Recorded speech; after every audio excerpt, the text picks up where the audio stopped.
In the realm of the Hidden Leaf Village, Chu Feng traverses into a new world, bearing the formidable Thunder Fruit from the One Piece universe. In this uncharted territory, he is determined to let the sound of thunder resonate throughout the entire ninja realm. With his mastery over purple lightning, thunder dragons, and the thunder itself, Chu Feng earns the moniker of the God of Thunder. He triumphs over Danzo with a punch and sends Madara flying with a kick, ultimately ascending to the pinnacle of the ninja world. Chapter 1. Successful Transmigration, Finding Oneself in Konoha. In the playground of the Ninja Academy, the instructor announces the final combat drill. The last match is between Kakashi and Uchiha Chuan. Let the battle commence. Under the watchful eyes of teachers and classmates, two young boys step forward and face each other. Both are around 6 or 7 years old, their faces still cherubic. One, with a head of silver hair, possesses a sunny and handsome visage, although his eyes betray a rather dull demeanor. The other, with black hair and brown eyes, presents an aloof countenance, radiating an air of superiority. As the instructor gives the signal, Uchiha Chuan refrains from immediate action and taunts Kakashi. Kakashi, this time, I shall not be defeated. I stake the honor of the Uchiha clan on this battle. I will leave you searching for your teeth. Oh dear, look at this overly dramatic proclamation. He'll surely kick his behind with my shoes later. Yes, there's something wrong with Uchiha's mindset. Perhaps a penchant for masochism? Kakashi sighs inwardly, wishing to ignore this eccentricity. The conflict between Kakashi and Uchiha Chuan is rather simple. The Uchiha clan is renowned for their exceptional ninja talents, allowing them to grasp and learn the academy's principles more swiftly. Uchiha Chuan, bearing the title of genius within his clan, found himself constantly overshadowed by Kakashi upon entering the academy. During their first combat class, Kakashi emerged victorious, setting Uchiha Chuan as his rival in subsequent drills. Each time before a match, Uchiha Chuan would spout melodramatic phrases about the pride of the Uchiha and upholding the clan's honor, leaving Kakashi feeling embarrassed and wishing to dig a hole to hide out on the playground. Uchiha Chuan rushes towards Kakashi, throwing a punch. Kakashi deftly sidesteps, seizes Uchiha Chuan's fist, and yanks his hair while simultaneously kneeing him upwards. Bang! Bang! Bang!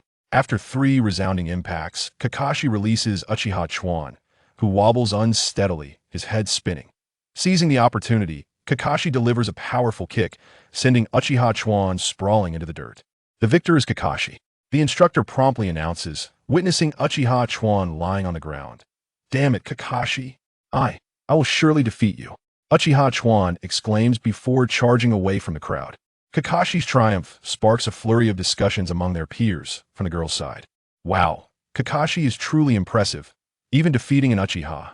Indeed, and he's quite handsome too, strong and good-looking. From a boy's side, Chuan lost again. How infuriating. Who will bring down this silver-haired demon? What's so handsome about Kakashi? He has those dead fish eyes. Exactly. These girls are truly perplexing. Amidst the chatter, the combat class concludes, and students return to their classroom, where the teacher offers a few parting words before they disperse to head home. Kakashi stands by the riverbank, exhaling deeply as he steps towards the gently flowing water. He strives to control his chakra, ensuring he can stand steadily on the surface. Drawing from his memories of a past life, he begins practicing the art of water walking. Assessing his chakra levels, Kakashi allocates enough to sustain this technique and commences forming hand seals for his ninjutsu. Let me practice my seals. Standing on the water, he initiates the seals, channeling his chakra, and commands, water style, water chaos wave. A torrent of water erupts from his mouth, crashing against the riverbank, causing the trees to sway violently. After regaining his composure, Kakashi notices a slight depletion in his chakra. Based on his current reserves, he calculates that he can use the crank ninjutsu, water chaos wave, several times. Not bad now, let's test my abilities. He extends his palm, which suddenly crackles with electricity. The lightning flickers around him, yet his expression remains unfazed. This electrical phenomenon is not generated by chakra, but stems from another world's powers, the Thunder Fruit from the One Piece universe. This ability accompanied Kakashi during his transmigration.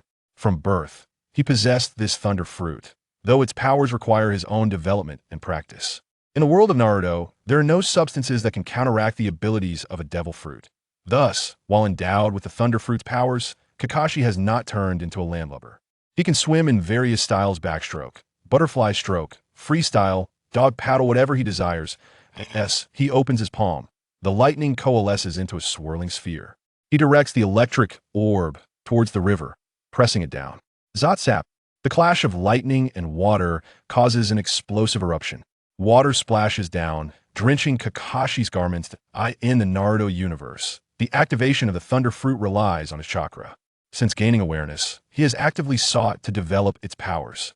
Years of training, combined with the effects of the Thunder Fruit, have resulted in a rapid increase in his chakra levels, surpassing even some of the Chunin. After ensuring the surroundings are clear, Kakashi envelopes himself in lightning, quickly drying his drenched clothes. It is currently the 34th year of Konoha. With 3 or 4 years remaining until the Second Shinobi World War begins, my father, Hatake Sakomo, has yet to achieve the legendary status of Konoha's White Fanga has not yet drawn the scrutiny of the village's higher-ups. I must accumulate strength swiftly, gaining the power to overturn tables. The third Hokage, Tsurutobi Hiruzen, remains a true ninja hero, capable of suppressing Danzo's ambitions. In a few years, the root organization will be established, and Danzo's desires will become uncontrollable in this world. One must possess both strength and influence. Besides having the ability to flip tables, I also need to earn considerable military achievements on the battlefield. The dangers of war are immense. One must have the capability to survive. Only by surviving can I seize the chance to attain fame throughout the ninja world. The natural Thunder Fruit allows Kakashi to become elemental. This elemental transformation, akin to the Susanu's intangibility, enables him to disregard physical attacks. However, prolonged combat can lead to chakra depletion, preventing him from maintaining this form. Although the Thunder Fruit has altered Kakashi's physique, his current chakra levels remain a vulnerability. First, I must develop the fruit's abilities. Enhancing its powers will indirectly strengthen my physique. As my physique improves, the chakra within me will also increase. Kakashi Hatake possesses a distinct advantage, as he can draw upon the abilities of future protagonists to enhance his own skills. The recent lightning sphere he conjured was inspired by the Rasengan of the 4th Hokage, Minato Namikaze. This jutsu is named Lightning Release, Thunder Sphere, and is classified as an rank technique. Kakashi has integrated the elemental properties of the Thunder Fruit as a passive skill, while developing its additional capabilities into his own unmarked ninjutsu. After experimenting with various abilities, Kakashi replenished his chakra and tidied himself up before heading towards the Hatake residence. Chapter 2. The Battle in the Cherry Blossom Grove. On his way home, Kakashi had to pass through a grove of cherry blossoms. A gentle breeze stirred the air, causing petals to cascade softly to the ground. The cherry blossoms danced in the wind, swirling gracefully across the sky. Amidst the fluttering petals, Kakashi ambled along that moment. He heard the raucous chatter of children nearby. "Big brother, that fiery redhead from our class is bound to pass through here. You must help me teach that little pepper a lesson." Yes, big brother. You're a ninja. You have to assist me. Rest assured, as long as that classmate of yours walks by, I will certainly deal with her. But are you certain she will come this way? I sacrificed my training time to help you, so do not let me make a wasted trip. Redhead, little pepper. Could be Kushina Uzumaki. These little rascals dare to target her. Let's see how this unfolds. In an instant, Kakashi vanished, reappearing atop a nearby tree. Before long, he spotted a group of 4 children, 1 older and 3 younger, entering the cherry blossom grove. The older child wore a Leaf Village headband, clearly a graduate who had begun accepting missions as a genin. How bold to provoke the fiery red pepper. They must be seeking trouble. Kushina Uzumaki appeared somewhat fragile, which led them to mistakenly believe she could be easily intimidated. However, being of the Uzumaki clan, known for their fiery tempers, they were gravely mistaken. Should they provoke her, they would soon discover the true meaning of a blood-red pepper's wrath. Soon, Kakashi saw a little girl with red hair walking with her head bowed. Kushina was feeling quite disheartened. As the princess of the land of whirlpools Yuzushiyogakure, she had recently arrived in Konohagakure. Being in a new place, she felt lost and insecure. To her surprise, upon entering the Ninja Academy, her classmates had started calling her all sorts of nicknames. Initially, Kushina intended to ignore these little brats and simply endure. However, their relentless teasing pushed her past her limits. Her red hair began to stir without wind. In the next moment, she knocked the teasing children to the ground one by one. Those who had mocked Kushina found themselves on the receiving end of her wrath. When the teacher arrived at the classroom, the instigators bore bruised faces and were howling in pain. Consequently, the teacher punished both parties involved in the brawl and required each student's guardian to come to school the next day. Being far from home, Kushina could only think of her guardians, Minato Namikaze and Tsunade Senju. What a bunch of brats, giving me a nickname. And that blonde wimp is no better. If I see him smiling in front of me again, I swear he'll knock his teeth out. Oomph. But who should I inform tomorrow? Kushina muttered as she traversed the cherry blossom grove. Hey, you red-haired witch, stop right there. This is my big brother, a skilled genin. Soon, he will teach you a proper lesson. The child with the headband proclaimed. So you're the one who beat my little brother? You're asking for it. Redhead. Humph. Your brother was the one who gave me a nickname and mocked me. He deserved to be beaten. A boy who can't even stand up to a girl needs to call in his ninja for backup. What a sore loser. Shut up. Just as the three little brats were about to retort, the headband-wearing boy interjected. Enough. Redhead, you're about to get what's coming to you. Let's see if you can even touch me. Don't make me beat you too. You little brat, I'm a ninja. It'll show you the power of a ninja. As the headband-wearing boy lunged forward, Kakashi couldn't help but mock from the sidelines. TSK, a genin who graduated years ago, bullying a student from the academy? How shameless. Who? The headband-wearing boy turned around to see Kakashi perched on the tree. Kid, this is none of your business. If you meddle, we'll make sure to take you down too. Humph. Kakashi leaped down from the tree. As a fellow student of the academy, I cannot condone a ninja bullying an academy student. This is a matter I must intervene in. Arrogant white-haired brat, you're merely an ungraduated student, yet you dare to speak so boldly before me. With that, the headband-wearing boy charged at Kakashi. As he approached, the boy launched a kick, but Kakashi stepped back, causing the attack to miss its mark. Seizing the opportunity, Kakashi delivered a swift kick to the boy's leg, forcing him to kneel.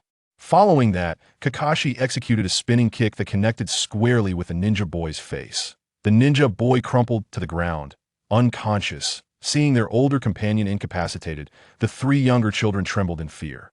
Kushina, poised to retaliate, felt a surge of empowerment, as if a new world had opened before her.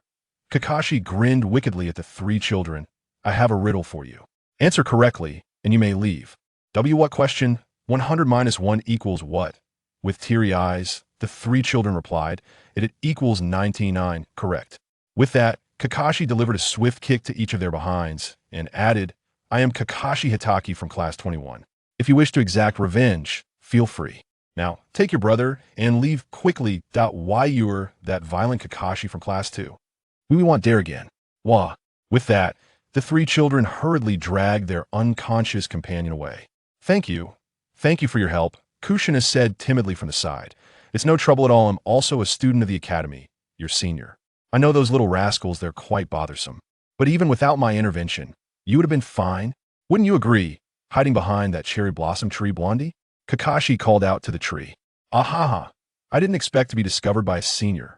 Minato chuckled sheepishly, scratching the back of his head as he stepped out from behind the cherry blossom tree.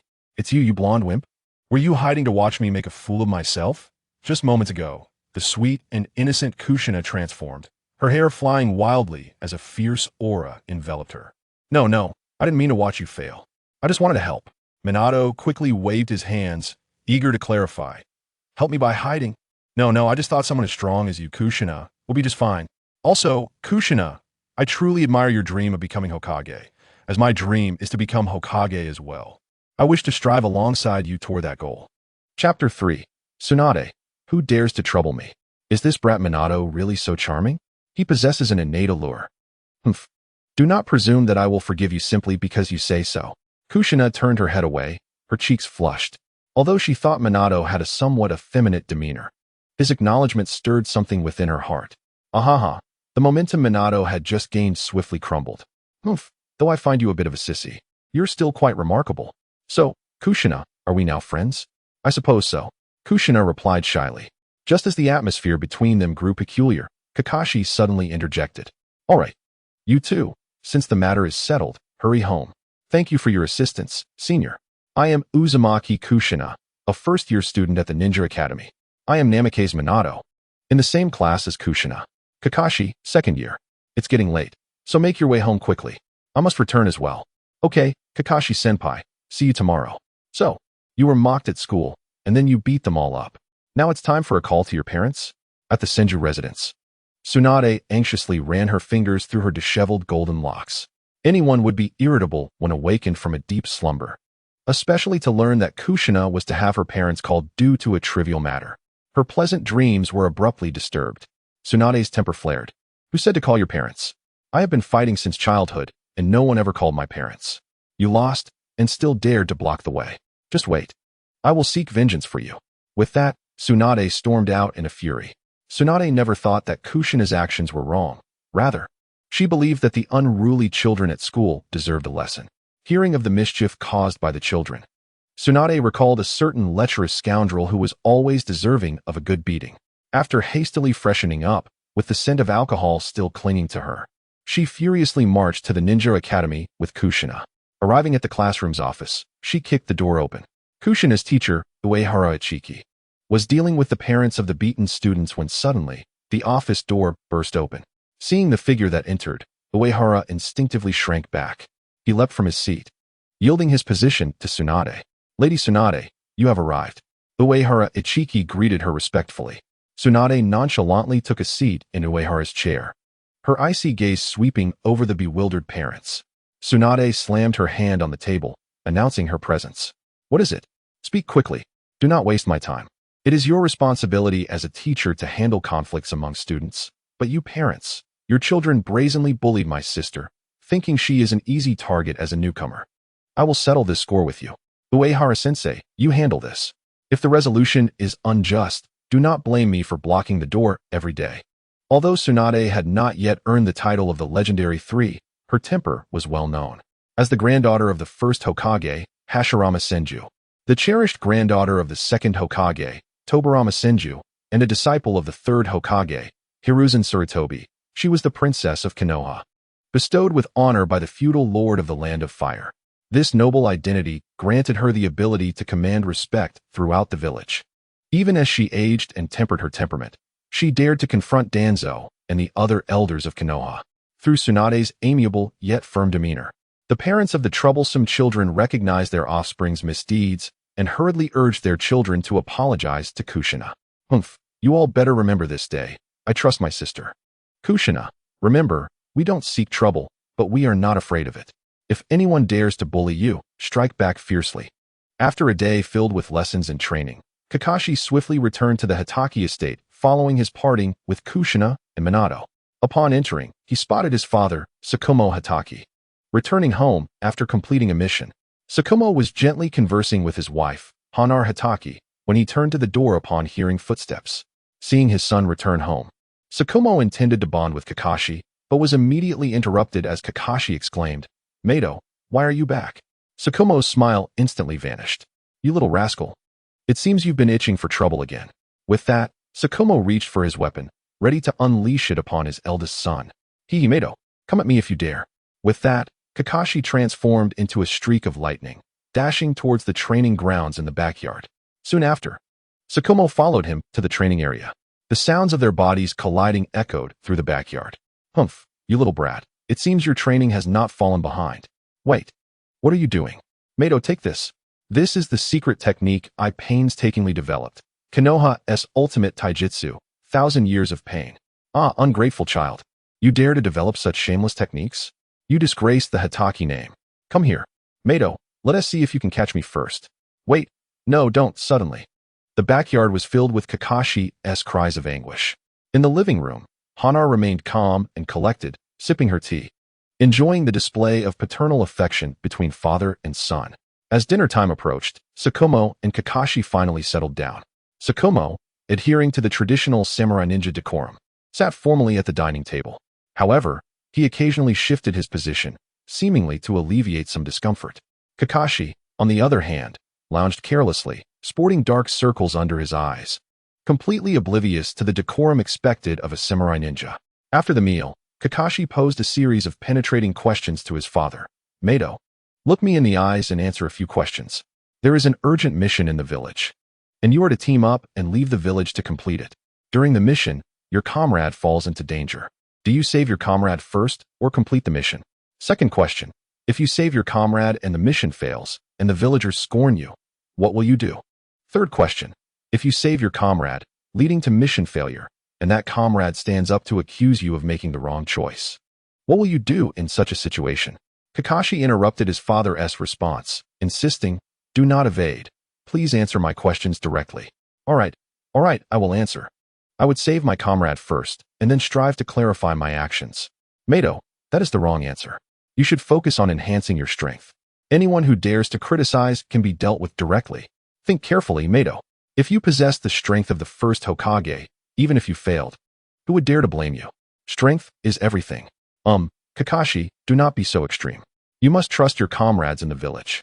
Hehe, Mato, despite my words. You still refuse to listen. Then let us see how you fare. Ungrateful child. Do you wish to test the sharpness of your father's blade? My 1,000 years of pain is not to be underestimated. I shall not fall for the same trick twice. Ungrateful child. Prepare to meet your end. The same cries of despair echoed in the living room. This father-son duel concluded with Kakashi's posterior significantly more rounded than before. Kakashi lay sprawled in his room, muttering, Mato, just you wait. I will sever your ponytail one day. Chapter 4. Hatake keyed. Upon returning to his bedroom, Hatake keyed let out a deep sigh. A hint of helplessness etched upon his face. In his previous life, he was known as Chu Feng, an orphan. However, after a brief slumber, Chu Feng found himself transported to the world of Naruto, becoming the eldest son of Hatake Tsukumo and the future older brother of Kakashi, the 6th Hokage of Konohagakure. His name was now Hatake Kid. Initially, Chu Feng experienced a surge of excitement at the prospect of making a name for himself in the ninja world, envisioning himself striking down formidable foes like Madara and Otsutsuki. Yet, as he was reincarnated into a newborn's body, his growth and development were bound by the limitations of infancy. Despite possessing the soul of an adult, he found it challenging to exert control over his frail form, leaving him with minimal waking hours each day. This state of haziness persisted until he reached the age of 1, at which point he began to unlock the latent abilities of the Goro Goro no Mi from the world of One Piece. Although he had sensed the fruit within him since birth, the constraints of his infantile body hindered his ability to harness its powers. Over the next 5 years, he focused primarily on physical training while gradually developing his newfound abilities, alongside practicing various ninjutsu techniques. The path of a ninja is one of high offense but low defense. A single powerful technique can wreak havoc, yet one cannot withstand a mere shuriken-esque stab. While the elemental prowess of the Goro Goro no Mi allowed him to disregard physical attacks, enhancing his physical strength remained undeniably beneficial. Through rigorous training over the past 5 years, Kid's physique grew robust, and his affinity for the natural lightning elements deepened, resembling the innate lightning body described in tales of his past life. There was still much more to strive for. Only with strength could he assert himself confidently. Meanwhile, Tsunade, exuding authority in the ninja school office, returned home with Kushina to the Senju clan's ancestral residence. The ruckus had completely dispelled her drowsiness. Upon arriving home, she found her younger brother, Rope Tree, already there. Sis, Kushina, you're back. Let us hurry to Grandma for dinner, he exclaimed. All you think about is food, Tsunade retorted, giving Rope Tree a playful kick. Hey, what's the deal? Why kick me? Rope Tree protested, hopping on one foot while rubbing the spot where he had been kicked. What? Do you need a reason to be kicked? Just looking at you annoys me, Tsunade replied, swiftly quelling Rope Tree's burgeoning rebellion. After the playful jab at her brother, her earlier irritation faded entirely. Come on, Kushina, let us eat, Tsunade declared, leading the way with a bright smile as she guided Rope Tree and Kushina toward the courtyard of Uzumaki Mido's home. Kushina followed happily, while Rope Tree sulked behind, casting resentful glances at Tsunade. Upon entering the quaint courtyard, they were greeted by the sight of a kindly elder seated at the head of the dining table. Time had not etched heavy marks upon her face. Her red hair was tied in a bun, adorned with a diamond mark on her forehead. Her experienced eyes occasionally sparkled with warmth as they fell upon the 3 newcomers. Grandma, Tsunade, Rope Tree, and Kushina chorused in unison. Please, sit down and eat, she urged, gesturing to the table laden with a variety of sumptuous dishes. As they gathered around the table, silence enveloped them. Even Tsunade and the usually boisterous Rope Tree fell quiet. Perhaps it was the custom of their great clan. After the meal, Mito gently stroked Kushina's hair and inquired, Kushina, how was your day at school? Those classmates mocked the color of my hair, but I gave them a good thrashing. This afternoon, when I was heading to find Sister Tsunade, I was confronted by 3 little rascals accompanied by a ninja. But that ninja was swiftly defeated by Senior Hitaki Kid. And there's this one flamboyant blonde in our class named Minato Namikaze. He dreams of becoming Hokage too, though I find him a bit effeminate. He is my first friend. Kushina chattered excitedly beside Uzumaki Mito. Ah, you were ambushed? Why didn't you tell me? And who is Hitaki Kid? Tsunade asked, sipping her tea, while once again delivering a playful kick to Rope Tree. Ouch. Hitaki Kid? Let me think. Oh, you mean him? He is in the same grade as I am, but not in my class. He is the son of White Fang. They call him Violent Kid, and he has taken down troublemakers from various classes, Rope Tree recalled, rubbing the spot where he had been kicked. Really? This son of Tsukumo is so violent? He doesn't seem like his father at all, Tsunade mused with a smile. Well, it's all because of that Uchiha Chuan guy, Rope Tree continued. Why drag the Uchiha clan into this? Tsunade questioned. Uchiha Chuan is a prodigy from the Uchiha clan, and he is in the same class as Hitaki Kid. In their first year, our class had a practical lesson together on shuriken throwing. You know how adept the Uchiha are at throwing shuriken. They've even developed their own technique for it. As a result, during that lesson, Kid and Chuan ended up tied for first place. If it were anyone else, it would have been fine. But Uchiha Chuan insisted that only he deserved to be first. So he challenged Kid to a duel. In a matter of moments, Kid had him down. That afternoon, Chuan went home sporting a panda eye. Defeating Uchiha Chuan made Hitaki Kid an instant sensation, and with his handsome looks, he garnered much admiration from the girls in school. Tsunade, reveling in the gossip, grinned and teased Kushina. Oh dear, Kushina seems to be under pressure. Handsome boys always attract the attention of girls, unlike some. Sis, that is not fair. Kushina pouted, burying her flushed face into Uzumaki Mito's embrace. Mito gently stroked her hair with a warm smile. Sis, why drag me into this? I feel deeply wronged. Rope Tree lamented, feeling the weight of Tsunade's teasing. Let's allow Rope Tree to continue, Mito suggested. All right. Go ahead, Rope Tree, Tsunade prompted. Humph. Let me grab a sip of water first, Rope Tree said, preparing to continue before noticing Tsunade's fist raised in warning, prompting him to hastily drink. Chapter 5. First impressions of the big fat sheep. Rope Tree set down his teacup, gathering his thoughts before hastily continuing. Since Hitaki Kid defeated the renowned Uchiha clan and garnered attention from the girls at school, some troublemakers from other classes couldn't stand to see him shine and plotted to provoke him. What a bunch of nasty little rascals, Tsunade remarked, an image of a white-haired lecher flashing through her mind. Rope Tree chuckled, aligning with Tsunade's sentiment. Haha, don't rush, sis. Initially, 5 boys surrounded Kid after school, but he turned the tables on them. The next day, those 5 showed up with dark circles under their eyes. Is that true, Rope Tree? Is Hitaki Kid really that formidable? Kushina inquired, her eyes wide with curiosity. That guy is indeed quite strong. Those 5 probably submitted both in body and spirit. For the next day, they rallied their friends, gathering over 20 to confront Kid. I'm not sure how it ended, but I heard many took sick leave afterward. Wait. Rope Tree, when did this incident occur? Tsunade paused, contemplating. It should have been last year. Why, sis? Do you know about this? Ha, so it's him. What is up, big sister, do you know him? Not really, but Dr. Hanako would surely love to make his acquaintance. Dr. Hanako is in charge of the outpatient department. That day, just as she was about to finish her shift, a sudden influx of over 10 bruised children arrived, forcing her to work overtime and delaying her date with her boyfriend. The next day, she complained to me about it. However, Hitaki Kid is not one to forgive easily. In the following days, the 5 instigators who initially caused trouble found themselves cornered at the school entrance every day, instilling such fear in them that they dared not step out. This ordeal only ceased when they switched classes.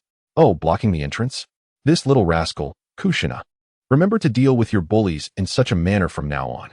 Strike fear into them so they dare not retaliate or provoke you. Konoha, don't lead Kushina astray. Kushina, don't listen to your elder sister Tsunade. All right.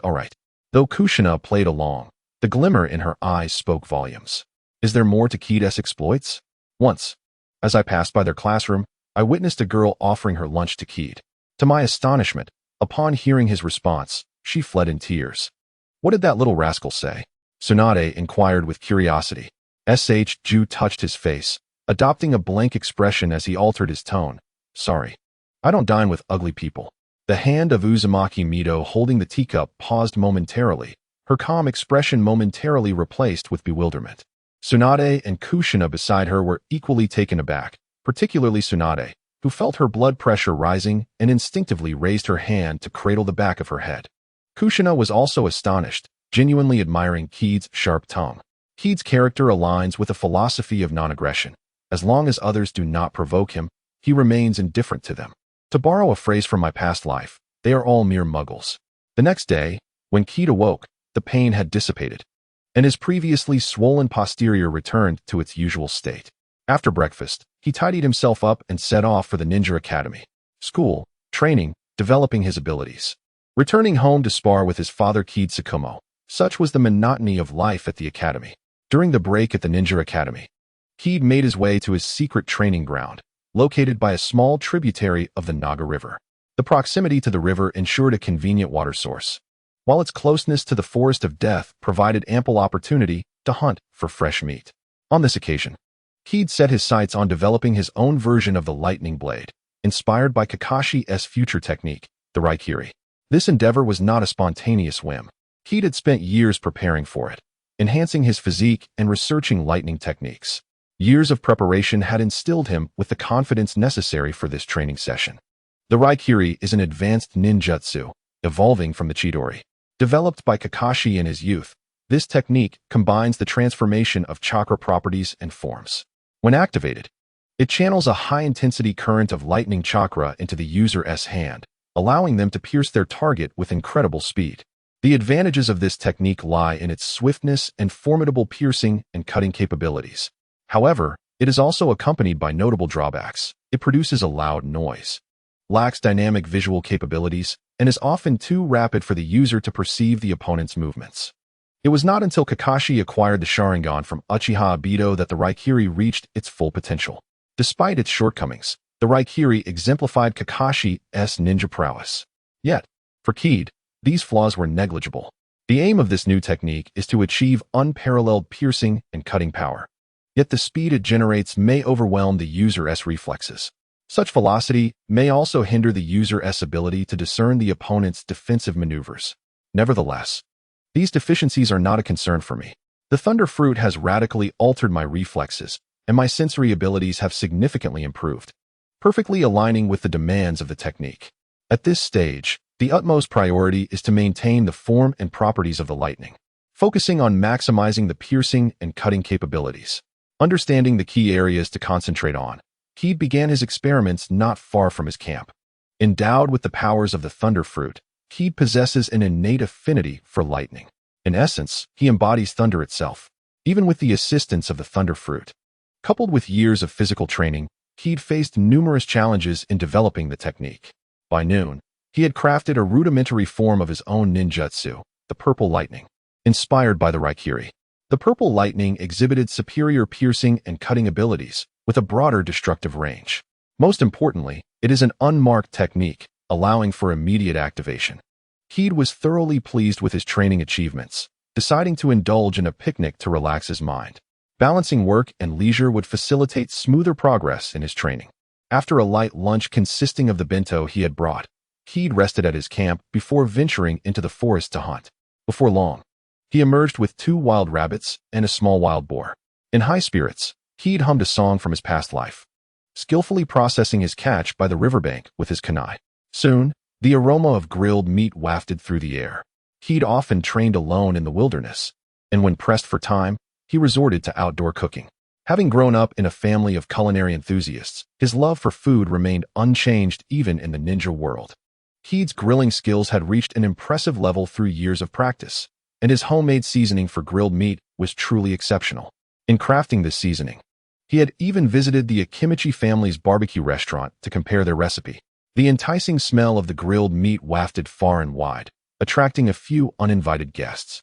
Chapter 6. The Unrefined Eater. Tsunade. Following the tumultuous events at the Ninja Academy, coupled with Tsunade's intimidating presence, Kushina successfully integrated into the school. However, those rascally children she had thrashed now avoided her at all costs. Although Kushina made new friends, her bond with the blonde-haired Minato remained the strongest. Today marked a day of rest at the Ninja Academy, and Kushina had arranged to train with Minato. Given the need for guidance from a ninja, she decided to enlist the help of the hungover Tsunade. Sister Tsunade, I want to train with my classmates. Would you accompany me? Not a chance. They're all a bunch of little brats. Let Ju take you. I still want to catch some sleep. Tsunade flatly refused. Ju left early this morning. He isn't home. Sister Tsunade, please just come with me. Ugh, you're such a nuisance. I want to enjoy my days off. Go by yourself. Tsunade buried her head in the pillow, resolutely rejecting her. Finally having a few days off, I want to sleep in. Besides, I lost a significant amount of money last night. I'm feeling quite down. Who has time to babysit? Observing Tsunade's firm refusal, Kushina had anticipated this response. Unfazed, she rose and sighed. All right, Sister Tsunade, I'll inform Mito. As a result, Tsunade, under Mito's watchful gaze, reluctantly agreed to accompany Kushina. When Minato arrived at the school gate, he spotted the red-haired Kushina alongside a clearly impatient blonde woman. He waved eagerly at Kushina, who reciprocated with a wave of her own. Tsunade, shoulders sagging in resignation, lacked the enthusiasm to tend to the little ones. However, it was impossible not to go, with an imposing figure watching closely from above. Before long, Tsunade followed Kushina and Minato to their destination. After giving Minato a few pointers, Tsunade found a soft patch of grass to lie down and drift off to sleep, leaving Minato and Kushina to play nearby. After a while, a delicious aroma wafted through the air, capturing the attention of the three, Kushina, Minato, and the slumbering Tsunade. They followed the scent to its source, where Kakashi was about to indulge in his meal when he heard footsteps approaching. Wow, Kakashi-senpai, are you having a picnic here? Minato exclaimed in surprise. Kakashi, how come you're here with Tsunade, Kushina, and Minato? Kakashi asked, astonished. We came here to train. Tsunade-sensei is here to guide us, Kushina replied hastily. Oh, Kakashi said, eyeing the remnants of Tsunade's sleep-induced disarray with skepticism. What kind of look is that, you brat? Did you make this? Tsunade shot back at Kakashi. Nothing. I made all this, Tsunade-sensei. Would you like to try some? Kakashi offered with a grin. Then I shall reluctantly oblige. With that, Tsunade signaled for Kushina and Minato to join in. Well then, senpai, we won't hold back. Thank you for the hospitality. You truly are polite, little sunshine. Delicious, Kushina exclaimed as she savored the roasted meat. Indeed, I didn't expect your culinary skills to be this impressive, Minato concurred, nodding in agreement. Tsunade, the most audacious of the trio, devoured her portion with gusto, her legs spread and arms working tirelessly. She relished the meal with unparalleled enthusiasm. Observing the two gluttons, Minato, though smaller in stature, quickly joined the fray. In no time, a wild boar and two hares found their way into the bellies of the four. Burp. Tsunade let out a hearty belch, patting her satisfied belly. Not bad for a young lad. Thank you for the compliment, Tsunade-sensei. After they finished feasting and took a brief respite, Kakashi brushed off the dust from his clothes. Tsunade-sensei, Kushina, Minato, I'm heading back now. If you feel bored, you can return too. This area is close to the Forest of Death, where wild beasts often appear. Upon hearing Kakashi's intent to leave, Minato promptly interjected, wait a moment. Senpai, I have something to ask of you. Kakashi turned, puzzled. What is it? I would like to challenge you to a match, Minato declared resolutely. Kakashi met Minato's gaze with equal seriousness. Understood, Minato. Follow me. With that, Kakashi dashed into the depths of the forest. Wait here, Tsunade-sensei, Kushina. I'll be back shortly, Minato called out as he followed Kakashi's lead. Kushina felt a twinge of disappointment. She too wished to partake. Noticing her forlorn expression, Tsunade felt a mix of sympathy and amusement. Don't rush, Kushina. You and Minato have a good start, don't you? Kakashi and the boy with yellow hair will reveal some of their strategies in their duel. Your bond with Minato is strong, but with Kakashi, it's not as intimate yet. In time, as your connection with Kakashi deepens, you'll be able to join in. For now, focus on honing your physical abilities. When you're ready to challenge Kakashi, then you can strike hard. Tsunade-sensei, please teach me how to train. Oh, little girl. The techniques of the Uzumaki clan are more than enough for you to learn. If you have any questions, feel free to consult Grandma. I can only teach you some basic physical skills. All right, little one, don't overthink it. Clean up a bit while I take another nap. When you're ready to leave, just call for me, and I'll take you back. Tsunade closed her eyes, basking in the gentle mountain breeze. Kushina gazed vacantly at the woods, watching Minato sprint deeper into the trees. After a considerable time, it seemed Kushina had made up her mind. Tsunade-sensei, I've decided. Please teach me physical techniques. I want to become stronger and be the first female Hokage. Little girl, are you serious? Have you truly made up your mind? I'm resolute. I want to be someone Kakashi-senpai acknowledges. When that time comes, I will challenge him. Since you've made this commitment, be prepared for the hardships. Once you begin training, I won't go easy on you just because you're my sister. All right. Kushina replied with determination. Chapter 7. The Dual Whoosh. The battle commenced the moment Minato caught up to Kakashi. The first contest was one of speed. Having watched Naruto in his past life, Kakashi was well aware of Minato's remarkable reflexes. He was a natural candidate for the forbidden technique, Flying Thunder God. As Minato closed the gap, Kakashi pushed off the ground, accelerating further. Instinctively, Minato matched his pace. However, he soon realized something was amiss. No matter how fast he ran, the distance between them remained unchanged. Alarmed, Minato gritted his teeth and pursued relentlessly. After a while, both halted, though Kakashi remained calm, while Minato was out of breath. It was evident that Kakashi had won the first round of speed. Minato, take a 10-minute break before we continue with the next challenge. Thank you, senpai. 10 minutes later, the two faced off, forming their stances. Whoosh. Minato struck first, sending a flurry of shuriken flying towards Kakashi while simultaneously charging with a kunai drawn from his pouch. Kakashi deftly sidestepped, evading the shuriken with ease. Since this was merely a sparring session, he refrained from using his elemental abilities.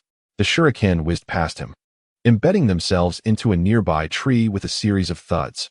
Next, Minato's kunai, slicing through the air with a fierce wind, aimed for Kakashi's neck. Kakashi stepped back just in time, avoiding Minato's assault. He swiftly reached out, grasping Minato's arm that held the kunai. Minato reacted swiftly, dropping the kunai from his captured hand and quickly retrieving another to counter Kakashi's hold. Kakashi released him, throwing a punch towards Minato's face. Minato sensed the force behind Kakashi's fist and swiftly rolled away to evade the blow. He regained his footing, kunai in hand, ready to confront Kakashi once more. Minato, while your speed is commendable, your strength is lacking, and your attacks lack power. In your future training, focus on strengthening this aspect. Are you suggesting I should adopt a more strength-based style? Minato asked. Kakashi shuddered at the thought of a rugged Minato. Suddenly, his expression darkened as he pointed at Minato, exclaiming, "Nonsense! When did I ever suggest you go for a strength-based style? What I meant was, develop an attack that can deliver a decisive blow. A lethal technique combined with your exceptional agility. That is your path forward. You need to address your weaknesses, not change your combat style." Upon hearing Kakashi's words, Minato felt enlightened, instantly realizing the direction he needed to take. He stood tall, bowing deeply to Kakashi. "Thank you for your guidance, senpai. I will remember it for a lifetime." "All right, Minato. Let us resume our duel." In no time, Minato and Kakashi were locked in combat once more. Two individuals engaged in a fierce altercation, their kunai clashing with each other, igniting sparks with each collision. With remarkable speed, Hatake Kakashi sent flying a shuriken that had come from his blind spot, then swiftly aimed a kick at Minato. Minato pivoted, evading Kakashi's attack, and quickly positioned himself beside Kakashi, thrusting his kunai towards him. However, Kakashi's reflexes were even quicker. He spun on his standing foot, launching his other leg in a counterattack. Minato, caught off guard, was struck by Kakashi's kick, letting out a muffled grunt as he was sent crashing into a large tree, slowly sliding down its bark. Clutching his chest and gasping for breath, Minato managed to utter, "Thank you for your guidance, senior. Enough with the thanks. Just lie still. Let me help you first, then we can head to the hospital," Kakashi replied, moving closer to Minato and reaching out to assess the injury. An arc of electricity flickered from Kakashi's hand, and soon Minato felt the pain in his injured area dissipate. "Senior, you know medical ninjutsu?" Minato asked, astonished. Kakashi, slightly irritated, retorted, "Not at all. This is merely a minor application of lightning release. I just used it to disperse your bruised blood and temporarily cut off your body's bioelectric signals to alleviate the pain. You still need to get checked at the hospital." "Is lightning release capable of such a thing?" Minato pondered, bewildered. "Just a simple trick," Kakashi replied nonchalantly. Before long, Minato regained his ability to move and, with Kakashi's assistance, exited the forest. Upon returning to their picnic spot, they discovered Tsunade and Kushina had not yet departed. Seizing the opportunity, Kakashi requested Tsunade to treat Minato. With the finest medical ninja in Konoha at their disposal, visiting a hospital would be a waste of resources. Tsunade, in high spirits, readily applied her healing techniques to Minato. Quite interesting, young Minato. Who treated your injury? Ah, it was Kakashi-senpai, he replied. Is there a problem, Lady Tsunade? No problem at all. But Kakashi, you have some clever ideas. Using lightning release to sever the bioelectric signals in the body, temporarily blocking pain. And dispersing the bruised blood in the muscles with lightning release. Quite an intriguing concept. Tsunade remarked while performing her healing technique, commenting on Kakashi's methods. Kakashi was not surprised. After all, Tsunade was destined to become one of the legendary Sannin and the fifth Hokage of Konoha, possessing her own impressive ninjutsu talents. When Kakashi demonstrated these abilities, he hadn't insisted that Minato keep it a secret. Even if he had, it would have been futile. Such minor techniques could hardly be concealed from ninjas of the Sannin's caliber. Lady Tsunade, just a minor technique, Kakashi said, feeling a bit bashful. Oh, a minor technique? Using lightning release to sever bioelectric signals and temporarily block Minato's pain? Such precision is hardly trivial. If your clan considers this a minor skill, I must seek out Shikaka-senpai for further guidance. Tsunade teased as she completed her treatment on Minato. Kakashi quickly waved his hands, exclaiming, Haha, Lady Tsunade, please don't jest. Such methods are merely trivial compared to your expertise. Tsunade stepped closer, hands on her hips, and said, Kakashi, your ability to precisely control lightning release chakra indicates a potential talent for being a medical ninja. Would you consider pursuing that path? If you agree to become a medical ninja, I can personally teach you medical ninjutsu. Hearing Tsunade's words, Minato felt indifferent, but Kushina beside him was taken aback. Tsunade was a renowned medical ninja, and her willingness to personally invite Kakashi and teach him underscored his considerable talent in this area. Kakashi himself had not anticipated the possibility of becoming a medical ninja. After a moment's contemplation, he nodded in agreement. Thank you, Lady Tsunade. I will arrange for my father to visit you. Tsunade, delighted by his prompt acceptance, clapped her hands on Kakashi's shoulder. No need for that. It's not a formal apprenticeship, just a simple recommendation for you to learn medical ninjutsu. Since you've agreed, after school in the coming days, come to the hospital to study with me. If I'm out on a mission and not at the hospital, I'll have Kushina inform you. Chapter 8. Learning Medical Ninjutsu. As Tsunade raised her hand again, Kakashi quickly dodged.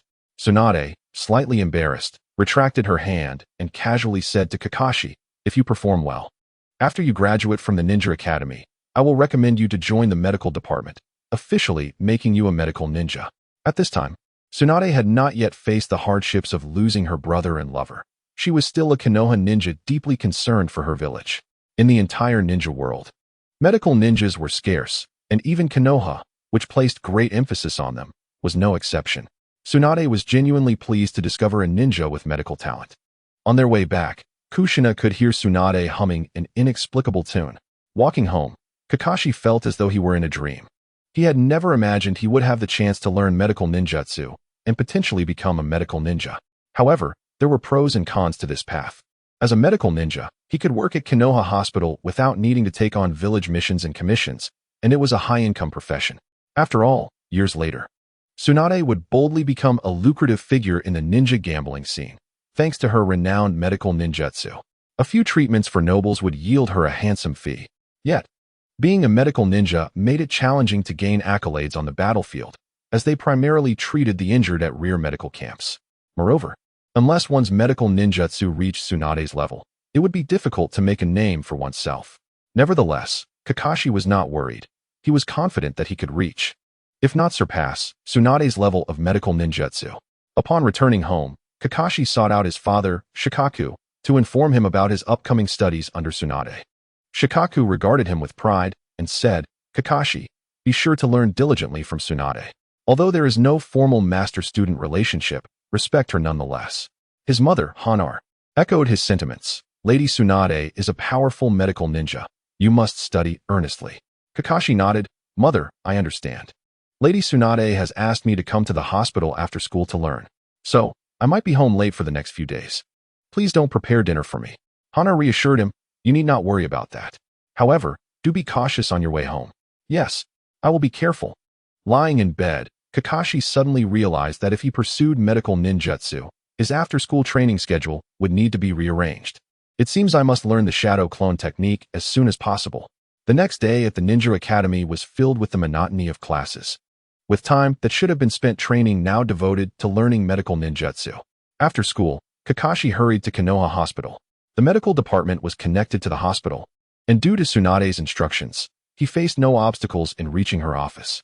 Upon arriving at Tsunade's office, he found it completely empty. Kakashi quietly settled onto the sofa, waiting for Tsunade's guidance. After a while, Tsunade entered, yawning and running her fingers through her disheveled hair. Read through these books first, and then let me know if there are any parts you don't understand. I will explain them to you personally. I performed several surgeries today and just now had a moment to pause.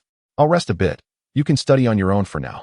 With that, she slumped onto her desk and fell asleep. Kakashi gazed at the books prepared by Tsunade. These tomes were specifically designed for novices, perfectly suited for a rookie like him to learn. It was evident that Tsunade had indeed made thorough preparations. The future of the legendary three ninjas of Konoha comprises not only formidable fighters, but also exceptional mentors in their own right. Kakashi settled onto the sofa, opened the book in hand, and began to study earnestly. The introduction detailed the role of medical ninjas, followed by several pages outlining various training methods for precise chakra control. Subsequent sections elaborated on the standards and levels associated with these training techniques. It was clearly stated that successfully walking on water and climbing trees merely constituted the basics. While such skills sufficed for ordinary ninjas, medical ninjas required far more meticulous training. Upon perusing the comprehensive descriptions, Kakashi realized he had already met the entry-level standards for medical ninjas. At that moment, a gentle snort emanated from beside him, causing Kakashi to furrow his brow as he suppressed the urge to rouse Tsunade and continued his reading. Before he knew it, 3 hours had passed. The night had enveloped the outside world, with streetlights illuminating the streets. Kakashi had been engrossed in his studies for 3 hours, while Tsunade had also been in slumber for the same duration. Fortunately, the hospital had no critically ill patients requiring Tsunade's immediate attention, otherwise, she would have been unable to rest at all. However, what remained etched in Kakashi's mind was Tsunade's carefree sleeping posture. Her face was completely flushed, displaying a stark contrast of light and dark. A large puddle of saliva pooled on the table, a testament to her unconscious drooling. Casting a glance at the oblivious Tsunade, Kakashi felt a slight twitch at the corner of his eye. Wow, Lady Tsunade, as the only rose among the legendary three, where has your dignity gone? What has become of your image? This slightly disheveled appearance could easily undermine your admirers. Thank goodness this is the ninja world. I do not possess a phone. Otherwise, capturing this moment would surely serve as your embarrassing history. In the office, the bewildered Tsunade and Kakashi exchanged glances, locking eyes for a moment before Tsunade's thoughts gradually returned to clarity. Suddenly, Tsunade's stomach growled, shattering the silence. She clutched her belly and approached Kakashi, pulling him towards the exit. Hey, little one, accompany me for a drink. But Lady Tsunade, I am underage. I am not permitted to drink. Ugh, troublesome brat. Just watch me drink. Lady Tsunade, please let go of me. I will go with you. Tsunade completely disregarded Kakashi's protests, gripping the back of his shirt and leading him towards a barbecue restaurant. Although Tsunade had a carefree demeanor, she was not reckless enough to bring a 7- or 8-year-old child to an izakaya. Throughout their journey, doctors and nurses at the hospital chuckled at the sight of Kakashi being dragged by his collar. His face flushed crimson as he looked at Tsunade, wishing to deliver a solid smack to this feisty woman. However, considering the current power dynamics, he wisely restrained his impulse. A gentleman's revenge is best served cold. One day, I shall pin you down and spank you, avenging the humiliation of tonight. Chapter 9. An unexpected encounter upon entering the barbecue restaurant. The sounds of sizzling meat filled the air. Hey, kid, don't you also know how to grill? You'll be the one cooking later, Tsunade declared. Kakashi, astonished, replied, Lady Tsunade, is that really appropriate? I am just a child. Tsunade paid no heed to Kakashi's objections as she cheerfully took the menu from the staff. I'll have this one, and that one. Also a bottle of sake. Don't you want to order something, little one? Oh, and get this kid a glass of juice. No, that's more than enough.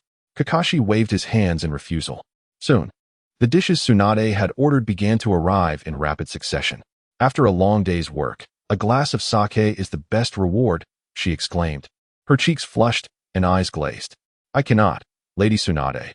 I am still underage, Kakashi replied helplessly, merely focusing on grilling meat like a detached cooking machine. As Kakashi placed slices of meat on the grill, the enticing sizzle was almost intoxicating, whispering temptations in his ears. Under his deft hands, the grilling meat transformed into a culinary masterpiece. The color of the meat shifted from pale to deep, from pink to golden brown, as the aroma of charred delicacies enveloped the air, exhibiting the allure of barbecued meat. Yet, despite the tantalizing fragrance, the quantity of meat on the grill was limited. Kakashi grilled at a steady pace, but it could not keep up with Tsunade's voracious appetite.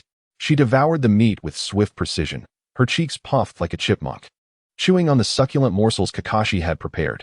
In mere moments, the plates of meat were cleared, and her bottle of sake was nearly empty. "Boss, I need 5 more plates of each meat," I ordered, "and another bottle of sake." Kakashi felt a wave of despair wash over him, donning a mask of anguish. Oh heavens, is there no one to rein in this monster? This is child labor exploitation. Perhaps the heavens had heard Kakashi's plea, for at that moment, the restaurant door swung open, and 2 ninjas entered. One had pale skin, a gaunt appearance, and a skeletal frame, with long black hair cascading behind him.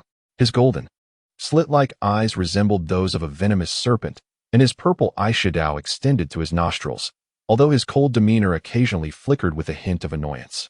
The taller figure behind him wore a forehead protector inscribed with oil characters and sported long white hair, which had yet to reach his waist. Below his eyes, a red mark was visible, and he casually rested a hand on the shoulder of the one in front, seemingly indifferent to his companion's evident impatience. The person in front was none other than Orochimaru, one of the future legendary 3 ninjas of Konoha. The taller white-haired individual was, of course, Jiraiya, another of the trio. It was evident that Orochimaru had been dragged out of his laboratory by Jiraiya. As they entered, they chanced upon the sight of Tsunade energetically placing her orders. "Hey, Tsunade! What a coincidence!" Jiraiya exclaimed loudly, pulling Orochimaru along to join her table. Upon arriving, they were greeted by the sight of Kakashi, the beleaguered child laborer. Tsunade, where did this little brat come from? Don't tell me you've started taking on apprentices." Jiraiya asked, surprise evident on his face.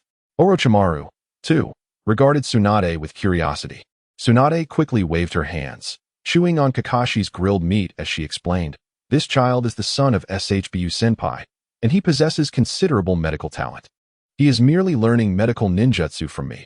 We are not in a master-apprentice relationship. Kakashi, these are my 2 companions, Orochimaru and Jiraiya." Kakashi immediately stood, offering a slight bow as he greeted them. "It is an honor to meet you, Lord Orochimaru and Lord Jiraiya." Orochimaru nodded in acknowledgement, while Jiraiya chuckled and patted Kakashi on the shoulder. So you are the child of SHBU Senpai. Quite the handsome lad. You bear a striking resemblance to my younger self."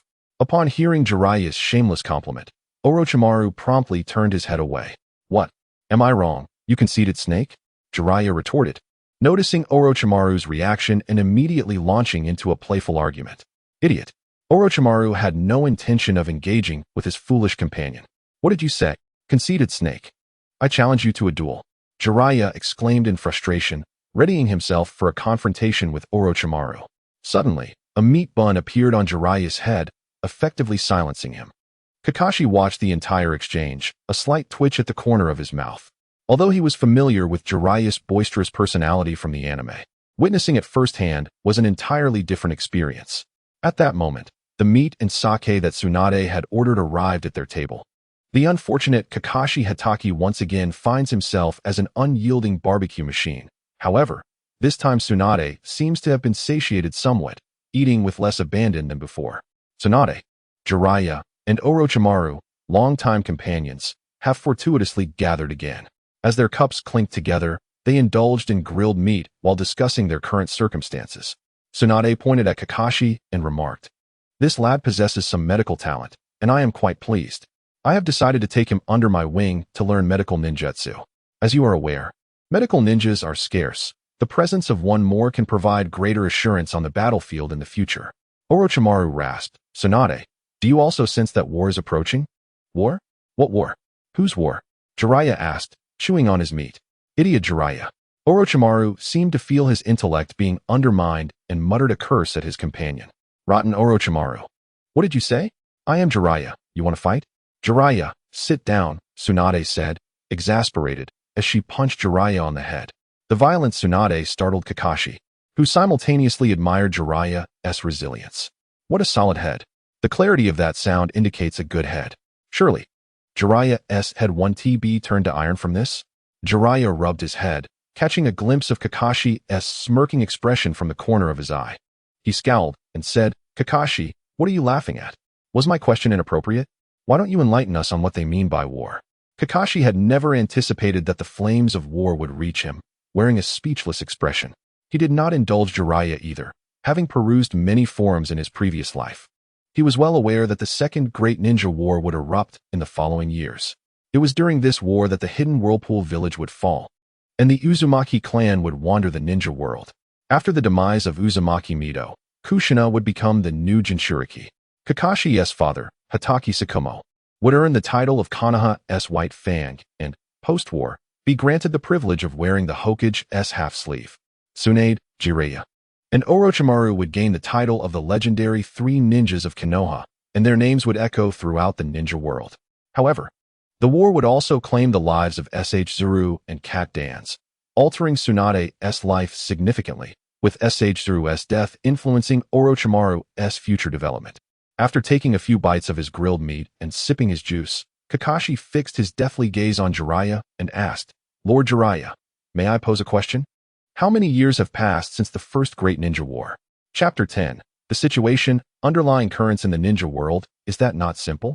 It has been nearly 10 years since the conclusion of the First Great Ninja War, Jiraiya replied lightly, raising his cup.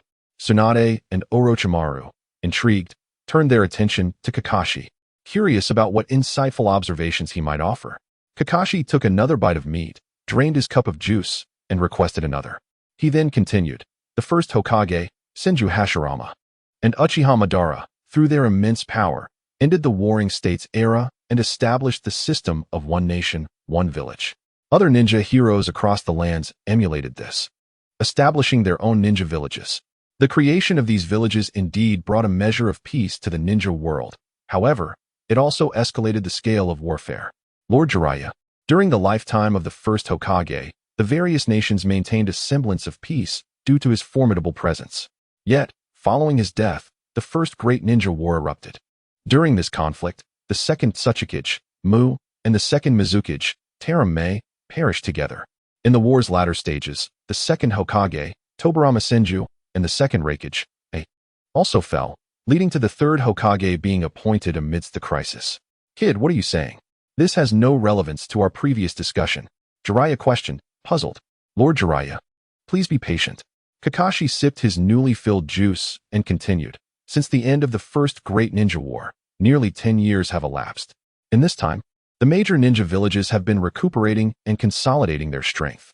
The power of the various ninja villages has gradually been restored. Lord Jiraiya, with sharpened blades and rising ambitions. The current ninja world is rife with undercurrents, as each village awaits an opportunity to seize from others. Clap, clap, clap.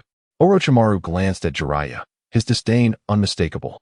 No wonder you are the child of Tsukumo-sensei. You are certainly superior to some others. Jiraiya, incensed by Orochimaru's sarcasm, jumped to his feet. Rotten Orochimaru. I was well aware. This is merely a test for him, a trial for our juniors. Orochimaru completely disregarded Jiraiya, intensifying his fury. Just as Jiraiya was about to challenge Orochimaru to a duel, he was silenced by Tsunade's piercing gaze. Tsunade's eyes twitched as she clenched her fists, cracking her knuckles. Jiraiya, if you're feeling restless, I can offer you a way to relax. Orochimaru, curious, turned to Kakashi and inquired. However, Kakashi, I have a question for you. How did you come by this information? If I am not mistaken, you should still be a student at the Ninja Academy, making it unlikely for you to access such knowledge. Kakashi met Orochimaru's gaze, suddenly chuckling. Of course, my father informed me. How could a mere Ninja Academy student know such things?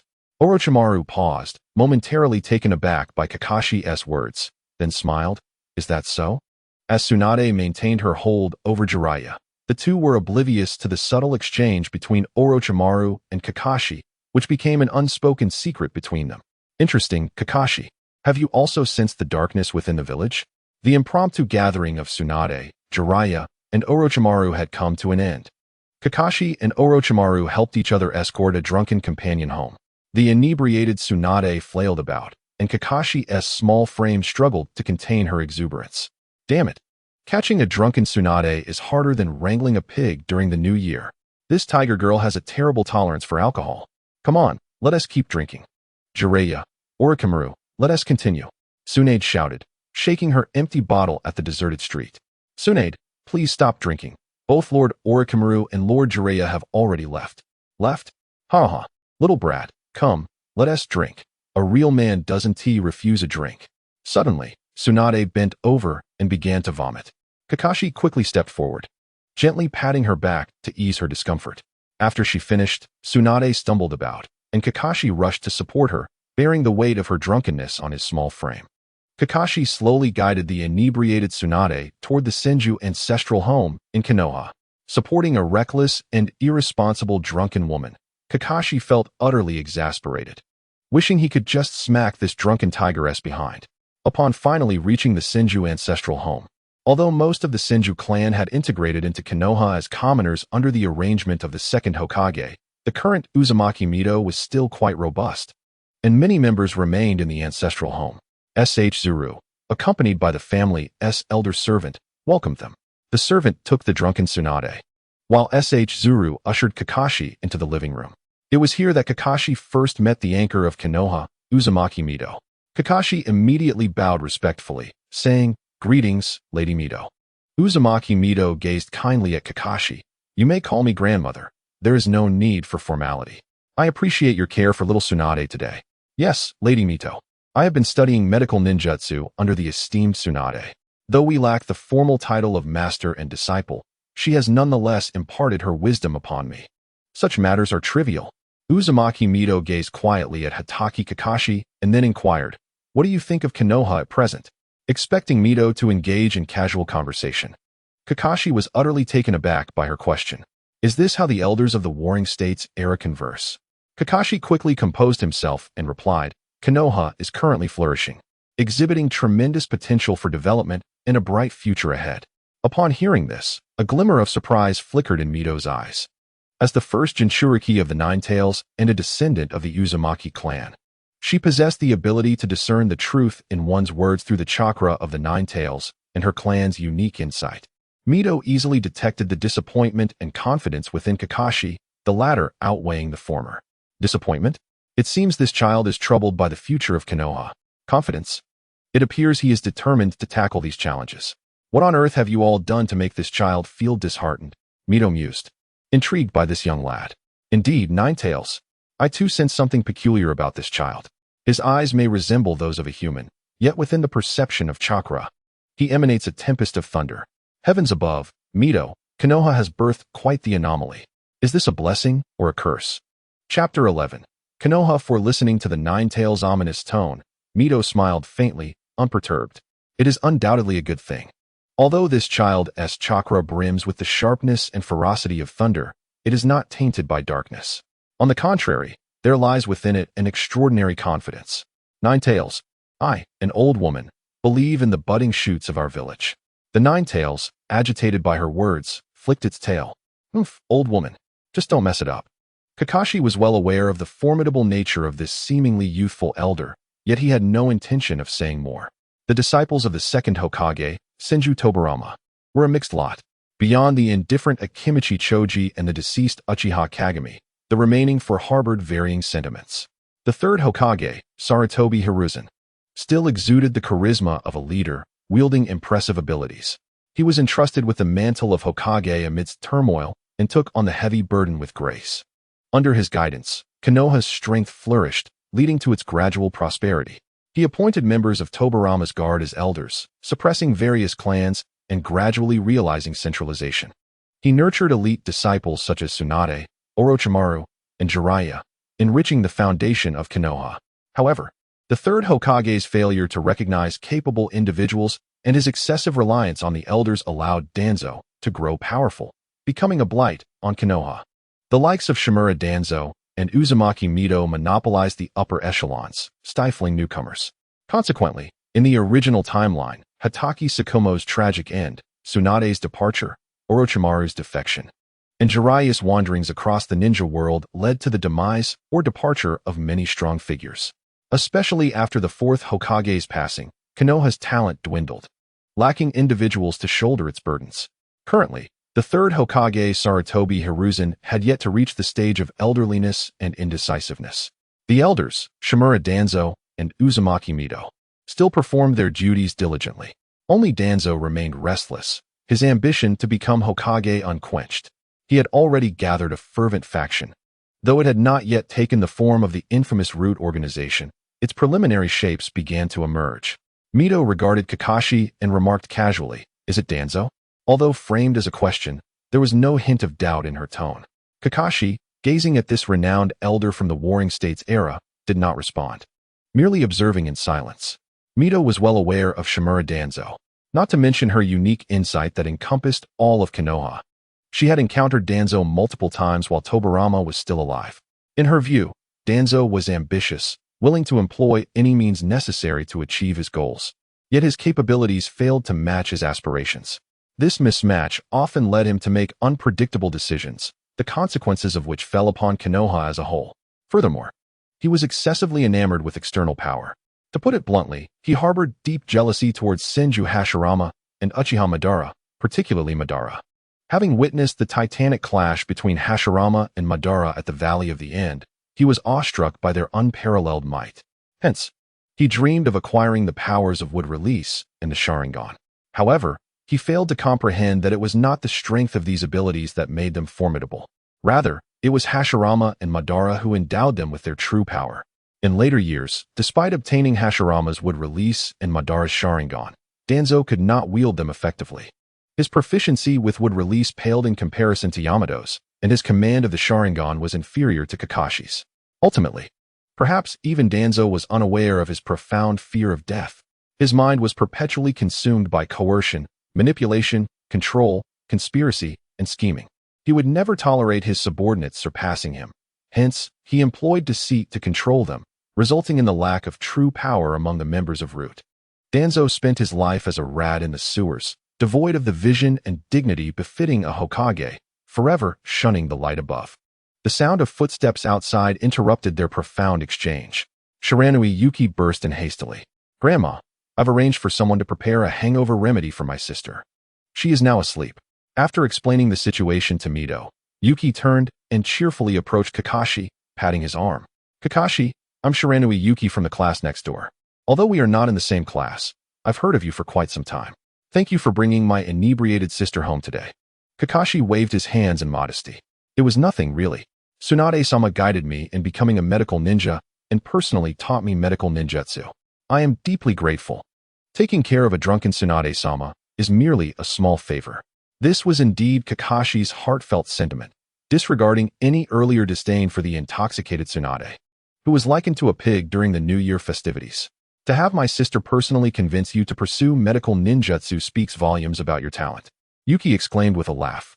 "Who dares to claim they possess superior medical talent in front of Tsunade-sama?" "Please, Yuki, don't jest," Kakashi responded, slightly embarrassed. Yuki raised a finger playfully in front of Kakashi. "Yesterday, my sister mentioned to my grandma and me that she had discovered a promising talent in medical ninjutsu." "Indeed," Mido chimed in. "Tsunade holds high hopes for your medical abilities." Kakashi smiled humbly, repeatedly declining the praise. "Tsunade-sama is too kind." Noticing the time, Kakashi bid farewell and headed home. Yuki graciously escorted him to the door. On his way home, Kakashi reflected.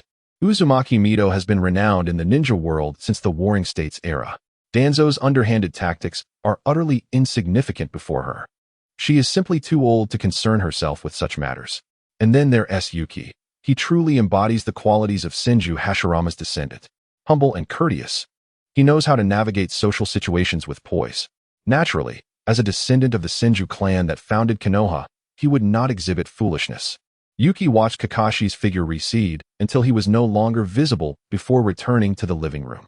Seeing his grandmother still waiting, Shungshu quickly walked over to her side and said, "Grandma, it is quite late. Let me assist you to rest." The elderly woman, gazing at her grandson who was supporting her, felt a deep sense of satisfaction as she reflected on Shungshu's measured demeanor earlier. With a gentle nod, she allowed him to guide her towards her bedroom. Along the way, Vortex Mizuho inquired, "Shungshu, what do you think of Kakashi Hitaki?" After a moment of contemplation, Shangshu lifted his gaze and replied, I have not interacted with him before, so I do not know much. However, based solely on my first impression today, I find him to be an intriguing individual. Intriguing in what way? Vortex Mizuho asked, her curiosity piqued, eager to hear his thoughts. He presents an outward humility, yet possesses an inner strength. He is selective in his friendships, but values those he deems worthy. Ha ha ha, Shangshu, make sure to engage with Kakashi more often. But remember, build a sincere friendship and strive to become his ally. I understand, Grandma. In the late hours of the Hokage office, the third Hokage, Sarutobi Hiruzen, was diligently attending to village affairs by lantern light. He had assumed his role under duress, without the proper protocol, and faced skepticism from various clans in Konoha, particularly the Uchiha clan. Fortunately, with the unwavering support of Vortex Mizuho and the restraint of Uchiha Kagami, Hiruzen managed to maintain his position. During the First Shinobi World War, he, along with his fellow bodyguards, Shimura Danzo, Tsurugi Kamachi, Mizuho Minyin, Akimichi Torafu, and Uchiha Kagami, fought valiantly, earning significant accolades. It was through these accomplishments that Hiruzen solidified his place as Hokage, though not without casualties.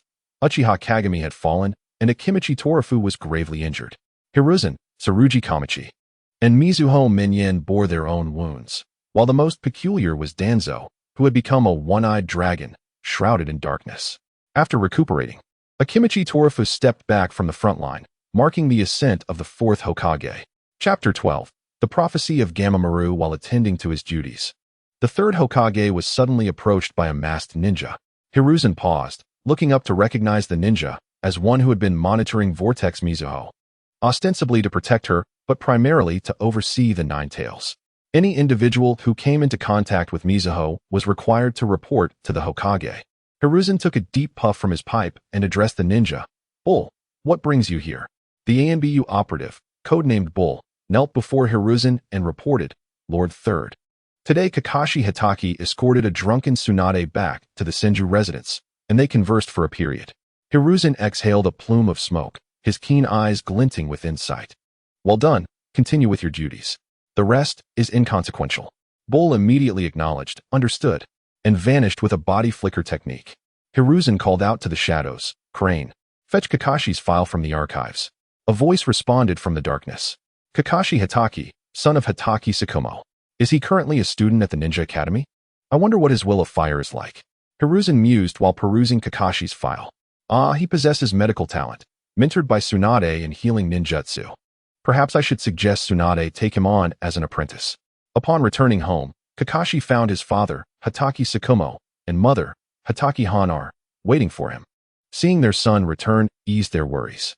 Mother, I'm home, Kakashi announced. Upon hearing his words, Tsukumo's expression darkened. In an instant, he activated the body flicker technique and appeared behind Kakashi, who was caught off guard and lifted. Soon after, Kakashi felt a sharp sting on his backside. Despite his struggles, he could not escape his father's grasp. Hanar watched with amusement as the two playfully tussled. Tsukumo, feeling relieved after delivering a playful smack, declared, You'd better watch out. I'll get your ponytail one day. Kakashi, rubbing his sore backside, cast a resentful glance at his father's retreating figure, muttering under his breath. The pair entered the living room, one in high spirits and the other filled with grievance. Hanar inquired, Kakashi, how was your day? It was fine. I just had to take care of a drunkard, he replied. A drunkard? Hanar echoed, puzzled, while Tsukumo remained silent. As a senior of Tsunade, Jiraiya, and Orochimaru, Tsukumo commanded respect even from someone as proud as Orochimaru. Having partnered with the trio on numerous missions, he was well acquainted with their personalities. Kakashi recounted the events of the evening to his mother. Although he had heard about Tsunade's lively nature from Tsukumo, Hanar was still concerned for her son. Only now feeling reassured, Kakashi straightened his posture, pouring tea from the kettle on the table for Tsukumo, and said with a flattering tone, Father, I wish to learn a jutsu from you. Tsukumo, who knew his son well, recognized that such a request was rare. It filled him with paternal pride. He raised his teacup and, feigning nonchalance, asked, What jutsu do you wish to learn? The shadow clone technique. Upon hearing Kakashi's request, Tsukumo contemplated it carefully, understanding his son's intentions. He looked at Kakashi and asked, Are you certain? Kakashi met his father's gaze and affirmed, Father, I need this technique. Since you have made up your mind, follow me. With that, Tsukumo set down his teacup and walked towards the backyard. Mother, it's late. You should rest. Kakashi quickly rose to follow his father. The next day, Jiraiya awoke from his drunken stupor. Opening his eyes, he was greeted by a brilliant blue sky, with countless toad statues towering beside him. The incessant croaking of frogs assaulted his ears, aggravating his hangover. As he surveyed his surroundings, he recognized that he was in the sacred Mount Myaboku. Just then, a sharp voice called out, "Little Jiraiya, are you awake? Come and taste the housewife's heartfelt breakfast." Hearing the mention of a housewife's breakfast made Jiraiya's face turn pale. Turning to look, he saw a small green toad with purple hair and lips standing before him. It was Fukasaku. On the ground lay plates of colorful wriggling insects, causing Jiraiya's stomach to churn. He hurriedly ran to the side to vomit. After expelling the contents of his stomach, he felt somewhat better. Weakly, he said, "Lady Fukasaku, I really don't want to eat anything." Fukasaku's expression darkened. "Little Jiraiya, are you rejecting the housewife's heartfelt breakfast?" Jiraiya shivered and hastily smiled. "How could I dare? Lady Fukasaku." Just then, a larger toad named Gamabunta leaped over. "Hey, Fukasaku, the great toad sage has awakened. He wishes to see Jiraiya." "Humph, the senile old man. Does he not realize how rare a housewife's heartfelt breakfast is?" Fukasaku stood nearby, speechless, merely wearing an awkward smile in agreement. Sage Jiraiya turned to Naruto and cheerfully remarked, "After visiting that senile old man, you must come to my place to enjoy the heartfelt breakfast I have meticulously prepared." Naruto nodded vigorously. "Absolutely, Sister Jiraiya. I will certainly come to savor your loving breakfast." "That's wonderful." With that, Sage Jiraiya leapt away joyfully, guided by Fukasaku. Naruto arrived at the palace of the great sage Fukasaku. Upon entering, he saw the great sage seated majestically in the center of the grand hall. The great sage was adorned in orange, with yellow eyes, a string of prayer beads around his neck featuring a pale purple cat's eye stone inscribed with sacred characters, and a doctoral cap atop his head. Upon noticing Naruto's entrance, the nearby sage Fukasaku called out loudly, "Great sage Fukasaku, great sage Fukasaku, awaken! Young Naruto has arrived." The great sage opened his eyes and addressed Naruto. "Who are you? What brings you here?" Sage Fukasaku, displaying a look of disdain, replied, "Great sage, this is young Naruto. Is this amusing to you?" Unperturbed, the great sage turned back to Naruto and said, "Ah, so you are young Naruto. What is your purpose here?" Sage Fukasaku interjected, "Great sage, did you not summon him?" "I was merely jesting," the great sage reassured. Sage Fukasaku sighed deeply, feeling exasperated by the great sage's antics. The great sage then adopted a serious demeanor and solemnly stated to the embarrassed Naruto, "The threads of fate have shifted. The future remains shrouded in uncertainty." Naruto knelt respectfully, inquiring, "Great sage, what have you foreseen?" The great sage replied slowly, "Thunder, a sky filled with thunder." Chapter 13, Learning Medical Ninjutsu at Dawn. Kakashi arranged for his shadow clone to attend school while he prepared lunch and made his way to the Konoha hospital. He directly entered Tsunade's office to await her arrival. Before long, Tsunade entered, yawning and tousling her disheveled hair. "Hey, kid, why aren't you at school so early in the morning?" "Lady Tsunade, I have sent my shadow clone to school." "Oh, you use shadow clones to skip class too?" Maybe?" Tsunade chuckled awkwardly and decided not to press further. "All right then. Since you have arranged for your shadow clone to attend school, you can assist me during the day. Continue reading the book I gave you yesterday. And feel free to ask me any questions if something is unclear. By the way, what level of chakra control have you achieved?" "Level 3. Oh, that's quite impressive." At this, Tsunade raised her hand, pointing to a nearby wardrobe. "Kid, there are new coats inside. Find one that fits and change quickly. We have much to do." Obediently, Kakashi selected a white lab coat and donned it, embarking on a challenging internship under Tsunade's guidance. As a novice, he was prepared to start from the basics. Although assisting Tsunade primarily involved menial tasks, he was able to learn significantly and directly experience the knowledge he had read about the previous day. Throughout the day, Kakashi focused on mastering the correct techniques for bandaging wounds. A medical ninja's chakra and stamina are finite. They cannot simply use medical ninjutsu on every patient. Skills such as suturing, bandaging, and identifying medications are essential knowledge for medical ninjas. The hospital and medical department were staffed with numerous medical ninjas. Their skills, however, were not on par with Tsunade's, though they could handle most ordinary injuries. After observing, Kakashi noted that many medical ninjas had not mastered the art of medical ninjutsu. At noon, Tsunade handed over the patients she had treated to the nurses for care, wiping the sweat from her brow. They retreated to the break room, where Kakashi opened his lunchbox, releasing an enticing aroma. At that moment, he noticed Tsunade staring intently at his lunch. "How about we share a meal?" "Huh, that would be wonderful. Thank you." Without hesitation, Tsunade snatched the lunchbox from Kakashi and began to devour it voraciously, showing no intent to share. Kakashi felt a wave of frustration. He had merely been polite, not expecting to encounter such an ungracious thief. After finishing her meal, Tsunade contentedly patted her stomach, exclaiming, "That was delightful." After wiping her mouth, she shoved the empty lunchbox back into Kakashi's hands. "I'm going to take a nap. If anything comes up, wait until I wake." With that, Tsunade collapsed onto the bed in the break room, unceremoniously falling asleep. Kakashi, feeling vexed, contemplated confronting her. However, recalling Tsunade's violent tendencies, he prudently quelled his anger. Upon awakening, Tsunade, hearing Kakashi's confusion, proactively explained, "The art of medical ninjutsu is a high-level healing technique. Few in the entire hospital or medical department have mastered it. This ninjutsu requires not only precise chakra control, but also a substantial amount of chakra as support. If you wish to learn, feel free to browse my cabinet. It contains relevant scrolls and books. Just return them when you're done." However, Tsunade slyly tucked Kakashi under her arm. Hearing that he could freely peruse Tsunade's collection of books and scrolls, Kakashi was about to agree when suddenly, his head was enveloped in softness. He struggled to escape Tsunade's grasp. "Is this what they call a face wash? I almost suffocated myself." Blushing profusely, Kakashi stammered, "Lady Tsunade, if you have something to say, please just say it without grabbing me." "Oh dear, little pervert has become shy," Tsunade teased, eyeing Kakashi with amusement. What little pervert?" "Lady Tsunade, please stop saying such things." Kakashi flailed, utterly embarrassed. All right, I won't tease you anymore. You may browse my books and scrolls at any time, but what? But, when you bring lunch in the future, you must bring me a portion as well. The chicken in today's lunch was delightful, along with those dumplings. Remember to bring me some tomorrow." Kakashi's eye twitched. He wanted to give this female bandit a stern talking to for stealing his lunch and then demanding more, as if he were placing an order at a restaurant.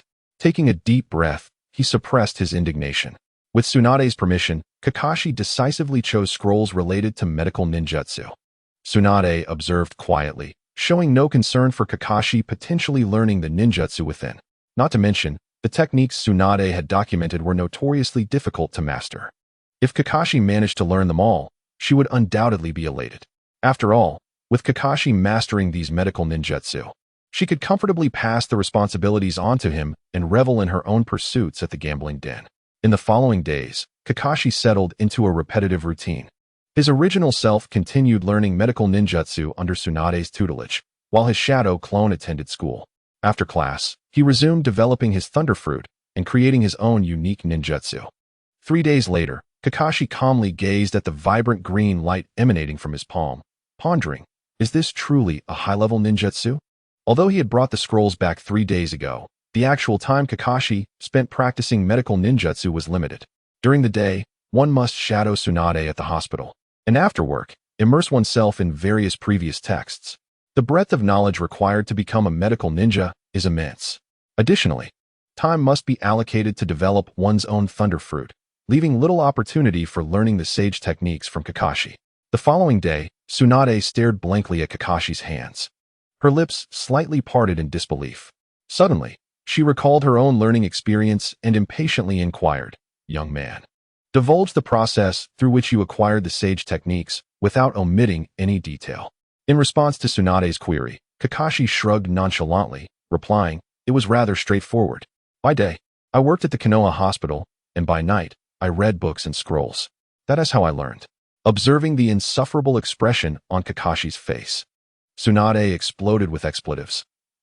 She was fully aware of Kakashi's activities over the past few days. During the day, he shadowed her at the hospital, and after work, he practiced before returning home to study. Then, he simply learned it all. It made no sense. Looking at Kakashi and recalling the lamentations of the medical ninjas in her department, Tsunade's mindset shattered. Is this what genius looks like? At first, I thought this kid had some talent, but I never anticipated he would be this extraordinary. Wait, Wait, this kid is my student. A remarkable teacher produces remarkable students. I am truly impressive. With a satisfied expression, Tsunade placed her hand on Kakashi's shoulder and solemnly admonished, however, do not become complacent. There are still several medical ninjutsu techniques awaiting your study. Once you master them and can apply them skillfully, I will arrange for your examination. Kakashi promptly assured her, yes. Lady Tsunade, I will study diligently and not disappoint you. You may begin your studies now. Starting today, you need not assist me any longer. After careful consideration, Tsunade allowed Kakashi to study quietly in the break room. Following several days of learning, Tsunade discovered that Kakashi had mastered all the foundational medical knowledge. Rather than having him assist her, it was more beneficial to let him expedite his studies and become a certified medical ninja sooner. Tsunade was also curious to discern whether Kakashi's prowess was due to innate talent or sheer luck. Chapter 14. Am I fire, you regret? With Tsunade's support, Kakashi no longer needed to assist. Instead, he could focus on his studies in the break room without concern. With ample time and Tsunade nearby to clarify doubts and occasionally provide direct guidance, Kakashi learned the chakra scalpel in just 2 days. In the ensuing days, Kakashi absorbed knowledge and medical ninjutsu from Tsunade like a parched sponge. Tsunade transitioned from initial shock to gradual acclimatization, ultimately becoming numb as Kakashi extracted all her accumulated knowledge and medical techniques. 3 months later, Tsunade personally brought Kakashi to participate in the medical ninja examination. As anticipated, Kakashi passed with flying colors, securing the top position and becoming a medical ninja, thus breaking Tsunade's previous record. In a charming little tavern, Tsunade, Jiraiya, and Orochimaru reunited. Tsunade, why do you look so glum? Is something troubling you? By the way, what about that kid from SH-Ma's family who has been following you? Jiraiya exclaimed, his eyes gleaming mischievously upon seeing Tsunade. Orochimaru, curious as well, raised his glass to observe Tsunade. Tsunade shot Jiraiya a fierce glare, causing him to shudder. Before addressing her companions, it's nothing. I just feel utterly drained. Let us not dwell on that. What have you both been up to lately?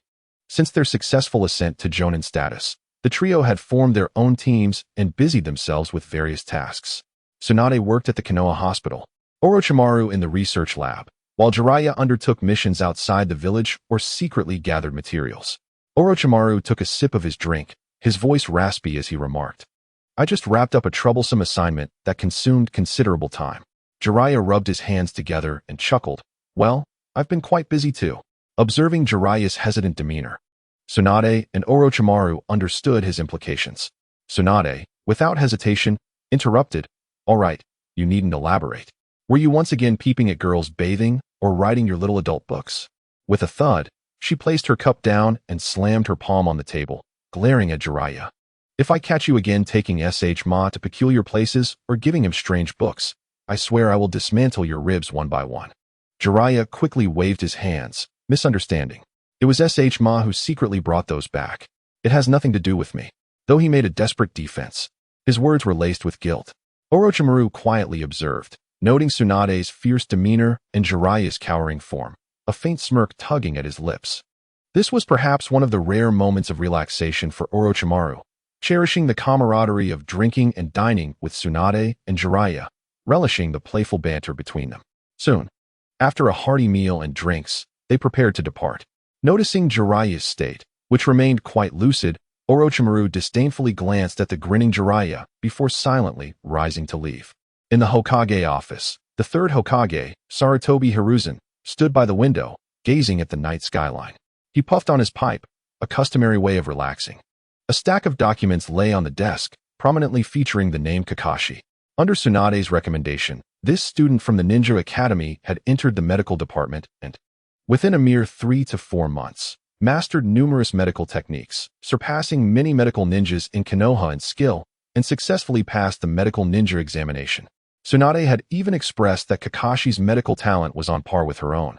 On the day of the exam's conclusion, Kakashi's various documents were delivered to Sarutobi's desk. Upon reviewing the materials, Sarutobi felt a surge of joy.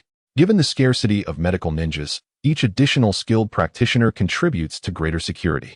Sarutobi gazed at the portrait of the second Hokage, Senju Tobarama, and softly murmured, Sensei, did you see? The new sprouts of Konoha are beginning to flourish. They will ultimately become the sturdy trees that shelter the future. At that moment, hurried footsteps echoed outside, followed by the abrupt entrance of the cunning and shadowy one-eyed dragon, Shimura Danzo. At this time, Danzo had yet to establish the so-called root organization, his right eye wrapped in bandages, with no physical experiments conducted as of yet. Danzo, you require someone? Which individual do you seek? I am referring to the newly appointed chief of the medical ninja examination. The third Hokage's expression turned solemn as he regarded Danzo. Danzo, the chief of this medical ninja examination is named Kakashi, the son of Hitachi Shma. What do you intend to do with him? Tuanzong, with a serious expression, stated, my current subordinates lack exceptional medical ninjas. If you assign him to me, it would greatly benefit Konoha. Besides, my intentions are for the village's sake. I trust that Kakashi and Kid would not refuse.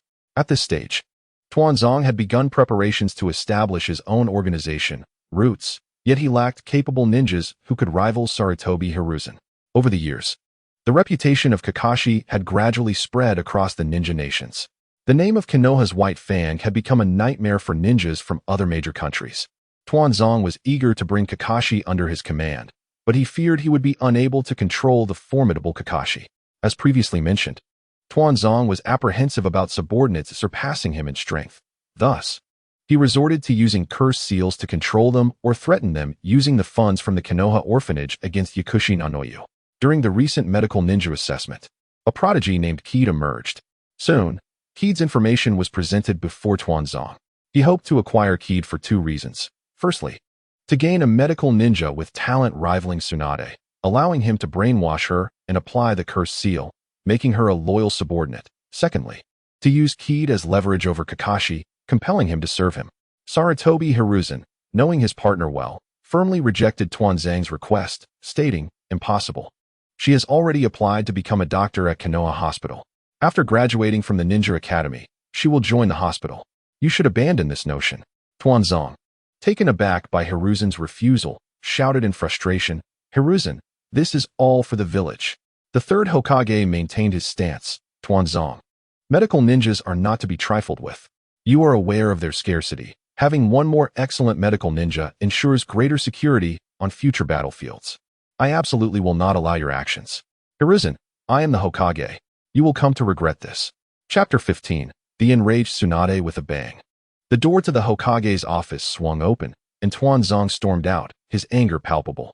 The Umbu surrounding the office, accustomed to such scenes, remained indifferent. Tuanzong strode with confidence, showing none of the frailty of his later years. Hiruzen, you are too weak. Everything I do is for the village. I am the most suitable candidate to become Hokage. Kid passed the medical ninja assessment, and in the following days, began to independently handle patients. Having worked at the hospital for a considerable time, Kid had become familiar with the doctors and nurses. He was well-versed in patient intake, diagnosis, and treatment procedures. Although he had grown accustomed to the processes, handling patients independently required him to transition from initial awkwardness to complete fluency. In the Konoha Hospital's lounge, Kid leisurely sipped juice while perusing Tsunade's cherished diary and scrolls. Suddenly, the lounge door was forcefully thrust open, crashing against the wall with a resounding thud. Kid jumped, nearly instinctively activating his abilities. Tsunade stormed in, snatching the juice from his hands and downing it in one gulp before he could react. Wait a moment. Seeing Tsunade in a furious state, Kid thought it wise to keep his distance. As he gathered his belongings, he muttered, nothing, nothing, in an attempt to deflect her attention. Where do you think you're going? Tsunade glared at Kid, crushing the cup in her hand. Kid's plan to slip away was thwarted, and he quickly sought an excuse to escape. I just treated 2 patients today. I was going to check on their recovery, he said, trying to divert her gaze. Sit down. Tsunade fumed, pacing the lounge. Do you know? Those old fools only know how to give nonsensical orders without understanding anything. The old man only protects his comrades. It's infuriating. Hearing her words, Kid surmised that the old man referred to Sarutobi Hiruzen, while the old fools were likely the other members of the council. Is the higher-ups stirring up trouble again? At this hour, the only thing that could make Tsunade this angry must be the reforms concerning the medical department and medical ninjas. Kid quietly inquired, Lady Tsunade, is it about the reform of the medical department and medical ninjas? Take a look for yourself. Tsunade huffed, shoving a document across the table towards Kid. He received the document, studying it intently. His eyes widened in shock as he read. Goodness. I always thought the third Hokage was conservative, but it turns out he's quite radical. Isn't this a considerable leap? He'd understood well how high the threshold was for becoming a medical ninja. Most ninja villages lacked a comprehensive training system for medical ninjas, resulting in a slow growth rate and a dire shortage of medical ninjas. The Konoha Four, particularly Tsunade, had proposed corresponding reforms. The reform aimed to transition from a traditional apprenticeship model to a mass education approach, akin to an assembly line. They would gather a group of talented ninjas and have experienced medical ninjas teach them. The reforms in the medical department would most significantly impact Tsunade. Fortunately, as a newly graduated medical ninja, she would not be directly involved in such significant matters. This was an opportunity for Konoha 4, particularly for Tsunade, to gain confidence following the successful reforms in the Ninja Academy. Thus, the medical department's reforms carried a somewhat radical tone. Tsunade, this will not bode well for you. An ignorant leader giving orders to experts is a classic case of mismanagement, He'd thought with sympathy as he looked at Tsunade. He promptly set aside the document and picked up a book and scroll he had borrowed to study. Seeing Keed's reaction, Tsunade's frustration turned into a laugh. She slammed her hands on the table, questioning him. Hey, you think you can escape? You're already registered with the old man. You didn't know that, did you? Tuanzong and the old man had a quarrel over your allegiance. Keed was taken aback. The fact that Tuanzong was paying attention to him was concerning, but he already had a plan in mind. However, he hadn't expected to be noticed so soon. It seems I must intensify my efforts in developing my abilities. With that thought, Keed gathered his belongings and addressed the still fuming Tsunade. Lady Tsunade, it's time for me to clock out. Before she could react, Keed had packed his bag and was ready to slip out of the lounge. However, as he approached the door, Tsunade grabbed him by the collar and said menacingly, Wait a moment, or you'll be in for it. In the formidable presence of Tsunade, Konoha's esteemed Sannin, Konoha's own Kakashi stood obediently at the entrance, awaiting the conclusion of their workday together. Hurry up, he muttered, wincing in pain. Those Uchiha bastards. How dare they harm the villagers? I shall lodge a complaint at the Hokage's office. As they reached the first floor, Kakashi and Tsunade were met by the frantic personnel of the police force, hastily transporting several injured individuals into the Konoha hospital. What on earth is happening? Tsunade gestured for Kakashi to assess the patient's injuries while she approached the leading officer. None other than Uchiha Fugaku, the current head of the Uchiha clan and father to the future prodigy, Itachi Uchiha. After a meticulous examination, Kakashi returned to Tsunade and reported multiple fractures and extensive muscle damage. Tsunade furrowed her brow as she addressed Fugaku. Your actions were rather excessive, considering these individuals are from our own village. Uchiha Fugaku sincerely apologized. I regret this, Lady Tsunade. It was our mistake. As he acknowledged his error, the injured villagers, emboldened, clamored to accuse the Uchiha clan. However, their cries were abruptly silenced by a pained gasp as Kakashi, standing beside the patient, had pressed on their fractured area. With a frosty glare directed at the raucous group, Kakashi commanded, This is Konoha Hospital. Please maintain your composure. Should you fail to do so, I shall ensure your silence is eternal. His icy gaze swept over the other patients, who were evidently ruffians, often slandering the Uchiha clan under the instigation of certain individuals. Their reputation had suffered immensely due to these baseless accusations. These scoundrels were utterly inept, yet they indulged in spreading rumors without hesitation. The thought of his father, Kakashi Shikaku, meeting his demise due to the vile words of such wretches fueled Kakashi's murderous intent. Chapter 16. Is it truly justifiable? A few patients trembled under Kakashi's chilling glare, hurriedly pleading with Tsunade. It was these Uchiha scoundrels who injured us. Please, Lady Tsunade, grant us justice. Upon hearing their baseless accusations, Fugaku's composure began to fray. His clenched fists revealed the turmoil within him. While the Uchiha clan was known for their eccentricities, they held a sense of pride and would never stoop to attack the villagers without cause. How dare you? Fugaku seethed, managing to suppress his fury as he faced the accusers. However, the other Uchiha present lacked his restraint. One of them retorted, You lot were drunken louts in the tavern, seeking a free meal. You not only refused to pay but also assaulted the tavern owner, affecting innocent villagers in the process. When our police force intervened, you had the audacity to insult our clan leader. Tsunade regarded the injured with a disdainful expression. Though her own drinking habits were questionable, She would never resort to causing a ruckus while intoxicated. Ah, how delightful. To insult the leader of a clan. Just a few drinks, and you've forgotten yourselves, she mused.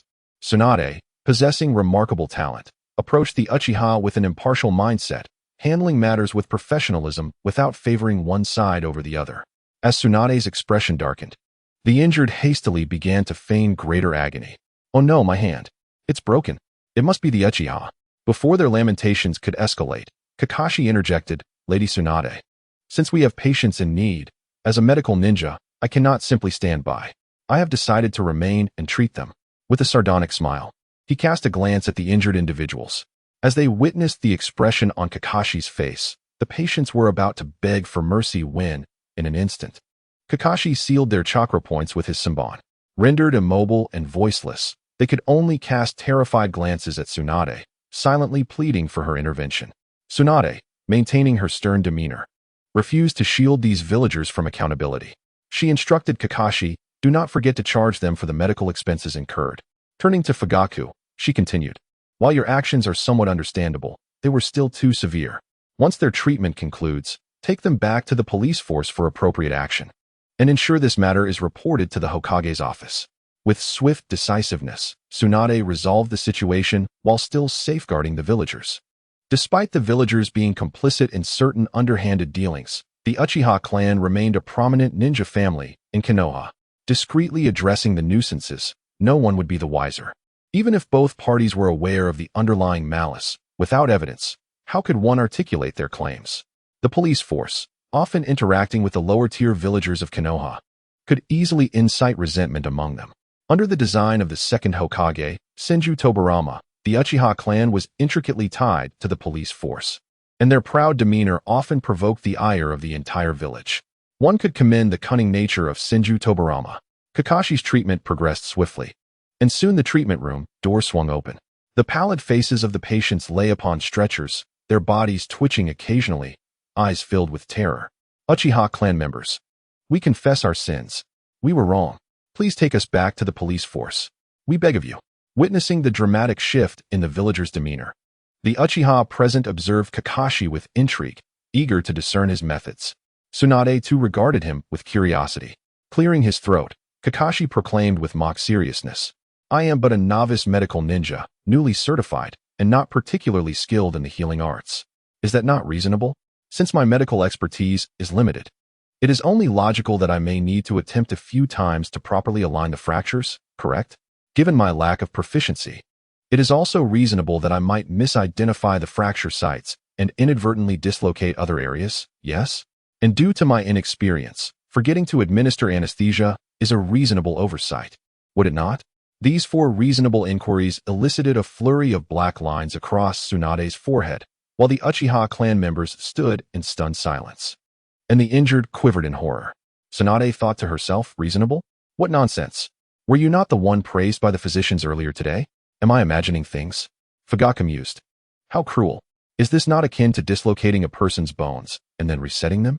Such torture would be unbearable even for a ninja, let alone these villagers. The injured individuals harbored thoughts of reluctance. They merely wished for the Uchiha clan members to escort them to the police department, seeking to distance themselves from the white-haired youth who was tending to them. Observing the villagers pleading desperately before him, a sigh escaped the lips of the Uchiha clan member, who mused, sometimes, it takes a villain to deal with another villain. After resolving the unexpected incident, Tsunade and Kakashi left the hospital together, exiting through the hospital's doors. As they watched the police department members depart, Tsunade lamented, the discontent towards the Uchiha clan within the village is growing louder. The old man and his cronies seem oblivious to the situation, allowing such sentiments to spread unchecked. If this continues, a significant crisis is inevitable.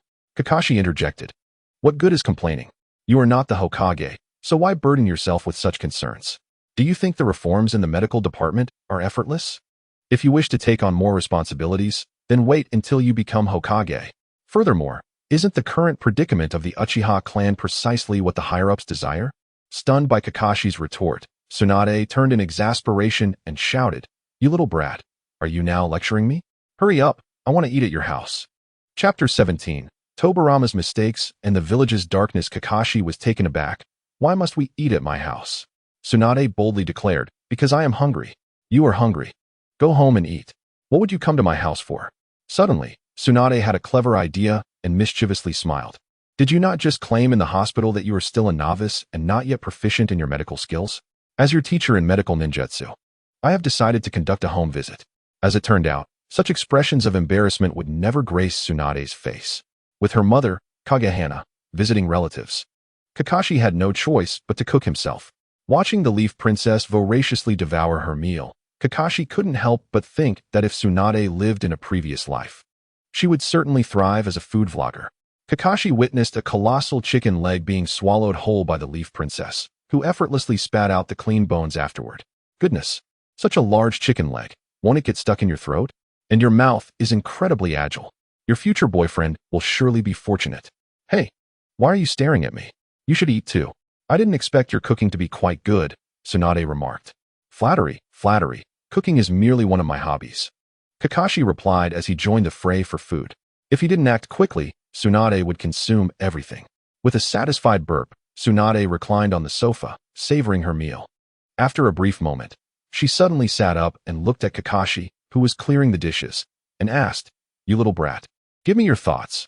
Why do the old man and his cronies allow the villagers to express their dissatisfaction with the Uchiha clan? Kakashi turned to her, his face reflecting confusion, and replied, Would you prefer the truth or a fabrication? Is there a distinction? Tell me both. The truth is, the third Hokage, Hiruzen Sarutobi, and the other higher-ups in Konoha have inherited your granduncle Tobarama Senju's will to be wary of the Uchiha and to strive for their integration into the greater family of Konoha. These rumors are merely a necessary tactic. Upon hearing this, Tsunade's expression turned sour, and she disdainfully replied, You insolent brat, are you seeking a fight? Hurry up and tell me the other situation. If I speak the truth and you threaten me, that is rather unreasonable. Shall I commence with the falsehoods? Are you certain you wish to hear them? Tsunade clenched her fist, glaring fiercely at Kakashi. You little rascal, make haste, or I shall punish you. Lady Tsunade, allow me to pose a question. Why do you think your granduncle, the second Hokage Tobarama, established the police department? Was it for restriction, for precaution, or out of fear? Fear? Huh. You truly are a child. My granduncle feared the Uchiha clan? Do not jest. Noting Kakashi's serious demeanor, Tsunade gradually reined in her amusement. Lady Tsunade, your grandfather, the first Hokage Hashirama, and Uchiha Madara were renowned as the dual heroes of the warring states. Their prowess is beyond mere words. You know well that the reconciliation between the Senju and Uchiha clans laid the foundation for present-day Konoha. It can be said that the Senju and Uchiha clans are the founding families of the village, with the Senju and Uchiha as the core. Other ninja clans were drawn in, complemented by the influx of common folk seeking refuge, all of which contributed to the formation of Konoha. Lady Tsunade, your granduncle, the second Hokage, indeed possessed a vision that transcended clan boundaries, addressing issues from the perspective of the entire village. He personally dismantled the Senju clan, and many Senju members reclaimed their surnames, becoming civilians of Konoha. However, it is only the Senju clan that can restrain the Uchiha clan. Now, may I ask you, Lady Tsunade, how should we handle a scenario where another individual like Uchiha Madara emerges from the Uchiha clan? Tsunade hesitated, her expression one of utter confusion. What nonsense are you spouting? Uchiha Madara, a demonic figure of the ninja world, a once-in-a-millennium individual. Kakashi, have you lost your mind, or have I? Ignoring Tsunade's bewilderment, Kakashi continued, perhaps Lady Tsunade would argue that not every Uchiha possesses talents akin to Madara. Indeed, the talents of Hashirama and Madara are not something just anyone can emulate. Yet, do not forget, Lady Tsunade, that the awakening of the Sharingan is much easier for the Uchiha than the growth of strength for the Senju. The second Hokage, Tobarama Senju, understood the enhancement offered by the Sharingan, which is precisely why he feared the possibility of another Uchiha Madara arising. Currently, the third Hokage and other Konoha higher-ups harbor an even greater apprehension towards the Uchiha clan. Some have even developed feelings of inferiority, which only intensifies their desire for the power of the Sharingan.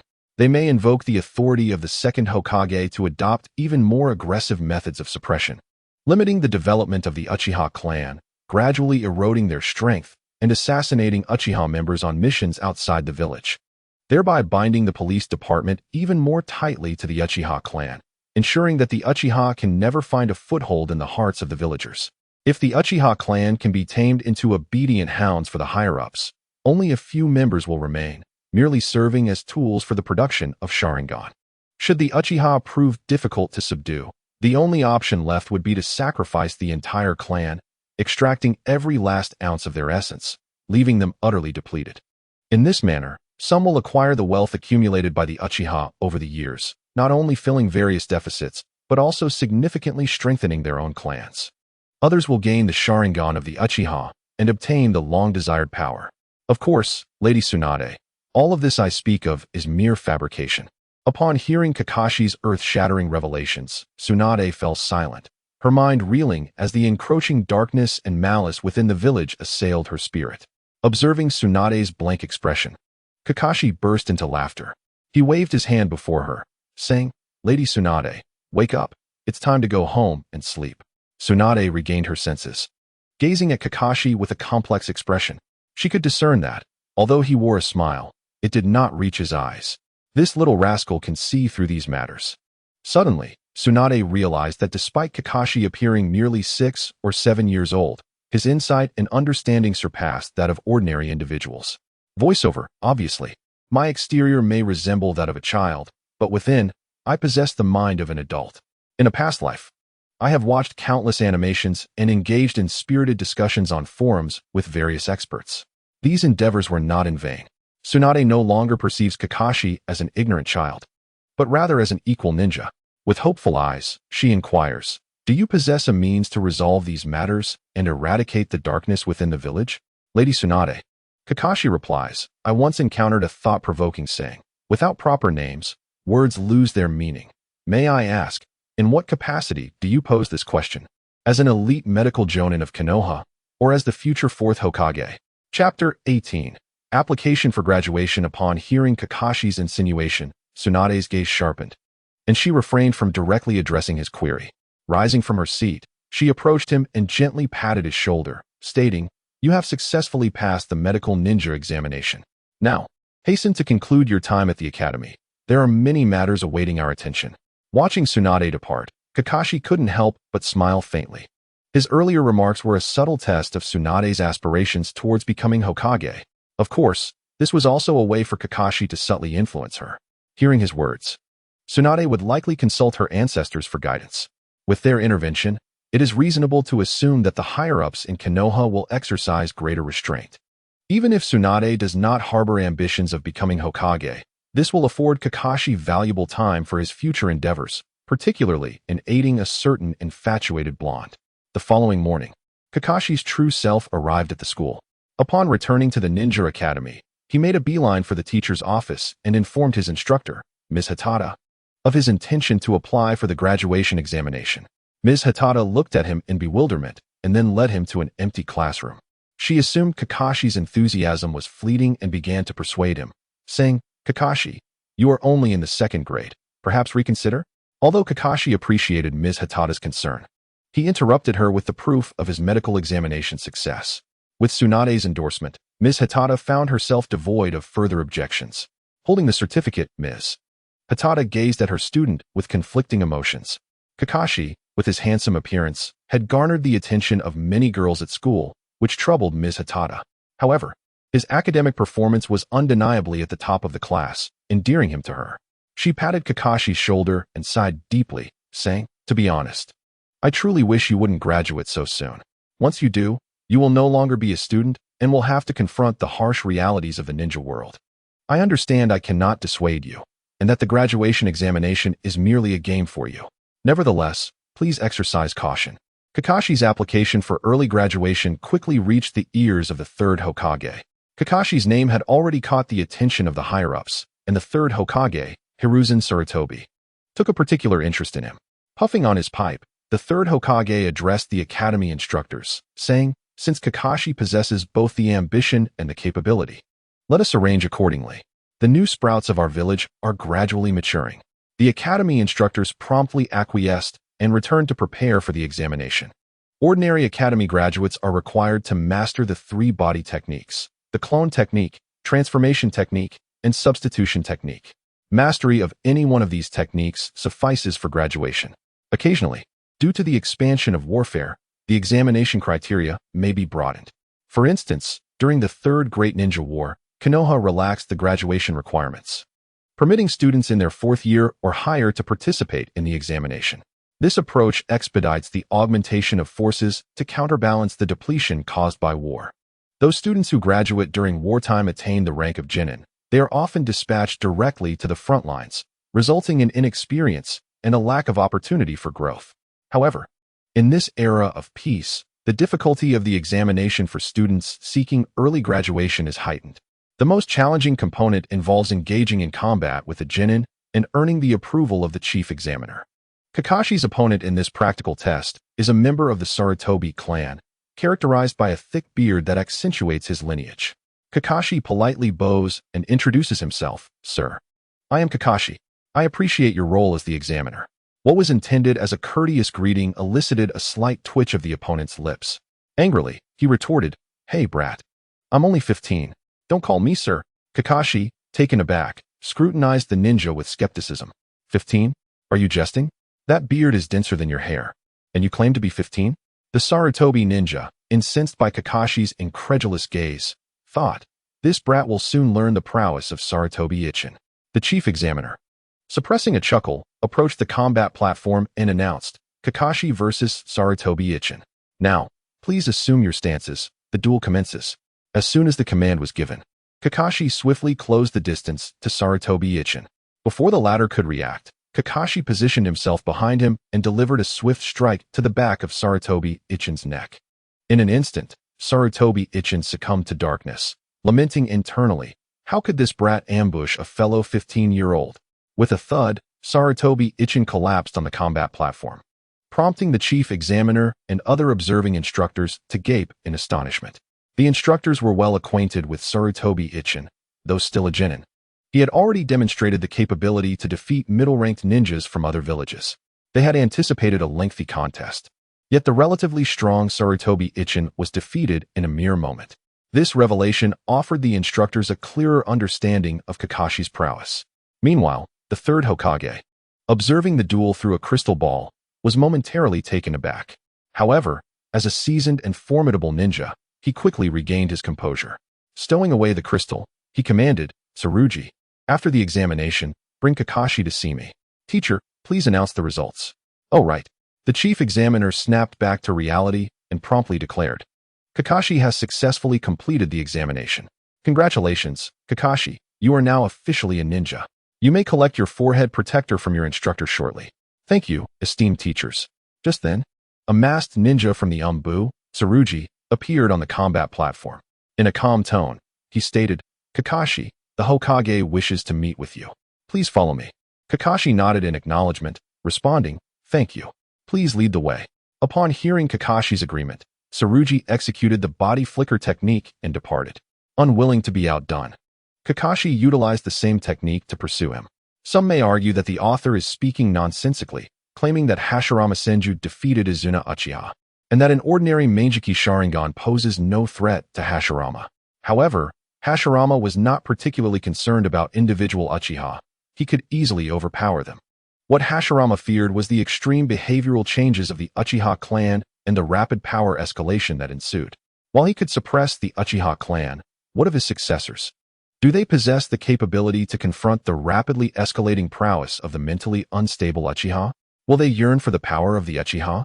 According to subsequent developments in the narrative, it appears that the successors of Tobirama are ill-equipped to handle such threats, particularly Shimura Danzo, who covets the strength of Senju Hashirama and the Uchiha, has transformed himself into a grotesque entity, neither human nor demon. As for the Uchiha clan ascending to the position of Hokage, such notions are absurd.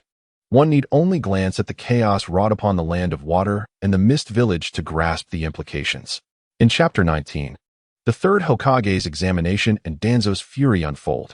Upon hearing a sound from behind, the Umbu ninja, codenamed Crane, experienced a flicker of surprise. Although this was not his utmost speed, it should not have been within the reach of a mere newly minted genin. In the next instant, Crane quickened his pace. Yet, no matter how swiftly he moved, the presence trailing him remained steadfastly close. Soon, both arrived at the Hokage's office, with Crane escorting Hatake Kakashi inside. Upon entering the Hokage's office, Crane was struck by Kakashi's lack of fatigue. This marked Kakashi's inaugural meeting with the third Hokage, Hiruzen Sarutobi. At this moment, Sarutobi still retained a vigorous demeanor, with his hair and beard dark and full. However, a hint of weariness was etched upon his face. Likely a consequence of his extensive dealings with the affairs of Konoha, Kakashi approached the desk and declared, "Hokage-sama, Hatake Kakashi reporting for duty." The third Hokage set down his brush, looked up with a smile, and said, "Ah, Kakashi, you've arrived. First, congratulations on passing the examination. Welcome as an official ninja of Konoha. I hope you will continue to strive diligently to protect our village." Kakashi straightened, replying earnestly, "Yes, I shall heed your guidance, Hokage-sama." The third Hokage waved his hand dismissively, chuckling, "No need for such formality. Kakashi, you are now a legitimate ninja. May I inquire as to why you chose this path? What are your aspirations?" With a solemn expression, Kakashi emanated an air of righteousness. "Hokage-sama, my ambitions are not grandiose. I merely wish to lead a simple life. I am a part of this village, where my family and friends reside. I do not wish for them to suffer harm. Thus, I became a ninja to acquire the strength necessary to protect them. I will continue to strive for improvement to safeguard those I hold dear." Upon hearing Kakashi's words, the third Hokage took a deep drag from his pipe and regarded him with earnestness. "Kakashi, I have sensed your desire to grow stronger for the sake of your comrades. Therefore, I implore you to persevere and not falter midway. Of course, Hokage-sama, I shall maintain this protective resolve as I progress." The third Hokage nodded approvingly and retrieved a forehead protector from his desk. He presented it to Kakashi, stating, "Since you have successfully passed the ninja examination, consider this forehead protector a gift from me." Kakashi accepted the forehead protector with gratitude, exclaiming, "Thank you, Hokage-sama. I shall guard this with my life." "Very well, good child. Since you have received your forehead protector, you may return home for now. In a few days, I will arrange for you to form a team and embark on your official life as a ninja." Kakashi promptly agreed and departed the Hokage's office. After walking a short distance from the Hokage building, he attuned himself to his surroundings, ensuring that no prying eyes were upon him. Only then did he allow his expression of joy to fade. Previously, on the school's combat platform, Kakashi had sensed an unseen observer. It was only upon meeting the third Hokage that he recalled Hiruzen's prowess in the art of observation. Once home, Kakashi exhaled deeply. Dealing with those old foxes is truly troublesome. Old foxes? What old foxes? His father, Hatake Shikaku, emerged from a room, beaming with pride as he regarded his son. He was already aware of Kakashi's early graduation from the Ninja Academy and his successful completion of the examination. The forehead protector Kakashi bore symbolized his official status as a ninja. "Did you want to know? I just returned from the Hokage's office." "What old foxes are you talking about?" Kakashi retorted, catching his father off guard. Upon hearing that Kakashi had just come from the Hokage's office, Shikaku quickly deflected the topic with a nervous chuckle. "All right, old man. I am now a ninja myself and may even become your subordinate. So, Captain Hatake, I look forward to your guidance." Kakashi extended his hand earnestly towards his father. Recognizing the sincerity in his son's demeanor, Shikaku understood Kakashi's resolve. He extended his hand in return, firmly grasping his son's still somewhat youthful palm. As he held his son's hand and gazed at the child who was growing before him, Shikaku felt a complex mix of emotions. Although Kakashi often tested his patience, Shikaku was acutely aware of his son's depth of character and had never felt undue worry for him. Kakashi's strength was gradually increasing, perhaps in a few years. He would no longer be able to discipline his son. Shikaku felt both joy and melancholy. He was delighted that his son was maturing into a capable man, but saddened by the realization that his child was growing up so quickly. Releasing Kakashi's hand, the father and son walked side by side into the living room, where a gentle woman awaited them. At the dinner table, the family shared laughter and joy. Outside, the moonlight softly illuminated the evening. A gentle breeze rustled the saplings near the towering trees in the yard. In a hidden corner of Konoha, the one-eyed Danzo angrily overturned the table before him, scattering documents into the air, which fluttered down like leaves. The numerous ninjas kneeling before him bowed their heads in silence. Through gritted teeth, Danzo spat, Get out of here, you worthless fools." At the sound of Danzo's outburst, the ninjas hastily exited the room, leaving him alone. Once everyone had departed, Danzo roared, "Damn it, that old fool. If he's so ancient, he should just go and die. How dare he meddle in our affairs? And that cursed monkey, why does he so obediently heed that old man's words? Such cowardice. Teacher, do you see? I am the one truly suited to be Hokage. I am the one capable of leading Konoha back to greatness. I am the true inheritor of your will." After venting his frustrations, Danzo settled into his chair, darkly contemplating as he stroked the bandages around his right eye, a sinister smile creeping across his face. "Ah, Uchiha Kagami, truly worthy of your reputation. This Sharingan is remarkably powerful. How could the impetuous Uchiha clan possess such magnificent Sharingan? The power of the Sharingan must rest in my hands. For I alone am the true guardian of Konoha. The malevolent Sharingan of the Uchiha will undoubtedly fall into my grasp, and I imagine those foolish Uchiha will feel quite honored. However, for now, it is prudent to remain in hiding. I shall pursue the Sharingan after this storm has passed. My immediate concern is to expand my own influence and to gather subordinates who are entirely loyal to me. Relying solely on the members of the Shimura clan is insufficient. There is a reason for Shimura Danzo's furious demeanor. That day, Tsunade returned home, filled with confusion after hearing Kakashi's words. She confided in her ancestral guardian, Uzumaki Mido, sharing both Kakashi's remarks and her own bewilderment. Uzumaki Mido, observing her distressed granddaughter, enveloped her in a comforting embrace, gently stroking Tsunade's hair. In a soothing voice, she reassured her beloved granddaughter, "Little Tsunade, rest easy and sleep well. When you awaken tomorrow, all will be well." Under Mido's tender care, Tsunade soon drifted off to sleep, her furrowed brow slowly relaxing as Mido tucked the blanket around her. Expressionless, Uzumaki Mido turned to the hidden ANBU members outside the courtyard and commanded, "Bring the monkey to me immediately." Shortly thereafter, the third Hokage, Sarutobi Hiruzen, arrived at the Senju ancestral home to meet Mido. Without any hesitation, Mido stated plainly, "I am aware that the ninja world is currently unstable, and signs of impending war are re-emerging. Now is not the time to disrupt the unity within the village. We must quell any rumors that threaten to divide us." The third Hokage nodded in agreement, hastily promising to act. Upon exiting the Senju home, the third Hokage returned to his office with a grim expression. He promptly summoned all members of the second-generation guard, where he chastised Danzo. Although some members intended to defend Danzo, they quickly fell silent when the third Hokage remarked, "Lady Mido is very angry." Instantly, the others turned to reproach Danzo. The third Hokage felt a surge of anger. Danzo had committed wrongful acts and had been caught. Especially now, as the ninja world teeters on the brink of chaos. Unity among the various ninja clans is crucial, particularly with the formidable Uchiha clan. How could Danzo's actions inspire loyalty? Thus, while the third Hokage bore the brunt of discontent at the Senju residence, Danzo faced his own wrath in the Hokage's office. Danzo, a man who could not tolerate injustice, found himself silenced by the third Hokage's resolute declaration, "I am the Hokage.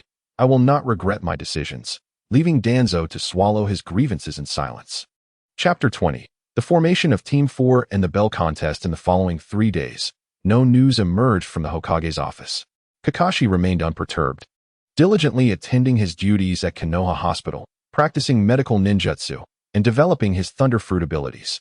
Life was both fulfilling and uneventful, while his strength gradually increased. However, he had not seen the esteemed Lady Tsunade during this time. Perhaps she was intimidated by his earlier words, or perhaps the reforms in the medical department held her back. Who could say? As the end of the workday approached, Kakashi prepared to train. At that moment, the ANBU member, Crane, who had not been seen in days, reappeared before him with her usual cold demeanor, announcing, "By the Hokage's orders, please report to the Hokage's office, Genin Kakashi." Kakashi nodded in acknowledgement, replying, "Thank you, senior. I will put my things away and depart immediately." With that, he returned to Konoha Hospital to secure his belongings. When he emerged, Crane had vanished, and Kakashi set off alone toward the Hokage Tower. Arriving at the Hokage Tower, he relied on his memory to find the Hokage's office, where he encountered the third Hokage, Sarutobi Hiruzen. Unlike their previous meeting, this time, the third Hokage was not engaged in official duties, but was conversing with a young man bearing a long sword and a serious expression, a stern individual indeed. Upon noticing Kakashi's arrival, the third Hokage greeted him warmly, saying, "Kakashi, please take a seat on the sofa and wait a moment." I will announce something once everyone has arrived. Soon, two youths entered the room. One had long, red hair and carried a standard ninja blade, clearly from the same clan as the previous young man. The other was more mature, sporting a thick beard indicative of his Sarutobi lineage. Once they were settled, the third Hokage ceased his conversation with the young man and stood to announce, Kakashi, Yuhi Kurenai, and Sarutobi Asuma. This is your Jounin leader, Yuhi Kurenai, and you are now officially formed as Team 4. After the third Hokage's declaration, Yuhi Kurenai introduced himself. Greetings, I am now your guiding Jounin. Let us find a spacious area to discuss matters further. He then slightly bowed to the third Hokage, saying, I apologize for the interruption, but do not worry. I will ensure they receive proper guidance. The third Hokage nodded gently, replying, Take good care of them. Thank you, Kurenai. Begin your work now. With the third Hokage's approval, Yuhi Kurenai led Kakashi, Yuhi Kurenai, and Sarutobi Asuma from the Hokage Tower directly to the Konoha training grounds. Upon arrival, the three stood in a row, facing their Jounin instructor. Kurenai crossed his arms, his expression serious as he addressed his students. Allow me to introduce myself once more. I am Yuhi Kurenai, and from today onward, I shall be your Jounin instructor. Now, let's go around and introduce ourselves, including your likes, dislikes, and dreams. Of course, the latter can be optional. Also, while I do not concern myself with your private matters, you must address me as Kurenai-sensei during our training. It was evident that Kurenai was a strict individual, not merely adopting a stern facade for the sake of his students. After hearing the Jounin's introduction, the first to speak was Yuhi Kurenai, who said, I am Yuhi Kurenai. I enjoy grilled meat and loathe vegetables. My dream is to become Hokage in the future. Kurenai nodded in approval, internally exulting, as expected of my beloved younger brother. He resembles me. Next, Sarutobi Asuma spoke. I am Sarutobi Asuma. I enjoy the grilled sausages from East Street and detest bitter melon. In my spare time, I like to play shogi and fish. As for my dreams, I have yet to decide. No dreams? Are you uncertain about the future? Kurenai pondered, shifting his gaze to the last of his students, Kakashi. He had learned from the third Hokage that this child, Kakashi, possessed remarkable talent in medical ninjutsu. Today, Kakashi wore a loose blue short-sleeved shirt paired with light-colored capri pants and leg wraps. Despite his youthful appearance, there was an air of valor about him. Kakashi adjusted his clothing, maintaining a neutral expression, and spoke in a calm tone. I am Kakashi, 7 years old, unmarried. I enjoy training and tidying up my space. I dislike untidy individuals. My dream is to grow tall, so I refrain from smoking and drinking, maintaining a regular schedule. I drink milk every night and engage in physical exercise regularly. Asuma thought to himself, what is this kid talking about? But it sounds impressive. Yuhi Kurenai mused, how peculiar. A strange addition has infiltrated our team, guided by the esteemed Jonin, Hinata Kaichan. Ah, the troublesome fellows have finally arrived. Now that you have introduced yourselves and I have acquainted myself with your basic circumstances, let us proceed to the next phase, the bell-grabbing competition. Kakashi keyed, unable to suppress his sarcastic thoughts upon hearing this, remarked, is this bell-grabbing competition all that the Hidden Leaf Village has to offer? Have they no other tests? Perhaps it should be renamed the Bell Village. Utilize all of your skills and approach this with the intent to eliminate me, he continued. The competition will persist until 5 in the afternoon, which includes your time for sustenance. Once again, I must remind you, without the determination to eliminate me, you shall not claim the bells from me. With that, Kaichan produced a clock, set the time, and placed it aside. He then addressed his 3 students. Begin. In an instant, the trio reacted, darting into the nearby trees to conceal their presence. Kaichan nodded, pleased with their ability to hide. However, he couldn't resist teasing them. Is that all you can do, little ones? If hiding is your only tactic, you will not seize the bells from me. At that moment, several shurikens shot forth from the bushes. Kaichan deftly tilted his body to evade the attack, causing the shurikens to embed themselves into a tree behind him. Swiftly, he charged towards the source of the shurikens, only to hear a scream as Kakashi Kid was kicked out of the foliage. However, before he could hit the ground, a puff of smoke enveloped him, revealing a piece of wood instead. Substitution technique? Well done, little one. In the next moment, Kaichan swiftly spun, crossing his arms to block Kid's kick. Impressive strength, Kid. It appears your foundation is quite solid. Thank you for the compliment, teacher. But this is hardly the time for praise. With that, Kid launched an offensive. Chapter 21. What is this sudden surge of camaraderie? Kakashi Kid leaped, delivering a fierce kick aimed at Kaichun's face. Kaichun stepped back, effortlessly dodging the attack, then seized Kid's ankle and hurled him toward the distant river. Kid adjusted in midair, dissipating the force and landing gracefully on the water's surface. With swift hand seals, he shouted, "Water release, water chaos wave." A torrent surged towards Kaichun, who was taken aback yet delighted. Despite his surprise, Kaichun did not falter. He formed hand seals and countered with earth release, earth flow wall. A sturdy earthen wall arose before him, completely blocking Kid's water attack. Now, this is a proper earth release technique, devoid of foolish embellishments. Behind the wall, Kaichun silently acknowledged Kid's swift hand seals, indicating diligent practice. Suddenly, a flurry of sounds erupted, and the wall was riddled with holes from multiple projectiles. Seizing the opportunity, Kid sprinted forward, executing a powerful flying kick that shattered the already compromised wall. Debris flew in all directions as he swiftly retrieved shurikens and launched them at Kaichun. Kaichun nimbly dodged the incoming stones and shurikens, preparing to counterattack when an intense heat engulfed him. Fire release, great flame. A massive fireball descended from the side, launched by Sarutobi Hiyu, who had seized the moment while Kaichun was momentarily vulnerable. The fireball struck Kaichun, unleashing a wave of scorching heat. Sarutobi Hiyu leapt from the trees, exclaiming, "Huh? Gotcha, Kaichun-sensei." However, as the smoke cleared, Kaichun's figure had vanished. Startled, Hiyu scanned the area for Kaichun's whereabouts. Up, down, left, right, nowhere to be found. Suddenly, he felt a tightness at his back, particularly in an uncomfortable spot. Kaichun had stealthily approached from behind, crouching slightly while forming the tiger hand seal. Recognizing the familiar posture, Kid gasped, "That stance, that seal. No way. Is he about to use the legendary 1,000 years of pain technique?" "Watch out, Hiyu," Kid shouted. Sarutobi Hiyu, a mere novice, stood no chance against an elite Jonin's assault. Before Kid could finish his warning, the attack landed, and Hiyu was sent soaring through the air, a piercing scream escaping his lips. With a sound akin to shattering glass, Hiyu landed face first, his body sprawled on the ground, utterly defeated. Kid, having witnessed the devastating effectiveness of this technique on his own father, was unfazed. Yet, for Sarutobi Hiyu and the still-hidden Hinata Kaichun, the impact was profound. Hiyu, having just experienced the technique's sting, was in shock.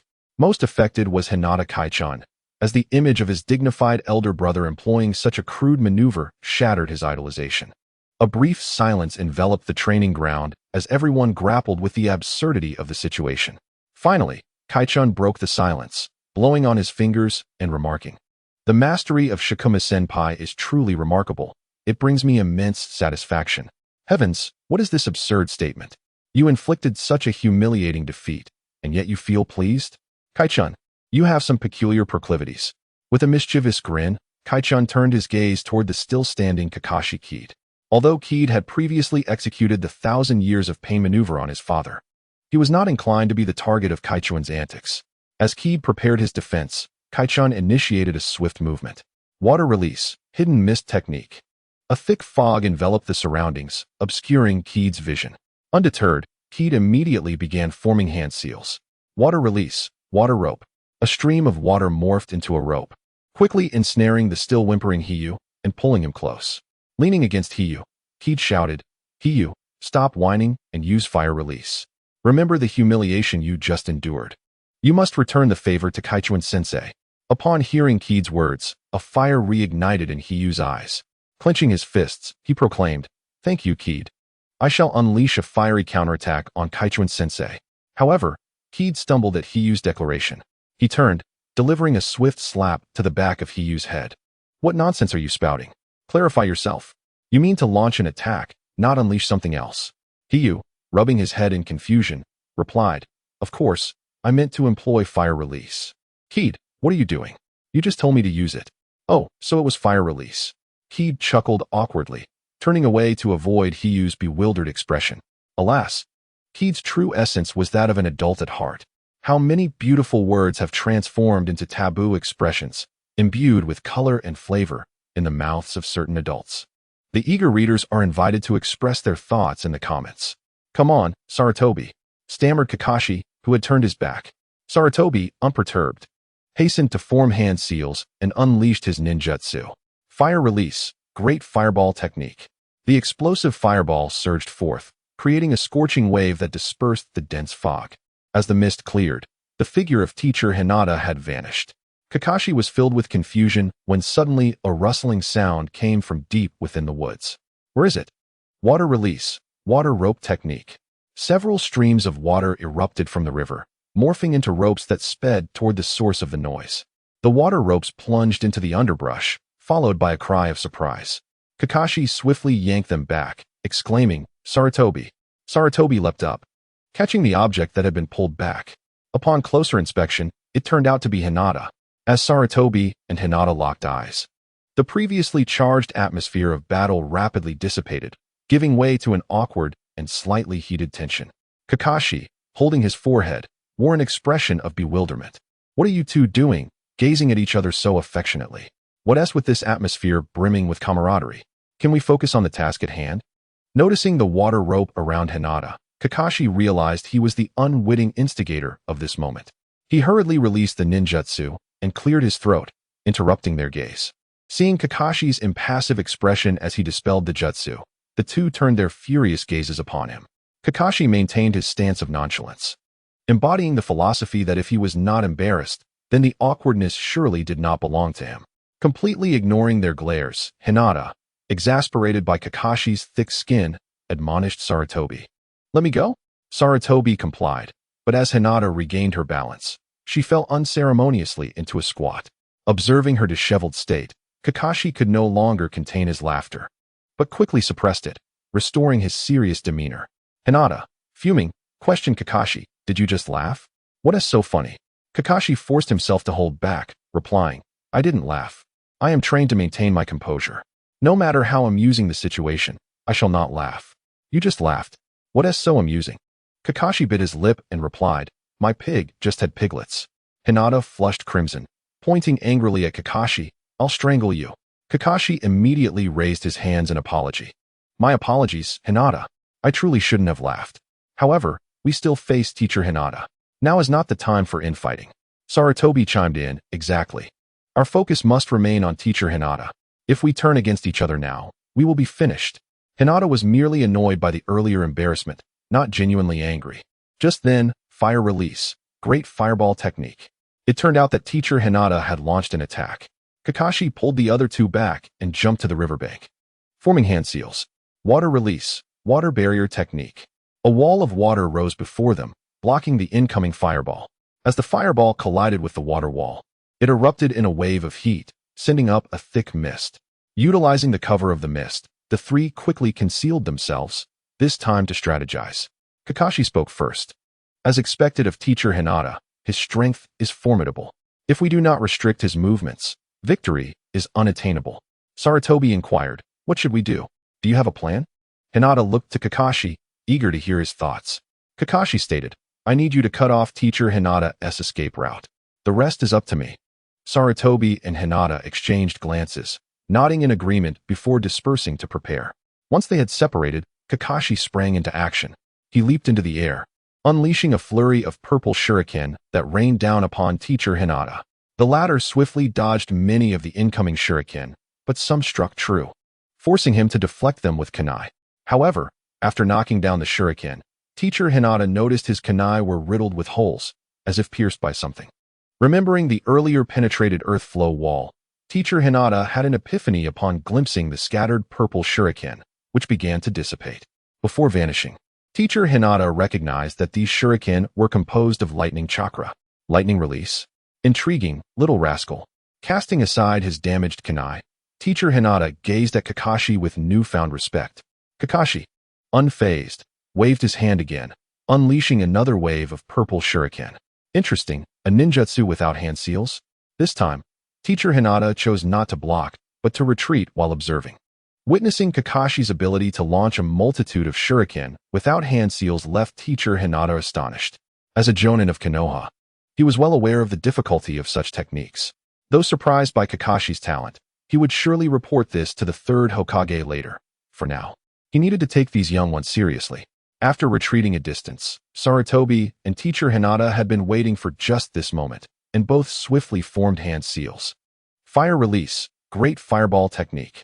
Wind release, great breakthrough. The wind fanned the flames, intensifying the inferno that sealed off Teacher Hinata's escape route. Teacher Hinata nodded in satisfaction, choosing to forego resistance and allowing the fireball to strike him. With a thud, the smoke cleared to reveal a shadow clone. Cunning Teacher Hinata, hiding away, are we? Sarutobi. Hinata, follow me. Kakashi beckoned, leading the two to the opposite side of the river. Heavenly spirits, earthly spirits, do not deceive me in this reincarnation. Sarutobi, prepare fire release. Hinata, prepare wind release. Let us deliver a decisive blow to Teacher Hinata. Lightning release, electric surge. Kakashi plunged his hand into the water, activating the ability of the thunder fruit. Violent lightning surged through the river, creating a multitude of bubbles on the surface. Though Sarutobi and Hinata were unaware of Kakashi's intentions, they complied and channeled their chakra. At that moment, Kakashi shouted, "Now!"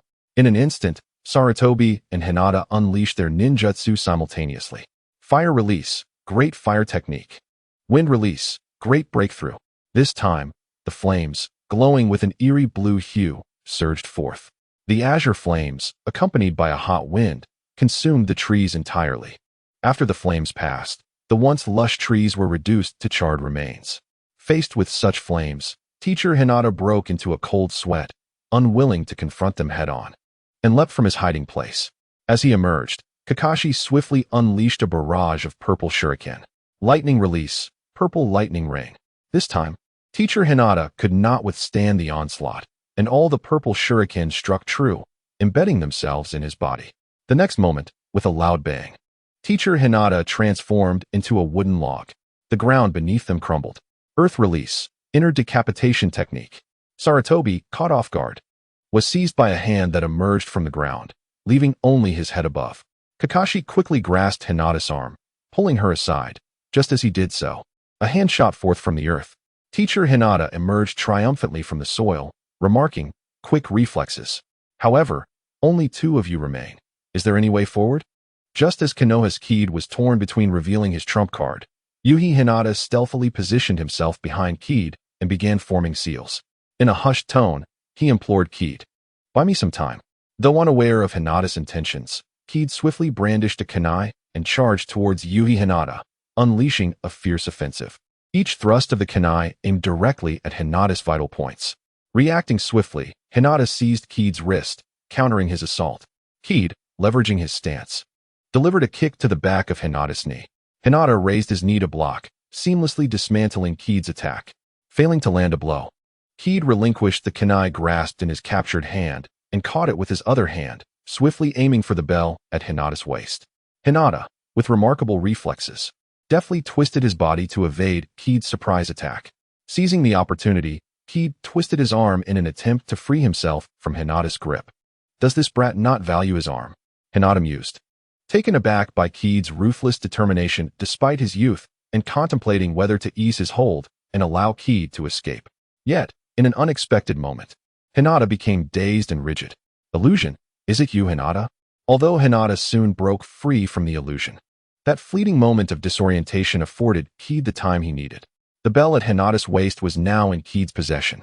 Shaking the bell in his hand, accompanied by its clear chime, Kid triumphantly exclaimed, "Ha ha, Teacher Hinata, we have triumphed. Well done indeed.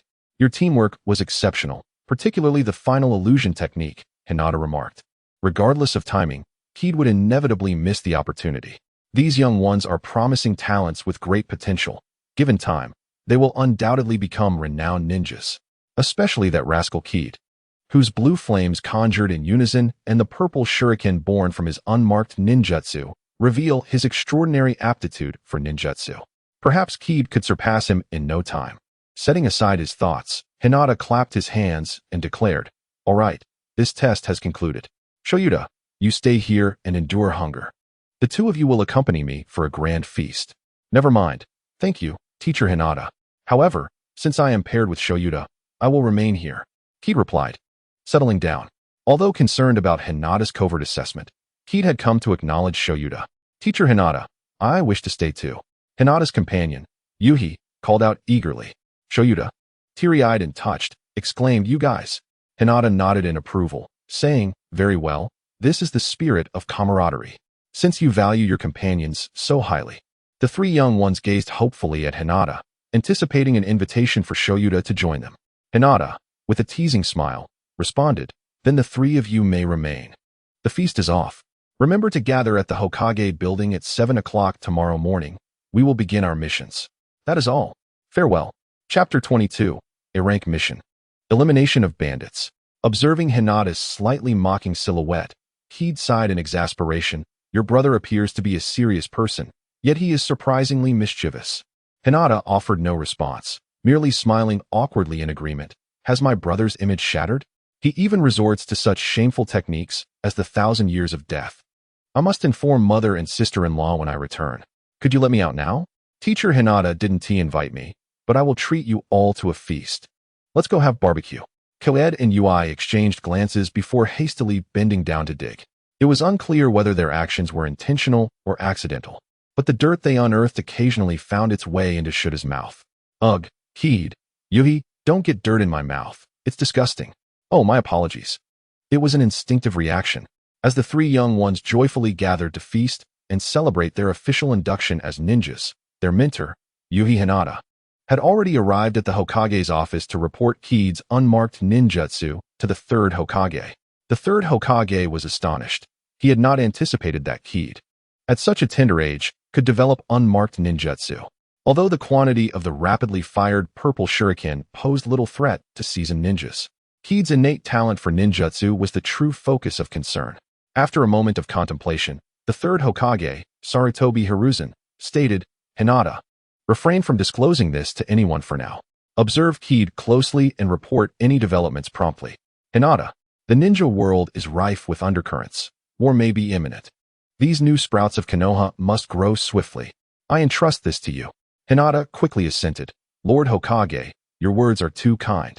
It is our responsibility to protect and guide them. The life of a genin is often mundane, filled with trivial tasks, collecting trash, babysitting, farming, clearing river debris, and searching for lost pets. Particularly during pet searches, Keed often recalled the runaway cat that had been besieged by protagonists in the anime of his past life. As fledgling ninjas, the tasks assigned to them were limited to these low-level missions. Such assignments were not intended to be overly challenging, but were based on the village's assessments. Some tasks were essential for the growth of novice ninjas, such as finding pets, which honed their tracking, information gathering, trap digging, and teamwork skills. River cleaning enabled them to refine their chakra control. Other tasks contributed to the village's productivity, essentially making them village laborers. Though these missions varied in nature, they could be quite dull. The trio believed that a ninja's life should be more thrilling, filled with conflict. This tranquility felt entirely uncharacteristic. After completing over a dozen low-level missions, perhaps sensing the impatience of the team, how could he tell? They completed tasks entirely with shadow clones. The third Hokage personally assigned a higher-level mission. Upon receiving the scroll, Hinata approached the trio, raising the scroll in his hand, and called them over. Hurry up. This is an A-rank mission. The previously listless shadow clones perked up at the mention of an A-rank mission, their eyes wide with anticipation. The trio exchanged glances and promptly dispelled their ninjutsu. Once the shadow clones were dispelled, Yuhi, Shoyuta, and Keed, who was currently resting in the hospital, reading Tsunade's notes on super strength, immediately received the news. Keed was eager to embark on a mission, especially since Tsunade had been overwhelmed by the reform plans in the medical department, and his original form had been conscripted multiple times to serve as a teaching assistant. Officially, he held the title of teaching assistant, yet on occasions when Tsunade was hungover, he even had to take on the role of instructor. However, Tsunade had entrusted her notes on her super strength to Keed as compensation for his assistance. The trio quickly gathered their belongings and made their way to the assembly point. Hinata, exasperated, opened the A-rank mission scroll and informed them, approximately 30 kilometers east of Konoha, in the Dangmang Mountains, there exists a band of robbers. This group has kidnapped the son of a wealthy man, who has issued a bounty to Konoha. The mission requires the elimination of the bandits without leaving anyone behind, while safely rescuing the hostage. I will provide further details as we travel. Upon hearing this, Sarutobi Shoyuta leaped for joy. Finally, a mission befitting my status.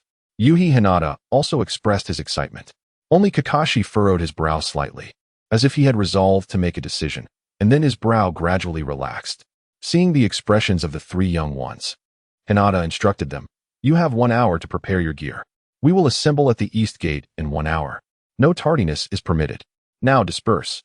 Far away in the Hokage's office, the third Hokage observed the three young ones' expressions through a telescope technique. Within half an hour, they had neatly gathered their equipment and arrived at the village's east gate in succession. Soon, Hinata led the trio toward their destination.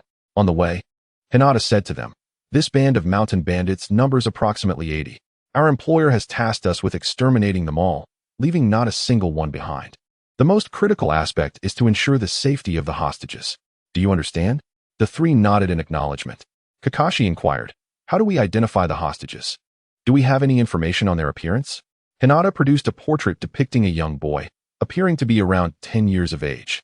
"Observe his likeness and remember it well. We must ensure his safety. Once we rescue him, we shall leave no bandit unscathed." After listening to Hinata's words, the trio remained silent. Kakashi shook his head inwardly, reflecting on the worthlessness of life in the ninja world. Becoming a ninja required the resolve to take lives. This is not a nation under the red flag of the past. This is the cannibalistic world of ninjas. Everything is merely a mission. The four hastened their journey, arriving at their destination by afternoon. As dusk approached, they reached the perimeter of the bandits' hideout on Mount Dongmong. Concealed among the trees, they carefully observed the group of bandits below. The ruffians, clad in filthy garments, gathered together, boasting and drinking alcohol of unknown origin, feasting on meat of dubious provenance, a scene reminiscent of living for the moment. Hinata remarked, "This mission serves as a trial for you. If you succeed, you will be granted the opportunity to undertake higher-level missions. Failure will confine you to lower-tier assignments. Therefore, unless your lives are in jeopardy during the mission, I will not intervene. Remember, our objective is total annihilation. Do you understand?" "Yes," they replied. After Hinata vanished, the three began to devise a battle plan. Kakashi stated, "According to our intelligence, there are about 80 bandits in the hideout. Their living quarters are quite dispersed, making it easy to alarm those further back if we eliminate them one by one. Therefore, we need someone to gather the bandits. The other two will rescue the hostages. After ensuring the hostages are safe, return quickly to encircle the bandits. Is that clear?" Sarutobi and Hinata nodded, murmuring their understanding. "Now let us allocate tasks. To gather the bandits, we need someone to impersonate their leader and eliminate him silently. Who will take on this role?" Killing the bandit leader was not difficult. The challenge lay in doing so without alerting the others. Sarutobi and Hinata exchanged glances. Seeing this, Kakashi stepped forward to accept the task. Once the assignments were complete, Kakashi stealthily dispatched the bandit leader and, utilizing a transformation technique, assumed the leader's identity to gather all the bandits. Seizing this opportunity, Sarutobi and Hinata rescued the hostages before joining Kakashi to encircle the bandits. "Well, the plan is set. We will act at night." "Understood." In the shadows, Hinata silently nodded, greatly approving of Kakashi's operational plan. As night fell, the trio began their individual missions. Faced with the scattered bandits, they easily infiltrated the hideout. Under the cover of darkness, they seized a lone, fortunate bandit. Hinata immediately employed a genjutsu to extract the locations of the hostages and the bandit leader. After acquiring the necessary information, Kakashi drew a kunai, covered the bandit's mouth, and swiftly slit his throat. Witnessing this gruesome scene, the faces of the trio grew pale. Sarutobi stared in horror at Kakashi. "Hey, Kakashi, what have you?" Kakashi, suppressing the urge to vomit, replied earnestly, "This is a necessary ordeal we must endure. The Hokage personally assigned this mission to expose us to the reality of bloodshed. Otherwise, why would we be entrusted with such a significant task? And do you not comprehend what Hinata-sensei's actions signify? This is a fundamental lesson for ninjas, not a game from the Ninja Academy. We will inevitably take lives. If we lack this resolve, we should reconsider our path as ninjas and return home." The third Hokage intended to hone their skills, hoping they would experience the crucible of blood and fire to quickly become formidable ninjas. Only through trials could they shine with brilliance. Sarutobi lowered his head, murmuring, "I understand. But this is so cruel. We are ninjas." Kakashi paused for a moment, surveyed the surroundings, and then stood up. Although his face remained pale, he steeled himself to drag the corpse into the underbrush, whispering, "Do not forget the ninja's code. The mission takes precedence above all." Sarutobi and Hinata quickly composed themselves. their bodies still trembling and faces pale, yet they resolutely stated, "Leave the bandit leader to you. Be cautious." They then melted into the night. Kakashi exhaled deeply, fighting against the nausea. Gritting his teeth, he slapped himself to regain his composure. Having chosen the path of a ninja, he could not turn back. He could not afford to lag behind the two younger comrades. Kakashi suppressed his presence and stealthily approached the bandit leader's quarters. Based on the information from the slain bandit, he soon located the leader's chamber. This bandit chief certainly knows how to indulge himself. The leader's room was easily identifiable, being the only two-story wooden house in the hideout. Kakashi silently approached the building, quietly leaping onto the roof. He could hear the sounds of laughter and drinking coming from inside. Carefully lifting a tile, he peered inside. He saw a bald, burly man embracing a woman in her 30s. The woman, possessing a graceful figure, was of average beauty. The burly man was drinking and eating, teasing the woman in his grasp. Just then, footsteps echoed outside the building. One of the underlings was delivering food to the chief. Kakashi swiftly positioned himself behind the underling, incapacitating him and catching the food he was carrying. Dragging the underling into the shadows, he snapped his neck and transformed into the fallen bandit. While training with Tsunade, Kakashi had learned much about medical ninjutsu and various poisons. As the saying goes, medicine and poison are often intertwined. A skilled physician is frequently an adept poisoner as well. Kakashi entered the chief's chamber, placing the poisoned food before him and respectfully retreating. The bandit leader was already inebriated, his reflexes dulled, and he failed to notice anything amiss. He merely continued to gorge himself, groping the woman in his embrace. "Ha ha ha, you are truly lovely. Soon, you must serve me well." The bandit leader, in a drunken stupor, leered at the woman, his hands wandering. "Oh, you are so annoying." The woman protested coyly, yet she was already his possession, having abandoned her family for him. The bandit leader laughed heartily and took a bite of the poisoned food, exclaiming, "Who is more formidable, me or your sickly kin?" The woman playfully struck the bandit leader's chest a few times, shyly saying, "Do not mention that unfortunate soul. He now belongs to you. Clearly, you are the stronger one." The bandit leader laughed heartily and replied, "My little beauty, you are quite bold. Come, let me feed you." With that, he brought the tainted food closer to her mouth. Hidden quietly outside the door, Kitamuki Kid soon heard the bandit leader shout, "Hey, what is wrong with you?" Then came a loud thud, followed by silence. After a moment, Kid pushed the door open and stepped inside. He found both individuals convulsing on the floor, frothing at the mouth. Upon checking their pulses, he confirmed they were both lifeless. He dragged their bodies onto the bed and covered them with a blanket. Then, using a transformation technique, he assumed the appearance of the bandit leader. Adjusting his voice to match the leader's, he cleared his throat and stepped outside. Once outside, Kid shouted angrily, "Where is everyone? Where have all the men gone? Hurry, gather around." As his voice echoed, nearby bandits lit their lamps and stumbled out, disheveled and confused. They chorused, "Boss, what happened? Are we going to kill someone?" Kid leaped in front of the one who spoke, delivering several sharp slaps to his head. Frustrated, he scolded, "All you think about is killing. Use your brains for once." Seeing their leader in such a rage, the other bandits dared not utter a word. Kid pointed at them and berated, "You are all useless. Without me, how will you survive? Go and call everyone back here. We have a significant deal to discuss." The bandits' eyes lit up with excitement, eager to learn more. The one who had just been struck bravely asked, "Boss, what kind of significant deal?" "Humph. It is a deal so grand that it will leave you all well provided for." Kid replied, "Summon every brother in the hideout. Remember, after this transaction, we will no longer be mere bandits. We shall no longer worry about hunger." Hearing this, the bandits rushed out, joyfully thanking their leader as they went. After their departure, a figure descended. It was Sarutobi Shantai.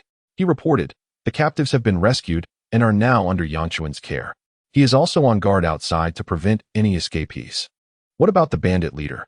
Is he dead?" Kid nodded and quietly replied, "Poisoned." After a moment of silence, Shantai said, "I understand. Let us wait for the others." "Good. You hide and block their escape route. We will attack from both sides," Koed instructed. Xiangtai nodded and vanished in an instant. After a while, around 60 to 70 bandits entered. One of them flatteringly inquired, "Boss, we heard you have a big deal in the works. What is it?" Kid assured them, "Do not worry. It will be substantial. So substantial that you will never have to worry about your future." He then looked at the gathered bandits and asked, Is everyone here? For brothers are missing. We do not know where they are. Someone replied. Should we wait for them? Keed scoffed. We will not wait. Let them miss out on this grand opportunity. With all present, Keed dropped his disguise. He raised his hand and declared, All right, prepare to act. He then leaped onto the roof behind him. Act? What do you mean, boss? What is going on? The assembled bandits were bewildered, utterly confused by the unfolding events. Just as they stood in disbelief, a voice rang out. Lightning release. Rain of pear blossoms. Shadow shuriken jutsu. A torrent of shurikens and purple projectiles rained down from above, targeting the unsuspecting bandits. Ah, it hurts. They cried. Boss, what is happening? One shouted. He is not the boss. He is a ninja. This is a ninja's attack. Someone has hired ninjas to kill us. The mention of ninjas sent the bandits into a panic. Some begged for mercy, pleading with Keed and Shangtai to spare them. Please. I do not want to die. Noble ninjas, spare us. Others, desperate, attempted to fight back, but met with swift demise. As the bandits tried to flee, the relentless onslaught of shurikens and lightning release projectiles left them nowhere to escape. Keed's precision ensured that the projectiles pierced their hearts, throats, and brains, while many others lay injured, moaning on the ground. Once the assault concluded, no bandit remained standing. They were all sprawled on the ground. Just as Shangtai prepared to jump down, Keed stopped him. Use fire release. I will use wind release. Shangtai paused, quickly grasping Keed's intent. The two swiftly formed hand seals, unleashing their respective jutsu. Fire release, great fireball technique. Wind release, great breakthrough. The flames, accompanied by a fierce wind, coalesced into a raging fire tornado, engulfing the bandits below and setting the entire hideout ablaze. Those hiding or preparing to ambush were consumed by the flames. Ah, it's burning. I don't want to die. Help me. As the fire spread, the hideout was reduced to a sea of flames, leaving behind mere ruins.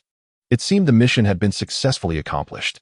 The air was thick with the scent of charred flesh, and the ground bore the remnants of blackened bodies.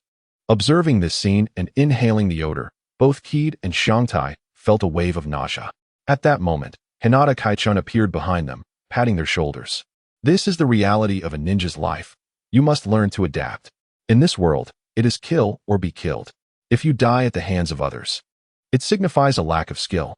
A mission must be completed without room for negotiation. Keed coughed a few times, alleviating the churn in his stomach, then stood and declared, I understand. I have been prepared since the moment I became a ninja. Shangtai echoed, me too. Keed then asked, what about Yangchun and the hostages? They have been safely relocated. Yangchun personally escorted the hostages to the employer and should be returning soon, Kaichun replied. After a brief pause, Yangchun rushed back, his face pale upon witnessing the scene. He covered his mouth and ran to the side. Seeing his reaction, the nausea that had subsided surged back in Keed and Shangtai, and they too ran to the side to vomit. Observing the three in distress, Kaichun remarked, You all performed admirably. I have decided to treat you to grilled meat upon our return, specifically, the charred kind. The three, now retching even more, expressed their most sincere greetings to Kaichun. On the way back, the trio appeared dejected, evoking sympathy. Kaichun assessed their performance during the mission, noting, overall, the task was well executed, deserving of praise. Furthermore, you three clearly defined your roles and fulfilled your respective responsibilities, ensuring the mission's success. In summary, I am quite satisfied with your performance. Thank you, Teacher Kaichun. The trio responded weakly. Kaichun thought to himself, youth still requires time to adapt.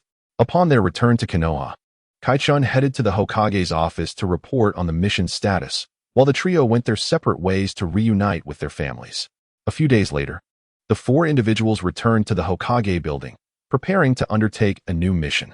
Phone, I confide. I have been plagued by nightmares these past few days and have not slept well. Sarutobi Shotai animatedly gestures, revealing that he has managed to regain his composure. So have I. Yui Haru adds, it's just that my brother has been beaten up several times by my mother and sister-in-law. I have no idea why. Flagwood Phone looks at Yui Haru with a mixture of embarrassment and understanding, realizing the unique circumstances of being the family's cherished one. I recovered in just one day, Flagwood Phone admits. Having studied medical ninjutsu and encountered the dead, he has a relatively higher threshold for death. The extreme reactions he experienced were merely due to his first experience with taking a life. Reflecting on his days at home, Flagwood Feng feels a wave of frustration. Upon returning home, Shumo had not only neglected to care for himself, but also hindered his mother from tending to him. The following day, while still nestled in bed, he was dragged to the medical department by Tsunade to serve as an assistant for medical training. These past few days have been so busy that he scarcely had time to ponder his thoughts. When he finally relaxed enough to reflect, the unsettling feelings had entirely dissipated. The four arrived at the mission hall and were assigned another A-rank task. What? Another A-rank mission? Surely it isn't another extermination of bandits? The three young ones exchanged skeptical glances at the A-rank scroll in Yuhi Kaichuan's hand. Not at all. He replied with a smile. This is an escort mission. A wealthy merchant from the land of fire has hired us to escort him to the land of hot water and back. During this time, all our needs will be taken care of by them. We merely need to protect their safety. Of course, another team has also accepted this task and will set off with us. It seemed this was not a perilous mission, and the three young ones nodded in agreement. Seeing them nod, Yuhi Kaichun instructed, "Go home and gather your belongings. Bring along a change of clothes and essential supplies. We will set off lightly packed. Let us meet at the gate in half an hour and move out with the other team. Consider this a mini vacation. Understood?" "Understood," they chorused. "All right, disperse." The three hurried home to gather their things. In the Flagwood family's living room, Shumo and Hualing observed their son rushing in, diving straight into his room. Moments later, Flagwood Feng emerged with a backpack, looking as though he were off on a spring outing. Hualing inquired, "Little Feng, are you heading off on a mission?" "Yes, Mom. We have an escort mission to the land of hot water," Flagwood Feng replied cheerfully. Hualing turned to Shumo, "The land of hot water? I hear the hot springs there are quite special." "Isn't that right, Shumo?" Flagwood Feng teased Shumo, saying, "Mom, you could ask someone to take you there. I hear the hot springs are really comfortable. Oh, and there are also couple baths." Shumo, blushing, retorted, "Get lost, you little rascal. Just spouting nonsense. I will definitely take your mother there. Now hurry up and go." Laughing, Flagwood Feng dashed out the door towards the meeting point. At the entrance of Konoha, Flagwood Feng arrived early, finding Yuhi Kaichun already waiting. Beside him was a palanquin, and next to it stood a kindly-looking middle-aged man of ample build. On the other side stood a handsome young man with black hair, clad in a green J-Neen vest over a blue-fitted shirt, wearing a friendly smile that exuded warmth. At that moment, he was engaged in conversation with the employer. "Kaichuan-sensei," Flagwood Feng greeted as he swiftly joined Yuhi Kaichun. "Is this your subordinate?" He arrived quite early. The handsome young man's voice was inviting. "He is decent enough. This is the J-Neen instructor of Team 5. Baiyun Fengjian, a very reliable ninja," Yuhi Kaichun introduced. "Fengjian, this is my subordinate, Flagwood Feng." "Hello, Teacher Fengjian," Flagwood Feng greeted hastily. "Hello, Fengkuan," Baiyun Fengjian responded warmly. "My subordinates will be arriving shortly. You can all have a good chat." "Absolutely," Flagwood Feng nodded in agreement. At that moment, a figure descended, revealing a black-haired youth. He wore a dark short-sleeved shirt and knee-length shorts, with a ninja tool pouch tied around his waist. The shirt bore the distinctive Uchiha clan emblem, indicating he was from the Uchiha clan. Fengjian-sensei, the newcomer from the Uchiha clan, respectfully greeted. "You arrived quite quickly, Liuwa," Baiyun Fengjian remarked amiably. "This is my senior, Yuhi Kaichun." Uchiha Liuwa also respectfully bowed. "Greetings, Kaichuan-sensei." "Haha, this is Kaichuan-sensei's subordinate, the gifted Flagwood Feng, who graduated early from the Ninja Academy," Baiyun Fengjian added. At this revelation, Uchiha Liuwa abruptly turned his gaze towards Flagwood Feng. Noticing this strange interaction, Baiyun Fengjian inquired, "Liuwa, do you know Flagwood Feng?" Flagwood Feng certainly recognized Uchiha Liuwa, as he was the older brother of his classmate Uchiha Chuan, who had been repeatedly defeated by Flagwood Feng. As a protective older brother, Uchiha Liuwa naturally wished to defend his sibling's honor. Yet, as a member of the Uchiha clan, he also held a disdain for bullying the weak. Given the circumstances, he felt compelled to teach a lesson to the white-haired boy who had bullied his brother, despite the potential for it to be seen as bullying. Both individuals being ninjas at this stage rendered it less so. Chapter 24, A Simple Escort Mission? Uchiha Liuwa, with his inherited stoic expression, coldly addressed Flagwood Feng. "Flagwood-kun, my brother Uchiha Chuan has been under your care at school. However, he has not lived up to the Uchiha name and has lost the clan's honor. As his brother, I must reclaim that honor. Flagwood Feng, do you dare accept my challenge?" Upon hearing Uchiha Liuwa's words, Flagwood Feng rolled his eyes in disdain. "Do you think I would accept? Look at the timing. We are about to embark on a new mission. Do you think the two Nin, Yuhi Kaichun and Baiyun Fengjian, will allow you to continue this provocation? Flagwood Feng utterly ignored Uchiha Liehua's challenge, maintaining his calm stance beside Yuhi Kaichun. This created an awkward atmosphere, making the wealthy employer shift uncomfortably. Baiyun Fengjian and Yuhi Kaichun exchanged glances, sharing a wry smile. What a bunch of hotheads. This team will be challenging to manage. Just then, 4 figures arrived at the gate in quick succession. Among them were Flagwood Feng's teammates, Sarutobi Shotai and Yuhi Haru. The remaining 2 were undoubtedly the last members of Baiyun Fengjian's team. Their arrival broke the uncomfortable silence. And after introductions from Yuhi Kaichun and Baiyun Fengjian, the remaining members of Baiyun Fengjian's team were named Jinhua and Yejin. Both were civilian ninjas, with Yejin being the only girl in Baiyun Fengjian's team. With both groups assembled punctually, Baiyun Fengjian swiftly intervened to prevent Uchiha Liehua from provoking further. After a brief discussion with Yuhi Kaichun and the employer, the group officially set off on their journey to the land of hot water. Along the way, Flagwood Feng couldn't shake the feeling of familiarity with the members of Baiyun Fengjian's team. Observing the stoic Uchiha, the infatuated female ninja, and the foolish boy enamored with girls, he mused, "Isn't this the archetype of a protagonist group? The future teams of Minato and Kakashi share this very configuration. Is fate truly unfolding right beside me?" Sarutobi Shotai, Yuhi Haru, Jianwei, Yejin, and Uchiha Lo were all normal graduates. Hence they were classmates from the Ninja Academy, with only Flagwood Feng standing as an exception. "Shota, this marks our inaugural mission beyond the village. Moreover, it is my first time departing from our village, experiencing the sights that differ from those of Konohagakure," Kanwa exclaimed with palpable excitement. "Indeed, typically, aside from our missions, we rarely have the opportunity to leave Konohagakure. It is truly a joy to embark on such a mission for the first time." Although Nozama is somewhat infatuated, her lively personality joined the conversation. "What about you? Is this your first time leaving the village?" she inquired. Sarutobi Shota's expression shifted as unwelcome memories surfaced in his mind. "No, let us not discuss it," he replied.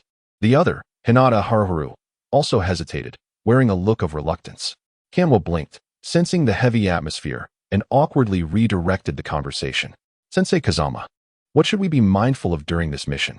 Baiyun Kazama responded. "Generally speaking, escort missions are not overly perilous, though this is not absolute. Our primary concern is ensuring the safety of our employer. The difficulty of an escort mission typically correlates with the potential adversaries encountered. Common bandits are manageable, but should ninjas be involved, the task's rank would be appropriately elevated." Upon hearing Baiyun Kazama mention bandits, both Sarutobi Shota and Hinata Haruharu's expressions darkened, and the demeanor of Haruharu's subordinate, Hataki Kid, shifted as well. Haruharu glanced at his subordinates and shook his head gently, reflecting that they are still just children. Baiyun Kazama noticed the expressions of the trio and, understanding their past experiences, steered the conversation in a different direction. "Our destination is the land of hot water, located to the northeast of our land of fire. It is renowned in the shinobi world for its hot springs. However, the land of hot water also has its own hidden village, so we must tread carefully to avoid conflicts with them. That said, there is no need to worry. We are unlikely to encounter ninjas from Yuanin village at this stage."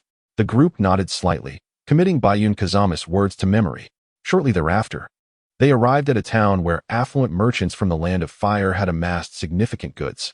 They unloaded their cargo and continued their journey toward the land of hot water. Observing the lengthy convoy, Hataki Kid finally grasped the necessity of hiring 2 ninja squads. In the face of such an extensive procession, the 2 team leaders collaborated. Kazama's squad was responsible for the front half of the convoy, scouting and protecting the employer, while Haruharu's squad was tasked with safeguarding the rear against ambushes and protecting the goods. During the night watch, Kazama's squad would take the first half of the night, and Haruharu's squad the latter half. These arrangements would rotate daily to ensure a degree of confidentiality. Hataki Kid trailed behind the cargo, overseeing the final patrol. Although this was merely a straightforward escort mission, it did not imply a lack of danger. Wild beasts, venomous snakes, unexpected bandits, and hidden ninjas all posed potential threats. Suddenly, Hataki Kid noticed a subtle rustle in the grass and instinctively became alert. Indeed, a group of bandits leaped forth from the underbrush. These bandits were fierce and robust, the kind that could easily take a punch and run a mile, as one might say. Among them emerged a figure, presumably their leader, wielding a spiked iron club. In a gruff voice, he declared, "Hand over everything you have, or we will slaughter you all." Before the bandit leader could finish his threat, he suddenly tumbled over, face down on the ground. Hatake Kid had delivered a decisive kick, shattering the leader's teeth and sending blood flying. As the bandit leader attempted to provoke, Kid launched himself into a flying kick, imprinting his foot upon the bandit leader's face. The other bandits, taken aback, rushed to their fallen leader, wailing, "Brother, what happened to you?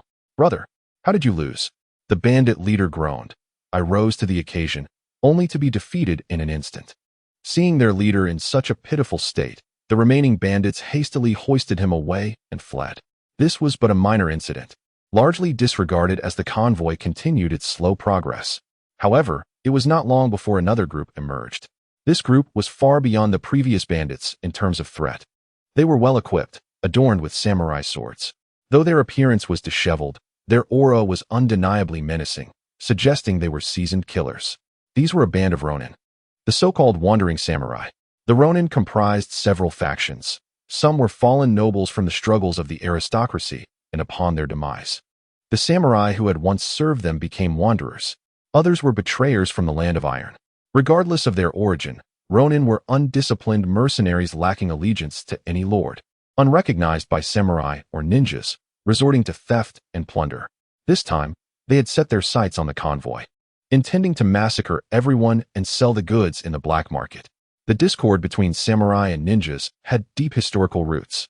During the Warring States period, ninjas were merely hired assassins and spies, relegated to shadowy tasks, while lords and nobles recruited numerous samurai to form their military forces, leading to conquests and territorial expansions. At that time, samurai held a high status and enjoyed many privileges, even killing commoners at their whim. However, with the establishment of the first hidden village by Senju Hashirama and Uchiha Madara, the Warring States period came to an end, and ninjas replaced the samurai as the national military. Only a few nobles and the land of iron retained their samurai. In this scenario, samurai either transitioned to become ninjas, as Hatake Kid's family once was, or became symbols of the aristocracy. Yet, many samurai faced bleak futures, ultimately becoming Ronin. Chapter 25. The onslaught of the Ronin and Hatake Kids. Sharp-tongued, the Ronin longed for the bygone samurai era, yet as ninjas rose in prominence, the status of samurai declined further, leading to heightened animosity toward ninjas. In the eyes of samurai, ninjas were seen as cunning cowards, while ninjas regarded samurai as brutish fools. The leader of the Ronin, with long hair tied back and a cross-shaped scar on the right side of his face, exuded an air of menace. His scruffy beard added to his disheveled appearance, and his armor appeared worn. At his waist hung a katana and a tanto. The Ronin coldly announced, "I am Mayakazu, and today, I have the fortune of eyeing your goods. Leave the convoy, and you may depart." Bayun Kazama stepped forward to negotiate. "We are ninjas from Kanahagakure, and our mission is to escort this cargo. We cannot comply with your demands." Mayakazu sneered. "That is of no concern to me. I merely desire the cargo. I do not wish to kill. However, should you remain obstinate, I will gladly allow my blade to quench its thirst for blood. After all, ninjas, especially those from your Kanahagakure, I have slain before. You are but a horde of rats hiding in the sewers." Upon finishing his words, Mayakazu gestured, and his band of Ronin encircled the convoy. Armed with their swords, their eyes gleamed with malice as they fixed their gaze upon the convoy. The civilians within the convoy trembled in fear, seeking refuge and fervently praying for the victory of the ninjas.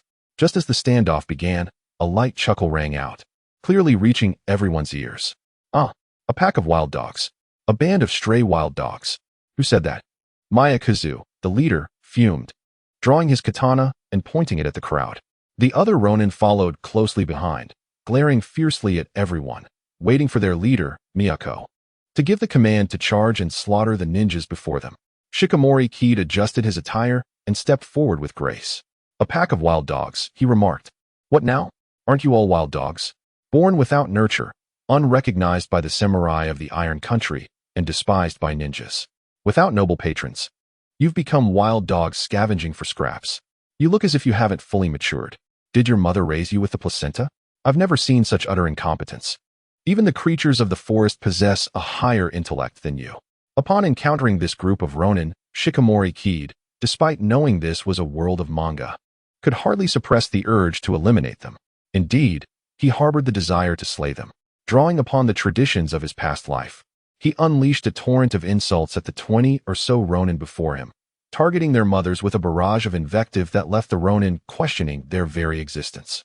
His companions, Waihai Haruharu, Waihai Haru, the Kazama team, and the ordinary members of the caravan who had hidden away, gazed at Shikamori Kid in astonishment, particularly Uchiha Reika, whose hereditary expressionless face faltered.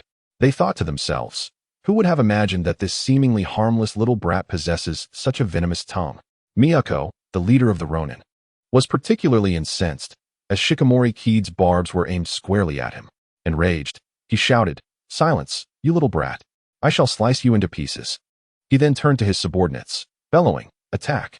With that, Miyako lunged forward, swinging his blade towards Shikamori Kid's head, closely followed by the other Ronin attacking the group. Clang! The clash of kunai and katana sparked with intensity.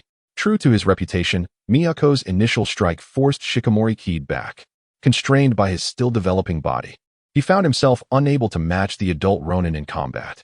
With a menacing grin, Miyako taunted, "Aren't you quite the talker? Why the silence now? Heh, I will surely tear your mouth apart. Fool, if you wish to tear my mouth apart, you must first be able to catch me." With that, Shikamori Kid dashed forward, aiming a kunai at Miyako's heart. Clang! The tattered armor on Miyako's chest offered some protection, deflecting the blow. Cold sweat dripped from him. He realized he could not keep up with Shikamori Kid's speed. Had it not been for this wretched armor, he would have met his demise. Furious, Miyako raised his katana to strike at Shikamori Kid's neck. "You fools. Once we close the distance, your strength will diminish to a fraction of its potential. Your devious techniques will be rendered useless. You should not have approached me." As the katana descended, a cloud of white mist enveloped the area. When it dissipated, a piece of wood lay on the ground. Shikamori Kid had already employed the substitution technique. "What?" Miyako gasped in astonishment, just as he began to search for Shikamori Kid's whereabouts. A heavy blow struck his knees, followed by a sharp pain shooting through his hands gripping the katana. He was forced to kneel and relinquish his weapon. Soon after, he felt a sharp jab in a sensitive area, rendering him immobile. Panic set in as he witnessed a delicate hand retrieve his katana from the ground, followed by a teasing voice in his ear. "If the wild dogs refuse to yield, they shall be beaten to death and served as meat.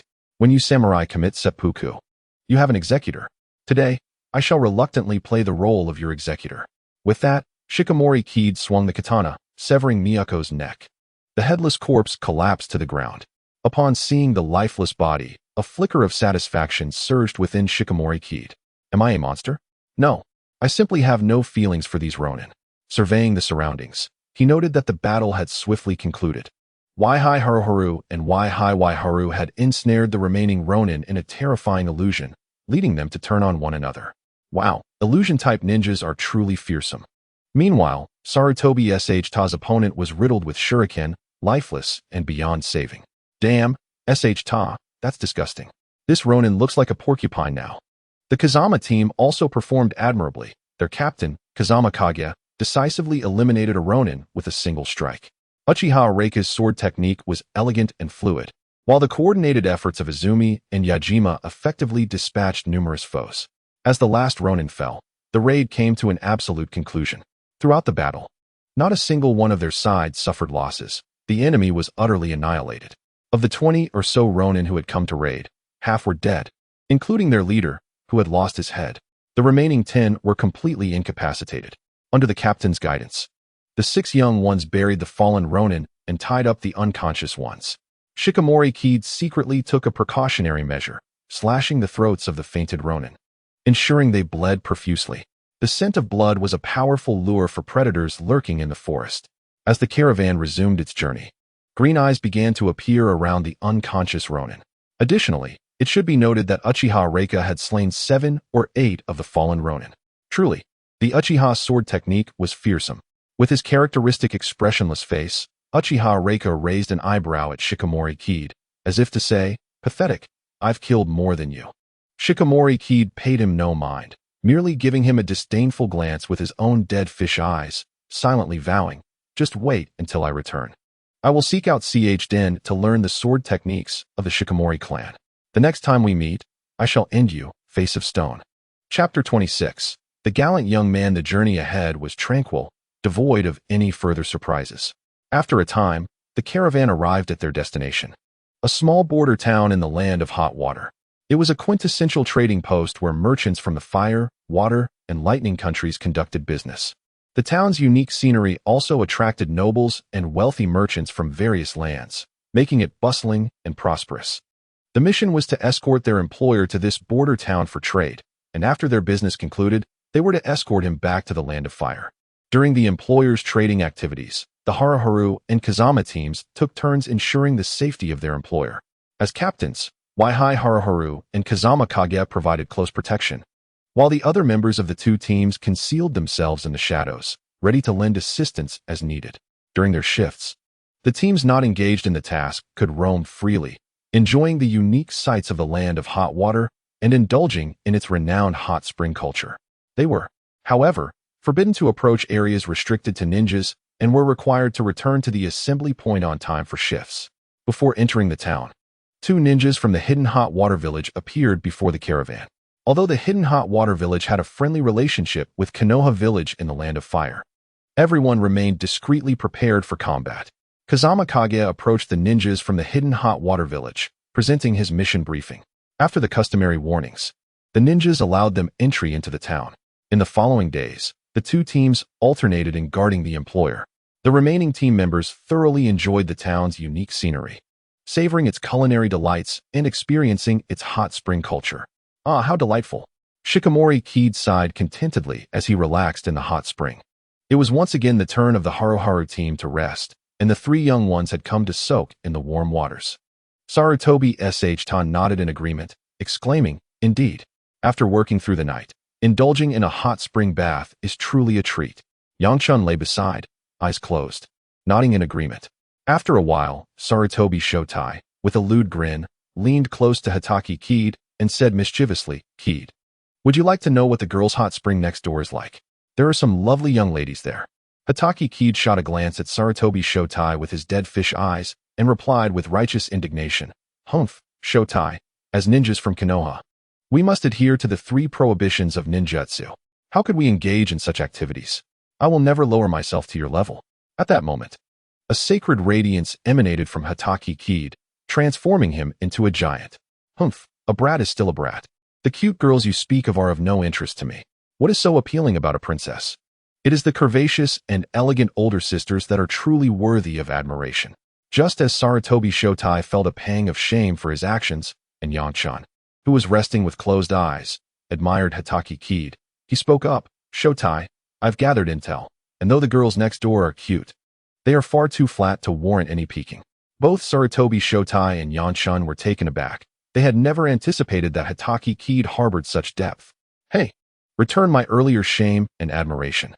Sarutobi Shotai and Yangchun exchanged glances and lunged at Hataki Kid. Both scooped water from the hot spring to splash at him. Hataki Kid tossed aside the towel on his head, joining the fray. "You two really dare." Before long, the trio was frolicking in the hot spring. After a lively bout of play, the 3 little ones tidied themselves up, ready to explore the town. Once they emerged from the hot spring, they agreed on a meeting time and dispersed, leisurely experiencing the unique culture of the town. Hataki Kid employed a transformation technique and elegantly walked into a gambling den. In the roulette area of the den, he utilized his thunderfruit abilities to wreak havoc, amassing a fortune. Upon leaving the gambling den, his wallet had grown substantially. Feeling the weight of his newfound wealth, he exited the casino with a satisfied expression. Although Hataki Kid knew when to walk away, he had drawn the attention of some unscrupulous individuals. "Hey, I just saw that kid win quite a bit at the casino. Look, his wallet is bulging." A thin, shifty-eyed, one-eyed man pointed at Hataki Kid's retreating figure to a burly man beside him.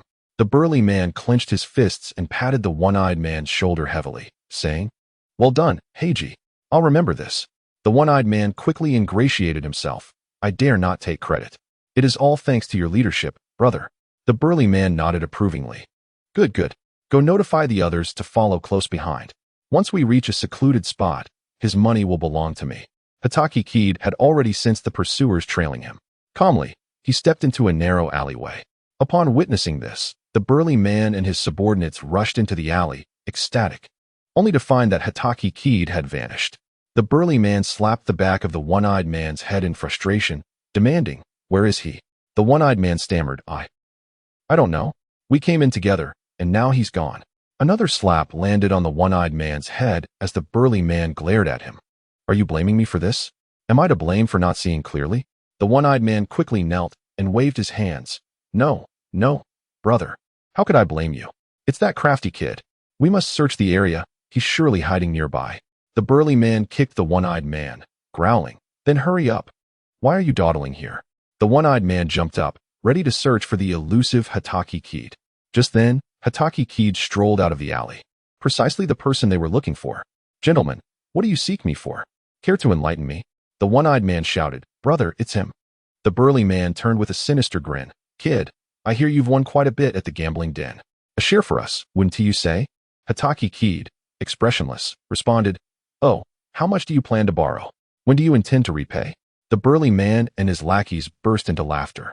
A long-haired man beside him remarked, "Kid, my brother is extending you a favor by asking to borrow money, and you dare ask him to repay?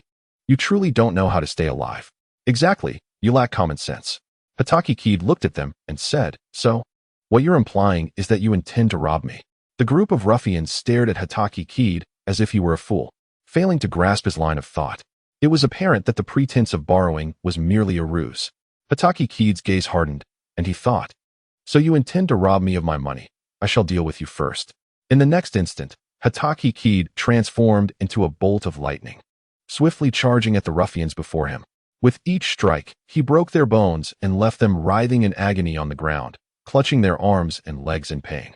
Meanwhile, Hatake Kid stomped on the fallen burly man, continuously slapping the back of his head while berating him. "You dare attempt to rob me? Do you not realize that my money is off limits? Today, I will ensure you understand why flowers bloom so beautifully. Stop playing dead. I have a question for you.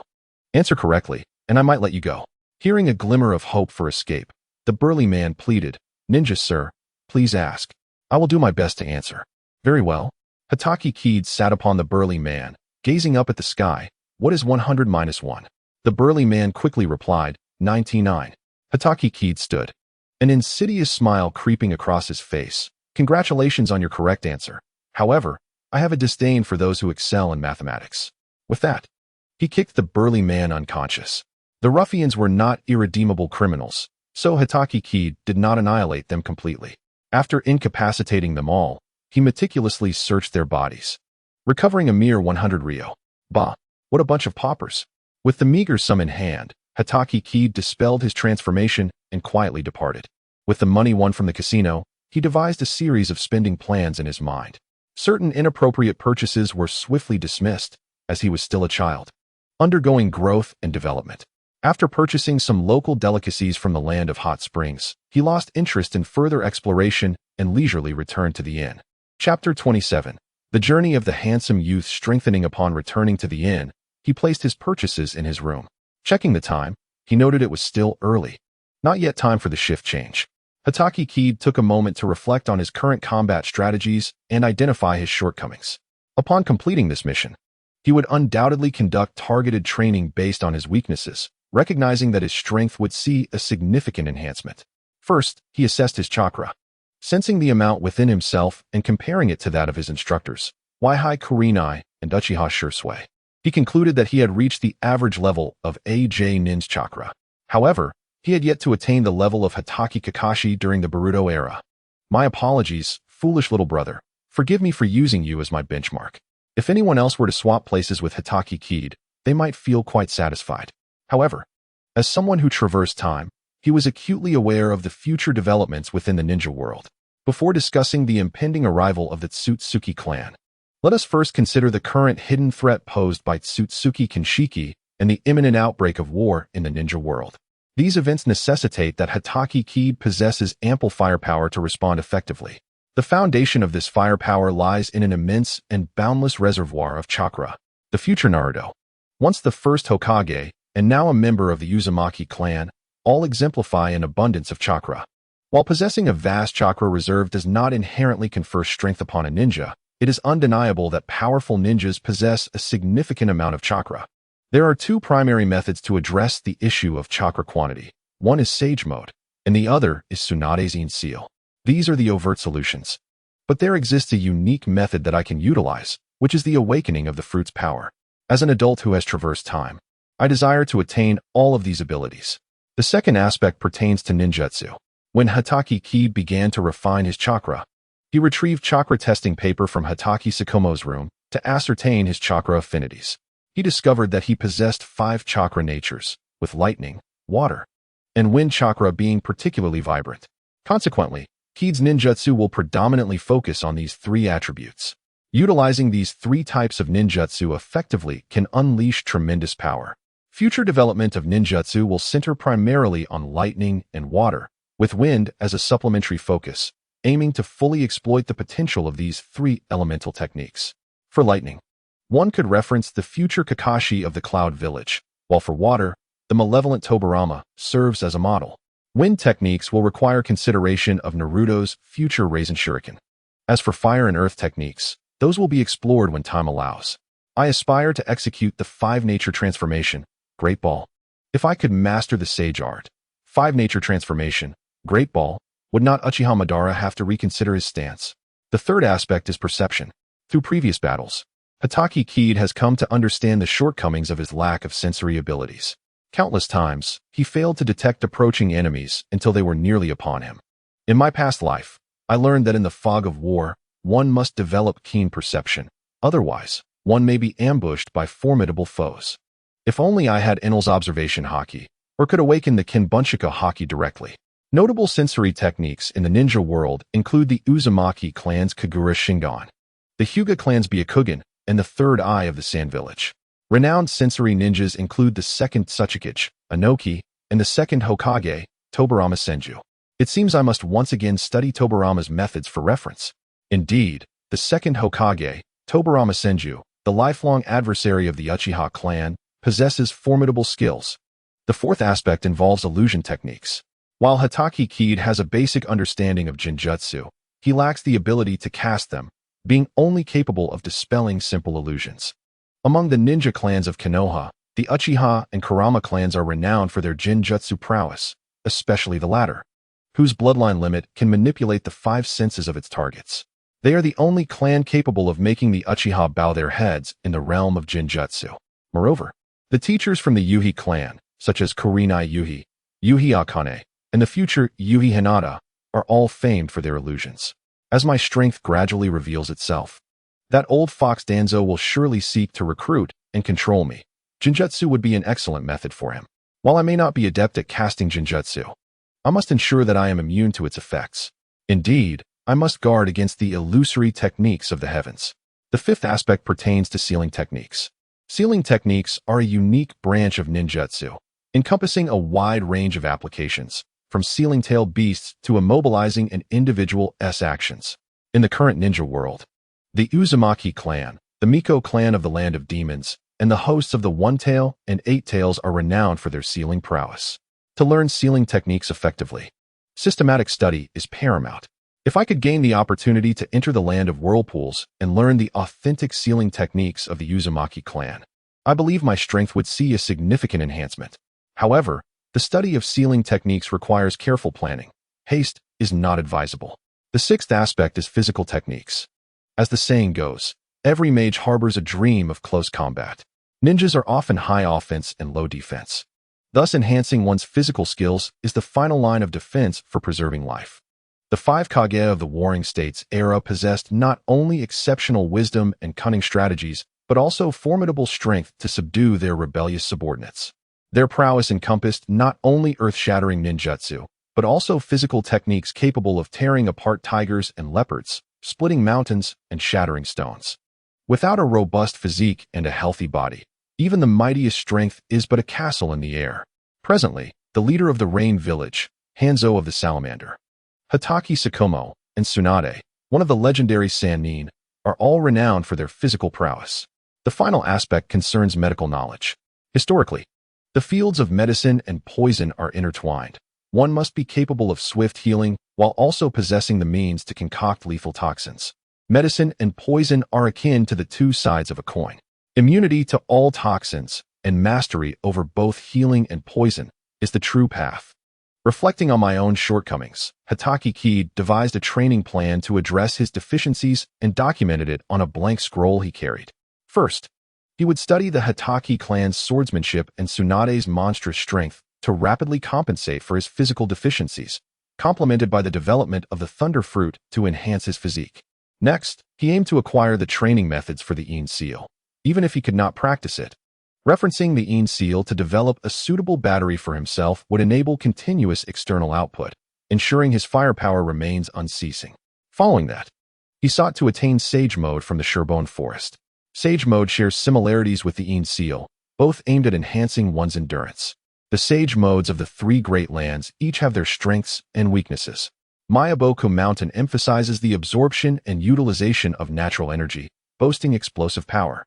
But its duration is limited, requiring further absorption to maintain Sage Mode. The Rigakure focuses on survival techniques, adept at utilizing the inorganic environment around it, yet poses a greater difficulty and danger in training, as one could easily fall prey to the serpents of the Rigakure. The Sherbone Forest, however, centers on restoration skills, enhancing cellular vitality and improving physical constitution, although it lacks robust offensive capabilities. Lastly, he would focus on the perceptive ninjutsu of the second Hokage. With a deep breath, Hatake Kid set down his pen.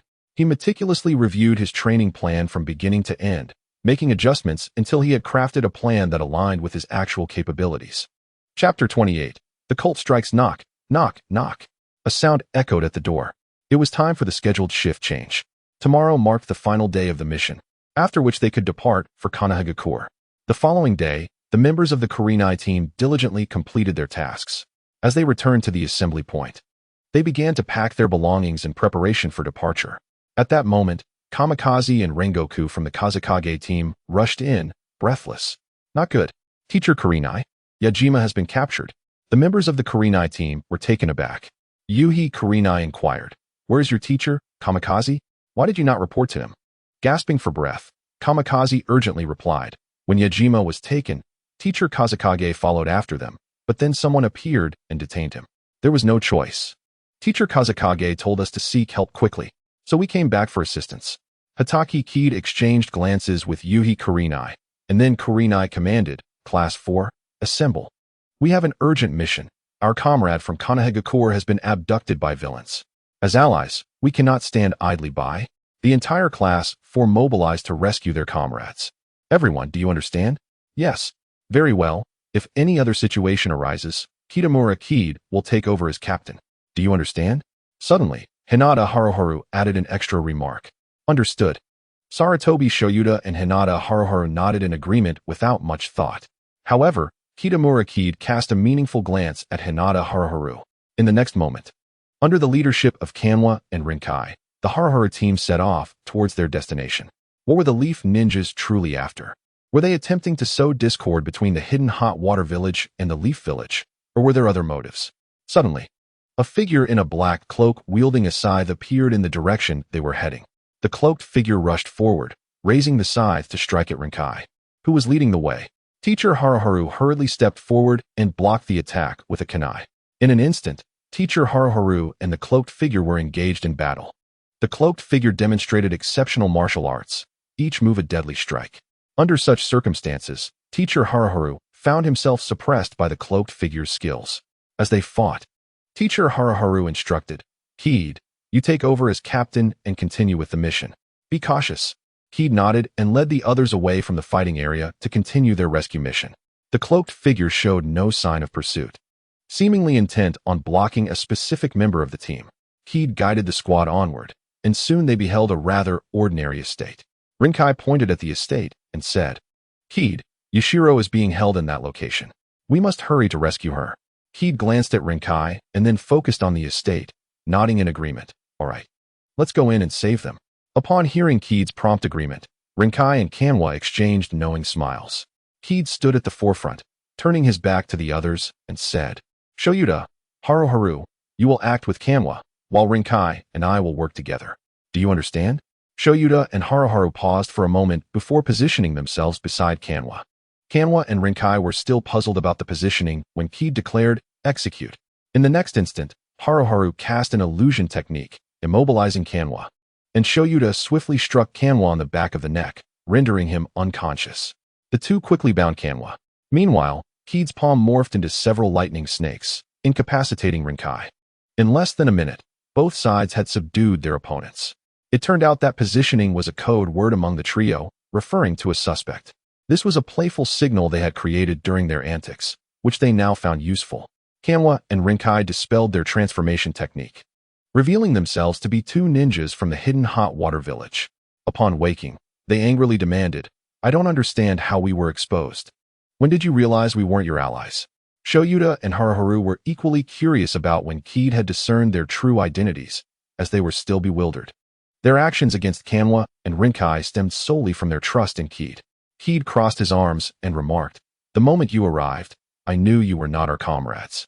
The two ninjas from the hidden hot water village shouted, "Impossible. I believed I had no flaws. How could you possibly see through us?" Kid glanced over at his curious teammates and said, "Rinkai, would the emotionless Uchiha ask us for help? Don't be ridiculous." Haruharu smacked his forehead in realization. Exactly. The real Uchiha Rinkai would have followed us, prompting Kanwa to seek assistance. Shoyuta nodded in agreement, fully comprehending the situation. Kid continued, "Teacher Haruharu has also figured it out, which is why I was appointed as the next mission's captain. All right, Haruharu, the interrogation is yours. Find out the layout of the estate, and then we will storm in to rescue them." Under the influence of the illusion, the two ninjas from the hidden hot water village soon divulged the truth. They were members of a cult, dissatisfied with the state of development in the hidden hot water village, and had aligned themselves with the dark sect to enhance their own power. They had kidnapped numerous children across the land of water, including the captured ninjas Uchiha Rinkai, Kanwa, and Yashiro. Today, they planned to offer these captives as sacrifices to their dark god, but sought to deceive the remaining trio of the Haruharu team into becoming sacrifices themselves. Kid chuckled, "A clever scheme, akin to the Plum Blossom plan. They might be waiting for us at the estate." Shoyuta inquired, "What shall we do?" Kid replied with a smile, "Since they wish to deceive us, we shall allow ourselves to be deceived." Haruharu suggested, "Shadow clone?" Kid nodded with a grin. After disposing of the two ninjas from the hidden hot water village, Kaed and Shouta each created a shadow clone that took on the appearance of the ninjas, parading with the feigned unconscious trio into the estate. Upon entering the estate and traversing a dimly lit passage, they entered a dark room. By the flickering candlelight, Kid's shadow clone observed an altar at the center, upon which lay the unconscious Uchiha Rinkai, Kanwa, and Yashiro, surrounded by a cluster of unconscious children. Encircling the altar was a group of cloaked figures chanting incantations. Beneath their feet lay a large crimson circle, within which was inscribed a triangle. At that moment, the cult leader fervently proclaimed, "Comrades, we gather here today by the will of the dark god. We shall present the finest offerings to our dark god. These children and these ninjas are the favorites of our dark god." He spread his arms wide, surveying the room, and declared, "From this moment, let us revel in the feast of sacrifice to our dark god. But first, we must demonstrate our devotion to ensure that the dark god witnesses our loyalty." With that, the cult leader suddenly produced a black short spear, plunging it into the heart of an adjacent follower. The struck individual displayed no fear, instead laughing maniacally, "Ha! All for the glory of the dark god." His laughter seemed to signal the others, who began to turn on one another.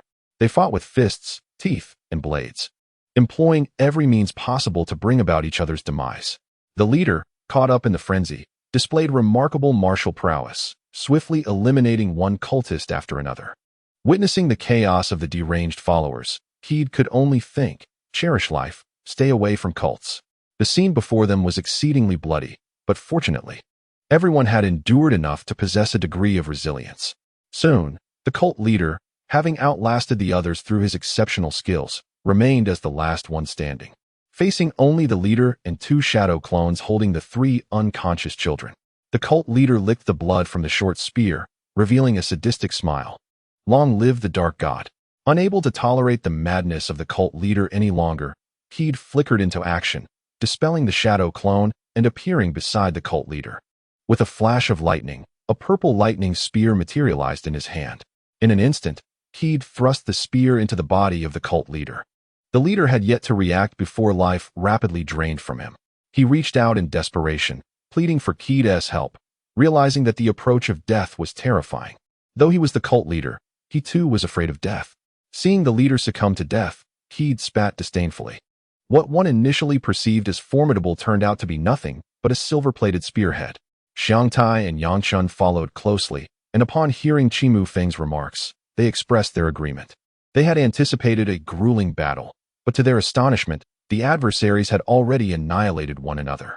The remaining leader, whom they believed to be a formidable opponent, was swiftly dispatched.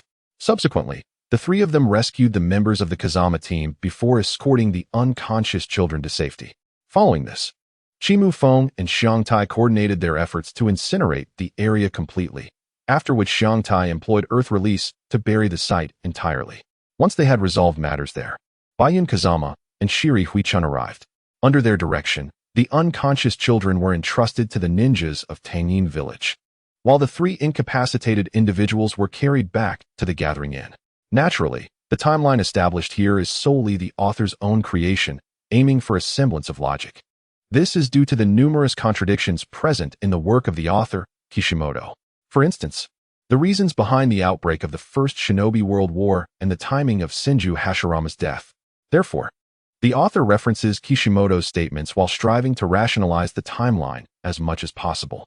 This is the timeline of this book. This does not count as the main text, nor should it be considered as such. Given that the protagonists are situated in Konohagakure, we adopt this village's chronology. In the first year of Konoha, the Senju and Uchiha clans reached a reconciliation, leading to the formal establishment of Konohagakure. Senju Hashirama was appointed as the first Hokage. Sarutobi Hiruzen, Nara Shikaku, Mito Hamura, and Shimura Danzo were all 5 years old. In the second year of Konoha, there were no significant events. Anoki and his apprentice represented a Wagakure in a mission to Konoha, forming an alliance. The two were subsequently overpowered by Uchiha Madara, who then defected from Konoha. Anoki was 13. In the third year of Konoha, the great shinobi villages began to take shape. During this period, Kumogakure's attempt to capture the Nine Tails failed, allowing the brothers Kinkaku and Ginkaku to acquire its chakra. In the 8th year of Konoha, Uchiha Madara captured the Nine Tails and launched an assault on Konoha. A fierce battle ensued between Senju Hashirama and Uchiha Madara at the Valley of the End. The outcome saw Uchiha Madara defeated, feigning death to escape while acquiring Senju Hashirama's cells. Uzumaki Mito became Konoha's first Jinchuriki of the Nine Tails. In the 13th year of Konoha, Jiraiya, Orochimaru, and Tsunade were born. In the 17th year, the first 5 Kage summit convened, during which the first Hokage distributed the tailed beasts, ostensibly bringing an end to the chaos, marking the commencement of the First Shinobi World War. The author here chooses to diverge from this account, hoping readers might understand. In the 19th year of Konoha, the founders of the major shinobi villages passed away, leading to the outbreak of the First Shinobi World War. This aspect is an original addition by the author. The original manga does not specify the exact time of the founders' deaths. However, the passing of the first Hokage, Senju Hashirama, served as the catalyst for the First Shinobi World War. In the 20th and 22nd years of Konoha, the First Shinobi World War raged on. During this conflict, the second Hokage and the second Raikage perished in the rebellion led by Kinkaku and Ginkaku, while the second Tsuchikage and second Mizukage perished in a mutual demise. And the second Wind Shadow met an untimely and due to unforeseen circumstances. The third Hokages emerged prominently. From the 23rd year to the 36th year of Konoha, a period of peace ensued among the nations, during which they amassed strength, and the martial factions began to rise. In the 37th and 42nd years of Konoha, the Second Shinobi World War broke out. The fundamental cause of this conflict was the desire of the martial factions across the nations to expand their territories through warfare. The immediate trigger was the burgeoning power of Amigakure, which threatened the safety of Konoha. Amigakure initiated an attack on the Land of Grass, prompting the village to summon ninjas for border security. Provoked by a third party, Amigakure declared war on Konoha, leading to the outbreak of the Second Shinobi World War. This aspect is also an original addition by the author. The specific reasons are not clearly delineated in the original manga. During this war, Chimu Sakumo emerged as the legendary Konoha White Fang, while Jiraiya, Tsunade, and Orochimaru became known as the legendary three. Kato Dan and Nara Shikaku lost their lives. In the 43rd and 46th years of Konoha, a brief period of peace followed. Shimu Tsukumo met his demise due to rumors, leaving Tsunade disheartened. In the 46th and 50th years of Konoha, the Third Shinobi World War erupted, continuing the threads from the Second Shinobi World War. The catalyst for this conflict was the assassination of the Third Wind Shadow by the Akatsuki Sasori. During this war, the Third Raikage perished, and the Yellow Flash engaged the forces of Kimogakure. The remaining 3 members of the 7 ninja swordsmen of the Mist were left standing. Uchiha Obito and Noara Rin fell in battle, while Hatake Kakashi achieved renown as the hero of the Sharingan. Yahiko perished, and the Akatsuki fell into darkness. The 4th Hokage, Namikaze Minato, ascended to power. The preceding narrative is a blend of the author's interpretation alongside the original manga, striving to maintain a logical and coherent timeline. In this vein, a sharp critique is directed towards Kishimoto. In subsequent writings, to alleviate such concerns for readers, I shall endeavor to obscure the temporal clues. Chapter 29, Ninja Assault. The initial manifestation of the Thunder Fruit upon returning to the inn, the 3 young members of the Kazama team gradually regained consciousness. They were filled with regret for having missed the battle, particularly Uchiha Ieyawa, whose eyes reddened at the realization that he had been rescued by Chimu Feng, almost triggering his Sharingan. Chimu Feng internally mused, is the Uchiha clan really this proud and obstinate? After the events involving the evil god cult, no major incidents occurred. The group enjoyed a day of peaceful rest before embarking on their journey back to the Land of Fire the following day.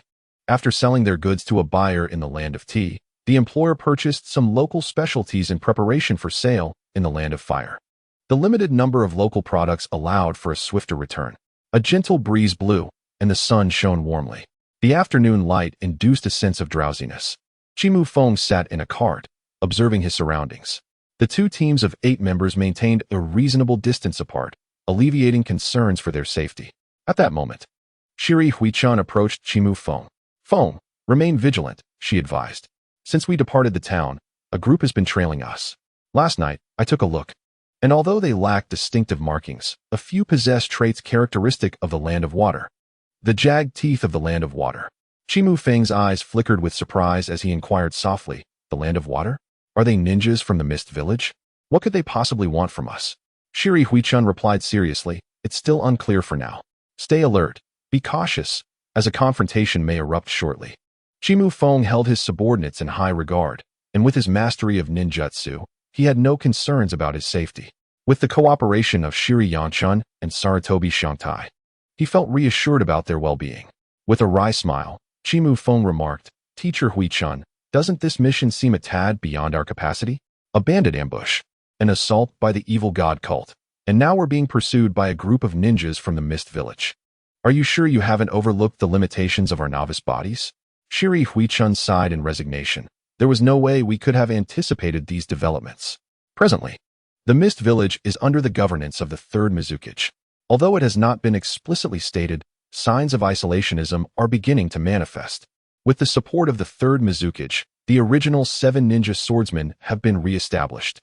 The original 7 ninja swordsmen serve as a crucial means for the Third Mizukage to suppress the various ninja clans within the village. While contemporary Mist Village is not as strictly governed as it was during the reign of the Fourth Mizukage, pressures and constraints on the various clans are already in effect. As one of the 5 great ninja villages, despite their penchant for infighting, the ninjas of the Mist Village are not to be underestimated. Their water release techniques and stealthy assassination skills are renowned throughout the ninja world. As the convoy approached a wooded area, a faint white mist began to envelop them. Gradually, the fog thickened, reducing visibility considerably. The shadowy figures of the hidden mist ninjas made their move, showcasing their expertise in the art of water concealment. Baiyun Fengjian immediately shouted, "Attention! Maintain formation. Protect the employer." Upon hearing the command, the members of Fengjian's team and Huichuan's team swiftly encircled the employer and several accompanying carriages, ensuring their safety. Baiyun Fengjian and Xia Huichun drew their weapons, remaining ever vigilant. After a brief moment, Xia Huichun hissed, "They're coming." With that, she cleaved through a ninja charging toward her. In an instant, the severed ninja transformed into 2 puddles of water. A water clone. Suddenly, a chilling voice emanated from the surrounding mist. 8 locations? The throat, spine, lungs, liver, carotid artery, subclavian vein, kidneys, heart. Which would you prefer? The only girl among the 6, Yi Zhen, trembled in fear. Without warning, Xie Huichun shouted towards Chu Feng. Feng, be careful. However, as the mist thickened, Chu Feng's figure vanished from her sight. Suddenly, a shadow appeared silently before Chu Feng, a kunai piercing straight into his heart. Strangely, the kunai did not penetrate flesh. Chu Feng grasped the assailant's wrist, grinning eerily. Got you. A surge of paralyzing electricity coursed through the ninja's body, rendering him powerless. Before losing consciousness, the man thought, what kind of monster is this? After dispatching the foe, Chu Feng began forming hand seals, unleashing a mighty gust of wind. The ferocious winds swept away the thick mist entirely. Once the mist dissipated, Sarutobi Xiangtai shouted, Feng. That was splendid. Now it's my turn to shine. Shadow Shuriken technique. Countless shuriken flew towards a particular direction in the forest. A muffled grunt followed, and a figure collapsed. Chu Feng turned to Xie Yangchun, asking, can you discern the enemy's location? Yangchun replied, I can, though I'm not very proficient at it. I can only ascertain a general direction. Chu Feng reassured, that's fine. A general direction will suffice. Yangchun, lend me your assistance. Closing his eyes, Yangchun concentrated and soon opened them, exclaiming, 5 o'clock, 7 o'clock direction. Enemies are there. Chu Feng quickly formed more hand seals, creating shadow clones, and shouted, get down. The clones rushed to Xiangtai's side, urging him and Yangchun to lie flat. In the next moment, lightning flickered around Chu Feng as he raised his hands toward the forest. Boom! 2 massive dragon heads surged forth from his palms. The thunderous dragons roared, obliterating all obstacles within the forest. As the lightning dragon struck, the hidden ninjas were all exposed. Several mangled bodies lay on the ground. The scene of devastation in the forest seemed to freeze, leaving everyone astonished as they gazed at Chu Feng. Sarutobi Xiangtai, wide-eyed, exclaimed, wow. Feng, you had such a trump card hidden up your sleeve. That's not fair. Chu Feng rolled his eyes at him. This technique is still immature. Of course, I couldn't reveal it. Now, stop gaping and help me out. Xiangtai nodded, rushing to support Chu Feng, secretly thinking, so cool. Baiyun Fengjian remarked, Huichun, your subordinate possesses remarkable prowess. The destructive power of this ninjutsu is at least at the level of AJ Nin. Most astonishingly, its potency will grow with Chu Feng's development. Truly, as a village Nin, he could discern the growth potential in Chu Feng's technique.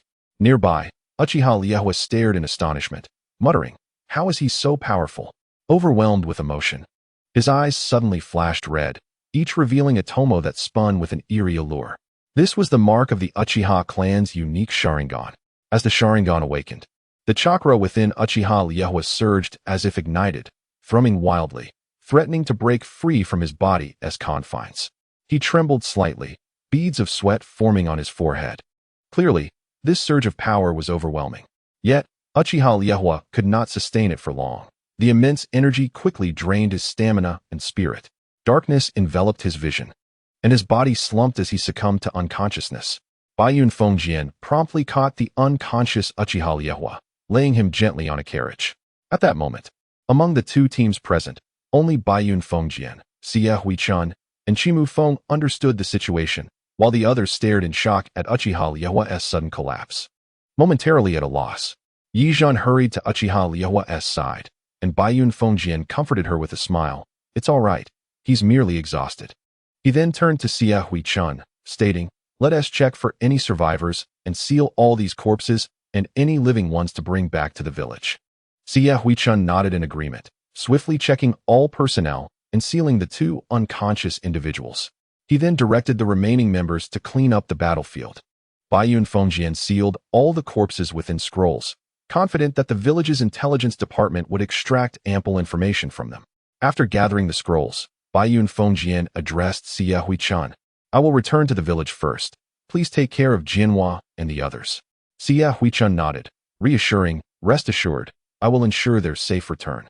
After briefing Jianhua and the others, Baiyun Fengjian bit his finger, formed seals, and summoned a giant azure bird. He leaped onto its back, nodding to the group, and instructed the bird, Qingwan, let us depart. The azure bird spread its wings and soared into the distance, carrying Baiyun Fengjian away. As he vanished from sight, Xia Huichun urged the remaining members to hasten their return. The employer agreed to quicken their pace. After all, adorned with riches, he wished to live well and enjoy life. The following afternoon, Baiyun Fengjian returned promptly. He said little, merely urging everyone to accelerate their pace. The storm of war was approaching. Chapter 30. Drafting Recruits. The third Hokage's decision in the early morning. Before the sun had risen, Chu Feng, still in slumber, remained unaware of the impending danger. Abruptly pulled from his warm cocoon by the fervent Tsunade, he awoke in his pajamas, bewildered in the bathroom. Shouldn't I be asleep? How did I end up in the bathroom? Turning around, he spotted the golden-haired Kunoichi standing at the door. Noticing Chu Feng had yet to wash up, Tsunade hastily urged, "Hurry up. After you freshen up, treat me to breakfast. Then we're off to the hospital." Chu Feng stared at Tsunade in astonishment, replying, "Lady Tsunade, I just returned to the village yesterday, and today you're already recruiting me as a soldier? You're exploiting child labor. This is a crime. Moreover, don't so brazenly expect me to treat you to breakfast. Shouldn't it be the one dragging me to work who treats me to a meal?" Upon hearing this, Tsunade fidgeted, her hands rubbing together as she shyly admitted, I've been feeling a bit restless these days and played a few rounds at the casino, and well. However, she quickly added, "But don't worry, once I win some money, I'll definitely treat you." Konoha's resident, Shikaku, rolled his eyes in exasperation. "Only when you manage to win some money will you treat me to a meal. In this lifetime, I may never get the chance." He picked up his toiletries and began his morning routine. Suddenly, a thought struck him, and he turned to Tsunade, asking, "Where are my parents? How did they allow you to come here?" Tsunade, equally puzzled, replied, "I have no idea. When I entered, I didn't see either Shikaku or Hanar. They simply led me straight to your bedroom." Resigned, Shikaku turned back to continue brushing his teeth. "No need to think. This must be the idea of that white-haired trickster. I must have had a grudge against him in my past life. Thankfully, I don't sleep in the nude. Otherwise, with Tsunade's fierce demeanor, I would have been mortified." The Hitaki household employed a few servants to handle daily chores. No matter how fierce Tsunade was, she would never intrude upon someone else's room without consent. Coming from the Senju clan, she might appear carefree and indifferent to etiquette, yet she would never breach propriety in such a manner. After finishing his routine, Shikaku accompanied Tsunade to his bedroom. Upon closer inspection, she noted, "Your room is surprisingly clean. There's none of the usual boyish odor. You have no idea what my brother Shoshin's room is like. It's hardly better than a pigsty." Interrupting her chatter, Shikaku raised his hand in exasperation. "Stop. I have no interest in how other boys keep their rooms. My only concern is whether you can step outside for a moment. I need to change," he added, "or do you have some twisted desire to watch a young boy change?" Fuming, Tsunade was swiftly ushered out of the room. Upon hearing the door slam shut behind her, she kicked the wall in frustration. "Do you think I would be interested in a bean sprout like you?" Once dressed, Shikaku followed Tsunade to the hospital, where he began his arduous duties. He not only treated patients, but also served as an assistant in the medical department, aiding Tsunade in training medical ninjas. Meanwhile, in the Hokage's office, the third Hokage pondered over a mission report. Another non-printed lightning release technique? Its destructive power can reach extraordinary levels. Most importantly, the only limitation to its potency is the condition of the user's body. He thought to himself, as Shikaku matures, the power of this technique will only grow stronger. The third Hokage, Sarutobi Hiruzen, set the report down, tapping the desk, and called out to the shadows, "Karu. Where is Shikaku now?" A masked figure appeared, revealing himself to be Karu, an old acquaintance of Shikaku. He responded respectfully, "Reporting to you, Lord Hokage. Shikaku has entered the hospital with Lady Tsunade.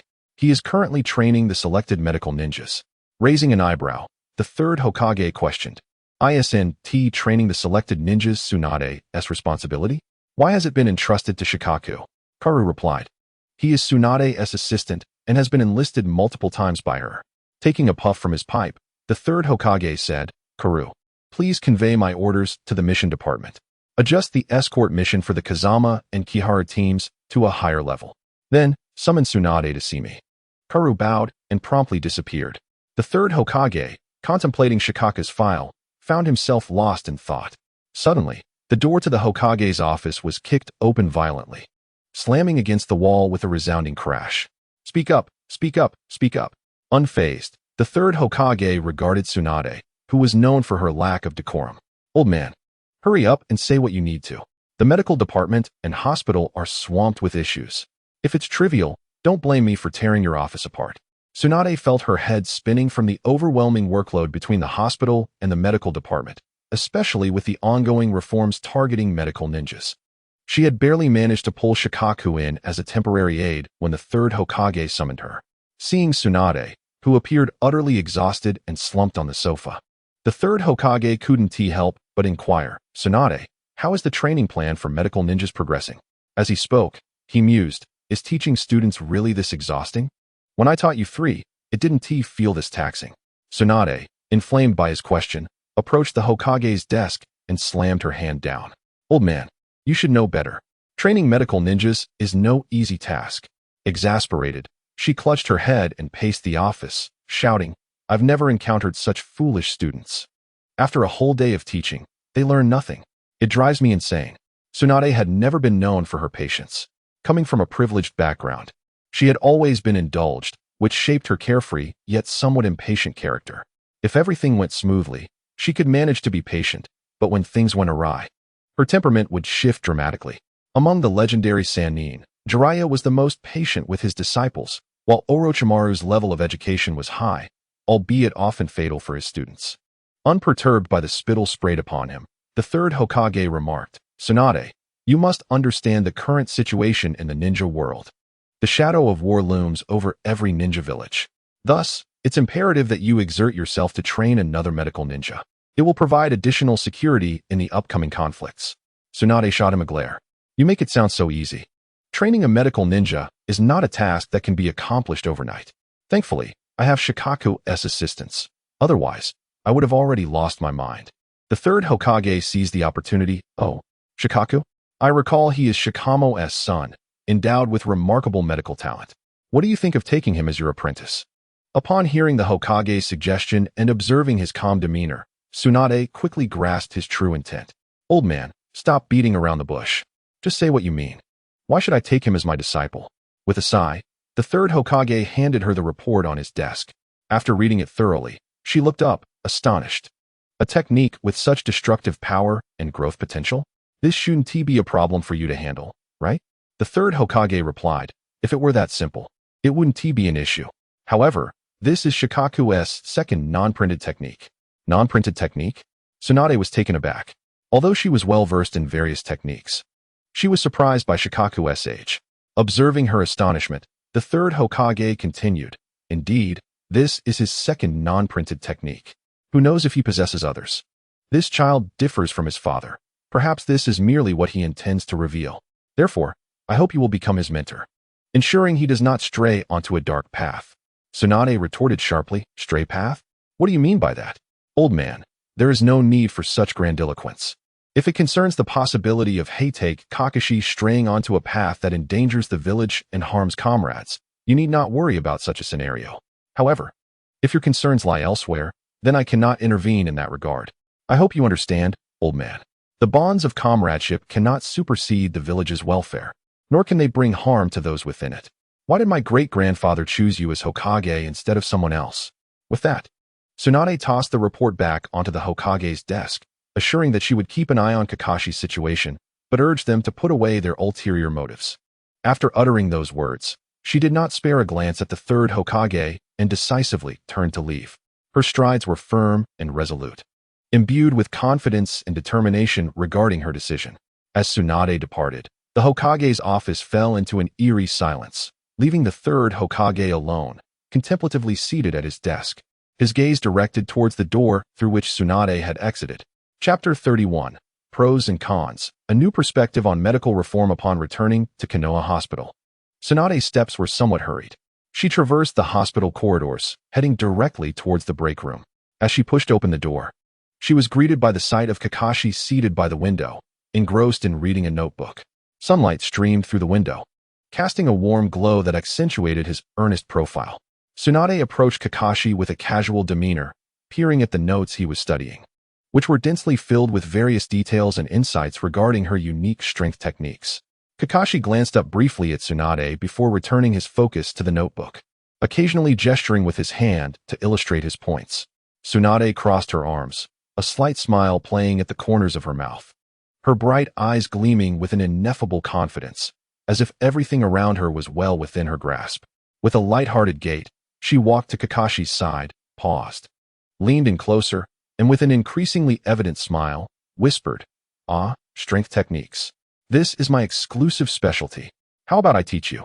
Her voice carried an undertone of playful teasing, as if she were deliberately provoking Kakashi.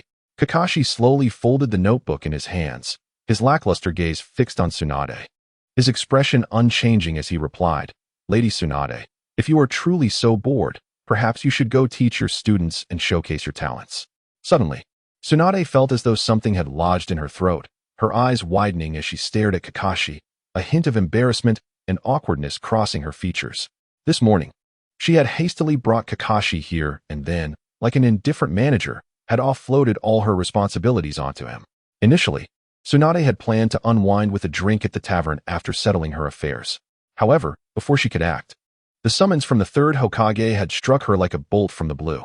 An awkward smile crept onto Tsunade's face, and after clearing her throat, she began. "I heard your mission encountered quite a few obstacles." Her tone was somewhat subdued, laced with curiosity. Kakashi regarded her with a smirk that barely concealed his amusement, before slowly redirecting his attention back to the aged notebook in his grasp.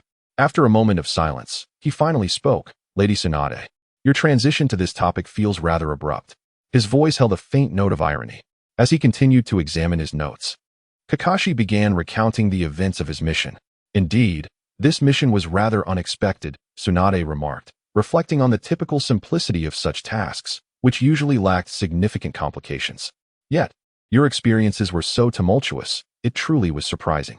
Recalling her earlier conversation with the third Hokage, Tsunade pondered for a moment before declaring, "Considering the circumstances you faced during the mission, I believe we need to reassess its difficulty. What was originally classified as a C-rank mission may very well be elevated to B rank, or perhaps even higher." Upon hearing her words, a flicker of emotion crossed Kakashi's otherwise placid features. An increase in mission rank signified a corresponding rise in rewards. "Ah, money. Indeed, the more, the better." Kakashi nodded in satisfaction, a smile gracing his lips. "Well, that is certainly good news." Tsunade, having lost all patience, plopped down onto the sofa without regard for her image and fixed her gaze on Kakashi. "The old man just summoned me, wanting to take you on as a disciple. What do you think?" Kakashi contemplated Tsunade's words, quickly grasping the underlying implications of the third Hokage's actions. Factional strife, perhaps? He stared intently at Tsunade, an enigmatic smile suddenly appearing on his otherwise neutral face. "I would be willing to take you as my master, Lady Tsunade. But how might you ensure that I willingly become a tool in the hands of the higher-ups? In other words, how can you guarantee that I won't turn against them?" Though Tsunade had somewhat prepared herself for this, she was still taken aback by Kakashi's peculiar expression. Remaining composed, she replied, "I anticipated this. That's precisely why I declined."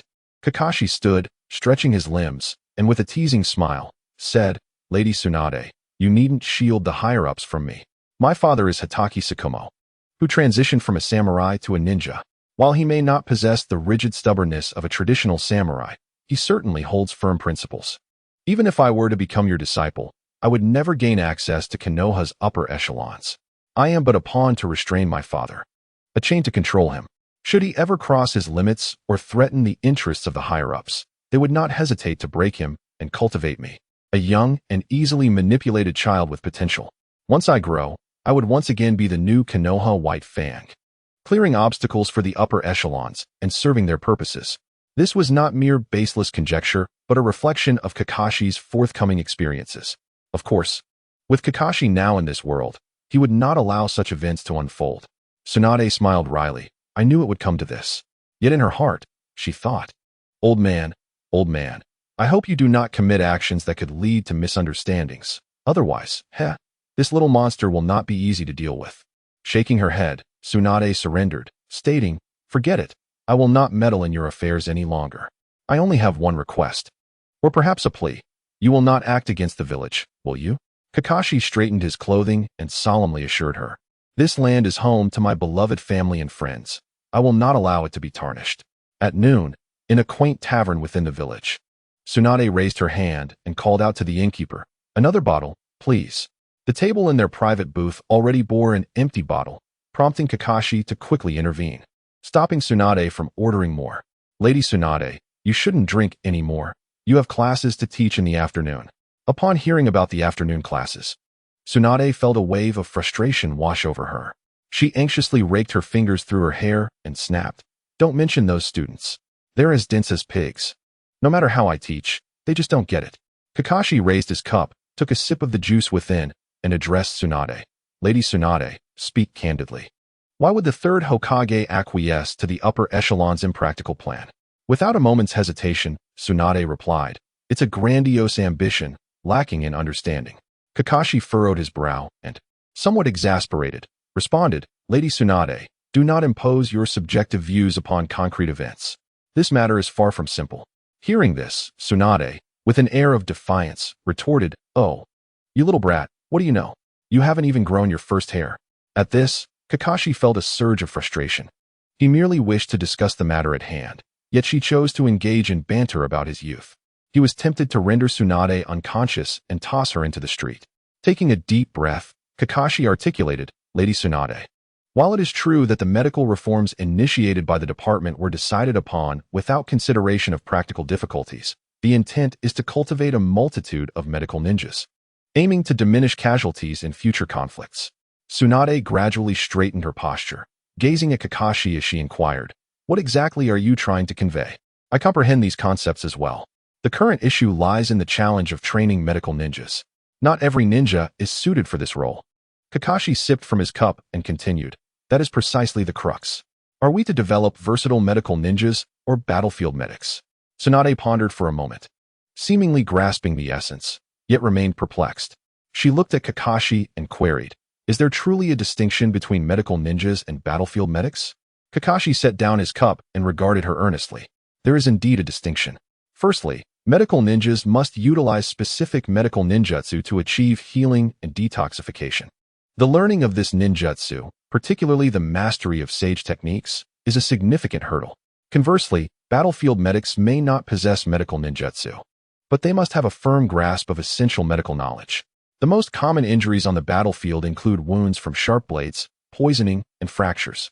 In such scenarios, I believe battlefield medics need to learn skills such as bandaging, detoxification, and basic bone setting." Upon hearing this, Tsunade promptly interrupted Kakashi, "I understand your point. What you're suggesting is that while many ninjas might struggle to learn medical ninjutsu in a short time, they can quickly memorize essential medical knowledge. In situations that do not require the use of medical ninjutsu, most individuals can still perform adequately. However, let me consider this further." Observing Tsunade deep in thought, Kakashi chose to remain silent, quietly enjoying his meal. As Tsunade's eyes brightened, it seemed she had stumbled upon an intriguing idea. After a while, she slammed her hand on the table and sprang to her feet, grabbing Kakashi by the collar and dashing out of the tavern, racing back to the hospital. As they departed, Tsunade called out to the tavern owner, "I am Tsunade. Please put my tab on account. I will settle it later at the Hokage's office." Kakashi, still grasped by the collar, felt a twinge of envy at Tsunade's unabashed confidence. Upon returning to the hospital, Tsunade immediately retreated to her office. The doctors and nurses were momentarily taken aback, uncertain of what Lady Tsunade intended to do next. Kakashi was unceremoniously tossed onto the couch and left to his own devices. Tsunade sat at her desk, took up pen and paper, and immersed herself in her work, diligently recording the ideas Kakashi had inspired her with, organizing them into a report. Kakashi observed Tsunade's industriousness, allowing his thoughts to wander. After my suggestion, Tsunade will not propose equipping the rear combat teams with medical ninjas due to the sacrifice of Rope Tree. Instead, she will likely present a more rational plan. Though that plan appears splendid, it disregards a critical factor. During wartime, all resources are prioritized for the front line. Cultivating a large number of medical ninjas during conflict is inherently unrealistic. In the original timeline, Tsunade's plan evolved into a division of specialized medical ninjas and combat ninjas trained in medical ninjutsu after a series of practical applications. This was the most ideal outcome. My suggestion merely expedited this process. Given the current timeline, with the Second Ninja World War looming, prioritizing the training of combat ninjas skilled in medical ninjutsu, what I refer to as battlefield medics, is of utmost importance. After some time, Tsunade finally set down her pen. She handed the report to Kakashi, saying, "Take a look. This is a compilation of ideas inspired by you. I intend to present it at the next Jonin meeting." Kakashi examined the report carefully, ensuring there were no oversights before returning it to Tsunade. She accepted the document with a proud expression, patting her chest, and proclaimed to Kakashi, "You did well, young man. In light of your substantial contribution, you may make one request, and I shall do my utmost to fulfill it." "Really?" Kakashi's eyes widened in surprise, suddenly alert. "I can ask for anything?" Tsunade, noticing his eagerness, felt a pang of regret for her previous statement and quickly clarified. "Of course not. Your request must be something I am capable of fulfilling." Kakashi interjected, "No problem. You can definitely do it." Tsunade eyed him skeptically and urged, "Then go ahead. Tell me your request." Kakashi pointed at Tsunade and declared, "Lady Tsunade, I want you." Before he could finish, Tsunade delivered a swift blow to his head, causing a red mark to appear. Kakashi clutched the sore spot, crouching down and exclaiming, "Ouch. You tiger girl, do you have to hit so hard?" Tsunade, upon hearing herself referred to as a tiger girl, felt her temper flare anew. She lifted Kakashi off the ground, declaring, "You little rascal, did you think I wouldn't notice? I prefer more mature men. When you grow up, come and pursue me then." Kakashi, witnessing Tsunade's confident demeanor, momentarily forgot the pain in his head. He broke free from her grasp, standing defiantly and retorting, "Are you out of your mind? Or am I? How old are you? How old am I? You want an old cow to eat tender grass? I fear being called a pervert." Realizing his indignation, Tsunade recognized her misjudgment. "Oh dear. A little boy under 10. I feel like a pervert myself." Yet, Tsunade was not deterred, and somewhat timidly inquired, "But you just said you wanted me." "Bah. I want you, my esteemed elder." "No, I want your grandfather's training notes. Who would want a tiger girl like you?" Initially, Tsunade felt a bit embarrassed, but hearing Kakashi call her a tiger girl once more ignited her fury. "You little brat, perish," she shouted, launching into a swift kick. A resounding bang echoed through the air, akin to a clap of thunder on a clear day, deafening and causing hearts to tremble. Immediately following, a folding door burst forth from the top floor of the Konoha hospital, propelled as if by a tremendous force, spinning rapidly through the air while emitting a howling rush of wind. Surrounding the door were splintered wood and swirling dust, as if the very essence of the structure had been violently torn apart. Alongside this door emerged a youthful figure, darting away like a shooting star, vanishing swiftly from the view of onlookers. Upon examining the wall of the top floor, a gaping hole was evident, with bricks and stones shattered around it, forming an irregular circle. The hospital's occupants shuddered at the memory of Tsunade's violent aesthetics, hastily averting their gazes to feign normalcy. Tsunade stormed back to the Senju ancestral home, much to the astonishment of Uzumaki Mito, who watched as she entered the study of the second Hokage, Tobarama Senju. Meanwhile, Suke cowered behind their grandmother Mito, trembling at the sight of his sister's furious demeanor. When Tsunade emerged from the study clutching a scroll, Mito inquired, "Little Tsunade, what do you need your great-grandfather's ninjutsu notes for?" Before Tsunade could respond, Suke, still hidden behind Mito, blurted out, "Oh sister, did you lose money again? And now you must use great-grandfather's belongings to settle your debts?" Mito, well aware of her granddaughter's unreliable gambling skills, cast a skeptical glance at her.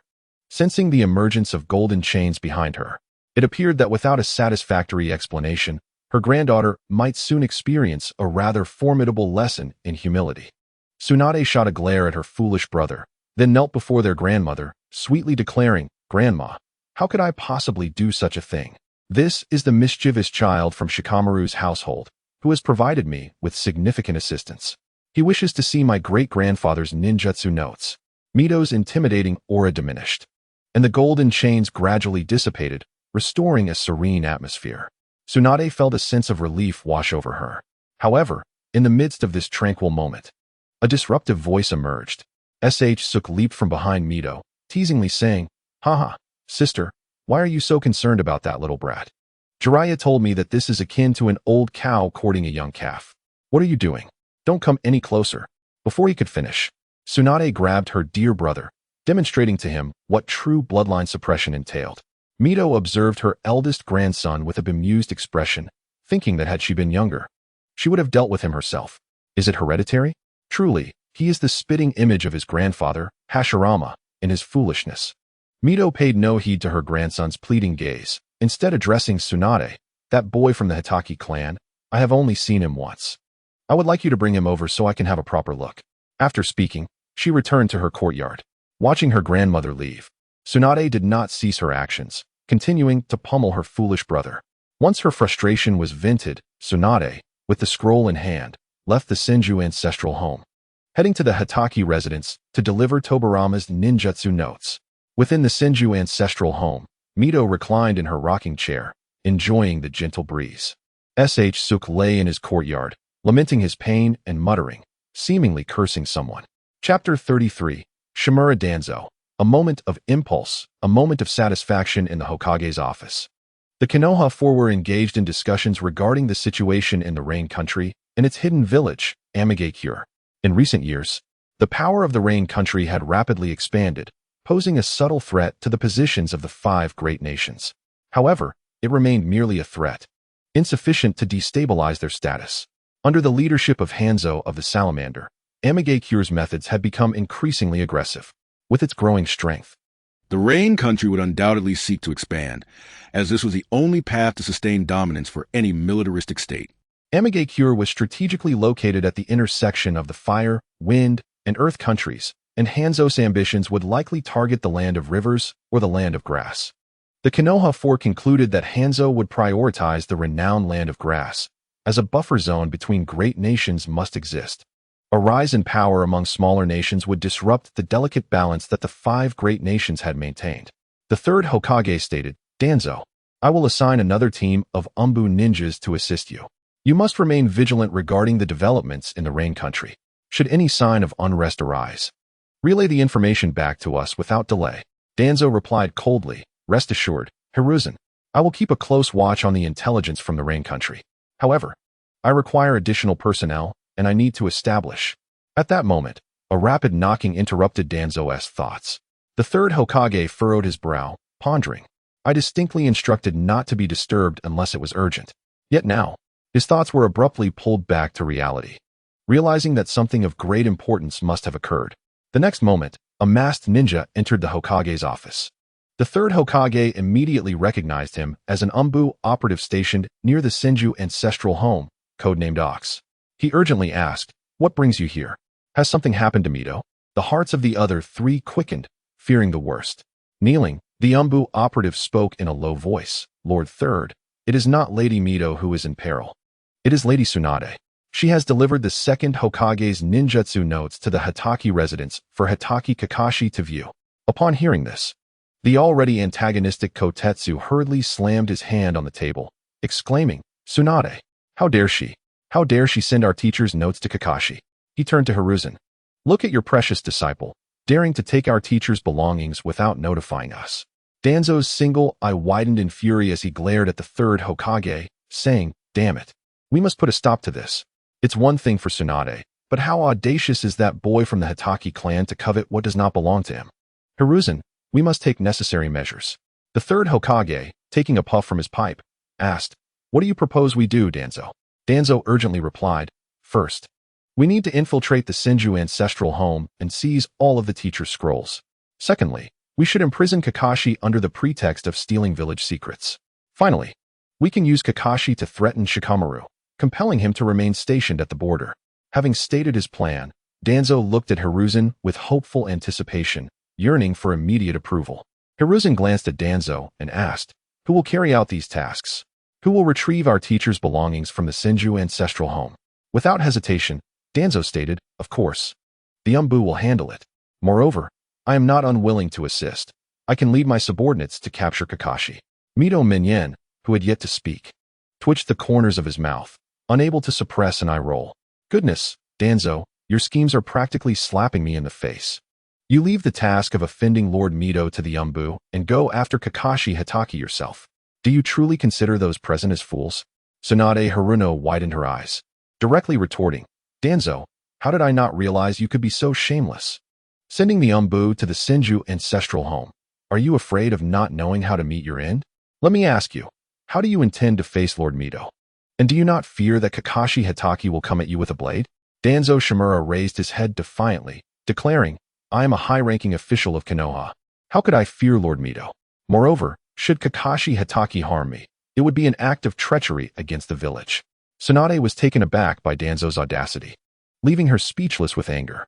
You are seizing a child without cause and expect them to remain loyal to the village and serve you. How can you have such audacity? And if you fear not Lord Mito, why do you tremble? The third Hokage took a puff from his pipe and addressed Danzo. Danzo, I entrust you with the matters concerning the Rain Country's Amigate cure. You needn't concern yourself with anything else. Just ensure the intelligence work is executed properly. You may return for now. Lord Mito may summon me shortly, and I will ascertain their true intentions. Danzo's internal machinations crumbled at this, and in a fit of anger, he exclaimed, Hizashi, they're just an old woman. Is it necessary to be so timid? Konoha is under our control now. You are truly cowardly. The third Hokage shouted back. Silence. Danzo, do you comprehend the nonsense you are uttering? In my capacity as Hokage, I hereby strip you of your position as my assistant and as a Konoha elder, appointing you instead as the intelligence officer for the Rain Country. Leave the village immediately. You are not to return without my command. Immediately regretting his words, Danzo realized he had overstepped. Though he harbored grievances against Mito Uzumaki, he had only dared to express them in private. He never anticipated that his momentary lapse would lead to such an outburst. The third Hokage, Tsunade, and Mito were equally taken aback by Danzo's audacity in addressing the widow of the first Hokage, Hashirama Senju, with such disrespect. Setting aside Mito's status and identity, her prowess alone would render Danzo's combined efforts utterly futile. To swiftly mitigate Danzo's influence, the third Hokage immediately assigned him to the border, instructing him to lay low. Danzo understood his friend was trying to protect him, but stubbornly replied, Hizashi, you will regret this. The third Hokage chuckled in disbelief. You should be fleeing. Yet you remain here making threats. Just as he was about to retort, a servant from the Senju clan appeared at the door, bowing respectfully. Lord Third, esteemed elders, the matriarch requests your presence. The third Hokage returned the bow. We shall proceed to the Senju ancestral home to pay our respects to Lord Mito and receive her guidance. The servant bowed again. I dare not rush you, but I hope you may arrive swiftly to avoid keeping the matriarch waiting. With that, the servant departed the Hokage office with utmost respect. Once the servant left, the third Hokage, Tsunade, and Mito exchanged sympathetic glances directed at Danzo. The third Hokage retorted, Whether I will regret this remains to be seen, Danzo, but you should not be the one to regret. With that, he was the first to leave the office, heading towards the Senju ancestral home, followed closely by Tsunade and Mito, leaving Danzo standing there with a guilty expression. After a moment, Danzo hesitantly followed the three. Upon reaching the Senju ancestral home, the specifics of their discussion with Mito remain unknown. However, it was clear that on that day, barriers were erected around the Senju ancestral home, enveloping it in an array of soundproofing seals. When the barriers were finally lifted, the third Hokage, Tsunade, and Mito returned to their respective homes, stifling laughter. Danzo, on the other hand, limped away towards the border. According to rumors, within the Senju ancestral home that day, golden chains swirled about, striking a one-eyed man. Chapter 34. The Ninjutsu Treasure Trove of Tobarama Senju in the afternoon. A young boy recuperating at home was blissfully unaware of the reprimands faced by the higher-ups of Konoha from Mito Uzumaki. He was engrossed in meticulously studying the ninjutsu notes of Tobarama Senju. Truly, the second Hokage's work was remarkable. Although all his ninjutsu development ideas were primarily aimed at countering the Uchiha clan, they were undeniably unique. In the past, when watching the anime, prominent figures and forums held the second Hokages of the various ninja villages in high esteem. In the Land of Fire, Konoha, it was Tobarama Senju as the second Hokage. In the Land of Water, it was the second Mizukage, Terume. In the Land of Earth, the second Tsuchikage, Noki. In the Land of Wind, the second Kazakage, Shaman. And in the Land of Lightning, the second Reikage, A. If the first Hokages were heroes who quelled the chaos of war, then the second Hokages were the architects of a prosperous era. They assisted the first in establishing order while developing powerful ninjutsu tailored to the characteristics of their respective ninja populations. The subsequent generations of ninjas primarily followed the paths laid out by the second Hokages. Let me delve into Tobarama Senju's ninjutsu notes to uncover their essence. Within the voluminous notes of the second Hokage lay detailed records of his research and developmental strategies concerning various ninjutsu. Kakashi Hatake, however, did not wish for greed. He merely skimmed over the ideas surrounding forbidden techniques, opting not to delve deeply. Yet the thoughts regarding water release and sensory techniques were studied with great diligence. Water release, a common elemental ninjutsu, possesses formidable power and versatility. The second Hokage elaborated in his notes on his understanding and developmental direction for water release. Firstly, he emphasized the necessity for precise control over the water element. The power of water release does not merely rely on the volume of water, but rather on the mastery of its form and flow. Through meticulous manipulation of the water element, various wondrous effects can be achieved, such as the creation of water walls or whirlpools. Secondly, the second Hokage discussed the amalgamation of water release with other ninjutsu. This cross-elemental fusion significantly enhances the practicality and adaptability of water release. Furthermore, he explored methods to augment the power of water release, proposing innovative ideas such as utilizing natural water sources or employing specific hand seals and chakra flow techniques to amplify its potency. Kakashi Hatake, engrossed in these developmental insights, felt a surge of excitement. These invaluable experiences and ideas would undoubtedly illuminate and propel his ninjutsu training to new heights. Upon reaching the section on sensory ninjutsu, Kakashi's eyes gleamed with discovery, as if unearthing a hidden treasure. He meticulously read each line, leaving no detail overlooked. The second Hokage's sensory techniques stemmed from his exquisite control of chakra and unique comprehension of its nature. Through years of training and practice, he cultivated an ability to acutely perceive his surroundings and the flow of chakra. This sensory technique enabled him not only to swiftly detect the positions and movements of enemies, but also to sense traps and dangers concealed in the shadows. Tobirama Senju's sensory prowess surpassed even the insights offered by the Uchiha clan's Sharingan. Kakashi inhaled deeply, closed his eyes, and focused his mind, gradually channeling the chakra within him. His body trembled slightly, as if resisting a formidable force. As the chakra flowed, his senses heightened to an extraordinary degree. He could feel the air around him vibrating, hear distant whispers, and even detect faint tremors beneath the ground. Kakashi began to reminisce about the sensory technique of the second Hokage, an extraordinarily potent ninjutsu that allows the user to perceive everything in their vicinity. However, Kakashi did not merely replicate the methods of the second Hokage. Instead, he infused his own understanding and innovation into the technique. Every ninja harbors a multitude of bioelectric signals within their bodies, these signals intertwining like a dense network, permeating every corner of their being. By harmonizing his chakra with these bioelectric signals, Kakashi enhanced their vibrancy and acuity. Furthermore, he adeptly utilized his unique connection with the thunder fruit, which bestowed upon him the ability to command lightning, an immensely formidable form of energy.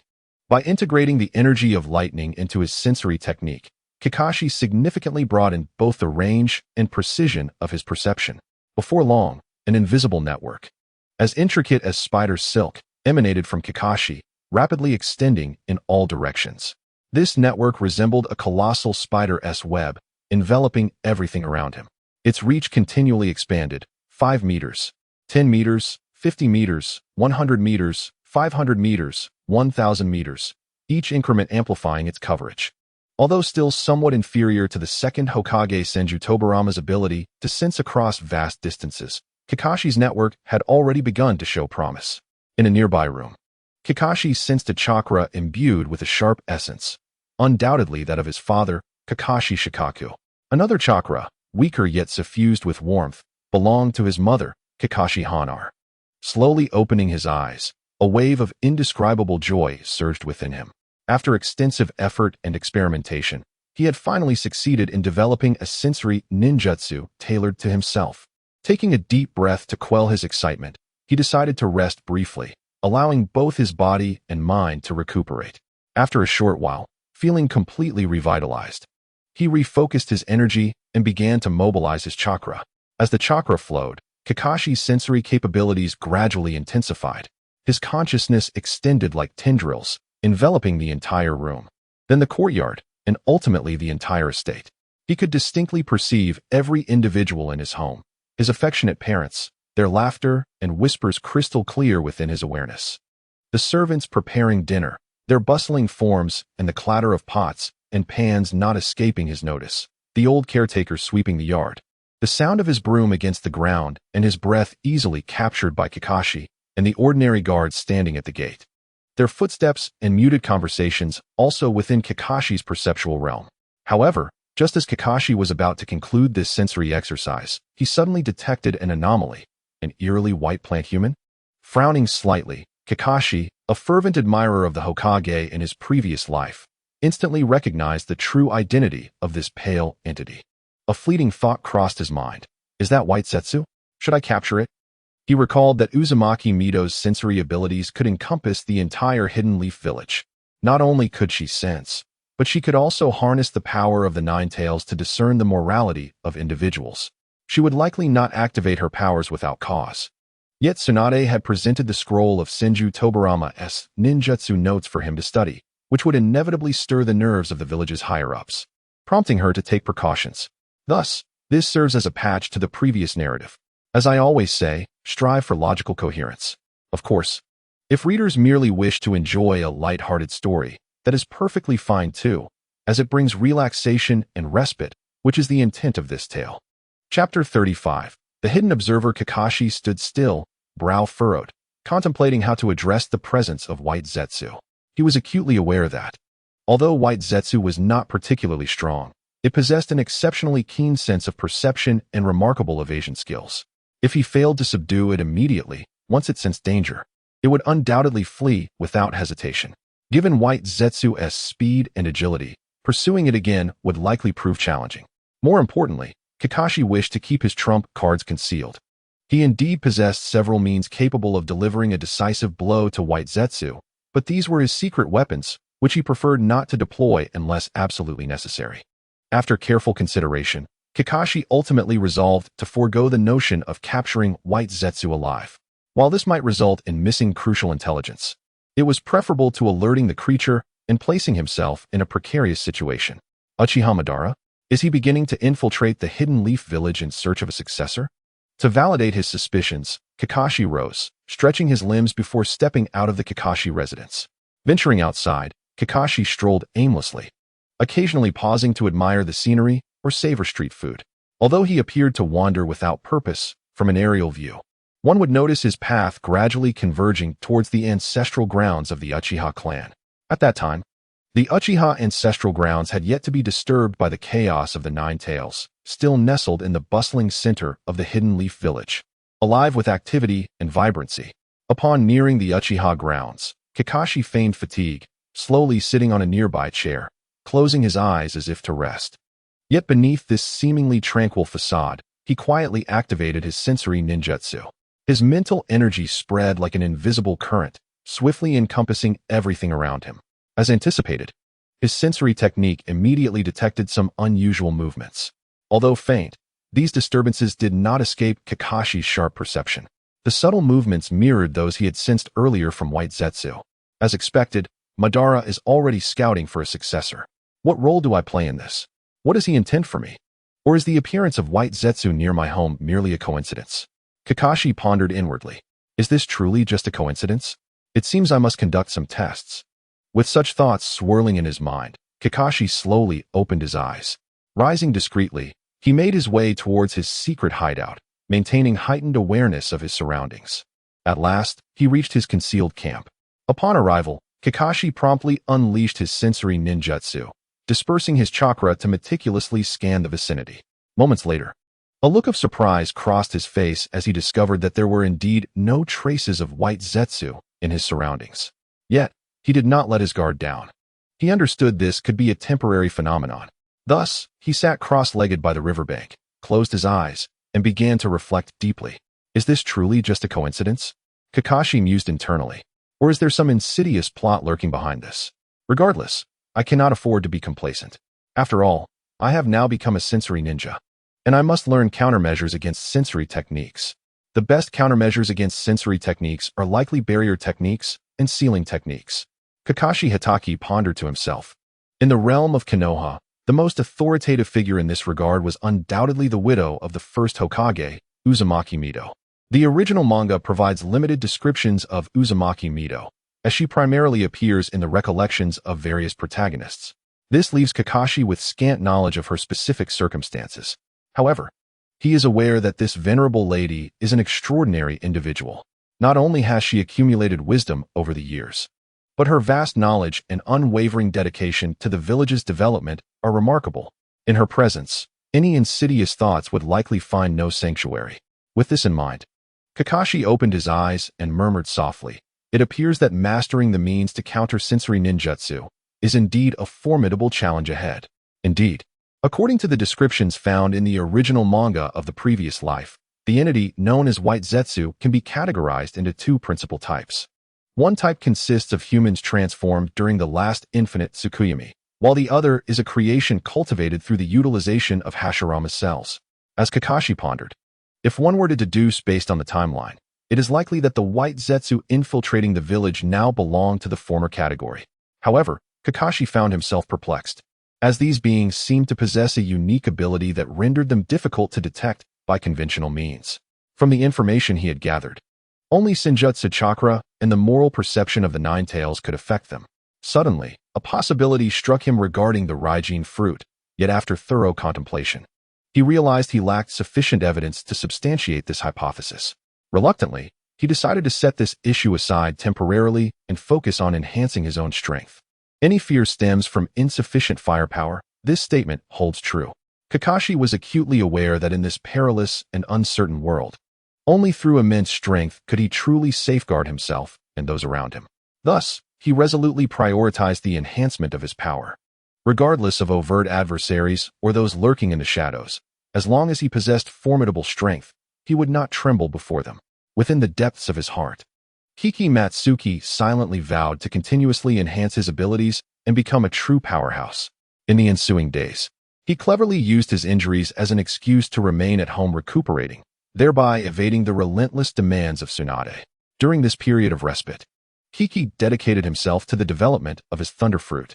As he honed this ability, the synergy between the Thunder Fruit and his body grew increasingly profound, resulting in a marked enhancement of his own strength. The exhilarating sensation of becoming stronger was indeed intoxicating. My foundation still firmly lies within the Thunder Fruit. In this world, where the power of Haki is absent, one can only cultivate their own fruit abilities. Nevertheless, possessing the Thunder Fruit alone is quite splendid. Should it awaken, oh Madara, how do you intend to dance? White Zetsu can be classified into two primary categories. The first category consists of beings originally human, superficially crafted by Uchiha Obito using the cells of the first Hokage.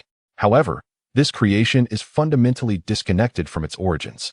It is a product of humanity's fall into the infinite Tsukuyami during ancient times. The essence of White Zetsu, when fused with Black Zetsu, becomes a member of the Akatsuki organization, yet White Zetsu also possesses numerous clones that generally exhibit weaker combat abilities, primarily utilized for reconnaissance, though some, like Tobi, possess formidable strength. The second category of White Zetsu is cultivated by Uchiha Obito using the cells of Senju Hashirama, harnessing the power of the Outer Path Golem. During the Fourth Great Ninja War, Uchiha Obito deployed these White Zetsu as his army, engaging in fierce battles against the allied shinobi forces.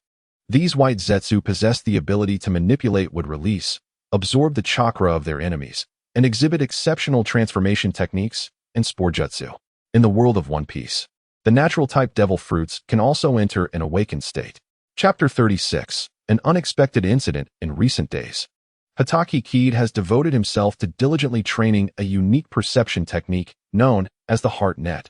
Indeed, the protagonist struggles with naming.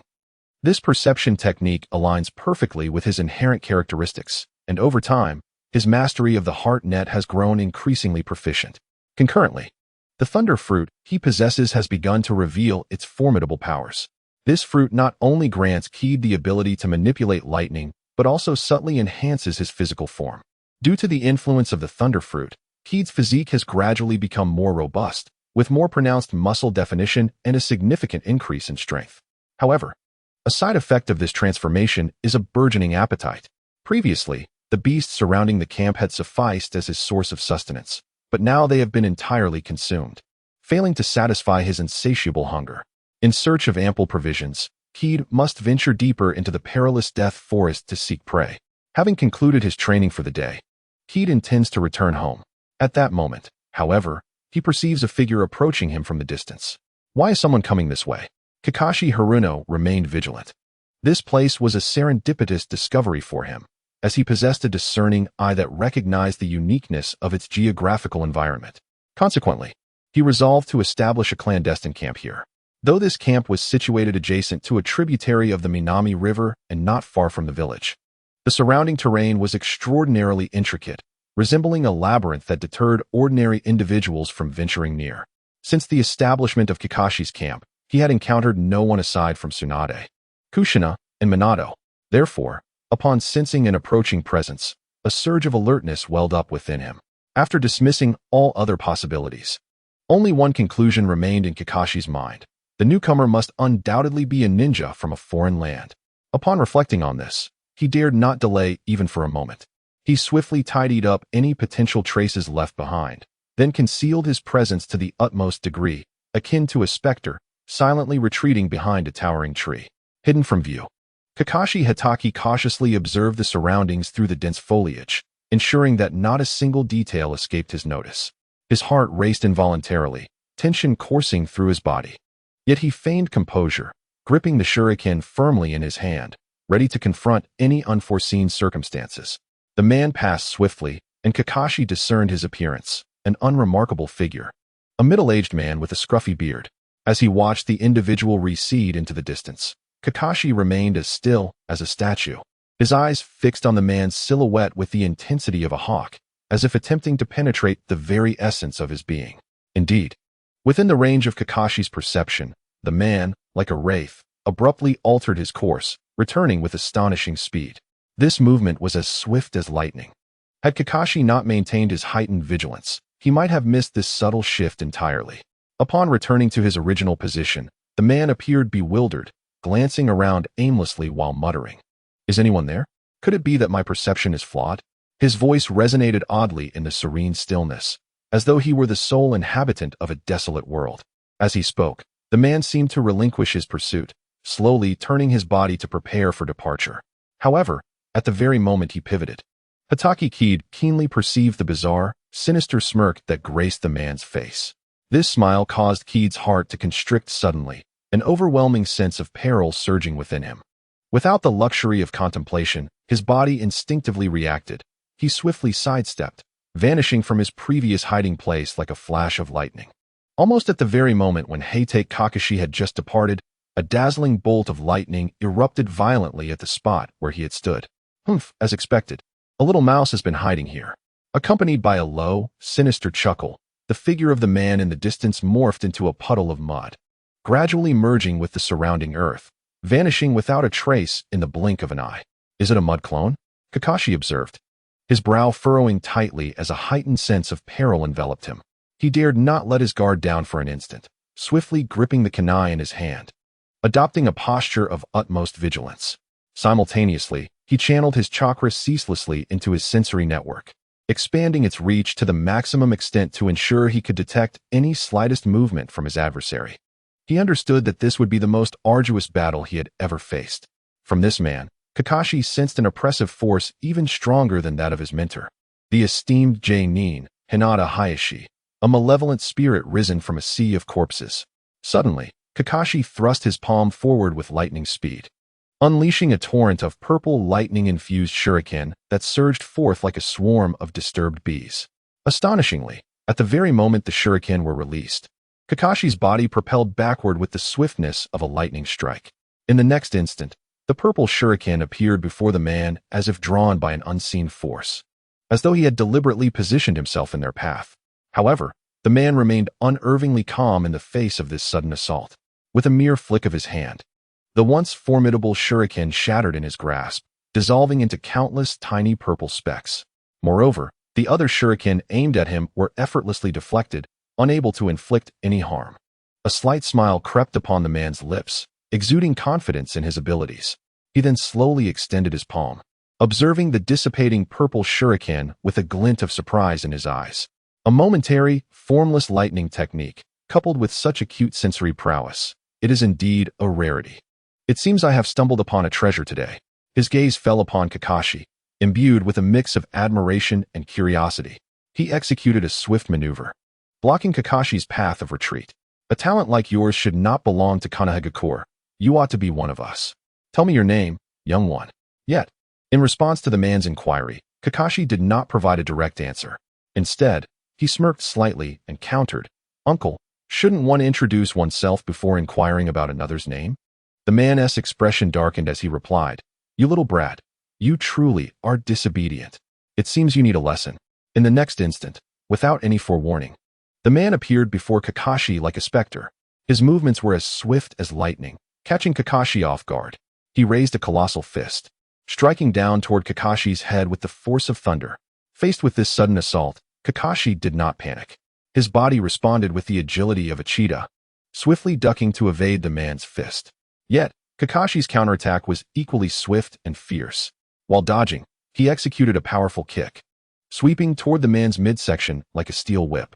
The man, clearly no novice, reacted with remarkable speed. Almost simultaneously with Kakashi's kick, he extended his hand, grasping Kakashi's leg as if it were a vice. However, this did not halt Kakashi's momentum. Utilizing the man's grip for leverage, Kakashi leapt into the air, soaring like a majestic eagle. In the air, he quickly adjusted his position, delivering a fierce kick towards the man's face, a blow potent enough to shatter bone. Chapter 37. The Fierce Battle. The former secret. The man was completely unprepared for this strike, and Kakashi's foot struck him hard on the side of the face. The impact was tremendous, sending a surge of pain coursing through the man's visage, as if his very face were being shattered. Enraged, his fury ignited in an instant. In agony, he summoned all his strength and, as if discarding a weightless object, hurled Kakashi away toward a distant tree trunk. Kakashi soared through the air like a cannonball, hurtling directly at the tree. Yet, he refused to succumb to despair. He swiftly adjusted his form mid-air, skillfully dissipating the force of the impact to mitigate harm. Meanwhile, he concentrated the lightning energy within him into the kunai gripped tightly in his hand, which began to shimmer with radiant electricity. Without hesitation, Kakashi launched the electrified kunai toward the man, then immediately changed direction, fleeing like a bolt of lightning. The man, still reeling from the blow to his cheek, had not yet recovered from the pain when he sensed a powerful energy rushing toward him. With a glance, he realized it was a kunai crackling with lightning. The kunai sped toward him like a flash, leaving him no time to evade.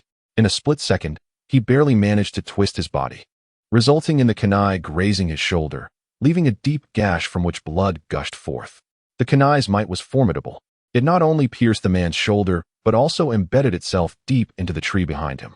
The excruciating pain nearly shattered his sanity, his eyes turning crimson with madness and murderous intent. He glared at the retreating Kakashi with a venomous gaze, roaring, You must die, brat. Before his words faded, the man surged to his feet like a furious beast, recklessly pursuing Kakashi. Kakashi darted through the forest like a cunning hare, weaving left and right, attempting to exploit the complex terrain to escape his relentless pursuer. Yet, regardless of how desperately he ran and dodged, the distance between them continued to close. Though he did not look back, Kakashi could keenly sense the overwhelming aura of death behind him, a shadow that seemed poised to engulf him at any moment. Just as anxiety surged within him, a powerful force struck from behind.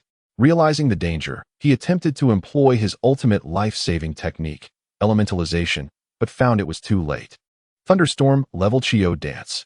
Accompanied by a furious shout, a blinding bolt of lightning flashed, followed by a vicious lightning-infused hand strike aimed at the nape of Kakashi's neck. This attack was executed with such speed and power that Kakashi had no hope of evading it. In a desperate bid for survival, he twisted his body, crossing his arms in a futile attempt to brace for the lethal blow.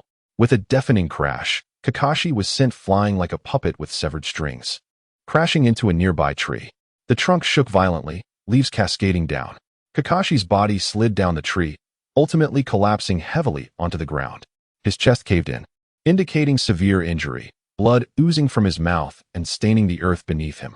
In this dire state, Kakashi appeared utterly defeated, his arms hanging limply at his sides, as if all strength had drained from him.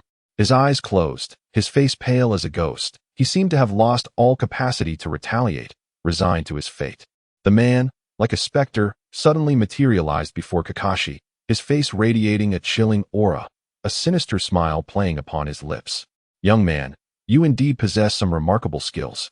The man's voice resonated, deep and gravelly, as if it emerged from the very depths of hell. "To inflict harm upon me at your tender age. You are undoubtedly a prodigy." A chill coursed through Hatake Kide's veins, yet he endeavored to maintain his composure, staring wide-eyed at the formidable figure before him.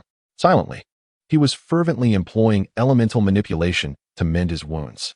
The man, oblivious to Kide's efforts, continued, "However, this is where your journey ends." He slowly raised his massive fist, poised to strike Kide's head. "Wait," Kide exclaimed urgently. "Sir, did you not express admiration for me and wish to recruit me into your village? A genius like myself should bring you greater joy." The man's movements hesitated slightly as he regarded Kide with an expression akin to that of a fool, sneering, "Umph. I have changed my mind. Rather than recruit a brat like you, I would prefer to enjoy the thrill of slaughtering your so-called geniuses." His laughter echoed through the air, chilling to the bone. Kide's complexion flushed, and his body trembled with involuntary excitement. Yet in the man's eyes, this was merely the fear of impending death. Observing Kide's expression, the man felt a surge of satisfaction, deciding to toy with this dying mouse for a while longer. He lowered his voice, adopting a mysterious tone. "Little brat, do you know who the most formidable leaf ninja I have slain thus far is?" Kued's curiosity was piqued by the man's words, his eyes widening in anticipation as he awaited the answer. "Ha ha ha, little one, that would be your second Hokage, Senju Tobarama," accompanied by a fit of wild laughter. This astonishing revelation detonated in Kide's mind like a thunderclap.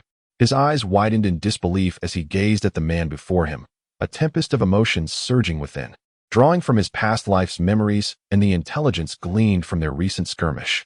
Kide was nearly certain that this man was undoubtedly a spy from the village hidden in the clouds. The pertinent events, without a doubt, must relate to the abduction of Kushina. Kide could not help but gasp in shock. He had never anticipated that a spy embedded within the leaf could wield such significance. What shocked him further was that this man was a subordinate of the notorious criminals, Kin and Jin. The corners of the man's mouth curled into a satisfied smile as he fixated his malevolent gaze upon Kide, reveling in the astonishment etched upon his face. "Little brat, prepare to meet your end," he bellowed, his voice reverberating ominously through the air. With a sudden, powerful swing of his colossal fist, he aimed to crush Kide's skull, as if to obliterate it completely. A resounding crash echoed as his fist struck the ground with tremendous force, sending debris and dust flying. Yet, as the haze began to dissipate, the man was astounded to discover that the boy he had intended to kill had vanished without a trace. "What?" The man gasped, his eyes wide with disbelief. He had never anticipated that Kide could evade his attacks so effortlessly. The fury of being outwitted surged within him, twisting his expression into one of rage. "Damn it, little brat, how dare you toy with me?" Just as the man concentrated on employing his sensory techniques to locate Kide, the boy's voice unexpectedly resonated around him. "Sir, your true identity is utterly astonishing. However, I am quite curious. How did you manage to evade the assassination order issued by the Third Raikage, being a subordinate of the infamous criminals Kin and Jin?"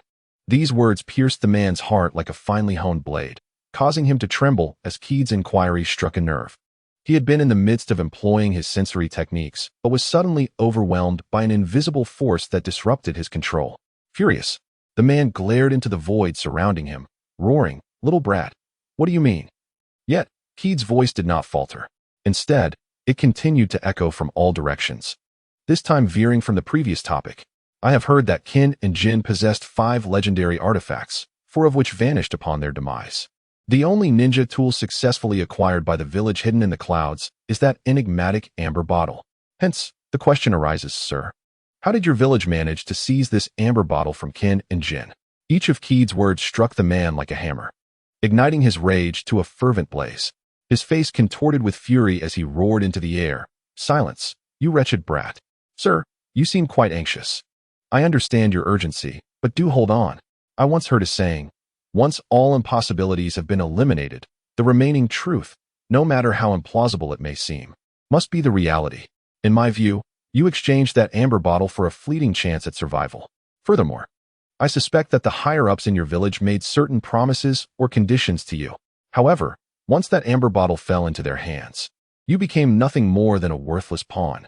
Heed's words were like a merciless blade, ruthlessly slicing through the man's refusal to confront the truth he had long evaded.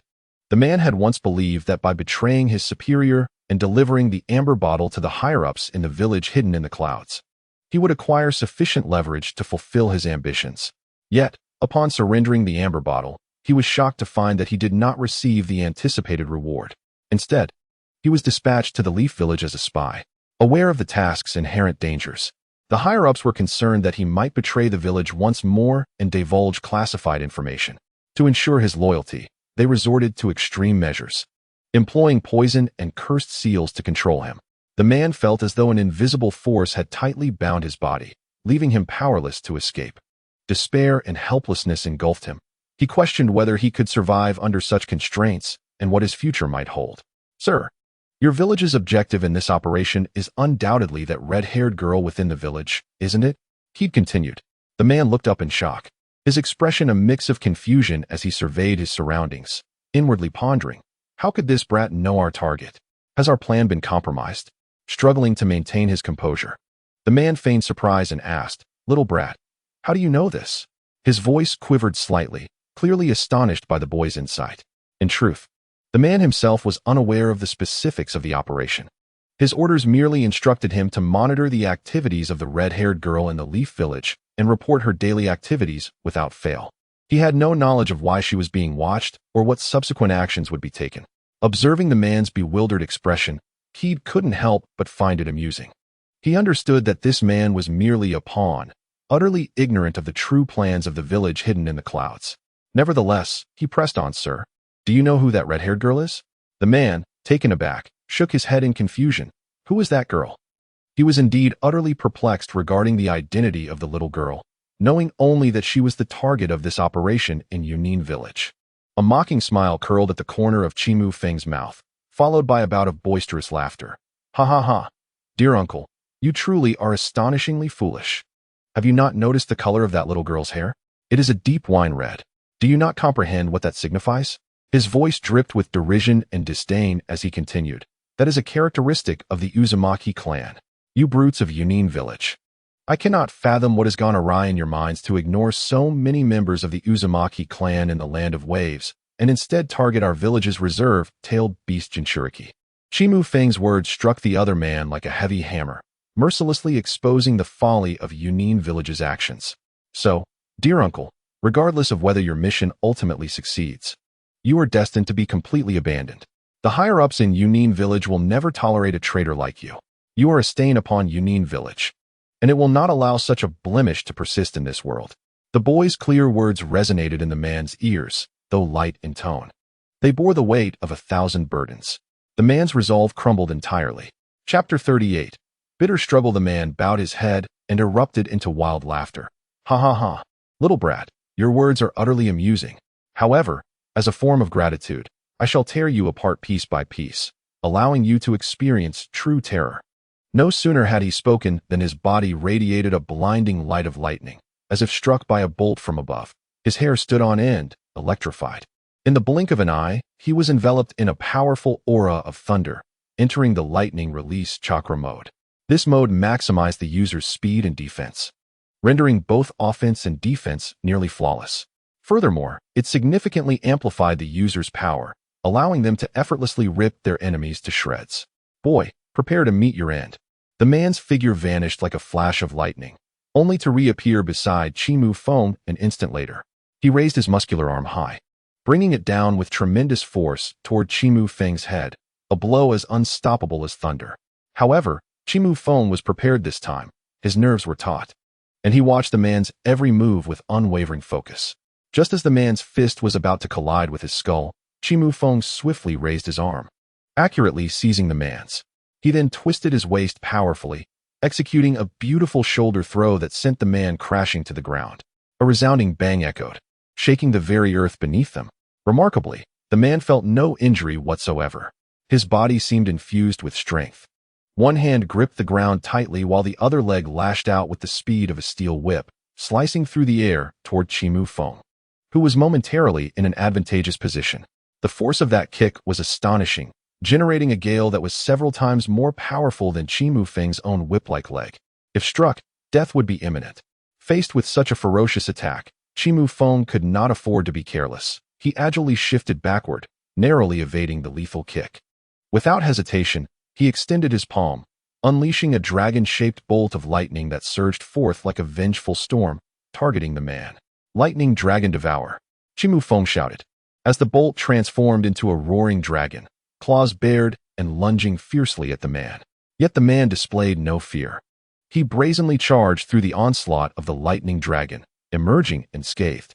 With a leap, he soared high, raising his hammer-like fist once more to strike Chu Feng with unyielding force. "Thunder Duel, I will unleash my might." The man's muscles contracted powerfully, and a tremendous force erupted instantaneously. Simultaneously, lightning coiled around his arm, gleaming with blinding intensity, bringing forth even greater destructive power. In the face of such a fierce assault, Chu Feng refused to back down. He met the challenge head-on. His fist transformed into a bolt of lightning, surging forward with the force of a thunderstorm, colliding fiercely with the man's fist. Boom! The dull sound of their fists colliding resonated, akin to two meteors crashing together. In that instant, a tremendous power erupted between them, generating an invisible shockwave that rippled outward.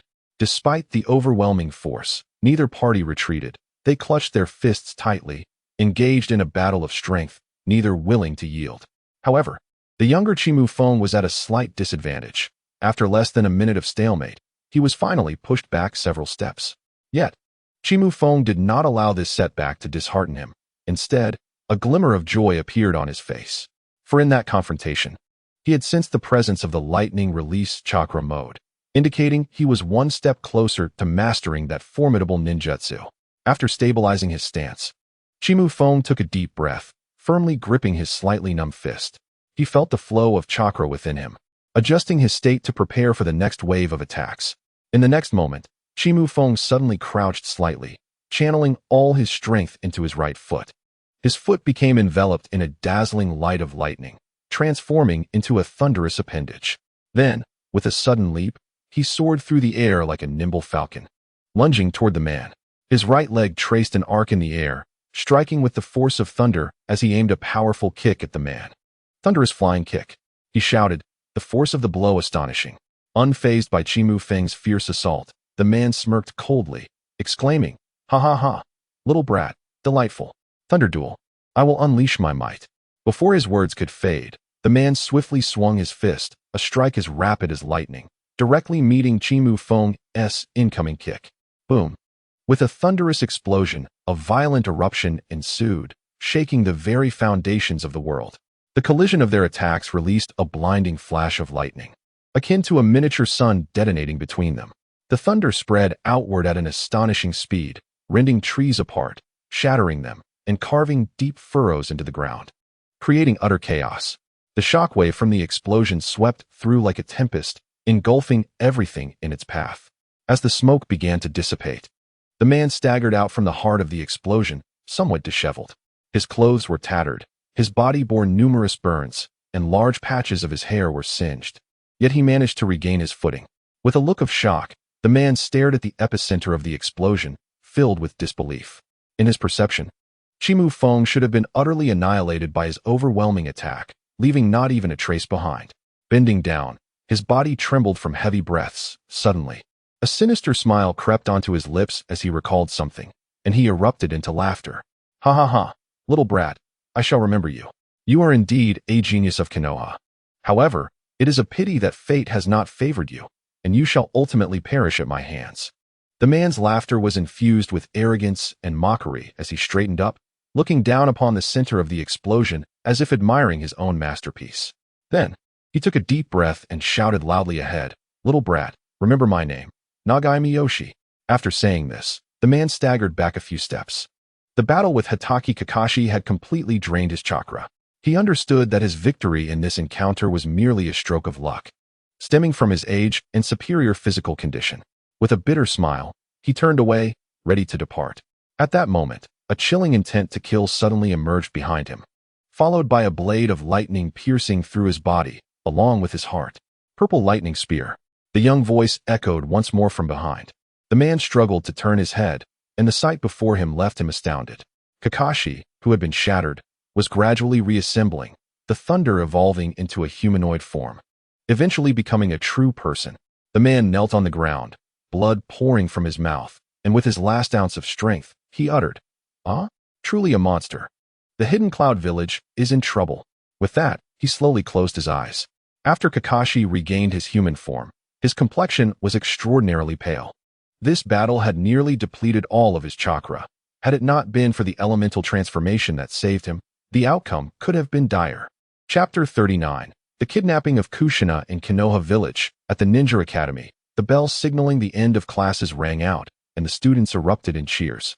Relieved that the day's lessons had concluded, they surged out of the classroom like a flock of jubilant birds, chattering excitedly as they rushed toward their parents.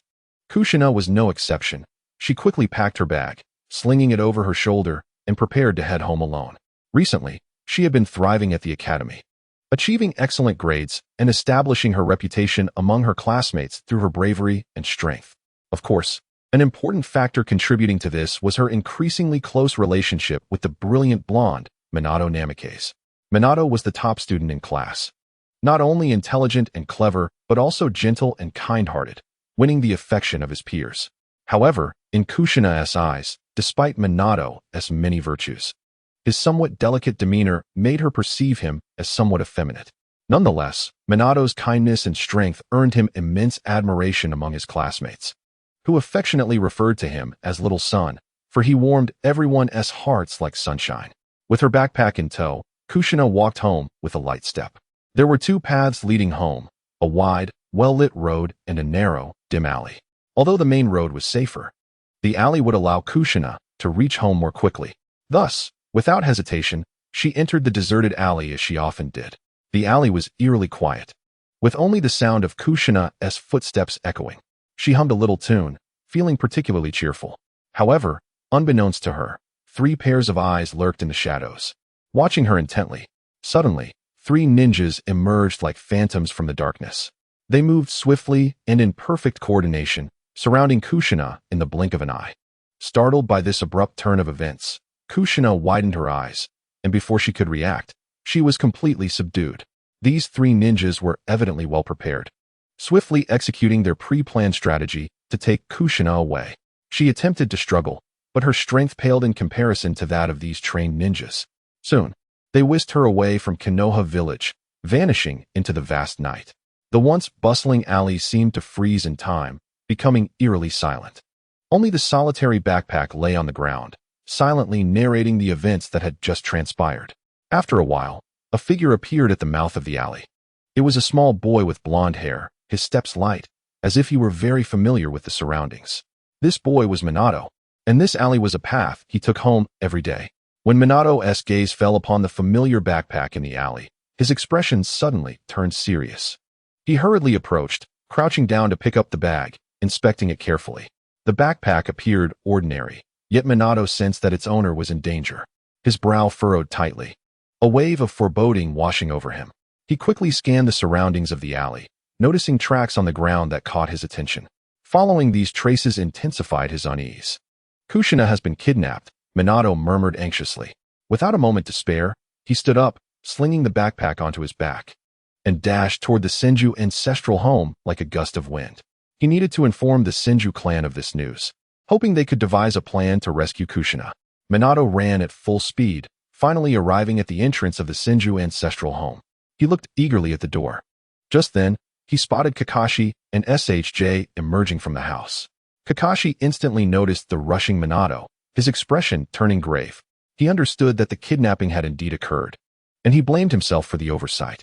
After the fierce battle in the forest, Kakashi had decided to erase all traces of the conflict to prevent any leakage of information.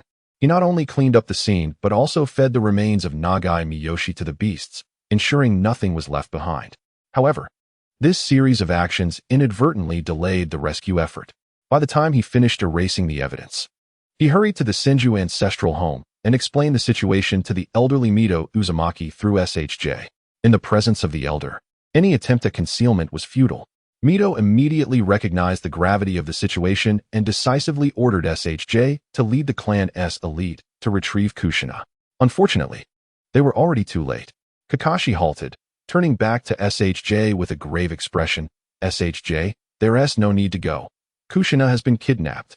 Upon hearing this, SHJ was struck as if by lightning, his face turning ashen. He widened his eyes in disbelief and exclaimed, "What? How is that possible?" His voice trembled with shock.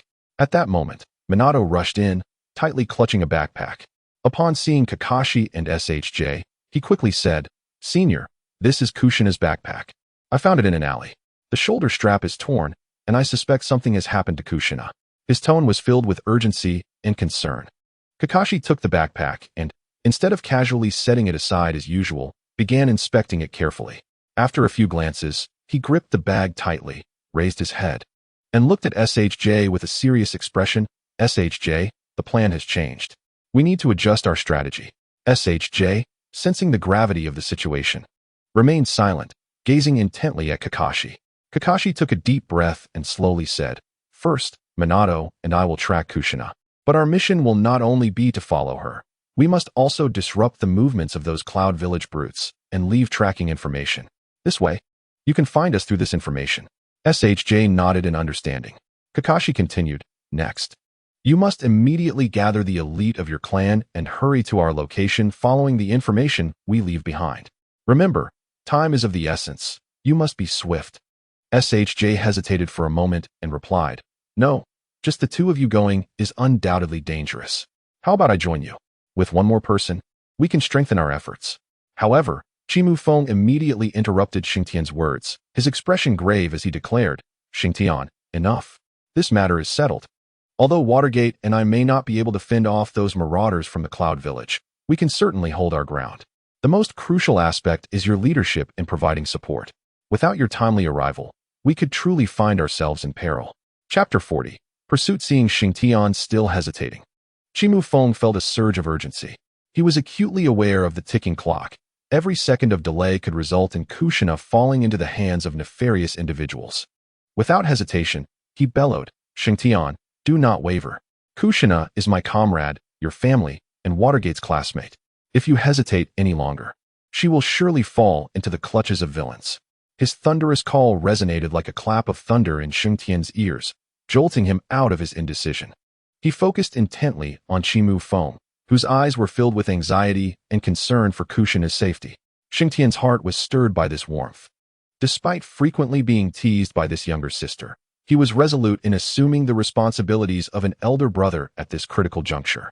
Taking a deep breath, he nodded firmly and solemnly entrusted them. "Then I leave it to you. You must hold on. I will bring reinforcements as swiftly as I can." Chu Feng and Watergate exchanged a glance, mutual determination and resolve reflected in their eyes. They nodded earnestly in response to Xingtian. Subsequently, Chu Feng and Watergate turned and left the Senju ancestral home without hesitation. Their silhouettes appeared particularly resolute under the sunlight, as if bearing the weight of something profoundly significant. Remaining behind, Xingtian exhibited the remarkable poise befitting an heir of a prestigious family. He remained composed, each decision appearing well-considered and methodical. He swiftly communicated with those around him, clearly delineating everyone's responsibilities and tasks, ensuring the forthcoming operations would proceed smoothly, devoid of any panic or chaos. Amidst this bustling scene, a tranquil and elegant courtyard stood out. In the courtyard, a kind and wise old woman reclined peacefully in a rocking chair. Her eyes gently closed as she savored the caress of the soft breeze. A faint smile graced her lips, a reflection of her contentment with life and her insight into worldly matters. The grandmother's gaze revealed a tapestry of emotions. There was approval for Watergate and Chu Feng, affirming their ability to cherish the comrades of the village. There was satisfaction with her grandson Xingtian, feeling gratified by his display of the qualities and capabilities of a noble heir. And there was pride as the wife of the first Hokage, relishing the legacy of the will of fire established by her husband, knowing it would continue through subsequent generations. After departing the Senju ancestral home, Chu Feng did not head directly to find Kushina as Watergate had anticipated. Instead, he hurriedly led Watergate back to the Chimu residence.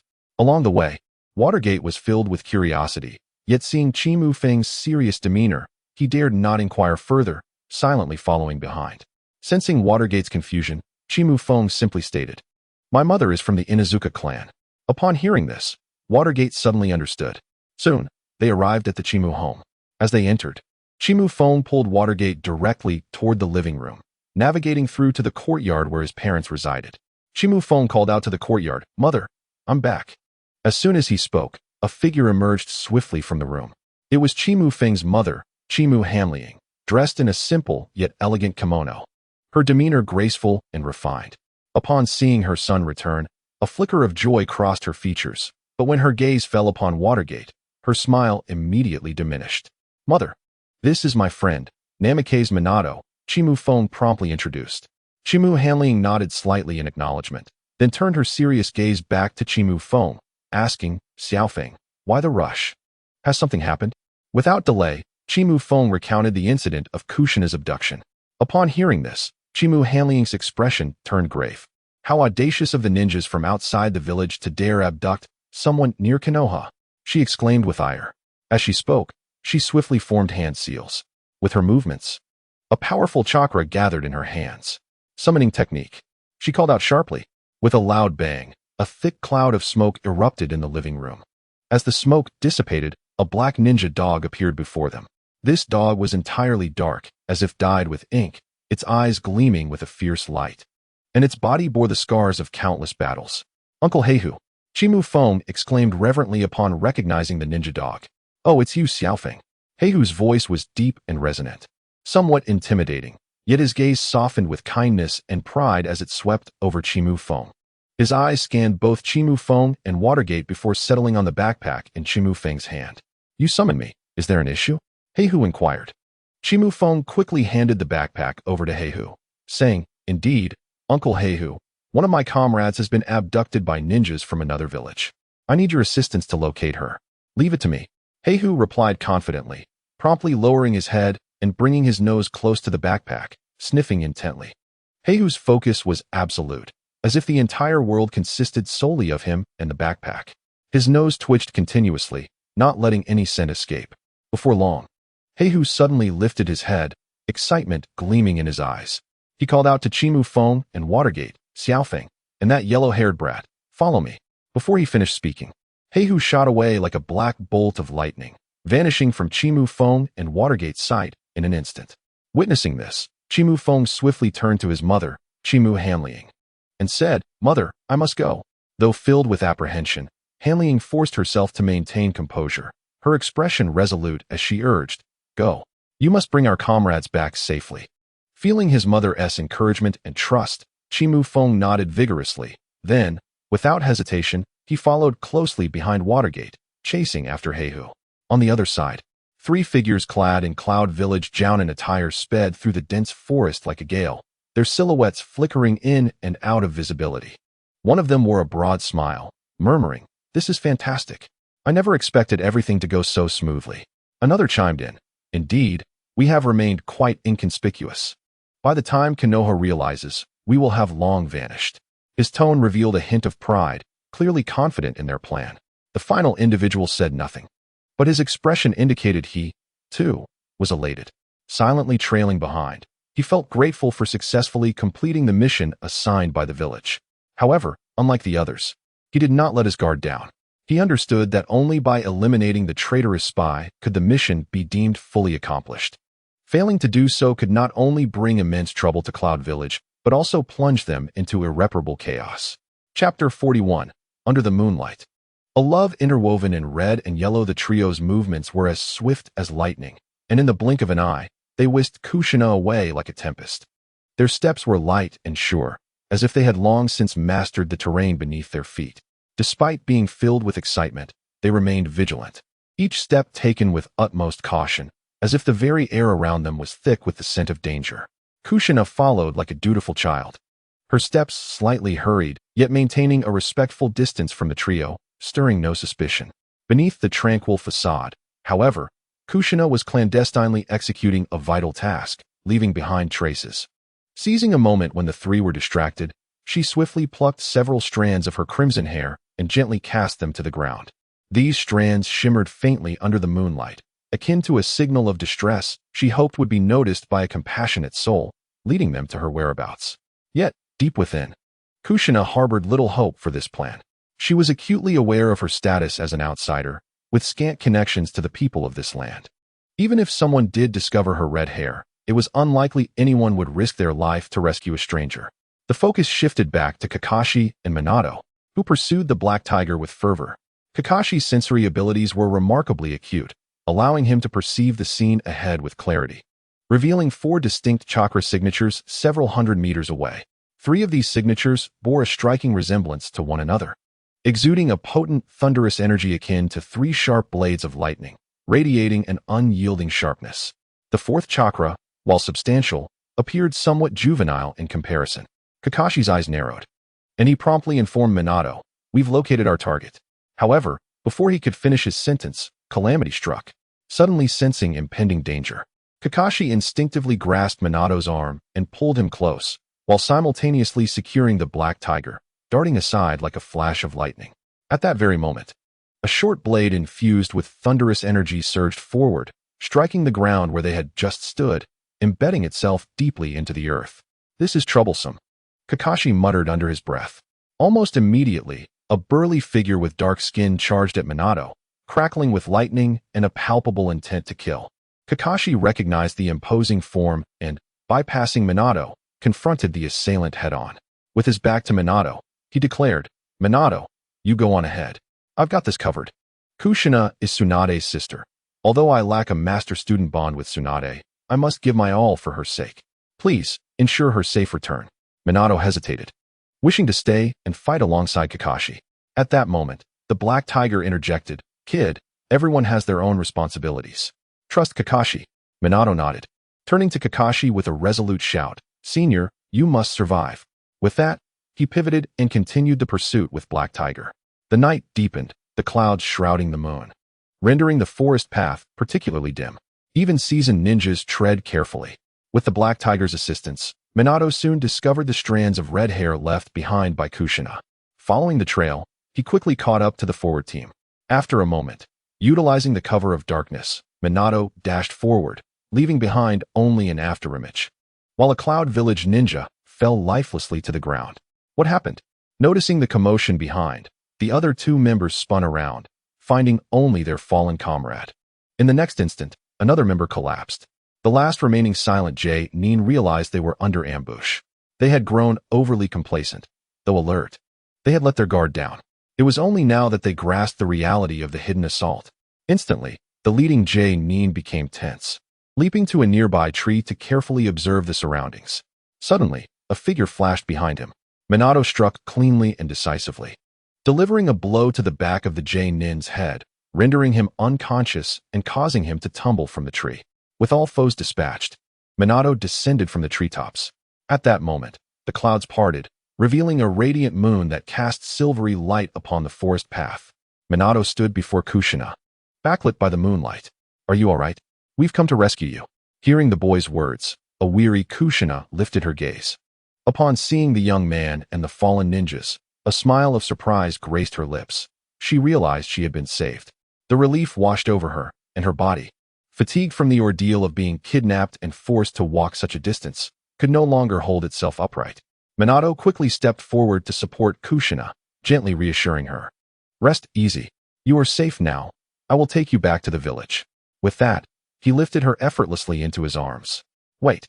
Before Kushina could voice her thoughts, Minato leaped into the air, soaring to the treetops. Beneath the moonlight, Kushina observed the boy before her intently. In that moment, the wheels of fate began to turn, intertwining the red of her hair with the yellow of his, as love began to blossom. Kushina's red strands became the fateful thread leading her to her soulmate, binding them together irrevocably. As they exchanged tender glances, the sounds of pursuit echoed through the woods. In an instant, Kakashi, SHRU, and numerous Konoha ninjas emerged around them. Kakashi, though battered, jested, "Haha, leave it to you, Minato, to charm a girl under the moonlight." Laughter erupted among the group, except for SHRU, who watched with a frown, feeling increasingly awkward. With a leap, he approached the duo, forcibly taking Kushina from Minato's arms. He turned to Kushina and admonished, "Little sister, you must always prioritize your safety. Don't let some blonde outsider whisk you away with mere words." Standing nearby, Minato shifted awkwardly, while Kushina blushed deeply. In an effort to lighten the mood, Minato turned to Kakashi and inquired, "Senior, what happened to the enemies?" Kakashi winced as he assessed his injuries, grinning through the pain. "They fled. You had only just departed when SHRU arrived with reinforcements." Realizing the peril, they quickly retreated. SHRU, cradling Kushina, addressed the surrounding clansmen. "Immediately secure the remaining ninjas below and send them to the third Hokage's umbu for processing. The rest of us shall return to the village without delay." Chapter 42, Reflection. All for the village. Following a harrowing battle, the incident finally concluded, and the group, relieved, began their journey back to Konoha with their captives.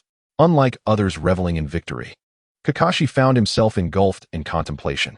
He meticulously retraced his steps through the events of the skirmish, particularly the intense moments of combat. During the preceding conflict, he had exerted every ounce of strength, ultimately resorting to his life-preserving ability of elemental transformation to barely overcome the adversary. However, this came at a significant cost, leaving him nearly drained. The subsequent skirmish, while brief due to SHRU's timely support, had nonetheless exacted a heavy toll on Kakashi. The formidable black-skinned warrior's prowess in taijutsu far surpassed that of the previous spy, Nagasumi Kro. His techniques were exceptionally ruthless, each move aimed directly at vital points, leaving one defenseless. Although the encounter was brief, Kikikid sustained severe injuries during that short span. His body was marred with wounds, blood seeping continuously, and the pain was excruciating. Fortunately, timely reinforcements allowed him to narrowly escape disaster. Kikikid contemplated inwardly. "It appears that training in taijutsu should indeed be incorporated into my regimen. After all, its application in actual combat is of utmost importance. Perhaps I can glean some useful insights from Kiki Sakumo." Upon returning to Konohagakure, he discovered that the umbu of the third Hokage had long been awaiting him, evidently prepared to receive the captives from the village hidden in the clouds.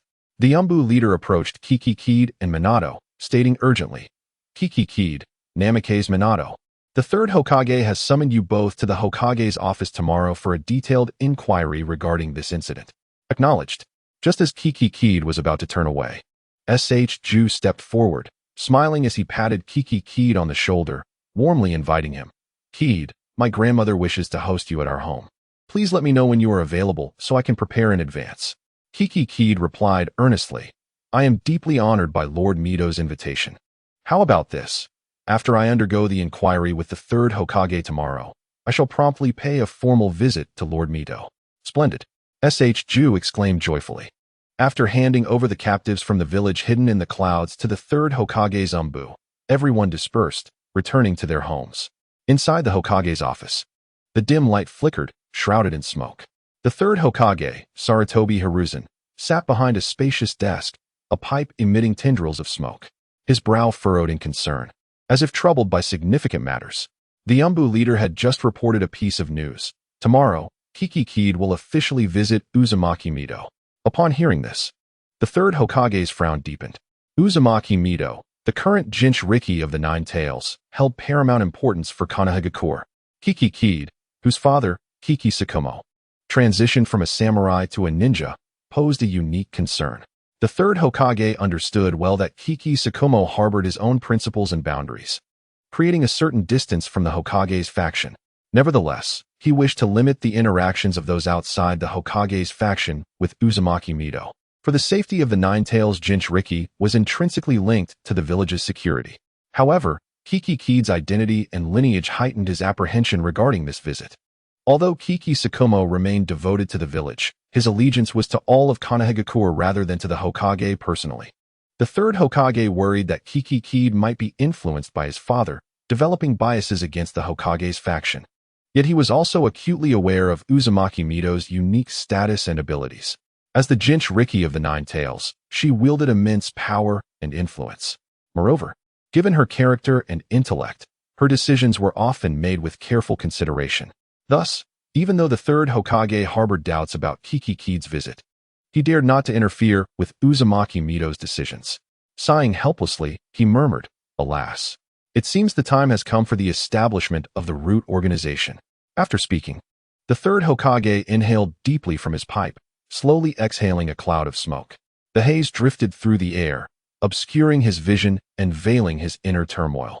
He gazed quietly out at the nightscape, pondering how to navigate the impending challenges. At the border between the land of fire and the land of rain, an ostensibly ordinary tent stood. Suddenly, a thunderous crash shattered the silence within. This uproar emanated from Shimura Danzo, who had been relegated to the outskirts to gather intelligence on the land of rain.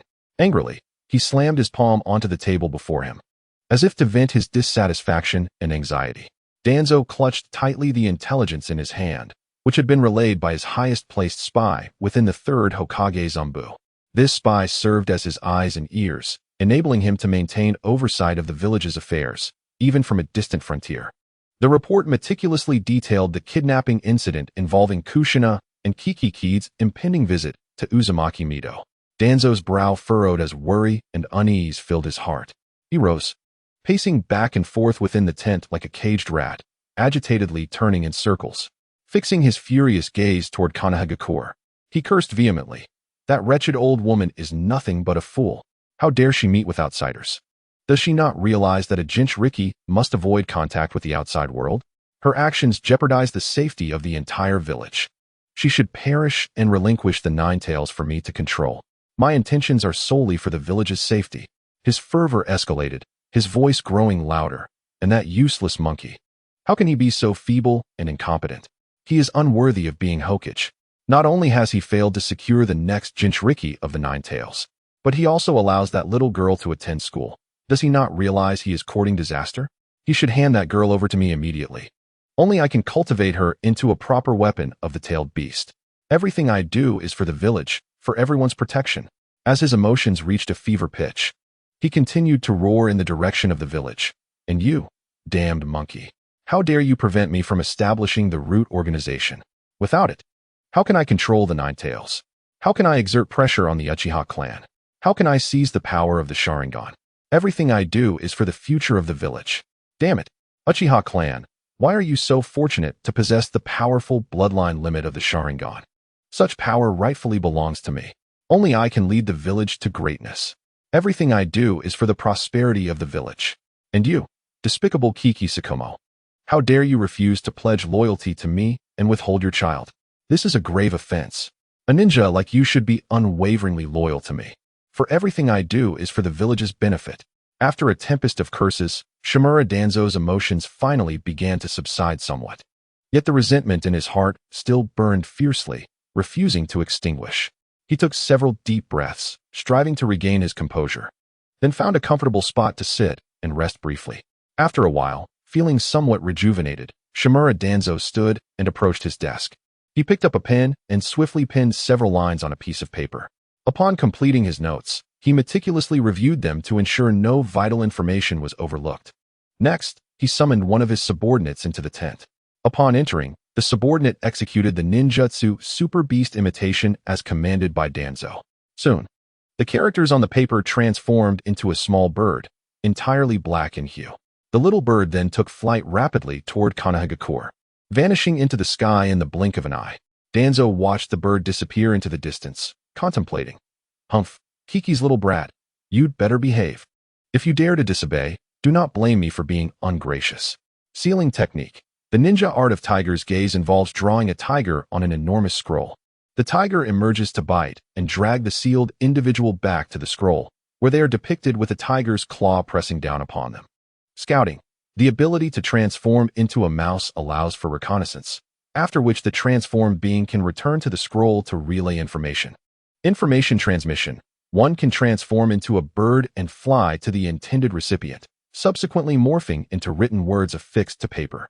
Should the enemy intercept this communication, it transforms into ink, thus safeguarding the information from loss. Chapter 43. Inquiries at the Senju ancestral home after a night of ample rest and meticulous care. The physical condition of Kakashi was significantly improved. Furthermore, as time passed, the compatibility of the thunder fruit with his body increased, accelerating his recovery even further.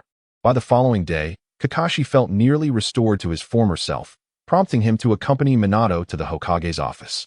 Within the Hokage's office, the third Hokage sat at his desk, his expression grave as he awaited their arrival. Upon seeing Kakashi and Minato, He immediately began to probe into every detail surrounding the abduction of Kushina.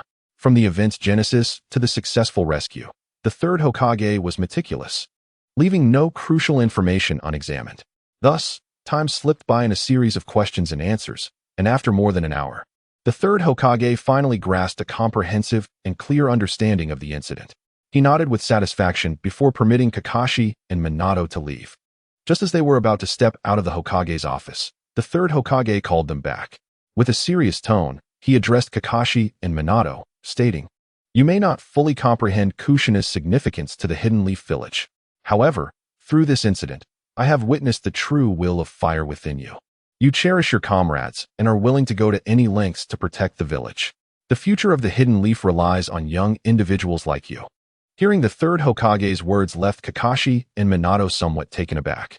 They quickly waved their hands in humility, with Minato respectfully responding, "Lord Third, Kushina is not only my comrade, but someone I cherish and wish to protect for a lifetime. Wherever I am, I will unhesitatingly safeguard her and the Hidden Leaf."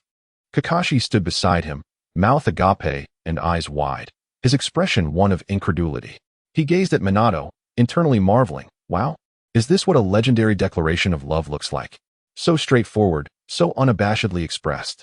Meanwhile, the third Hokage was also taken aback. He mused to himself, "Are the youth of today so mature?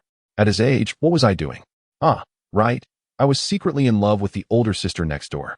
As this thought crossed his mind, a blush crept across the third Hokage's face, and he awkwardly cleared his throat, attempting to conceal his embarrassment. He then addressed Minato, "Ahem.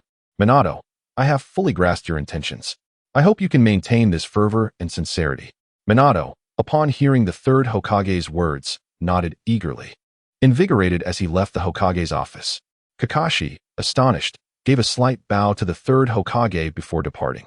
The third Hokage remained by the window, gazing at the retreating figures of the two, lost in contemplation, especially regarding Kakashi's silhouette. After fulfilling the third Hokage's inquiries, Kakashi arrived as promised at the Senju ancestral home, armed with gifts. This marked his first formal visit to the foundation of the Hidden Leaf Village. Each clan within the Hidden Leaf possessed its own distinct characteristics. The Hyuga clan was stiflingly quiet, the Uchiha clan was bustling with activity, while the Senju clan was notably desolate and somber. As Kakashi walked through the quiet and dreary Senju grounds, he felt immense admiration for the second Hokage, Tobirama Senju. He was a figure who was merciless to enemies, yet even harsher toward himself and his kin. The second Hokage, wise and decisive, governed the village through both intellect and martial prowess, inheriting the will of fire from the first Hokage, Hashirama Senju. His exceptional abilities fostered the development of the Hidden Leaf Village. After its establishment, both the first and second Hokage hailed from the Senju clan, leading to calls that the position of Hokage should exclusively belong to the Senju. To eradicate such ideologies, with the first Hokage's approval, Tobirama undertook the task of democratizing the Senju clan. To further prevent the possibility of the newly democratized clan's folk congregating, Tobirama, with his ruthless approach, dispersed them throughout various regions of the Hidden Leaf Village and designated the Senju ancestral home as one of the most heavily guarded areas. Through these measures, the democratization of the Senju clan was ultimately achieved. Indeed, the second Hokage was a man of remarkable resolve, Kakashi reflected as he surveyed the desolate surroundings. "Oh, my great-uncle had his own burdens to bear." Kakashi heard Tsunade sigh from behind him. "My grandmother once said that if the Senju clan did not democratize, the succession of Hokage would face issues of fairness. The Hokage must be someone recognized by the people of the village, not a title to be handed down among a select few clans." In Tsunade's memories, her great-uncle Tobirama appeared somewhat stern and serious, yet he was immensely fond of her. His study was a sanctuary only she could freely enter. In her childhood, she found him resolute in his stance on democratization. Why did all her uncles and elders have to leave? Why couldn't they live together? As she matured and gained perspective, Tsunade gradually understood her great-uncle's well-intentioned motives. The Senju clan had reached its zenith. If change were not enacted swiftly, the Hidden Leaf Village would become the domain of the Senju clan, with other ninja clans and commoners relegated to mere vassals. While commoners could be managed, how could other ninja clans accept being subservient to the Senju? Perhaps while the first and second Hokages were alive, the major clans dared not voice their anger. Yet, once they passed, the remaining clans would surely rise in rebellion, seeking to eradicate the Senju remnants. It was needless to say that the Uchiha clan, the Senju's perennial adversary, would be the first to act. Thus, the Senju clan faced an urgent dilemma: either dismantle the family and bolster the foundation of the Hidden Leaf's commoners, allowing the once mighty Senju clan to settle into a stable existence, or continue expanding, permitting the clan to thrive while awaiting retaliation from other ninja clans. With foresight and wisdom, the second Hokage, Tobirama Senju, chose the former path. Of course, this route carried its own risks. Should the main lineage's numbers dwindle or their strength wane, the remaining legacy of the Senju clan would become the object of covetousness for other ninja clans, serving as nourishment for their growth. This notion is reflected in the writings of various esteemed authors, who only utilize such a premise as a narrative device. Chapter 44. The Two Faces of Tsunade. As they neared her home, Tsunade suddenly regained her focus, as if recalling something of great importance. She turned to Kakashi and said, "All right, let us not dwell on these matters any longer. Young man, my gratitude for your assistance regarding Kushina yesterday is sincere." However, Kakashi looked at Tsunade with disbelief, as though he had just heard the most absurd joke in the world. Internally, he scoffed, "Assist me? Spare me the theatrics. I just completed my mission, exhausted like a dog, only for you to drag me into your home to serve as a laborer. How is that assistance? Additionally, you seized my lunch, forcing me to endure the unpalatable food at the hospital cafeteria. Is this what you call caring for me?" Even more outrageous was when we were at the barbecue restaurant. You made me toil over the grill while you indulged yourself beside me. What kind of care is that? In the end, you got drunk and collapsed like a dead pig, leaving me to drag you home. Where have you shown me any care? The more Kakashi pondered, the angrier he became, his expression darkening, his traditionally listless eyes nearly rolling skyward. Tsunade, noticing his demeanor, instantly grasped his thoughts. This little brat must be silently mocking her again. Without hesitation, she raised her hand and delivered a sharp smack to Kakashi's head. A loud thud echoed as a swollen bump immediately formed on his head, causing him to grimace in pain, nearly crying out. Tsunade slowly retracted her fist, her gaze fixed intently on the now hopping Kakashi, a hint of a threatening smile gracing her lips. "Kid," Tsunade's voice was low yet authoritative, "I can't shake the feeling that you're harboring some unsavory thoughts. Is it that I haven't taken good care of you? Or do you wish for a more special form of care right now? Also, it's been ages since I've tasted your cooking. Let us see what you can do today." Kakashi was thoroughly startled by Tsunade's words, swiftly leaping away from the violent woman. As he hopped, he inwardly lamented, "Heavens, what kind of ferocious woman is she? How can she be so violent? And am I not the guest here? What sort of host makes their guest cook?" However, Tsunade seemed determined not to let Kakashi escape. Upon seeing his attempt to flee, she advanced a step, raising her voice, "What is this? With that look in your eyes, you seem quite defiant. Shall we spar a bit?" Kakashi quickly rolled his eyes. He certainly did not wish to endure another beating from this fierce woman. Thus, he hastened his pace, retreating rapidly from Tsunade while muttering to himself, "I have no intention of sparring with you. I'm not a fool."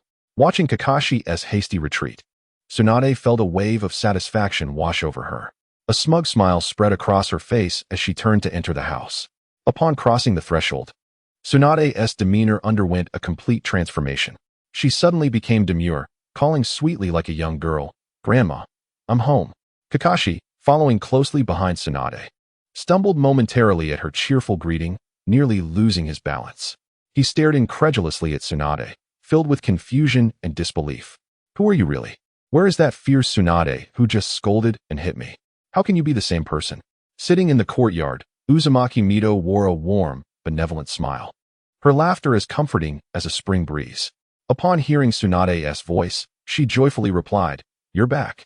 Tsunade quickly rushed over to Mito, pointing at Kakashi and introducing him, "Grandma, this is Kakashi Hitaki, the son of Ma-sensei." Kakashi stood there, feeling somewhat awkward, as he observed the scene unfolding before him. His gaze fell upon Tsunade, filled with astonishment and bewilderment. He had never encountered such a sweet and adorable version of Tsunade. She was a stark contrast to the fierce and tempestuous woman he had known. A flurry of questions raced through Kakashi's mind. Who am I? Where am I? Where did the violent Tsunade go? He couldn't help but wonder if he had mistaken her identity or if he had entered a parallel universe. Just as Kakashi was lost in thought, Mito's gentle voice broke through his reverie. Welcome to our home, dear. This statement brought Kakashi back to reality, and he recognized that this version of Tsunade indeed existed and was a gentler iteration. Kakashi silently marveled. Truly, Uzumaki Mito is remarkable. She has transformed Tsunade into such a sweet girl. It's truly impressive. His interest in the legendary figure grew significantly.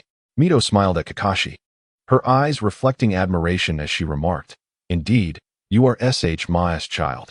Handsome and responsible. Her voice was soft and kind, evoking an overwhelming sense of warmth. Hearing Mito's praise, Kakashi humbly smiled and quickly introduced himself. Thank you for your kind words, Lady Mito. I have yet to introduce myself. My name is Kakashi Hitaki, and it is a pleasure to meet you. His tone was sincere, filled with respect for Mito. Mito nodded, smiling. I will remember your name, Kakashi. Her gaze held a depth that seemed to peer into his very soul, recognizing his inner qualities and potential. As a cherished elder of Konoha Village, Mito had dedicated her life to the community. Her wisdom and experience were indeed invaluable. Such a venerable figure deserved Kakashi's utmost respect. Tsunade squatted beside Mito, beaming as she exclaimed, Grandma, I've brought you the person you wanted. Soon, you can also enjoy his culinary skills. His cooking is delicious. Mito's wise eyes sparkled like a deep well, elusive and profound. A subtle smile graced her lips, revealing a hint of mischief as she feigned annoyance. Oh, Tsunade. With guests in the house, how can you let them cook? Our servant, Mihoko, took the day off, so you shall prepare the meal and treat our guest well. Tsunade's eyes widened in disbelief, pointing at herself as she exclaimed, Me? Grandma, you cannot be serious. After a brief moment of hesitation, Tsunade reluctantly agreed. All right, Grandma, I'll give it a try. Just as Tsunade prepared to rise and head to the kitchen, Kakashi swiftly intervened, blocking her path. Are you joking? If you let Tsunade handle a delicate operation, she'll ensure everything is in perfect order. If you let her into the kitchen, she'll create a mushroom cloud. Don't ask Kakashi how he knew this. It was a haunting memory. How could he forget? Back when he practiced medical ninjutsu, he had to experiment on frozen fish first. Even the failures were turned into grilled fish that were consumed, leaving no waste. That day, Tsunade had inexplicably insisted on grilling the fish herself. Was it fish? No, it was premium charcoal, igniting with sparks.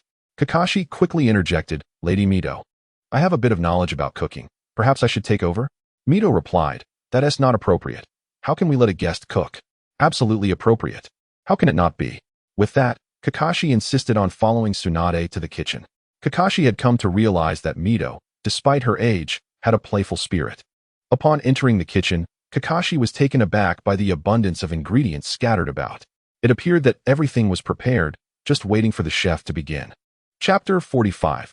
The discussion of humanity between grandparent and grandchild. While Kakashi busied himself energetically in the kitchen, Tsunade quietly slipped away. Grandma, tell me the truth. Why do you want to meet him? Mito reclined in her chair, smiling at Tsunade. What if I said I think this kid is quite promising and would like him to be my grandson-in-law? What would you think? Tsunade rolled her eyes, responding, Grandma, don't joke around. He is far too young. I have no interest in him. Grandma, just be honest. What are you really planning? Please don't use that excuse to fool me. Tsunade glanced at Kakashi, who was busy in the kitchen, and whispered, Your identity is inherently sensitive. Even the slightest commotion could provoke those old geezers into a frenzy. Last time, your encounter with Kakashi was merely a coincidence, but this time, you have extended an invitation directly, and those old men will surely indulge in their wild imaginations. Uzumaki Mito reclined in her chair, unfazed by her granddaughter's analysis. It was not that Tsunade lacked political acumen. Rather, she was disinclined to ponder such matters. Given Tsunade's strength and status, she had already secured her position. Mito continued, Little Tsunade, you underestimate your teacher. While Koharu and Hamura may be somewhat impatient, Hiruzen will remain composed and wait for my summons. Do not forget, he is the heir personally chosen by your great-grandfather. Indeed, the third Hokage, Sarutobi Hiruzen, was that kind of person, renowned in the shinobi world for his prowess. He was not merely a product of the confrontational times that faced the Cloud Village. Perhaps in the future, the third Hokage would have various shortcomings, but presently, he was vigorous and firmly established in his role. Mito elaborated, The reason I wish to meet this child is twofold. Firstly, to express my gratitude. He not only proposed a new reform plan for the ninja teams, but, more importantly, saved Kushina. The significance of Kushina is something I need not elaborate on. Tsunade remained silent, merely nodding in acknowledgement. Secondly, this is my personal desire.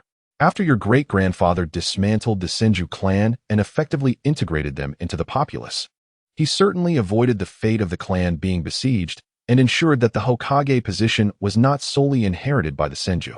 This was a beneficial move for Konoha, yet it also brought a certain degree of peril for you. Tsunade raised her head, her expression one of confusion as she gazed at her grandmother. Not comprehending the crisis her grandmother spoke of, Mito gently stroked her granddaughter's smooth hair, gazing at the clouds above, and slowly said, "Though the Senju clan has been dismantled and transformed into commoners of Konoha, the vast inheritance of the Senju clan remains. You and Shinsuke cannot possibly safeguard this legacy. I once read a saying in the ancient texts of the Uzumaki clan, 'A child with gold walks in the marketplace.'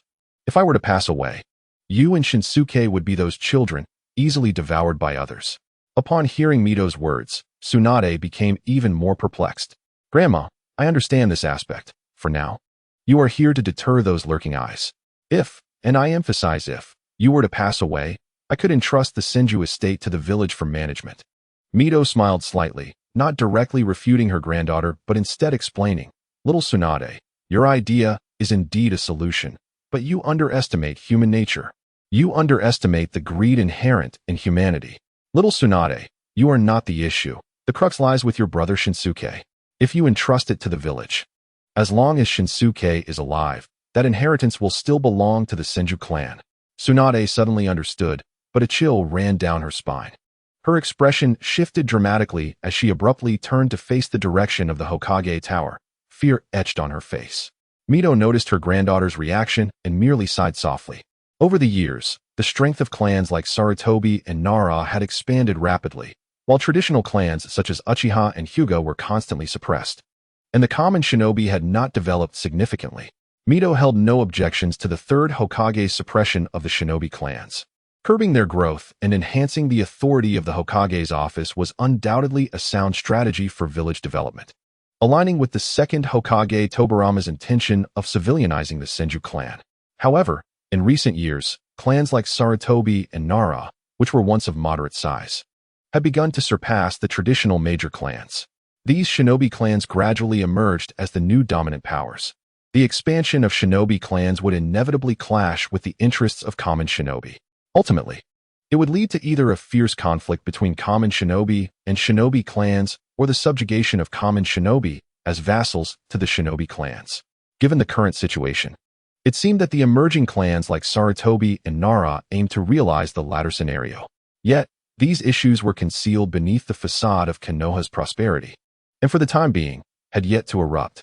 Moreover, Mito sensed that the fate of the Uzumaki clan was intricately linked to that busy figure in the kitchen. Tsunade snapped back to reality, pointing toward Kakashi in the kitchen, inquiring of her grandmother, "Then why do you place such importance on him?" Mito replied, "Little Tsunade, I do not hold him in high regard. I merely wish to cultivate some goodwill. He could provide some care for your brother in the future." Tsunade looked at her grandmother in astonishment, whispering, "Grandma, you truly have high hopes for him." Mito grasped Tsunade's hand, stating, "Little Tsunade, it is not that I hold him in high esteem, but rather that his potential is indeed considerable. As long as I am alive, I can maintain the balance. There are certain individuals in the village who would not dare harbor ill intentions, though they might resort to subtle tactics."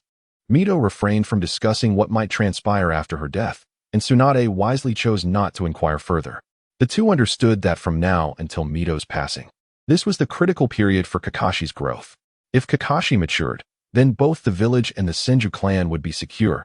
If he did not, and continued to require protection from Kakashi, it would imply that his potential was limited, perhaps a misjudgment on their part. At that moment, Uzumaki, Kushina, and Shinsuke returned home from school. Following the recent kidnapping incident, Shinsuke had taken it upon himself to fulfill his duties as an older brother.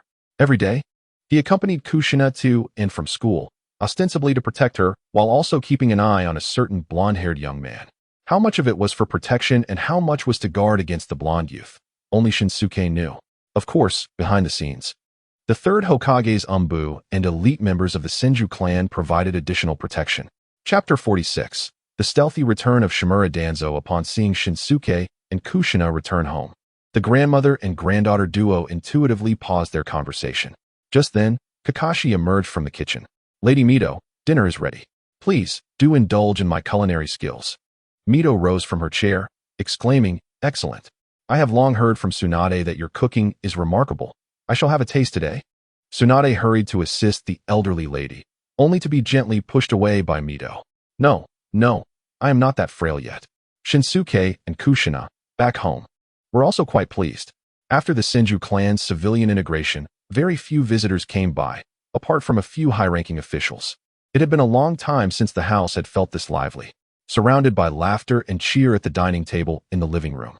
They savored the delightful dishes prepared by Kakashi. Perhaps it had been so long since guests had visited that the usually quiet dining table was filled with laughter and joy today. Amidst the merriment, Kakashi felt a twinge of confusion. What does the old lady want from me? Surely, it can't just be for a meal, can it? That would be absurd, wouldn't it? While the Senju estate bustled with life, the Hokage's office was equally alive, though it was filled with astonishment and a hint of fear. Danzo, the only red flower among the Konoha Four, Koharu screamed. Aren't you supposed to be at the border? What brings you back? Beside her, Mito's son, Enma, looked equally stunned, his eyes wide as he gazed at the returning Danzo. It turned out that Koharu and Enma were attending to official business when the third Hokage had urgently summoned them to the office.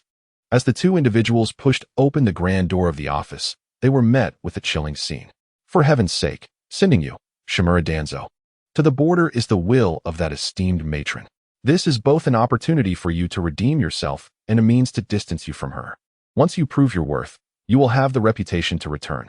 What is the meaning of your sudden return? The third Hokage was taken aback upon seeing Danzo, caught off guard by his unexpected arrival, prompting him to summon his two old friends for counsel. The third Hokage, neglecting his duties, exhibited an unusual seriousness, his customary calmness replaced by a furrowed brow as he drew heavily on his pipe. Danzo disregarded the inquiries of Tsunade and directly confronted the third Hokage. Monkey, how can you allow outsiders to have unfettered access to the matron and that girl? You are the Hokage of the village. Such occurrences should not transpire. He scoffed at the thought of Uzumaki Mito, dismissing her as merely someone who relied on her seniority and status. But in Konoha, the Hokage's position must reign supreme. Danzo's irritation towards Mito had grown, particularly after having faced her reprimands on several occasions. Bang!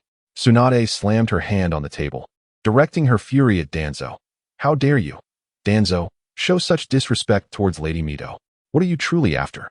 The third Hokage, infuriated, closed his eyes, refusing to look at him any longer. Mito shook her head in disapproval, turning her face away. Both Tsunade and Mito shared an unspoken thought. What a foolish ally Danzo is. How can I have someone like him on my side? Just look at the words he has uttered. Where has the most basic respect gone? Fool, if I have to look at you one more time, I shall have no part in this. Danzo, upon being shouted at by Tsunade, regained his senses. Realizing the gravity of his comments, he hastily attempted to amend his words, though this time his confidence seemed somewhat diminished. Am I wrong? It should be this way. As the Hokage, Hiruzen must hold the highest authority, and restricting her contact with outsiders is for the sake of confidentiality. My actions are for the benefit of the village. That final remark struck like thunder, prompting the third Hokage to stand in indignation, the essence of his authority and might on full display. Danzo, Tsunade, Mito, and the hidden Umbu ninjas felt a shiver of apprehension. Although the third Hokage's outburst was formidable, it remained contained within the confines of the Hokage's building. Enough, Danzo. You know I am the Hokage. So why have you returned without my orders? You are not to return to the village. Why do you defy this command? Hiruzen's trust in Lady Mito was unwavering. She loves this village more than anyone, and she would never harm it. Can you not think critically, Danzo? Is ambition all that fills your mind? The third Hokage's reprimand left Danzo momentarily stunned, his previous indignation fading into a shadow of despondency.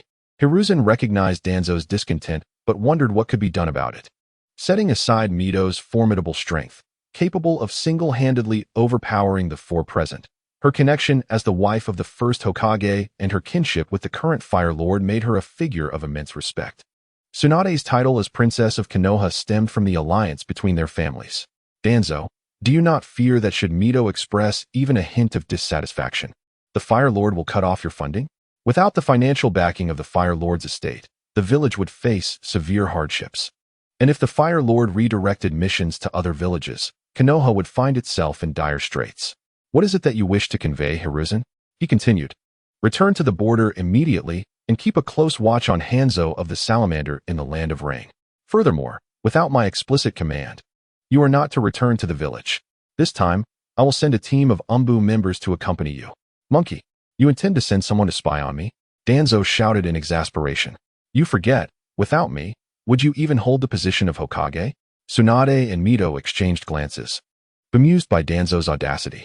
When Danzo turned to them, seeking their support, they both deliberately averted their gazes. They wished for him to depart swiftly, otherwise. Should Mito hear his words today, Danzo would find himself ensnared by more than just the golden chains of his own making. Seeing both turn away, Danzo felt like a jester, bouncing around in vain. All right, fine. So neither of you will stand by me. Today, I am the one being cast aside. But tomorrow it will be you too. Slamming the door behind him in a fit of rage, he stormed out. Chapter 47. The Gift and the Ambush. Under the escort of the Umbu ninjas, Danzo begrudgingly departed from Konoha village. This small squad of Umbu had a singular task, to protect him, which in reality meant to keep him under surveillance. After Danzo's departure, Mito turned to Tsunade and stood to address the third Hokage. Hiruzen, Lady Mito's status is extraordinarily delicate. Her every action carries significant weight. We need to understand her true intentions. Agreed. Tsunade concurred with Mito's assessment. The third Hokage nodded. Understood, Mito. I shall personally pay a visit to Lady Mito.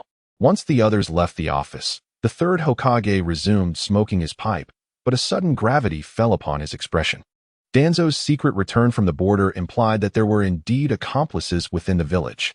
While it was relatively easy for Danzo to leave his post, how did he gain entry into the village without the assistance of his cohorts? Danzo, your reach is alarmingly extensive. He commanded. Initiate a thorough investigation of those responsible for village ingress and egress, and identify Danzo's spies. Yes, Danzo had used the Umbu's designated passage to return to the village. By tracing this route, a portion of Danzo's hidden spies within the Umbu was soon uncovered. Though only a fraction, it was enough to cause Danzo considerable distress. Reports suggested that on that day, Danzo had wreaked havoc on his own tent.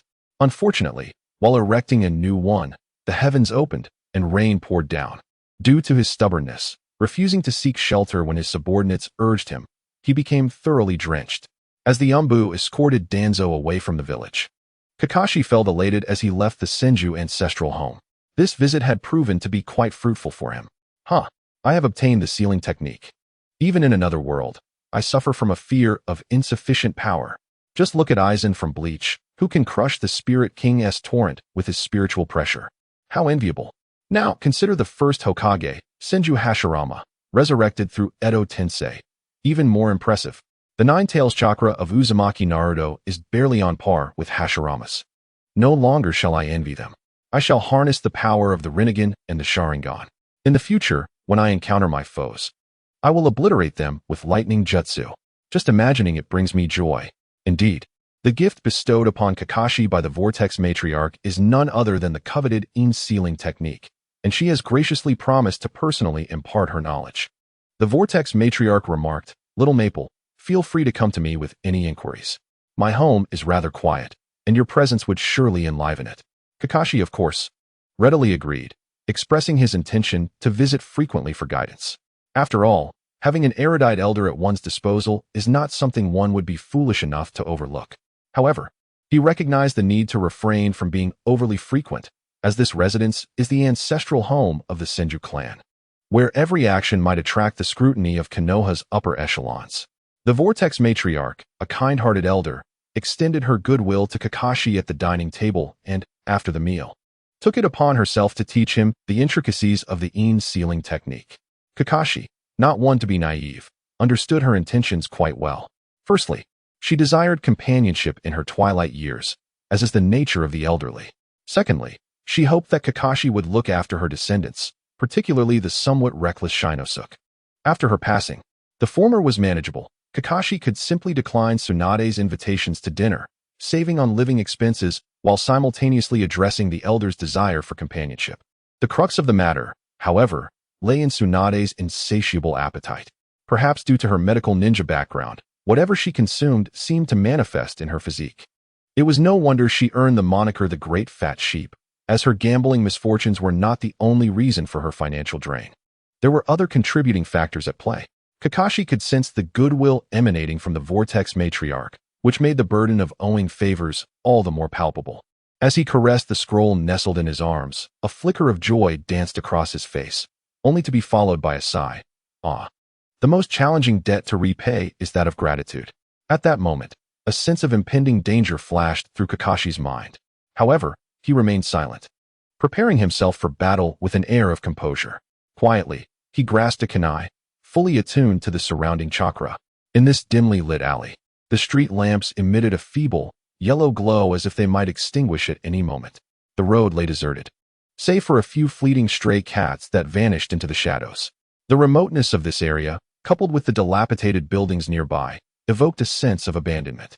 Suddenly, a glint of cold light shot forth from behind Kakashi, aimed directly at his back. The sudden assault was akin to the scythe of death, striking without warning. Yet, Kakashi's reflexes were as swift as lightning. Like a specter, he sidestepped with an uncanny angle, evading the lethal strike with ease. At the same moment, the kunai in his hand seemed to come alive, enveloped in a crackling blue lightning. With a decisive flick of his arm, the lightning-imbued kunai flew forth like a bolt from the blue, hurtling towards the assailant with blinding speed. Clearly taken aback by Kakashi's rapid counterattack, the assailant hastily raised his ninja blade in an attempt to parry the strike. The sound of metal clashing rang out sharply as the kunai met the blade, sending sparks flying. Though the assailant managed to block Kakashi's kunai, the electrical force had severely damaged his weapon, leaving a significant gash in the once razor-sharp blade. Gazing down at the ruined weapon in his hand, the assailant's expression hardened in surprise. Without hesitation, he discarded the now useless blade as if it were of no consequence. Adorned in a black ops mask and attire, the assailant's visage remained obscured to Kakashi, yet the murderous intent emanating from him was palpable. "You truly are the son of Hatake Sakumo," the assailant remarked. "Lord Third holds you in high regard and wishes to meet you. Come with me." Turning away, the assailant noticed Kakashi's lack of movement and continued, "That was merely a test, young man. You don't mind, do you?" Kakashi sighed. Exasperation etched across his face as he replied, "Uncle, do you take me for a fool?" The assailant's gaze grew icy, his voice a low growl. "What did you say?" In response, a scornful smile crept onto Kakashi's lips as he boldly met the assailant's glare, uttering a curse. "Are all of Danzo's dogs this mindless? What pretense is this? The third Hokage wishes to meet me? Spare me. I spit in your face, you wretched cur. Why not declare me your elder while you're at it? Get lost. You pathetic lackey." Kakashi's fury stemmed from his recent encounter with the Vortex matriarch. It was evident that the third Hokage would not act hastily without discerning her true intentions, nor would he dispatch the Black Ops to deal with him. Thus, this sudden assailant could only be a subordinate of Shimura Danzo. The assailant, incensed by Kakashi's insults, roared with fury, "You seek death." Yet, Kakashi stood unfazed, retorting with equal fervor, "Me? Seeking death? Fine, come and end me, you cur." With a disdainful snort, the assailant snapped, "You ignorant child, you have no grasp of Lord Danzo's grand ambitions. Only he can truly lead our village to greatness. And you, a mere whelp, dare to insult him? You must be weary of life. So be it, perish." With that, the assailant swiftly drew a long ninja blade from his wrist, the gleam of cold steel flashing ominously. He swung the blade mercilessly towards Kakashi's head with blinding speed. Yet, Kakashi remained remarkably composed in the face of this sudden threat. With a casual flick of his wrist, a kunai shot forth like a meteor, intercepting the assailant's blade with a resounding clang, sending sparks into the air.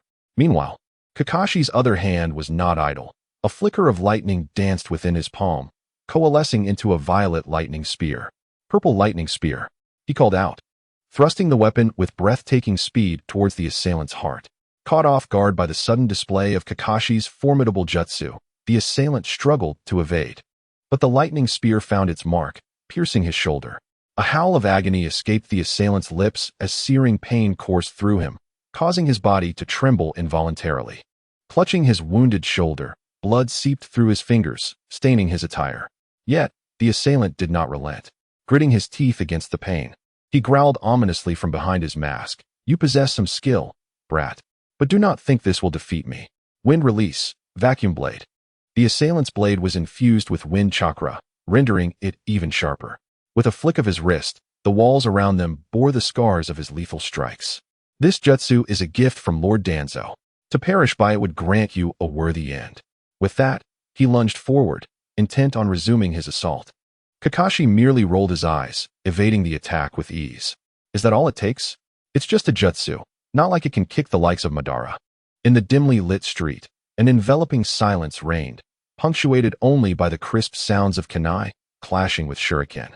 Alongside the faint crackling of chakra from the lightning and wind techniques that permeated the air, the assailant wore a sinister expression, his voice resonating with malice as if it had emerged from the depths of hell. You little brat, just accept your fate. I shall slice you into pieces and present you to that scoundrel, Kakashi Hatake. I imagine your father will take great pleasure in witnessing your demise. Faced with such venomous words, Kakashi's heart ignited with fierce anger. Yet, he remained undaunted by the opponent's imposing presence. Gripping his kunai tightly, he retorted defiantly, "Old dog. Is your prowess limited to mere words? If you possess any skill, then strike me." Indeed, the assailant was formidable, with exceptional strength, speed, and technique. However, in comparison to Kakashi, this strength was not overwhelmingly superior. Kakashi astutely recognized this and perceived the assailant as an excellent opportunity to enhance his combat skills. Thus, he unhesitatingly engaged in battle, viewing the assailant as a whetstone to hone his abilities. As time passed, the assailant gradually discerned Kakashi's intentions. To his astonishment, this seemingly youthful boy was steadily improving in combat as they clashed. Initially, Kakashi's techniques appeared somewhat clumsy, his movements lacking fluidity, and his application of power imprecise. But with each encounter, his progress became evident. He began to adeptly counter the assailant's attacks, and even managed a few clever retorts. Now, Kakashi's combat skills had ascended to a new pinnacle. His movements became swift and precise, each strike imbued with formidable strength. Furthermore, he could swiftly identify the assailant's weaknesses and deliver devastating blows. The assailant felt an overwhelming pressure, realizing he was entirely subdued by Kakashi. This once despised youth had now transformed into a formidable adversary. Just as Kakashi recognized his complete dominance over the assailant, he understood that this former whetstone had outlived its usefulness. The assailant was now exerting every effort to fend off Kakashi's relentless onslaught, each block proving increasingly arduous. However, in a moment of critical intensity, Kakashi suddenly surged forward like a bolt of purple lightning, vanishing from the assailant's sight in an instant. In that fleeting moment, time seemed to stand still. The assailant gazed in disbelief at the spot where Kakashi had been, unable to react before a chilling sensation enveloped his neck. He looked down in terror to see a thin line of blood spreading across his throat like a serpent. Pain surged through him like a tidal wave, and his body trembled violently. The assailant's legs buckled beneath him, collapsing helplessly to the ground, his hands falling limply by his sides as if all strength had been drained in an instant. His consciousness began to blur, the world around him fading into darkness, until finally, his body slumped onto the cold ground like a lifeless heap. Chapter 48. The retreat of the Uchiha clan. Once he confirmed that the assailant had entirely lost his life force, Kakashi cautiously stepped forward, beginning to meticulously search the assailant's possessions. He silently rejoiced at the solitude of the area, far from the bustling city, which afforded him ample time to complete this task. What a miser! Kakashi muttered under his breath as he rummaged through the belongings. He had hoped to find useful weapons such as kunai, shuriken, or explosive tags, but, disappointingly, there was none to be found. Just as Kakashi began to feel disheartened, his hand unexpectedly brushed against the assailant's wrist. Sensing something unusual, he paused to inspect it closely. What is this? Kakashi gasped in surprise as he discovered a peculiar summoning seal engraved on the assailant's wrist. The design seemed eerily familiar, and suddenly, a thought flickered in Kakashi's mind. "Ahaha, look what I've found," he exclaimed with excitement. "This is precisely the same as the one on Sasuke's wrist in the future. Fortune smiles upon me." Without hesitation, Kakashi removed the wrist guard from the assailant and pocketed it, feeling a swell of pride at his fortuitous discovery.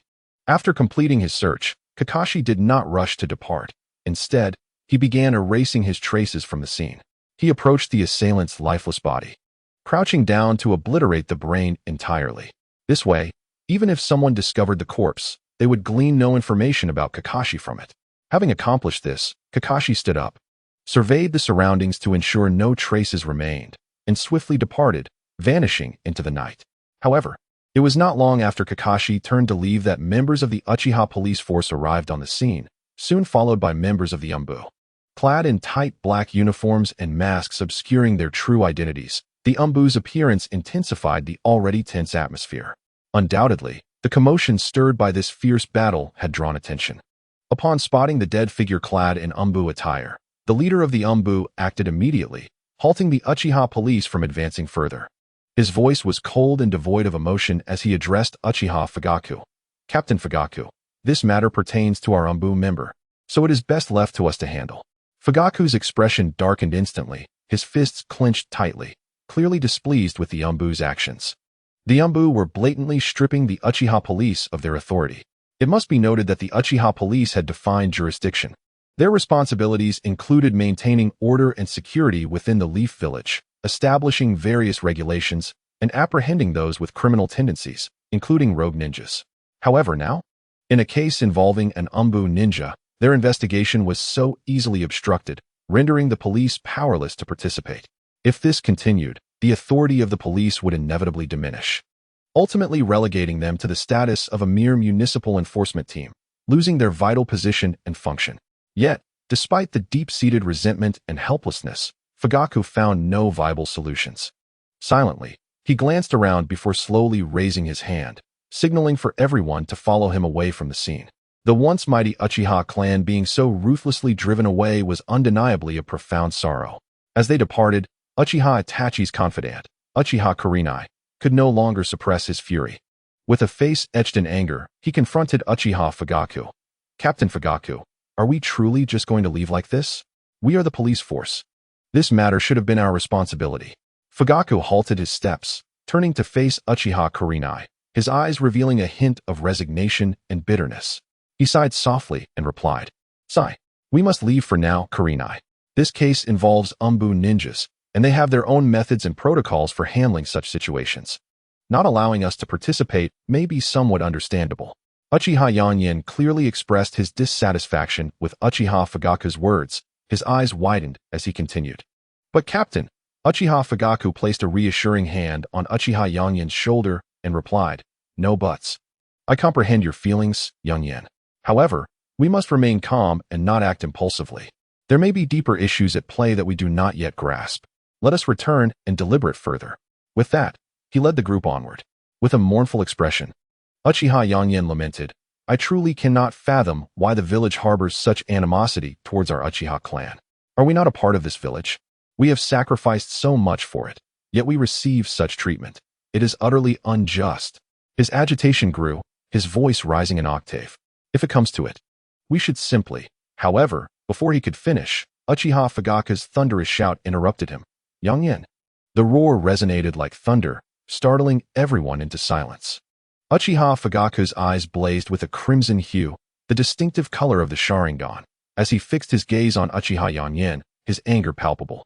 Yet, upon seeing the expressions of his comrades who had accompanied him on the mission, he stifled his fury and deactivated his Sharingan. It became apparent that the others who had come with Uchiha Fugaku also wore expressions of indignation. Clearly, they were deeply dissatisfied with the recent dismissal by the Umbu. The feeling of being ostracized by their own ignited their anger further. Standing before them, Uchiha Fugaku's face displayed a mixture of helplessness and anxiety. He perceived their disappointment and discontent in their gazes. Rest assured, Uchiha Fugaku took a deep breath, striving to maintain a composed tone. The clan and the village have been engaged in active dialogue. We will find a solution that is acceptable to both sides, allowing the Uchiha clan to truly integrate into the village. Yet, his words failed to elicit the desired response. The expressions on their faces remained filled with disappointment, and murmurs began to circulate among them. Suddenly, a voice pierced through the crowd, laced with evident disdain. The esteemed Uchiha clan has fallen to such depths, continually yielding and compromising to the village. At this rate, our clan will inevitably face extinction. This statement struck Uchiha Fugaku like a dagger to the heart, draining the color from his face as if he had been struck a heavy blow. Uchiha Fugaku felt a weight in his heart. He understood that while the remark was somewhat extreme, it was not without merit. The long-standing conflict between the clan and the village posed a significant challenge, and he had been striving to find a genuine resolution, yet had made no substantial progress. Hearing such words now made him question the correctness of his approach. Should he indeed continue to endure and compromise, potentially leading to the clan's demise? The gravity of the statement weighed heavily upon him, pressing down on his chest like a prophecy, making it difficult for him to breathe. Chapter 49. The Unforeseen Incident and the Impending Misfortune of Spies from Various Nations. In the stillness of the night, the Hokage's office lay shrouded in silence. Sarutobi Hiruzen had barely fallen into a deep slumber when a series of urgent knocks jolted him awake. Rubbing his temples, which throbbed from lack of sleep, he struggled to open his eyes and croaked, "What is it?" Outside, an Umbu ninja knelt respectfully, reporting to the third Hokage, Hokage-sama. A fierce battle erupted on the 3rd Street west of the bustling market tonight. By the time we arrived, the bodies of Umbu ninjas lay scattered. What? The third Hokage's eyes widened in shock, as if struck by lightning. This sudden news was like a bucket of icy water, dousing him from his slumber and dispelling his headache in an instant. Just after dismissing the hindrance that was Shimura Danzo, an unexpected calamity had unfolded. Umbu ninjas had been brutally murdered within the confines of Konoha. This incident struck like a bolt from the blue, leaving the entire village in a state of disbelief. The Umbu, an elite force directly under the Hokage's command, now found its members slain within the village, a profound insult to Konoha, akin to having its dignity trampled into the dirt. Faced with such a grave incident, the third Hokage's expression turned solemn. He recognized the severity of the situation, knowing it would not only tarnish the reputation of the Umbu, but also pose a significant threat to the village's overall security. Have we ascertained the identities of the deceased? What was the situation at the scene? Anxiety and anger tinged the Hokage's voice. He immediately issued orders for all Umbu members not currently on duty to mobilize and conduct a thorough investigation. We must get to the bottom of this. His tone was resolute, vowing that such an occurrence would not be tolerated in Konoha again. Simultaneously, he urgently summoned 2 elders, hoping they could collaborate on a response strategy. After all, addressing such a monumental event necessitated the collective wisdom and strength of all parties involved. With the Hokage's command, Umbu members swiftly sprang into action, resembling a disturbed hive of bees as they rushed to the scene. Even those tasked with monitoring the Uchiha clan were recalled. The entire Umbu force of Konoha was mobilized, initiating a tense and serious investigation. As members of the Konoha 4, Tika, Shikamaru, and Mito Menko were roused from their slumber by the Umbu's arrival. Upon receiving the notification, they forced themselves to shake off their fatigue and hurried to the Hokage's office.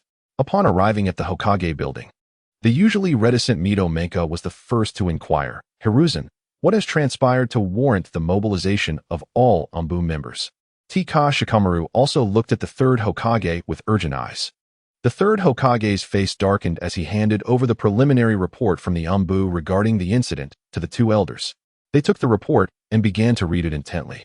Soon, Mito Menka seemed to have an epiphany. He promptly addressed the third Hokage, "Hiruzen, do we have a map of the village's layout?"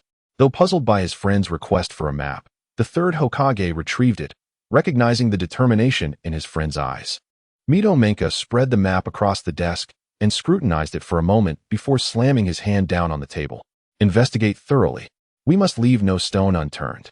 He pointed to the site of the incident, then gestured toward the Senju estate, addressing the third Hokage. "It's too close to the Senju estate." The third Hokage and Tika Shikamaru were not dim-witted when Mito Menka indicated the location of the incident and the Senju estate. Both felt a chill run down their spines. This was no longer merely a matter of the village's dignity. It directly pertained to the nation's core. The third Hokage, rarely one to curse, exclaimed, "This is a direct affront to Lord Mito. Withdraw another Umbu team and station them around the Senju estate. Nothing must happen there." Just then, Umbu members entered the Hokage's office. "Hokage-sama," Tika Shikamaru urgently asked, "are there any leads?" The Umbu ninja hesitated, struggling to articulate a response. Observing the discomfort on his subordinate's face, the third Hokage understood that the investigation's findings were likely unsatisfactory. He waved his hand dismissively, stating, Speak plainly about what you have uncovered. The Umbu ninja bowed respectfully, then stated, the brain of the deceased has been completely destroyed, making it impossible to extract any information from it. From the evidence at the scene, it appears the murderer is an expert in lightning release. Lightning release? The three of them were taken aback. Just as Kurai Kanaharu was about to speak, he was silenced by a glance from the third Hokage. The third Hokage inquired, is there any further information? The Umbu ninja replied, Lord Third, I suspect the issue lies within our own ranks. It is possible that the culprit is among us. The third Hokage scrutinized the Umbu ninja and asked, what is your reasoning? The Umbu continued, Lord Third. There was an Umbu squad on a mission near the scene of the incident. The Umbu team stationed near the Senju ancestral home. I had my team look into their schedule, and the timing of the incident coincided precisely with the departure of the Umbu team on patrol. Thus, while the Umbu ninja did not continue, the implication was clear. The incident occurred at a time when the patrolling Umbu team had just left. Such intelligence could only have been acquired by a spy embedded within our ranks. The third Hokage remained silent for a moment before waving his hand dismissively. Sing, thank you for your hard work. You may take your leave. The Umbu ninja bowed and vanished from the Hokage's office. The third Hokage once again picked up his pipe and took a few puffs before asking his two companions, what are your thoughts? Kurai Kanaharu replied gravely. Could it be from the Cloud Village? These brutes have long coveted the Nine Tails. Last time, they kidnapped Kushina. We must be vigilant that they do not attempt to strike Lord Mito. Mito Minion added, if this is indeed an internal issue, we must prepare ourselves accordingly. With a sigh, he lamented that the troubles with incompetent allies had not yet ended, compounded by another Umbu ninja's death. The third Hokage nodded slightly, and after a moment of contemplation, he stood and declared, we must conduct an internal investigation, starting with the Umbu. Thus, by a twist of fate, the situation diverged from its original course. The spies from various nations hidden within the Umbu found themselves unjustly caught in a whirlwind of chaos, becoming the most significant victims of this blunder. However, the instigator remained blissfully unaware of the magnitude of the consequences brought about by the murder of the Umbu ninja. He was merrily clutching the sealed scroll and the wristband acquired from the corpse as he hurried homeward. Chapter 50. Hatake Tsukumo. This is the authority of a father. Hatake Kakashi hummed a lively tune from his past life as he joyfully returned home. Upon entering, he found his father, Hatake Tsukumo, and mother, Hatake Hanar, engrossed in conversation. Seeing their son arrive, the couple greeted him with bright smiles, gesturing for Kakashi to come over. Witnessing such a warm scene, Kakashi internally fumed seriously. While your son is out there being assassinated, you two are here indulging in each other's affections. Are you truly in love, or am I merely an afterthought? After all these years, you remain as affectionate as ever. Upon reaching the living room, Kakashi respectfully knelt before his father, Hatake Tsukumo. Noticing his son's serious demeanor, Tsukumo immediately shifted from his previous smile to a stern expression. Ever since he was young, Kakashi had shown disdain for the traditional kneeling posture. The garden had been transformed into a picturesque scene, adorned with various pieces of furniture in a traditional style. Although Tsukumo himself found kneeling awkward, he believed a ninja should possess the virtue of endurance. Now, witnessing his son kneeling respectfully before him, intending to pour tea, left him astounded. Good heavens! The sun must be rising in the west.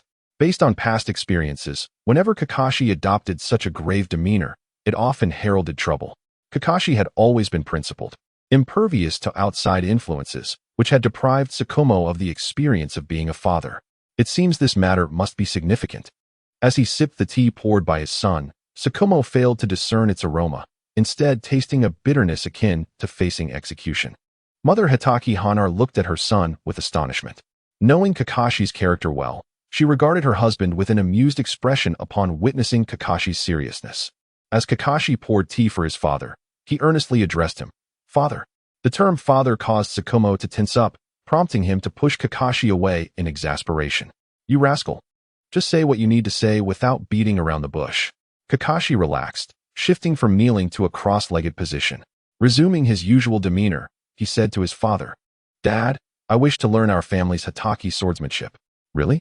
Tsukumo exclaimed, rising with excitement. Haha, little Kakashi, you have finally come to your senses. I have wanted to teach you for a long time, but you were always reluctant to learn. This is wonderful. The Hatake clan has a worthy successor. Soon. Tsukumo composed himself, but upon seeing his son's blank stare, his mood soured once more. He sat at the table, preparing to assert his authority. Having sparred with his father for many years, Kakashi was well aware of Tsukumo's intentions. Kakashi's expression remained unchanged. He merely turned to his mother, Hatake Hanar, and inquired, "Mother, do flowers in the back garden grow money?" Sakumo, still trying to assert his authority, was caught off guard by Kakashi's remark, causing him to choke. He quickly covered Kakashi's mouth, aware of his wife's piercing gaze, and hurriedly dragged Kakashi to the backyard. Upon arrival, Tsukumo shot Kakashi a fierce glare before rushing to inspect his hidden stash by the flower bed. To his dismay, just as he retrieved his stash, it was snatched away by Hanari's graceful hands, who took it without a care.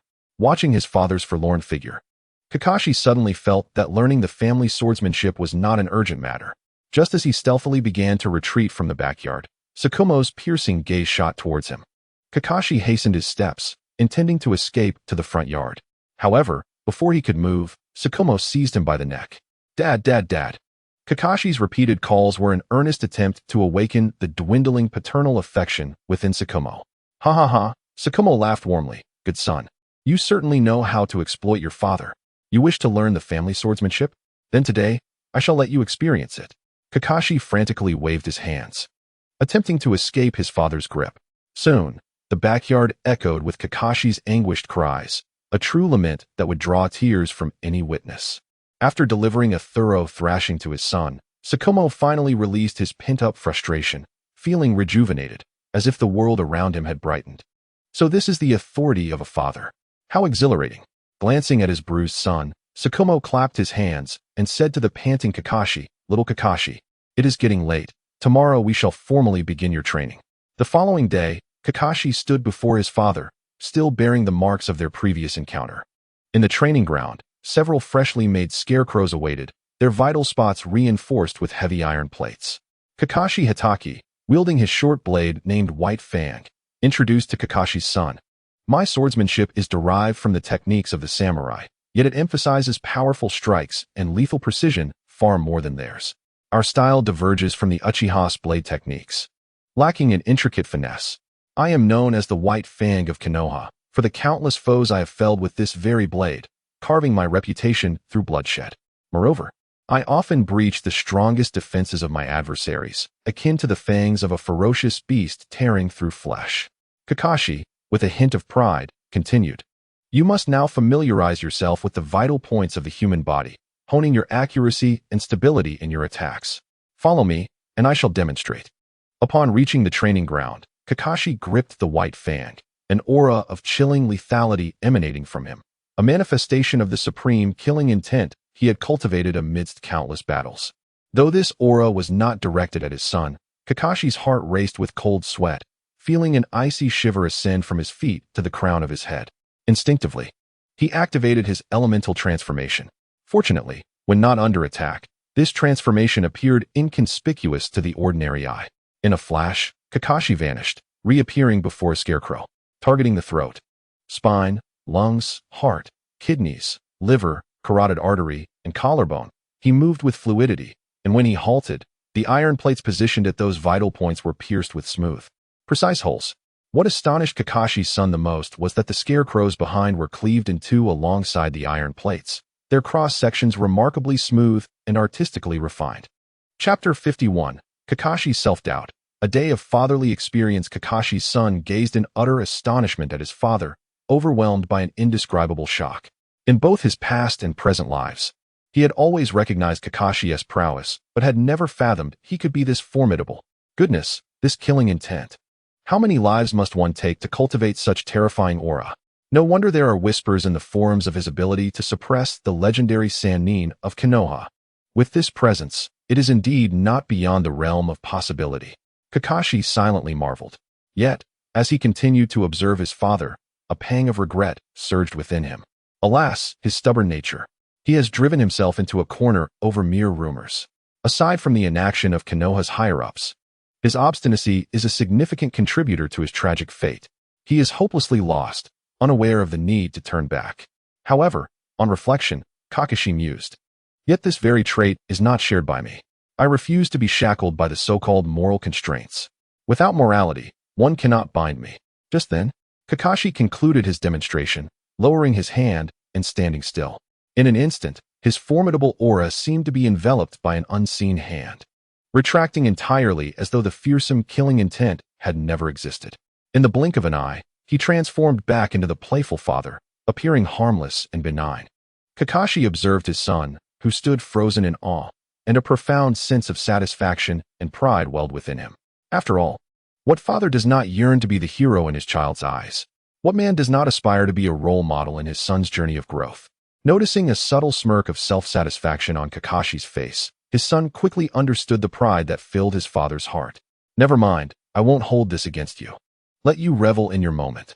With a sense of accomplishment, Kakashi busied himself arranging the training area for his son. When he reappeared before Kakashi's son, he carried a wooden sword, offering it to him.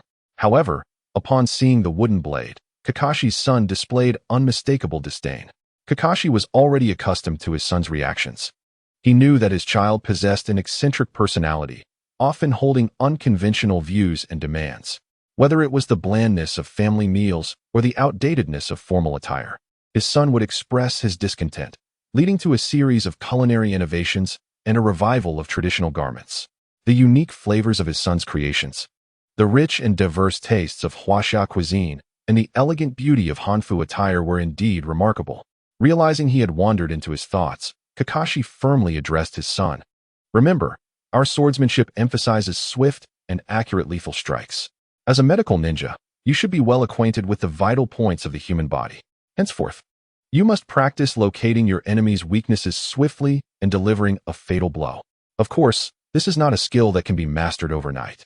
It demands continuous practice to enhance your reflexes and precision. Kakashi's son nodded slightly, refraining from any retort, signifying his understanding of his father's intent. He closed his eyes, recalling every movement his father had demonstrated, intent on etching each detail in his memory.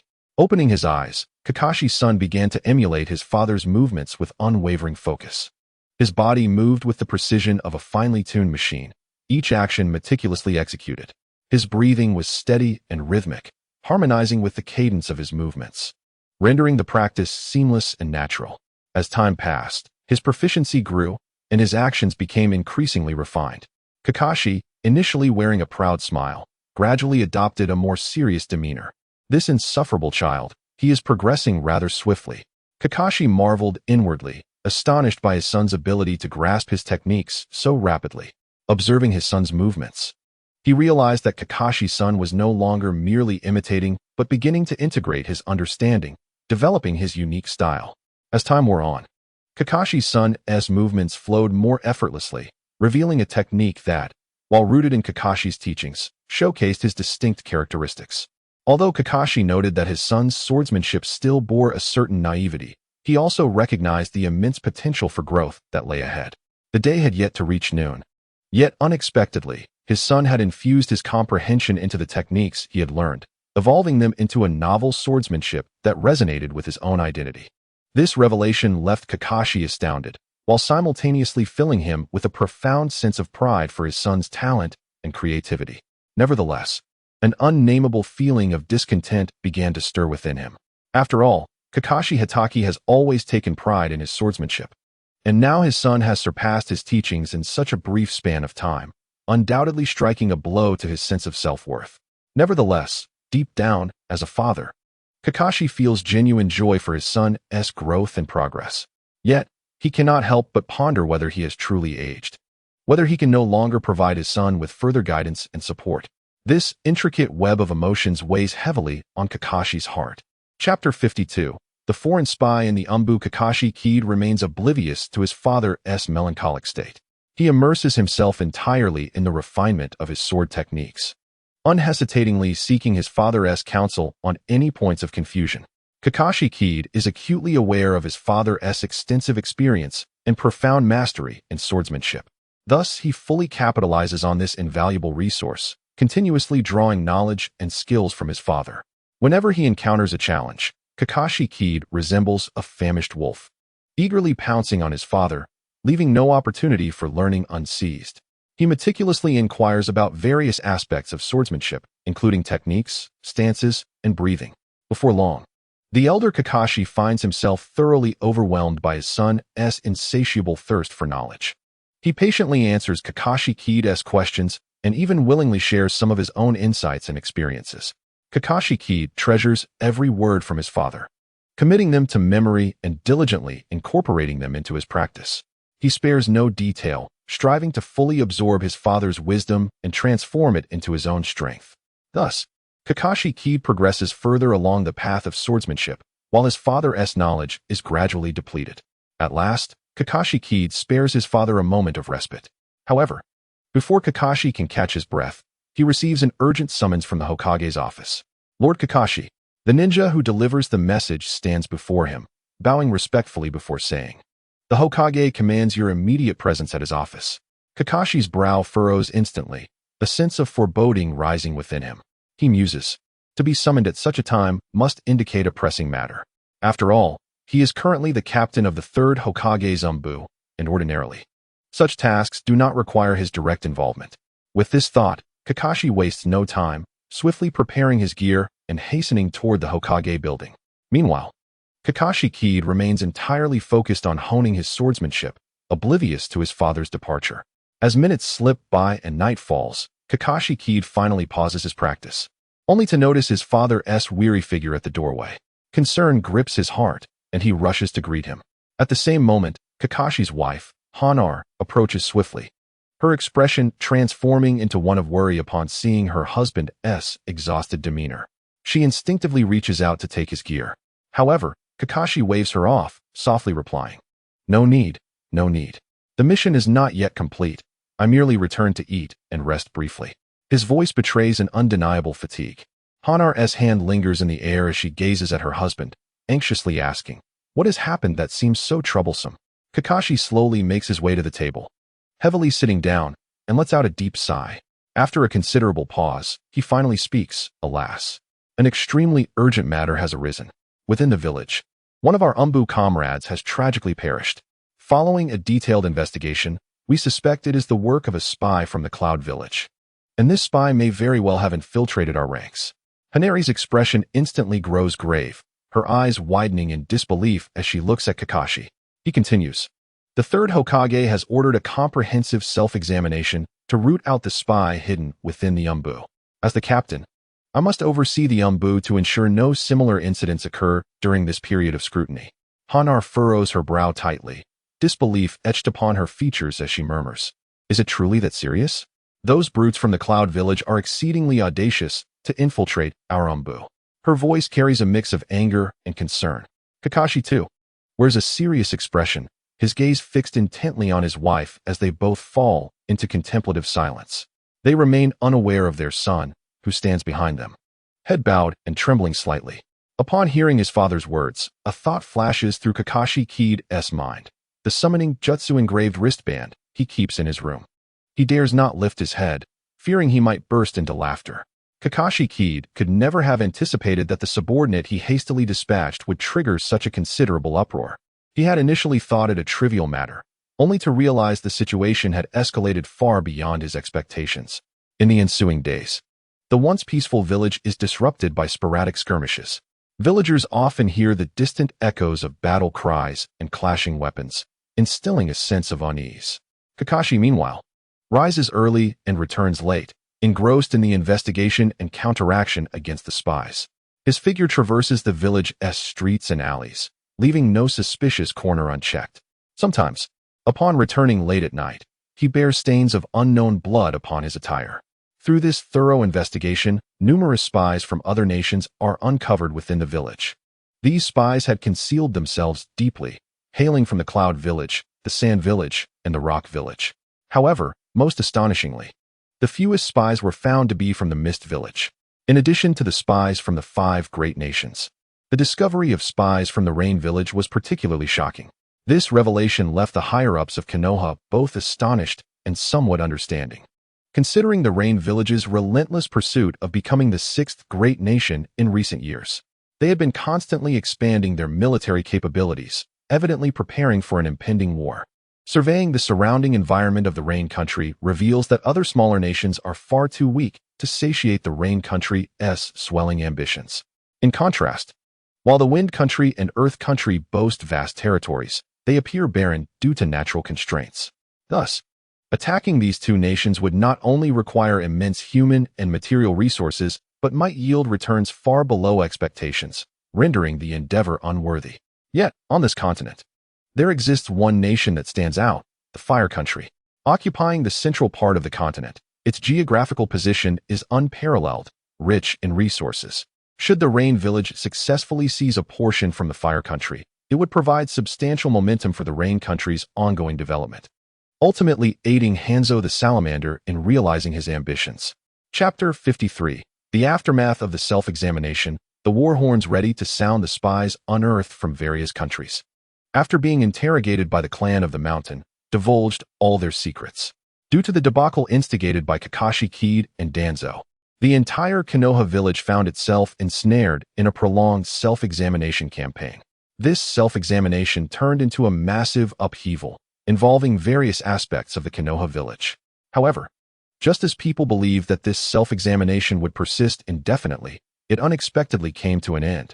This conclusion was somewhat unforeseen. Yet it effectively marked a period at the end of this tumultuous chapter. It is worth noting that although this self-examination was instigated by a blunder, it inadvertently brought to light numerous concealed issues. One of the most critical problems was the revelation that the Hidden Cloud Village had gained access to certain nodes of the Konoha village barrier. Reports indicated that the recent kidnapping incident involving Kushina was not a mere coincidence, but rather the result of a conspiracy between the Hidden Cloud Village and external forces. They successfully circumvented Konoha's defenses through these nodes and infiltrated the village. Fortunately, this intelligence had since become outdated. Following Kushina's abduction, the Barrier Division, under the orders of the Hokage, promptly acted to discreetly update these nodes of the Konoha barrier. While this measure could not entirely rectify the previous losses, it at least fortified the barrier, making it less susceptible to breaches than before. Although this information left the higher-ups in a state of shock, they were relieved to know that the ninjas within the village handled the situation with remarkable timeliness and appropriateness, successfully averting potentially greater losses. The once anxious hearts of the higher-ups could finally relax a little. However, their respite was short-lived. Before they could catch their breath, they were bombarded by another significant piece of news that left them bewildered. With the arrival of the envoy from the Land of Iron in Konoha, this news spread like thunder, swiftly engulfing the village in tension and unease once more. The hearts of the higher-ups, already on edge, were further unsettled by this latest revelation. Even the usually placid third Hokage, who rarely lost his temper, was uncharacteristically irate. With loud bangs resonating through the office, he pounded the table, causing the entire Hokage office to tremble slightly. "Damn it, Danzo! What on earth has he been doing?" the third Hokage bellowed. "I specifically ordered him to remain stationed at the borders, keeping a vigilant eye on the movements of the Rain Country and to promptly relay any gathered intelligence back to the village. Yet, what has he accomplished? What has he been doing?"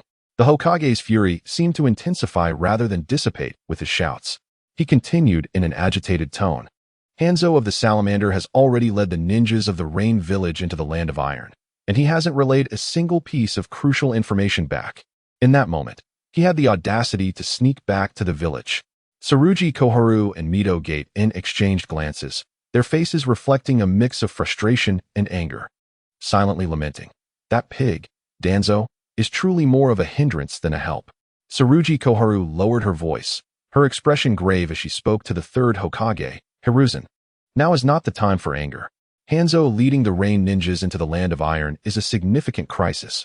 We must quickly devise a countermeasure." Mito Gate echoed, "Indeed, Hiruzen. While Danzo's situation is important, it is clearly not the time to address it. We should convene a meeting of the Jonin immediately to discuss how to respond to this sudden crisis." As soon as he finished speaking, the atmosphere in the office turned serious, as if one could hear the accelerated heartbeat of every individual present. The third Hokage furrowed his brow tightly, falling silent for a moment as he contemplated the situation. After a while, he made a resolute decision and stated, "Very well, we shall proceed as you suggest. Immediately notify the other elders to convene a Jonin meeting."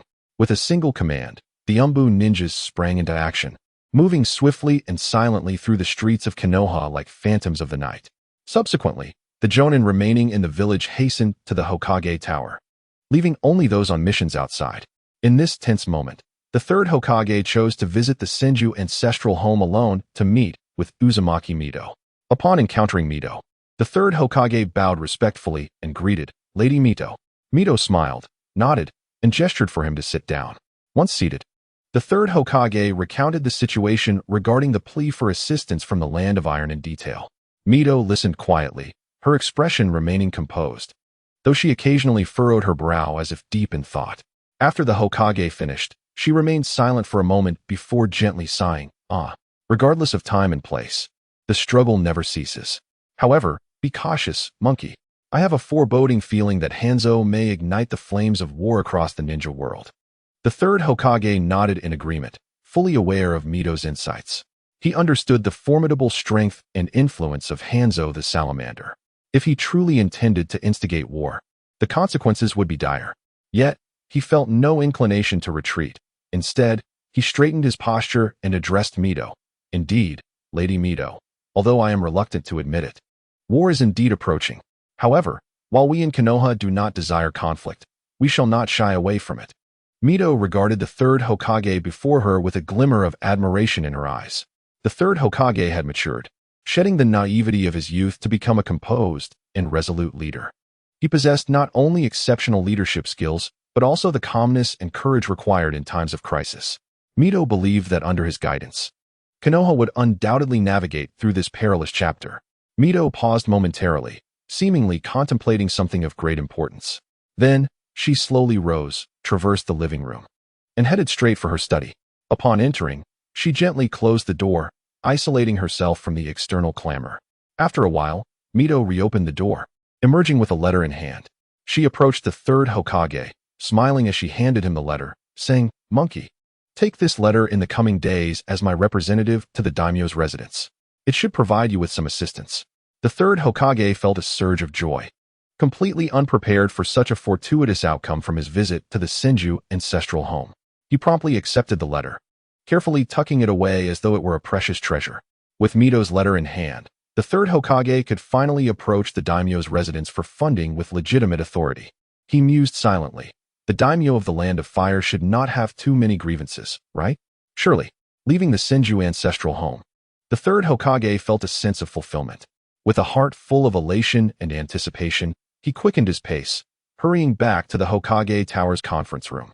He entered the meeting room with steady strides, and his presence instantly quieted the previously boisterous atmosphere. As he took his seat, the Jonin meeting commenced. The atmosphere within the conference room grew tense as the Jonin engaged in fervent discussions regarding the current situation. After thorough deliberation and vigorous debate, they ultimately reached a significant decision to deploy troops to the borders. This decision served two purposes. First, to project strength and pose a threat to the Rain Village, compelling Hanzo to withdraw his forces from the Land of Iron, and second, to station ninjas at the borders, effectively safeguarding against potential ambushes and attacks from the Rain Village, thereby protecting the security of the Land of Fire.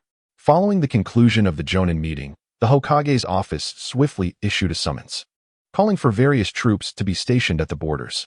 While this action did not entail direct military conflict, it undoubtedly represented an intangible threat and defense, akin to a silent declaration of war. As the command emanated from the Hokage's office, the entire village was shaken. The summons of ninjas to station at the border clearly heralded the march towards war. In an instant, the village found itself enveloped in the ominous atmosphere of impending conflict. Among those honing their skills at home, Hatake Kakashi also received the news and instantly comprehended that the Second Great Ninja War was upon them. Chapter 54. The Declaration of War by a Megacorps. In the present day, a Megacorps has evolved into a formidable force, bolstered by years of development and accumulation. Its leader, Hanzo of the Salamander, has garnered the reputation of a demigod through his exceptional prowess and renown. Deep within his heart lies a grand ambition to become the sixth Hokage of the ninja world. However, to realize this aspiration, he faces a daunting obstacle, Konohagakure. As a long-established powerhouse in the ninja realm, Konoha's depth and strength are not to be underestimated.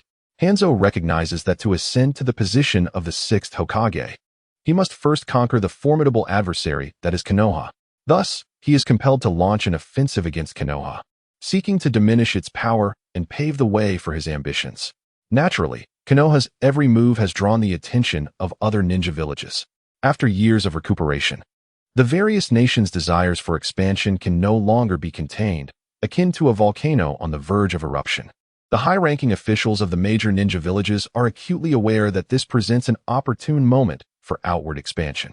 They are determined not to squander this rare chance, eagerly plotting and preparing to showcase their prowess in the forthcoming war and fulfill their own ambitions.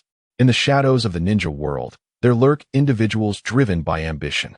These figures observe the unfolding situation from the dark, biding their time for the perfect moment to strike. They will deftly exploit various conflicts and contradictions, stoking the flames of war, thereby expanding its scale and realizing their clandestine objectives amidst the chaos.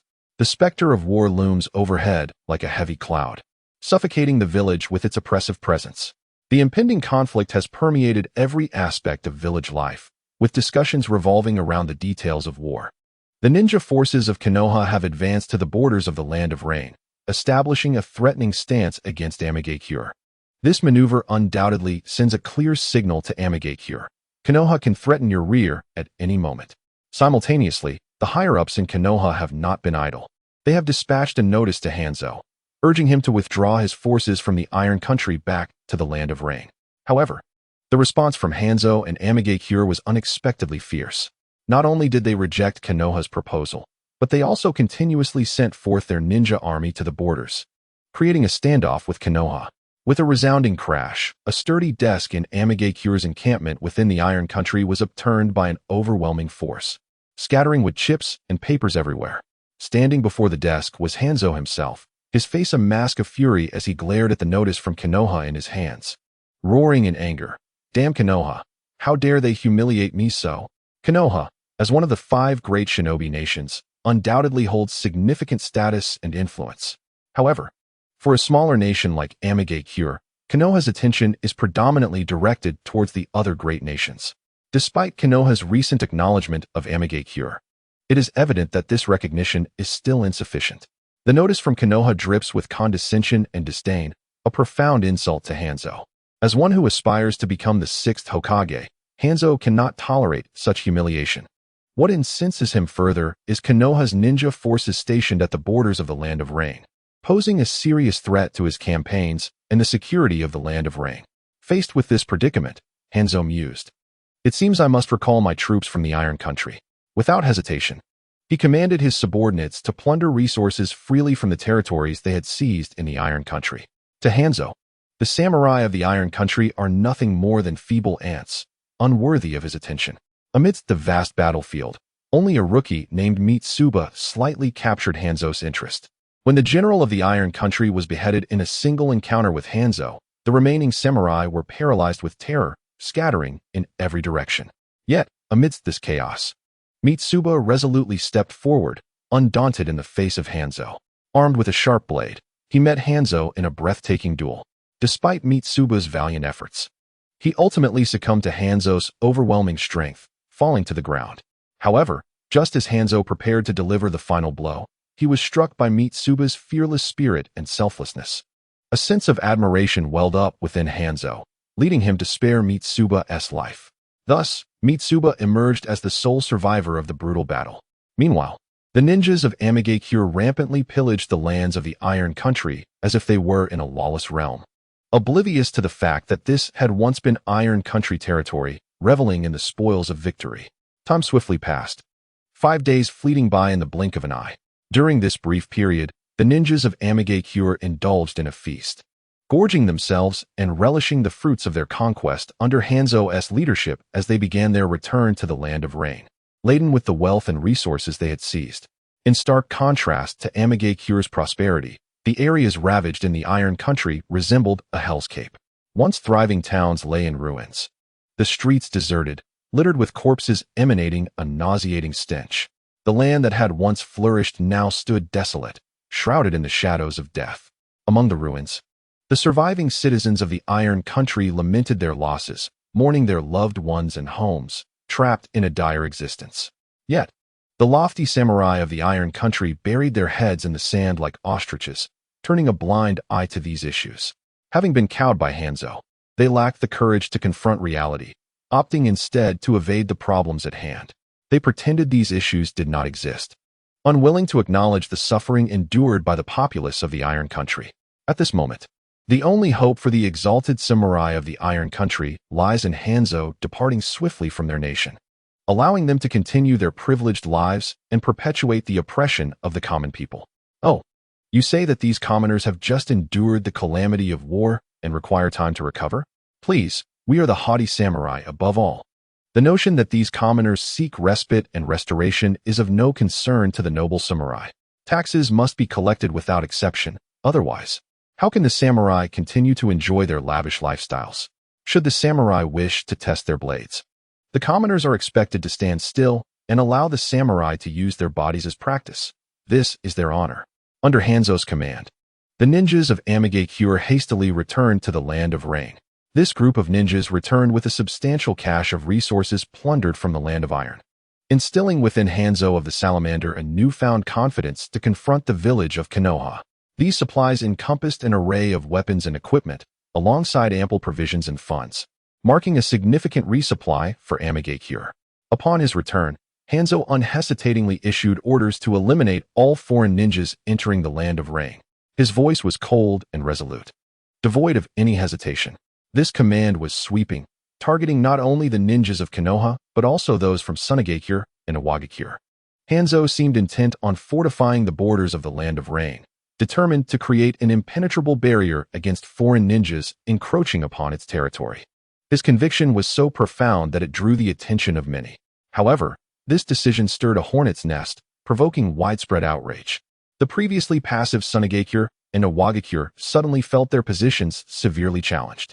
As one of the esteemed 5 great nations, it was a profound affront to be treated with such disdain by a once inconsequential nation.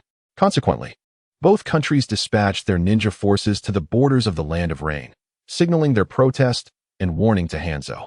Tensions escalated along the borders, with both sides' ninjas on high alert, ready to respond to any slight provocation that could ignite a fierce conflict. Thus, the already intricate dynamics of the ninja world became increasingly fraught. Conflicts between nations intensified, with Amigakure at the eye of the storm, bearing the weight of external pressures and challenges. The current state of Amigakure resembled a powder keg, ready to explode at the slightest spark, which soon manifested.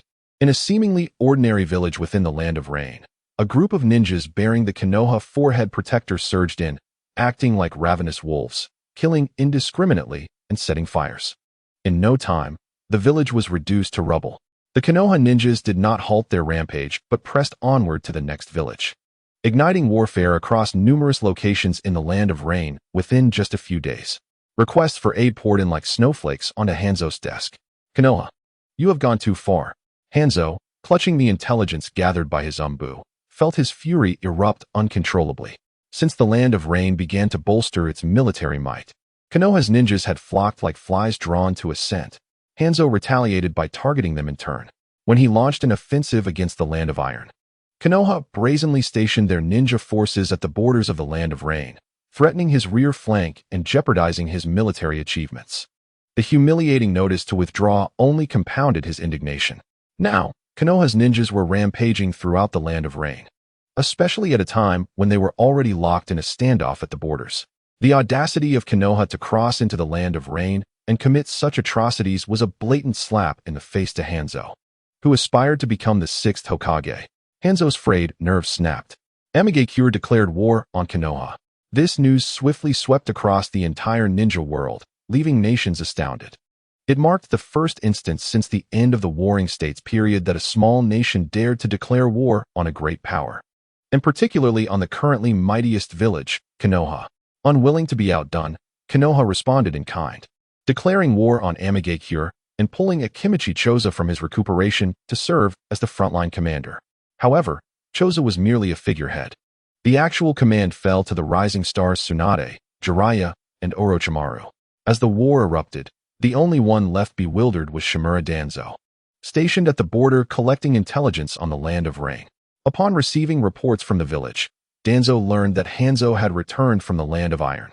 In an attempt to redeem himself, Danzo wished to assume command at the front lines, hoping to restore his reputation through military exploits. Nevertheless, the third Hokage and the higher-ups remained clear-headed, denying Danzo's request and appointing Chozo instead. Left with no choice, Danzo remained at the borders, seeking opportunities to gain merit. Chapter 0. This chapter is not part of the main text and can be disregarded. The first volume has finally been completed, and there are numerous thoughts I have long wished to share with all dear readers. Firstly, why did the author choose to write this book? 1. To earn a bit of living expenses and achieve some financial freedom. 2. During my school years, I was deeply fond of Naruto and often fantasized about being one of its characters, practicing hand seals with friends. I would ponder how I would act if I were in their shoes. Additionally, after years of reading many outstanding fanfictions of Naruto, I felt compelled to pen down my own ideas and share them with readers. 3. I hope to address the regrets I held while enjoying Naruto. Secondly, regarding the protagonist's strength, some readers have expressed that the protagonist is too weak and that the power of the Thunder Fruit has been overly diminished. I can only strive to balance the combat strength while allowing for a growth process. If readers prefer an invincible narrative, I may explore that style in future Naruto fanfictions. The protagonist's strength will gradually increase, paving a path of triumph. Thirdly, concerning the protagonist's romantic entanglements, I must clarify. As the author, I am still inexperienced. Merely producing a story is already a commendable feat. If I were to write about romance, several issues may arise. 1. As a single individual, I lack the experience to write convincingly about relationships. 2. If I attempt to force a romance, it may lead to unsatisfactory outcomes, including inappropriate content or poorly executed narratives that disappoint readers. Many readers have expressed a desire for the protagonist to be with Tsunade. While Tsunade is indeed appealing, consider this. Would a person in their 20s truly be interested in a mere child? Exceptions aside, that would be inappropriate. Furthermore, some readers wish for the protagonist to pursue Kushina. I, however, still favor the idea of Naruto having a complete childhood, growing up in a normal family without ridicule or hostility, enjoying a happy and fulfilling life. Fourthly, regarding the timeline, I must lay some blame on Kishimoto. The timeline in the original manga is rather chaotic and perplexing. The current timeline has been painstakingly unraveled by enthusiasts, yet contradictions persist. Readers need not be overly concerned with the timeline. I will strive to clarify it as best as I can while ensuring that readers enjoy the narrative. Fifthly, regarding references to predecessors' works, I cannot contest this point, and I ask for readers' understanding.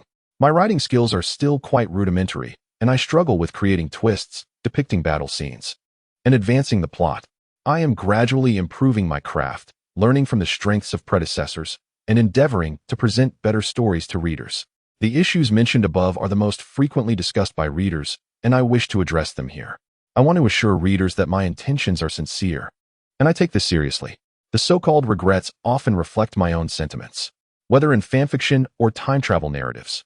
These regrets are manifestations of our desires to traverse into stories or revisit the past. And thus, the first volume concludes, with the second volume soon to follow.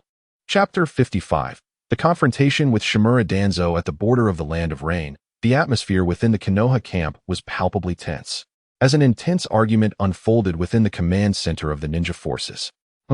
Torikase, heed my words. Do not hesitate any longer. Let our army directly into the Land of Rain and charge forth. I refuse to believe that Amigakure can withstand our assault. Danzo's anxious gaze was fixed upon Torikase Akimichi, seated in the main position, his eyes betraying an urgent desire for the commander to heed his counsel.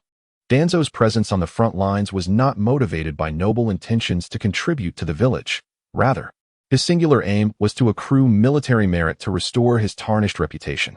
However, the news of Hanzo's assault on the Land of Iron had reached the border without Danzo's knowledge, marking a significant failure in his intelligence operations. Should he fail to achieve any military accomplishments this time, not only would his long-cherished desire to establish his root organization be thwarted, but his current standing would likely be jeopardized as well. Meanwhile, Torikase Akimichi sat composedly, seemingly unfazed by his former ally Danzo's agitation. His gaze transcended Danzo, landing instead on the younger ninjas gathered nearby, including Tsunade, Jiraiya, and Orochimaru. Internally, Torikase mused, Danzo, are you truly oblivious to my role? Surely you must understand what I am here for. Though he felt a twinge of dissatisfaction at Danzo's inquiry, he maintained a facade of stern indifference. In truth, despite his seemingly cold demeanor, Torikes was a somewhat jovial old fellow at heart. He harbored a benevolent spirit, and the younger generations of the Inuzuka, Nara, and Akimichi clans enjoyed being in his company. As a member of the second Hokage Senju Tobarama's escort, he had earned a degree of respect within Konoha. However, in contrast to Danzo and his ilk, his ambitions were rather modest, and he possessed no overwhelming desire for power. After aiding the third Hokage in solidifying his position, Torikes had opted for a quiet retirement, indulging in culinary pursuits and relishing a tranquil life. Yet, the outbreak of war shattered his peace, compelling the third Hokage to summon him back to stabilize the morale of the troops. Torikes understood the third Hokage's intentions by boldly deploying newcomers in this conflict. He aimed to provide them with ample training and swift growth. Thus, his role was akin to that of a mascot, serving merely as a bridge of communication between the youthful, spirited ninjas and their superiors. In reality, the true command and strategic planning rested upon the shoulders of the vibrant younger generation. This arrangement not only facilitated the growth of Tsunade, Jiraiya, and Orochimaru but also fostered closer ties among the Inuzuka, Nara, and Akimichi clans, paving the way for the next generation's development. For Torikes, such a setup was ideal. He merely needed to make occasional appearances to encourage the ninjas and visit the injured to express his concern. During meetings, he simply had to be present, patiently awaiting the final decisions made by Tsunade and the others, before endorsing them with his seal of command. Torikes leisurely lifted his teacup and took a sip, then addressed Danzo in a measured tone. "Elder Danzo, please do not be so hasty. I understand your urgency, but we must proceed with caution. The resistance from the Land of Rain is formidable, and the situation remains unclear. Should we charge in recklessly, we may easily fall into Amagekyure's traps." However, before Torikes could finish his words, Danzo interrupted impatiently. "Torikes, you hold those Amagekyure ninjas in far too high regard. I believe that once our army approaches, they will undoubtedly flee in terror." Yet this time, before Torikes could even respond, Tsunade could no longer contain her fury and launched a fierce counterattack against Danzo. "Charge, charge, charge. All you ever suggest is to charge. Just a few days ago, we heeded your foolish words, and what happened? We fell right into Amagekyure's ambush and were left in utter disarray." Tsunade's voice grew increasingly passionate and louder. "Do you even comprehend the magnitude of our losses? Have you forgotten how many lives were sacrificed?" At her piercing words, Danzo's expression darkened ominously. His single eye glared at Tsunade, radiating hostility. After a prolonged silence, he finally managed to emit a disdainful grunt. "Humph. In war, sacrifices are inevitable. Those who fell can only blame their own inadequacies. They should feel honored to have given their lives for the village." Hearing such words, the other ninjas in the command center displayed expressions of discontent, their brows furrowing in disagreement with Danzo's viewpoint. Even Jiraiya, known for his playful demeanor, felt a wave of discomfort wash over him. At that moment, with a resounding crash, Tsunade sprang to her feet, forcefully overturning the table before her, creating a loud clamor. Her face flushed with anger, she pointed an accusatory finger at Danzo, exclaiming, "Nonsense. You are speaking absolute drivel. If it weren't for your ineffectiveness at the border, your complacency, and your failure to acquire accurate intelligence from Amagekyure, how could those innocent ninjas have perished in vain?" Tsunade's voice echoed throughout the command center, her fury akin to a raging inferno, compelling all present to feel the weight of her wrath. She continued, "Now that Amagekyure has received material support from the Land of Iron and their power has surged, they are fully capable of facing us in a prolonged standoff. In this scenario, if we charge blindly into Amagekyure without any knowledge of their situation, it would not be a battle, but sheer folly. Those who issue such foolish orders are guilty of the gravest sins and should face immediate execution." Danzo pointed at Tsunade, rebuking her vehemently. "Tsunade, how dare you speak to me in such a manner? I am an elder of Konoha, of the same generation as your teacher, the third Hokage. Are you attempting to betray the village?" Chapter 56. The double standards of Shimura Danzo. Upon hearing Danzo's reckless words, the others in the command center exchanged incredulous glances, displaying expressions of utter disbelief towards Danzo, as if he were a complete fool. Collectively, they regarded him with incredulous eyes, questioning the integrity of his intellect. Even Tsunade lost the will to continue the argument, thinking, what is the point of debating with an imbecile? Meanwhile, Torike's Akimichi, seated in the main position, felt an overwhelming surge of frustration at his former comrade's behavior, nearly choking on his own disbelief. His eyes widened in astonishment as he gazed at Danzo, internally cursing. Is this really happening? Danzo, are you genuinely this oblivious or merely pretending? How can you utter such ridiculous statements so effortlessly? Only after instinctively voicing those words did Danzo realize the absurdity and folly of his statements. The notion that Tsunade would betray the village was utterly preposterous.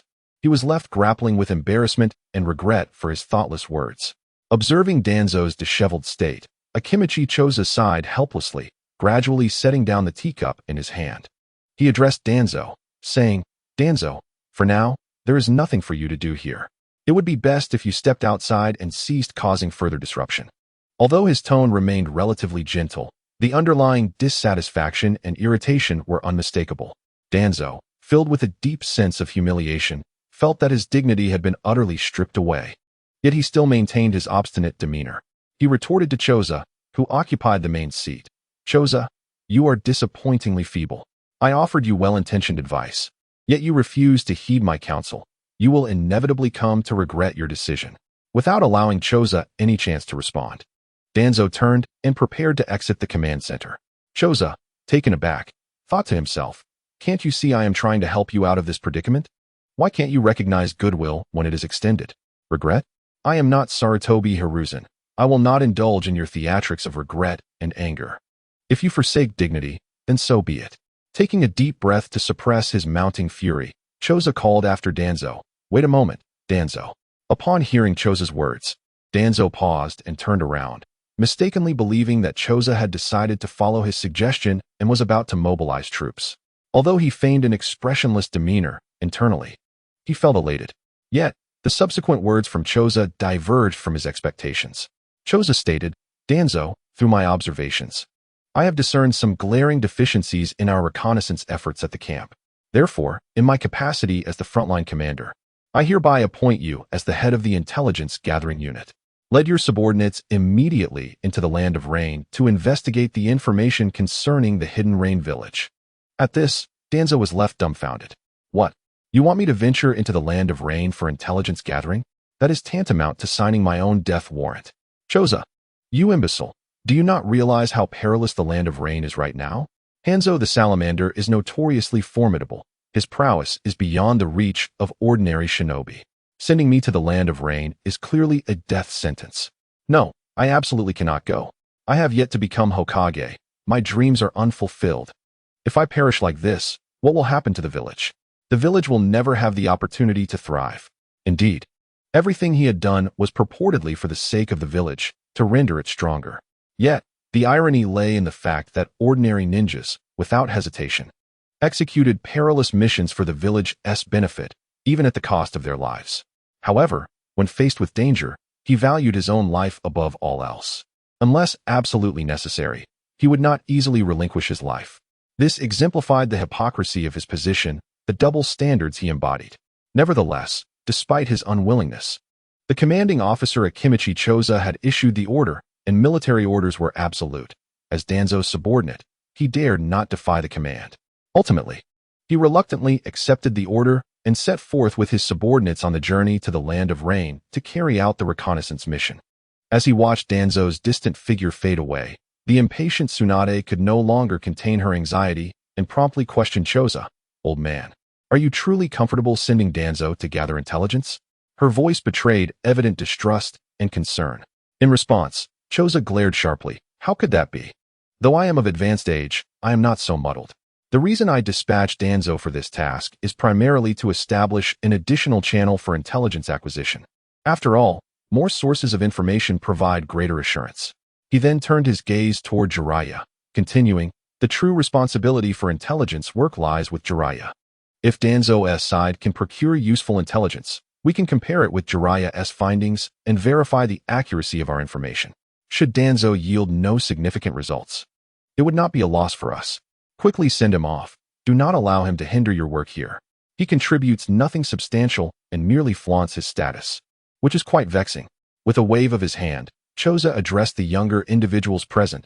Do not worry. Leave him to me. I am his peer. He is not competent enough to posture before me. Continue your discussions. I shall visit the station hospital to check on the injured. As they delved into the land of rain, the downpour became incessant. From the border to the heart of the land of rain, the rainfall intensified. Although Konoha and the Hidden Rain had declared war upon each other, large-scale conflict had yet to erupt. Aside from a substantial clash a few days prior, Konoha had suffered minor setbacks due to insufficient intelligence. During other times, both sides engaged in probing skirmishes with small assault teams. The intelligence battle was particularly fierce, with various reconnaissance teams clashing in the muddy, damp terrain of the land of rain. They sought information, intercepted intelligence, and countered interceptions, while ninjas from other villages capitalized on the chaos, resulting in a sharp increase in casualties among intelligence teams. Chapter 57. Struck at the vulnerable spot of the Rain Ninja in the land of rain, the rain continued to pour unabated. Within a certain cave, the temporary base of Konoha's intelligence unit, Danzo's single eye seemed shrouded in a veil of gloom, reflecting his inner turmoil. In recent days, the intense skirmishes on the intelligence front had inflicted severe casualties on Danzo's subordinates. These individuals were his meticulously trained elites, utterly loyal to him, and originally intended to form the core of his envisioned root organization. However, now they lay wasted on the battlefield of the land of rain, an undeniable blow to Danzo. Cursed old poisoner, Danzo muttered under his breath, his voice tinged with deep trepidation towards this semi-divine figure in the shinobi world. Hanzo the Salamander, a name synonymous with fear in the shinobi realm, commanded the ninjas of the land of rain with an impenetrable force, executing their strategies with uncanny precision, leaving intelligence operatives from various nations utterly defenseless against their onslaught. Danzo recognized that a substantial proportion of his men had fallen at the hands of Hanzo. The venom he wielded was a source of great distress for Danzo. Once the toxic mist spread, it would proliferate like a plague, sparing no one in its path. The losses incurred over these days had made Danzo acutely aware that without adequate preparation, recklessly leading a large force into the land of rain could precipitate a catastrophic disaster. After all, a mere vast cloud of toxic mist from Hanzo could deliver devastating blows to any army of shinobi, and at that juncture, Danzo would be left regretting his choices. Gradually, Danzo turned around, casting a glance at his waiting subordinates, who stood silently, anticipating his orders. He inhaled deeply and, with a low but resolute voice, declared, "Pack up and prepare to retreat." His words were brief, yet powerful, devoid of any hesitation. Upon receiving the command, his subordinates swiftly sprang into action, gathering their belongings and organizing useful items to take with them. Simultaneously, they commenced the destruction of certain facilities and equipment that could not be transported, ensuring these items would not fall into the hands of the Rain Ninjas. Once everything was tidied up, Danzo personally conducted a thorough inspection, confirming that nothing had been overlooked. He then departed swiftly from the temporary camp with his subordinates. Shortly after Danzo's departure, a thick plume of smoke billowed from the cave, as the rear guard set fire to the camp, leaving no trace behind. Meanwhile, in the Leaf Village's camp situated at the border, the atmosphere was tense yet fervent. After several days of relentless effort, Tsunade finally succeeded in formulating an antidote specifically targeting Hanzo of the Salamander's poison. This achievement was undoubtedly a significant breakthrough for the Leaf Ninjas, as it greatly diminished their risk of casualties in the impending battle against Hanzo. "Wonderful!" Akimichi Chozo exclaimed, clapping his hands in excitement, his voice resonating throughout the tent. "With this antidote, we can advance into the heart of the Rain Country without hesitation." From his position at the head of the gathering, Chozo surveyed the determined faces of the young ninjas below, a surge of pride swelling within him. Taking a deep breath, he decisively issued commands. "Relay my orders. Orochimaru and Jiraiya, you two will lead combat squads responsible for clearing out any surveillance within a 20-mile radius of our main forces. We must not allow a single enemy to escape. Our operations must remain confidential." He then turned to Tsunade, speaking earnestly. "Tsunade, you are in charge of the logistics and medical camps. The safety of our supplies is paramount. There must be no errors." Next, he addressed Narashikaku and Narashikamaru, advising them, "You two must collaborate closely and ensure all supporting tasks are executed flawlessly." Finally, Chozo glanced around the room, his tone grave as he addressed the others. "Everyone must remain steadfast in their posts. There can be no mistakes. We are thoroughly prepared. Now, Let us march into the rain country. With a crisp and commanding order, the ninjas at the border camp were infused with a powerful resolve. Swiftly and orderly springing into action, the formidable ninjas, Orochimaru and Jiraiya, each led elite teams that shot forth from the camp like arrows released from a bow. Their figures darted through the dense forest, spectral and elusive, challenging any who sought to trace their path. From above, the scene resembled a dynamic tapestry. The sounds of ninjas' anguished cries echoed throughout the forest, signaling death and the onset of slaughter. These echoes reverberated in the stillness of the woods, sending chills down one's spine. Yet, this was merely the beginning. The Leaf Army, having swiftly eliminated the surveillance around their camp, embarked on their mission without hesitation. The Rain Country, a land perpetually shrouded in rain, bore a sky that remained perpetually overcast, as if sunlight would never pierce the clouds. Amidst this terrain, a new Leaf camp was quietly being established. As the Leaf Army advanced deeper into the Rain Country, their confrontations with the Rain Village gradually became entrenched. Initially, the Rain Village ninjas were caught off guard by the rapidity of the Leaf Village's assault. However, under Hanzo's command, the Rain ninjas swiftly stabilized their front line, demonstrating tenacious fighting spirit and exceptional tactical acumen, thereby impeding the Leaf's advance. Just as Hanzo prepared to orchestrate a counterattack, he was astonished to observe that the Leaf forces, after establishing a new camp, had regained their composure. The Leaf's steady and methodical approach to warfare struck like a blade at Hanzo's heart, imposing unprecedented pressure upon him. This strategy not only neutralized Hanzo's advantages, but also forced him into a defensive position. As the leader of the Rain Country, Hanzo possessed remarkable strength and combat experience.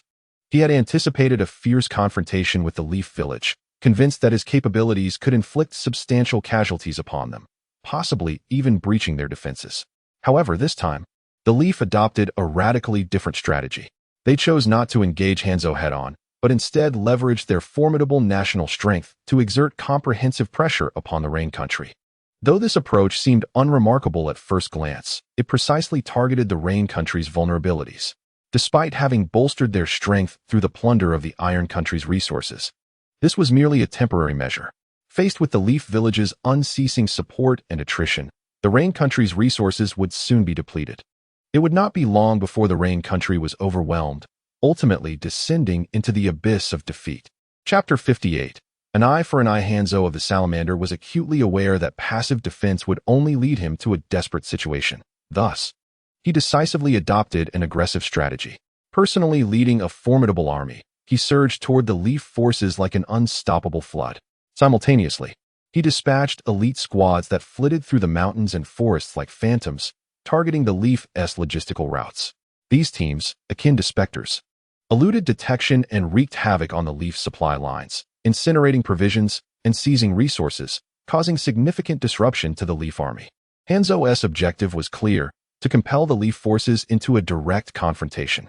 Nevertheless, none of this escaped Orochimaru's keen observation. Like a predator lurking in the shadows, he meticulously monitored Hanzo's every move. Under Orochimaru's careful arrangements, the Leaf camp became as impenetrable as a fortress, with defensive structures resembling an ironclad wall. Moreover, Orochimaru implemented comprehensive protections for their logistical routes, layering defenses that made it exceedingly difficult for the Rain Village ninjas to find an opportunity. Despite this, Orochimaru remained vigilant. With Akimichi Chose's unwavering support, he devised a series of contingency plans to address potential contingencies. However, even with such thorough preparations, some logistical routes were discovered by the Rain Village ninjas. These cunning ninjas exploited the terrain and the cover of night, successfully breaching the Leaf's defenses, inflicting some losses on the supply troops. At that moment, in the Leaf camp, Jiraiya lay sprawled on the ground, looking disheveled and in stark contrast to his earlier vigor upon arriving at the battlefield. Indeed, Hanzo of the Salamander has developed the Rain Village to such an extent. Jiraiya mused. If we allow the Rain Village to continue its growth unchecked, they may very well become the sixth village. Ha ha ha ha. Orochimaru's laughter echoed with a hint of raspiness. Hanzo is indeed growing anxious. The Rain Country, lacking deep-rooted foundations, will suffer losses that are negligible to us, yet catastrophic for the Rain Village. Hence, they will incessantly assault our rear. Jiraiya, sprawled like a lump of clay, had completely lost his composure. A roguish grin crossed his face as he muttered, Oh dear, this is such a hassle. I can't be bothered to think about these matters. If there are any problems, you and Tsunade can handle them. Tsunade, overhearing Jiraiya's words, rolled her eyes in exasperation. She shot a fierce glare at him, internally chastising him for his growing irresponsibility. Turning her attention to Orochimaru, she found him standing there, his smile exuding an unsettling aura. He observed Tsunade gazing at him, the corners of her mouth subtly curving upwards to reveal a smile that sent chills down one's spine. Given your disposition, you would certainly not endure being struck without retaliation, would you? Tsunade inquired bluntly, urging him to articulate his thoughts without delay. Orochimaru chuckled sinisterly, his laughter reverberating ominously in the air. An eye for an eye. Since they relish their covert assassinations and underhanded tactics, we shall reciprocate in kind by dispatching troops to disrupt the supply routes of the Rain Village. This will throw their rear into disarray, leaving them preoccupied and unable to pose a threat to us. Upon hearing Orochimaru's words, Tsunade recognized the merit in his strategy. In a moment of reflection, she envisioned an individual well-suited for this task. Orochimaru, you make a valid point. Let Elder Danzo undertake this mission. Upon hearing Tsunade's choice of executor, Orochimaru displayed a peculiar expression, his piercing gaze fixated on Tsunade, as if attempting to penetrate her exterior to discern her true intentions. Simultaneously, Jiraiya, who had been reclining on the ground, sprang up as if propelled by a spring. With wide eyes and an incredulous expression, he exclaimed, Tsunade, do you intend to use Elder Danzo as a mere pawn? He has just returned from outside and has yet to catch his breath. Why not allow him a moment of respite? At Jiraiya's well-meaning words, Tsunade's frustration boiled over, her forehead, veins visibly pulsating with anger. Rest? Rest indeed. Has he not incessantly proclaimed his dedication to the village? Well then, now that a mission has arisen, he can serve the village. She demanded that he be removed from her sight, for his very presence vexed her. This task seemed tailor-made for Danzo, striking at the very core of his expertise. Assassinations, surprise attacks, and devious machinations were indeed his forte. Danzo sprang into action, armed with Tsunade's newly developed antidote, a pivotal weapon for this endeavor. Leading his subordinates like a pack of ravenous wolves, he surged into the territory of the Rain country once more. However, this time, the situation was markedly different. Hanzo the Salamander found himself firmly suppressed at the front line, unable to extricate himself. He could only watch helplessly as Danzo wreaked havoc in the heart of the Rain country, unleashing storm after storm.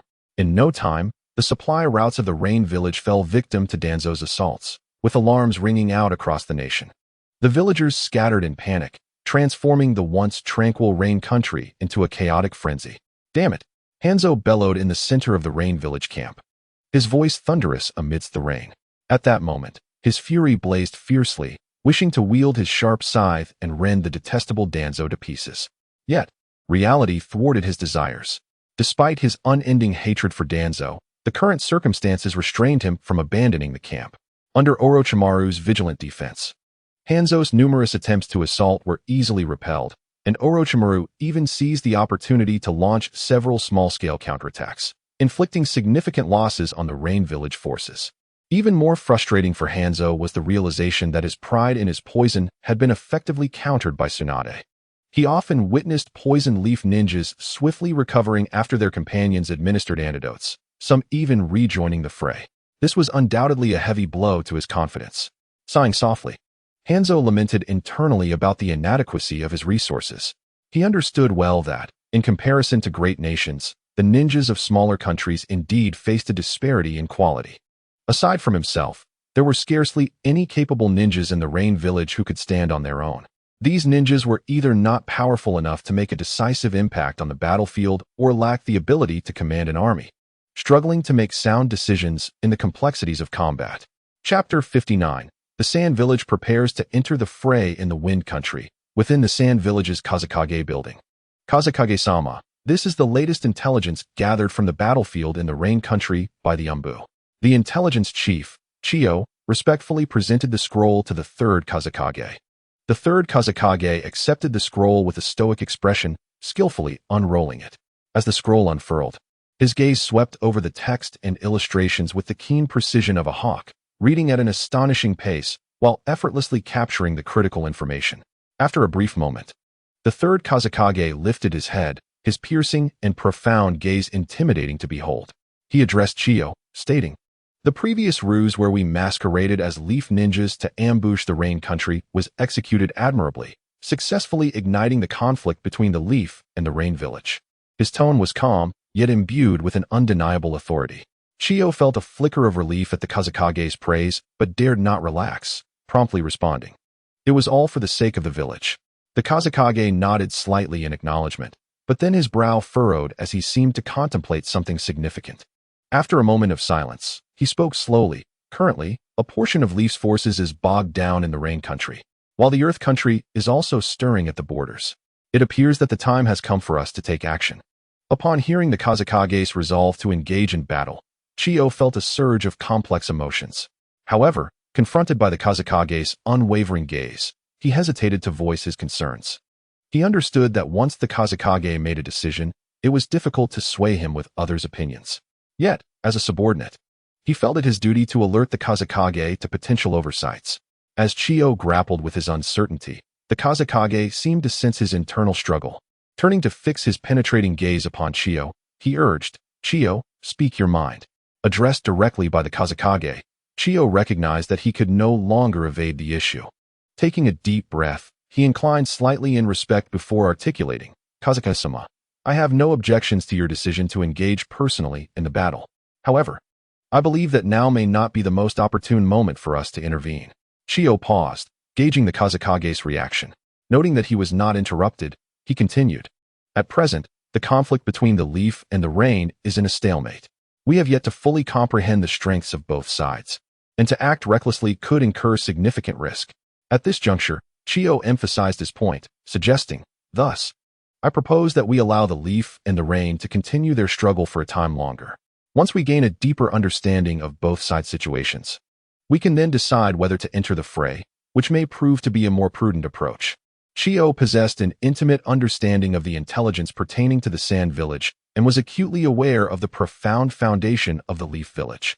Although on the surface, it appeared that a considerable portion of Leaf's forces was ensnared in the quagmire of the Rain Country's war, in reality, the Leaf Village felt no sense of vulnerability.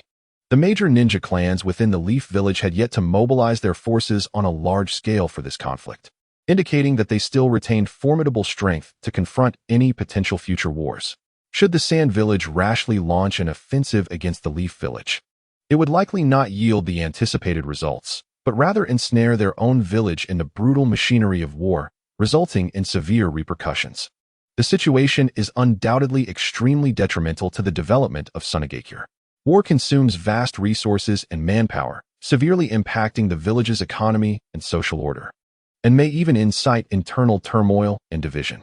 Therefore, when contemplating whether to wage war against Kanahagakure, Yaizi must proceed with utmost caution, weighing the pros and cons to avoid catastrophic consequences for the village.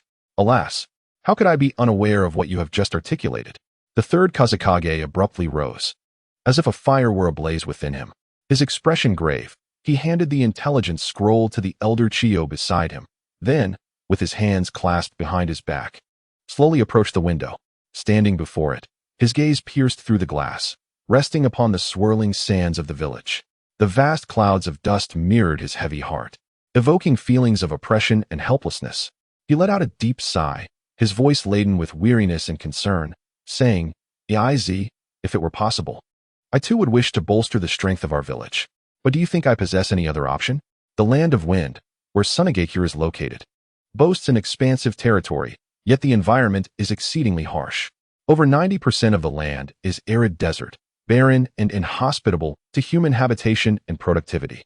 In this distorted world of shinobi, Sunagakure lacks substantial economic revenue sources. In stark contrast to its neighbor, Kanahagakure, Sunagakure receives a pitifully small number of commissions and missions, leaving the village in a chronic financial crisis. The village's economic sustenance largely hinges on annual allocations from the daimyo, who has been providing funds since the First Shinobi World War to maintain the village's operations. However, the incessant demand for funds has tested the patience of the already frugal daimyo of the Land of Wind. Consequently, in a desperate bid to transform the dire living conditions of Sunagakure and to alter the daimyo's dismissive attitude toward the village, The third Kazekage is fervently eager to launch a large-scale war against the Land of Fire. He is acutely aware that the Land of Fire is vast and resource-rich, while Sunagakure is a barren land, impoverished and sparsely populated. Should they manage to seize fertile land, abundant resources, and a substantial populace from the Land of Fire, Sunagakure would undoubtedly encounter unprecedented opportunities for development. Moreover, with Konohagakure currently focusing most of its efforts on the battlefield in the Land of Rain, this presents an exceptional opportunity for Sunagakure. Thus, the village resolved to initiate a surprise attack covertly. One cannot deny that this aligns with the traditional tactics of Japan, which seems to have a penchant for ambushes, catching Konohagakure off guard. It is easy to envision that in the early stages of the war, Konohagakure would be thrown into chaos due to their unpreparedness. Seizing this moment of disorder, the forces of Sunagakure could advance unimpeded, swiftly penetrating the borders of the Land of Fire and commencing a frenzied plundering of the resources desperately needed by the village. Whether it be food, population, or minerals, anything that Sunagakure requires would be seized without hesitation. After all, for the impoverished Sunagakure, these resources are akin to a lifeline, promising to resolve the village's developmental funding for the next decade. Upon hearing this, Eiz fell silent. As an elder of the village, he understood the survival crisis facing the village and was well aware of the tensions with the daimyo. When matters concerning the daimyo arise, it is best to remain silent.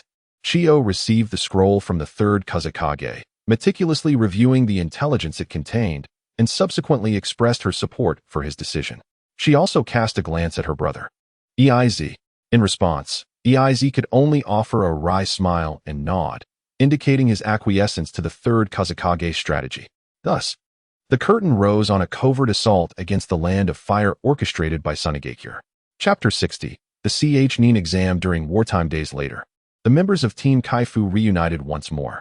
After a long separation, Sarutobi Asuma and Hinata Haru were astonished by the transformation of Hatake Kaido. His stature had surged like bamboo shoots after a rain, and his once youthful visage, now slightly leaner, appeared more chiseled and imbued with a robust masculinity. A striking purplish-red diamond mark adorned his forehead, adding an air of mystery to his presence. Behind him, he bore a uniquely designed short blade, which rendered him even more sharp and capable, as if he could unleash astounding power at any moment. This short blade, with its distinctive form, was truly unforgettable. Hatake Kaido had trained in the family's sword techniques under his father, Hatake Sakumo, but he had always lacked interest in the ancestral short blade. Hence, he decided to commission a blacksmith to forge a blade uniquely his own. Had there been a time traveler present, they would undoubtedly recognize this blade as a style reminiscent of the Zaichun Dao. With the sudden outbreak of war, numerous shinobi were urgently conscripted and dispatched to the front lines in the Land of Rain. This exacerbated the already hectic schedules of the shinobi, compelling those remaining in the village to shoulder even more commissions and tasks. During this tense period, many shinobi teams were inundated with work, and Team Kaifu was no exception. After completing a mission, the trio, utterly exhausted, sought refuge in a barbecue restaurant to reward themselves. Upon entering the private room of the restaurant, the three of them plopped down onto their seats. Once the barbecue was served, the trio eagerly launched into their meal. As young men in the throes of growth, their appetites were insatiable. Soon, each of them had stacked 7 or 8 plates of grilled meat before them. However, Hatake Kaido's consumption was particularly astonishing, as he had amassed at least 10 plates and continued to devour more. Eventually, they paused, rubbing their bellies and reclining on the restaurant's seating to rest. The trio emitted soft grunts, resembling little piglets that had just been fed. Hatake Kaido's lips curled into a slight smile as he chuckled. Ah, this meal was truly satisfying. My stomach is warm, and I can't help but feel inclined to take a brief nap. As he spoke, he luxuriously stretched, as if every bone in his body had melted away from the feast. Sitting beside him, Sarutobi Asuma and Hinata Haru instinctively squinted their eyes, their faces reflecting sheer enjoyment. Nodding in agreement, MHM. They resembled 3 contented kittens basking in the sun after a hearty meal. However, just as the trio reveled in the aftermath of their feast, the door to the private room was suddenly pushed open. A figure stepped in, revealing their instructor, Waihai Kurenai. Huh, I knew I'd find you 3 here. Waihai Kurenai smiled faintly at the sight of the trio. Upon hearing her voice, the 3 sprang up from their seats as if jolted by electricity, exclaiming in unison. Kurenai-sensei, what brings you here? Wai Kurenai entered the room and settled down beside her brother. Looking at them, she smiled gently and said, of course. I have matters to discuss with you. The Hokage's office has issued a command to hold a Nin exam shortly. As soon as she finished speaking, a wave of soft gasps filled the room. The Nin exam represents a pivotal opportunity for these young shinobi to showcase their abilities and growth. Observing their excited expressions, Wai Kurenai felt a sense of gratification. He continued, I have come to inquire whether you wish to participate. Naturally, entering the Nin exams requires the formation of a team of 3. This statement ignited Sarutobi Tai's enthusiasm like a spark to kindling. He excitedly sprang to his feet, his face alight with exhilaration as he exclaimed to Hinata Kaichun, that's wonderful. Kaichun-sensei, I want to partake in this Nin exam. Simultaneously, Hinata Haru and Hatake Kaido exchanged glances, a flicker of excitement evident in their eyes. Clearly, they too were filled with anticipation for the Nin exams. Hinata Haru smiled and nodded at Hinata Kaichun, signifying his willingness to join. Hatake Kaido hesitated for a moment, but ultimately declared, I will also participate. A subtle smile graced Hinata Kaichun's lips as he gently extracted 3 sheets of paper from his pocket, unfolding them with care. His gaze swept over the trio before him, revealing warmth and hope as he softly stated, in truth, I had anticipated your desire to join the Nin exam. He then extended the 3 sheets before the young ones, continuing, these are the application forms for the Nin exam. And I have already recommended all 3 of your names prior to my arrival. The 3 youngsters' faces lit up with surprise as they eagerly accepted the application forms. Once all had received their documents, Hinata Kaichun paused briefly before adding, however, due to the ongoing war, the assessment criteria for this Nin exam have been somewhat relaxed compared to previous years. He allowed a moment for this information to settle in before proceeding. The examination will primarily consist of theoretical knowledge and practical combat. Finally, Hinata Kaichun's tone grew serious as he earnestly cautioned the trio, despite the reduced difficulty. Do not let your guard down. Approach each phase with utmost seriousness. Negligence could lead to dire consequences. Indeed, Kaichun-sensei is correct, Hatake Kaido suddenly exclaimed. As if struck by a significant realization, he swiftly rose from his seat, clutching the application form, and began to pace within the room. As he walked, he gestured conspicuously to his companions, clearly indicating for them to follow. Approaching Hinata Kaichun, he stated earnestly, Kaichun-sensei, we are not afraid of the practical assessments, as we have trained extensively. However, regarding the theoretical knowledge, he deliberately elongated his tone, revealing a hint of trepidation. I propose that Tai and Haru come to my home for a thorough review. This will better prepare us for the forthcoming examination. His tone was resolute, leaving no room for debate. Without awaiting a response from Tai and Haru, he darted out of the room like a gust of wind, leaving Hinata Kaichun and the still-dazed Tai and Haru behind. Haru and Tai exchanged glances. Albeit uncertain of Kaido's intentions, they trusted their teammates' decision. Thus, they promptly rose, bowing deeply to Hinata Kaichun before hastily pursuing Kaido out of the barbecue restaurant. Observing the departing figures of the trio, Hinata Kaichun could not help but smile gently. He slowly lifted his teacup, savoring a sip, and mused internally, these youngsters truly understand the value of hard work. They are indeed my cherished subordinates. Just as he prepared to leave, a staff member from the barbecue restaurant intercepted him. Excuse me, esteemed ninja. Could you please wait a moment? The staff member, with a respectful demeanor, presented a piece of paper to Hinata Kaichun, saying, esteemed ninja, this is the bill for the expenses incurred in the private room earlier. How would you like to settle it? Hinata Kaichun took the bill, staring at the cascade of zeros in disbelief.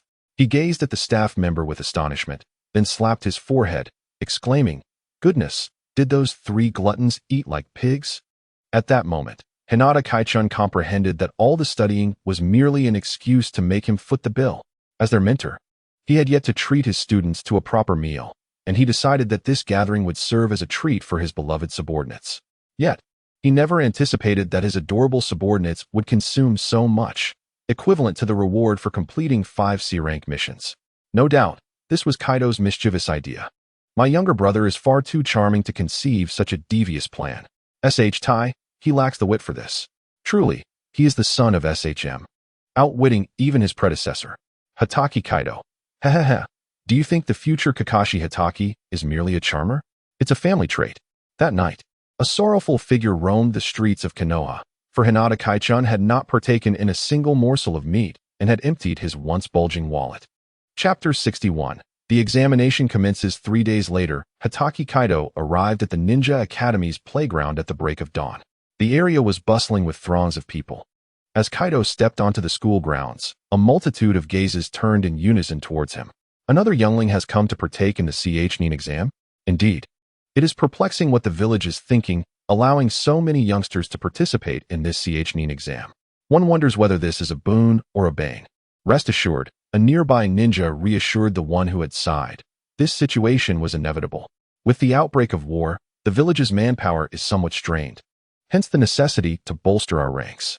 The frontline ninja responded, I understand your perspective. However, allowing these children to participate. Ha ha ha, it is indeed you. Fear not. Those who are allowed to participate possess some degree of talent. They may even surpass you and me. Really? Do you doubt my words? Look at that white-haired boy who just entered. His name is Hatake Kaido, son of Lord SHM. He has always been at the top of his class in the academy and even graduated early. How impressive is that? Ignoring the stares and whispers of the crowd, Hatake Kaido confidently strolled to an empty space on the playground, leaning against the wall as he awaited his teammates. Before long, Tai and Haru arrived to join him on the playground. After exchanging greetings, the trio settled down to await the commencement of the examination. Soon, the clock struck 8, and the examiner affixed a paper to the bulletin board, instructing the participants to locate their examination rooms according to the posted announcement. Kaido and Tai were assigned to the same examination room, while Haru was allocated to a different one. The three agreed upon a rendezvous point after the examination concluded before proceeding to their respective rooms. This examination presented a significantly lower level of difficulty compared to the original CH-NIN exam depicted in the manga. Kaido and Haru had consistently been exemplary students at the academy, making the task of answering the exam questions a mere formality. Even Tai, who struggled with theoretical knowledge, found himself navigating the questions with ease. Thus, it was certain that all three would pass the theoretical portion of the exam. The examination room was serene. The two proctors casually distributed the test papers, issuing a brief warning against cheating before taking their positions as passive observers. Kaido perused the test paper and quickly recognized the reduced difficulty. He grasped his pen and swiftly filled in the answers, completing the paper in less than half an hour. As he observed others fervently scribbling away, Kazuki had grown somewhat bored and decided to rest his head on the desk for a brief moment. Noticing Kazuki with his eyes closed, the examiner at the front of the examination hall twitched his lips in surprise. Approaching Kazuki, he intended to remind him that this was an examination, only to discover that Kazuki's answer sheet was filled to the brim. Could it be that he simply wrote nonsense? A casual glance revealed that all the visible answers were correct. This was rather awkward.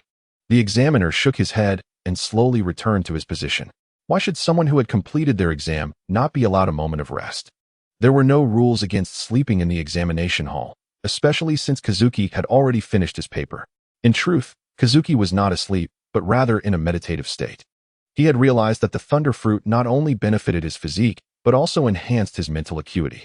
At the behest of his esteemed father, Kazuki's training had been rigorously tailored to encompass various skills: strength, ninjutsu, taijutsu, swordsmanship, and jinjutsu. Throughout this training, Kazuki discovered his increasing resistance to jinjutsu. Typically, jinjutsu manipulates an opponent's chakra to distort their five senses, ensnaring them in illusions that cloud their judgment. At its most basic, it creates minor illusions to disorient an adversary, leading to moments of confusion.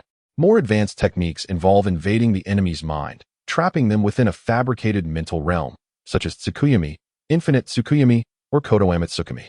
As Kazuki developed the thunder fruit, his mental landscape began to manifest vivid images of thunder, rendering any intrusive mental force utterly obliterated in an instant. Upon concluding his meditation, Kazuki glanced at the time, realizing that merely half an hour had elapsed. Unable to contain himself, he raised his hand to indicate his intention to submit his paper early. Kazuki's early submission astonished many older ninjas who had participated in the CH-NIN exams numerous times before. They gaped in disbelief at his retreating figure, their minds racing with 1,000 bewildered thoughts. Sarutobi Sh. Ta, who shared the examination room with Kazuki, was equally flabbergasted. Wow, buddy. Your early submission just made me look foolish. After leaving the examination hall, Kazuki arrived at the designated meeting point with Haru, with some time still remaining. Kazuki practiced hand seals while performing a one-handed handstand, the other hand resting behind his back. Despite possessing the thunder fruit as an extraordinary advantage, Kazuki did not neglect any aspect of his training. Without a robust physique, he could not unleash the true power of the thunder fruit. Thus, Kazuki held himself to even stricter standards than others, resolutely avoiding any semblance of complacency. Suddenly, while in his handstand, Kazuki sensed an intrusive gaze. Remaining composed, he activated his sensory ninjutsu, ready to strike if necessary. Realizing that no one was nearby, Kazuki deduced that the sensation was emanating from the Hokage's office. The use of a telescope technique, perhaps. The somewhat reserved third Hokage, who was unaware of Kazuki's capabilities, had just concluded his administrative duties and recalled that today was the day of the Nin exam. Upon spotting the handstanding Kazuki, the third Hokage momentarily paused while bringing his pipe to his lips. He quickly summoned an Umbu operative stationed at the academy to inquire, "What is this about?" The written exam should not yet be over. How did he exit the hall? The Umbu ninja knelt respectfully, replying, "Lord Hokage, Kazuki completed the written exam long ago." After finishing, he briefly rested in the examination hall before submitting his paper and leaving. He should now be waiting for his teammates. The third Hokage nearly choked on his words, incredulous at the notion that Kazuki had managed to nap during the examination. The Umbu continued, "Yes, Lord Hokage. Kazuki spent just over an hour in the hall, including both answering and resting. Is this even conceivable? He finished the exam and took a nap in just over an hour?" The third Hokage felt his blood pressure rising. He hastily took a couple of deep puffs from his pipe to quell his urge to lash out, then instructed the Umbu, "Understood, you may leave. Once the exam concludes, bring me the papers from the Kiharu team." "Yes, Lord Hokage." Chapter 62, Practical Combat, Ensnaring Trees. As the exam concluded, Sarutobi Sh. Ta and Hinata Haru emerged from the examination hall. Their relaxed expressions indicated that they had both effortlessly navigated the written portion. Upon reaching the assembly point, Sh. Ta exclaimed, "Wow, Kazuki, do you have any idea the shock your early submission caused in the exam room?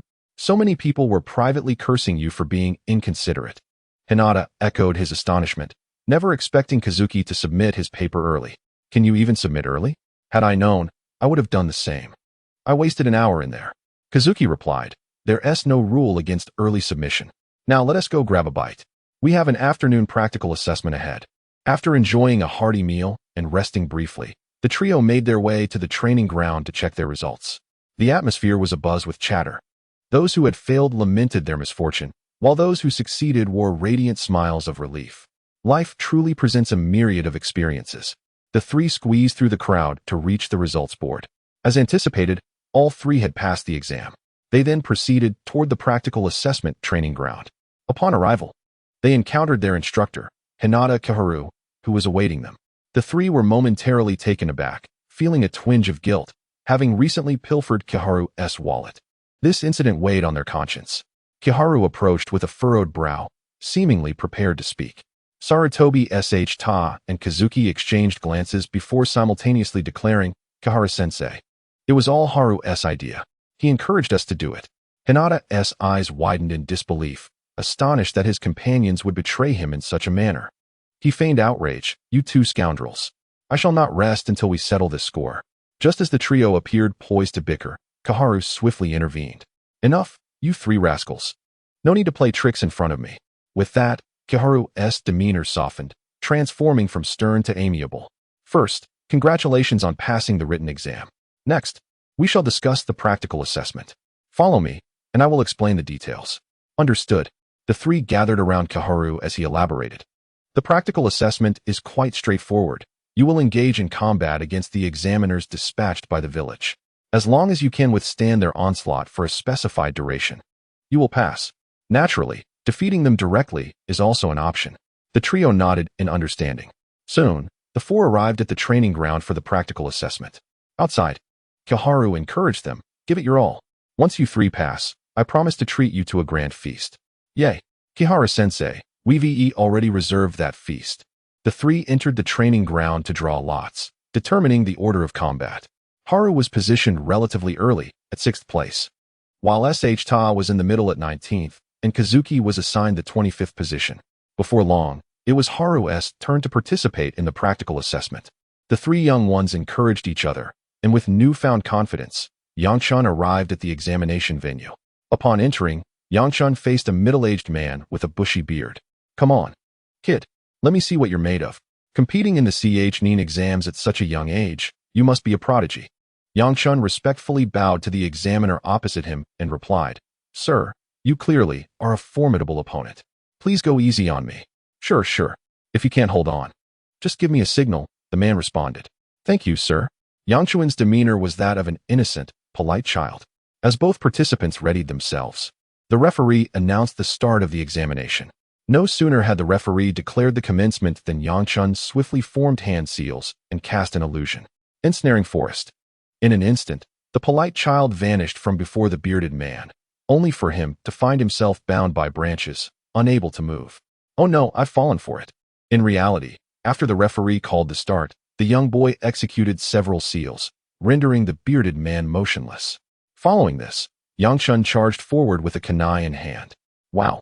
The spectators gasped in astonishment.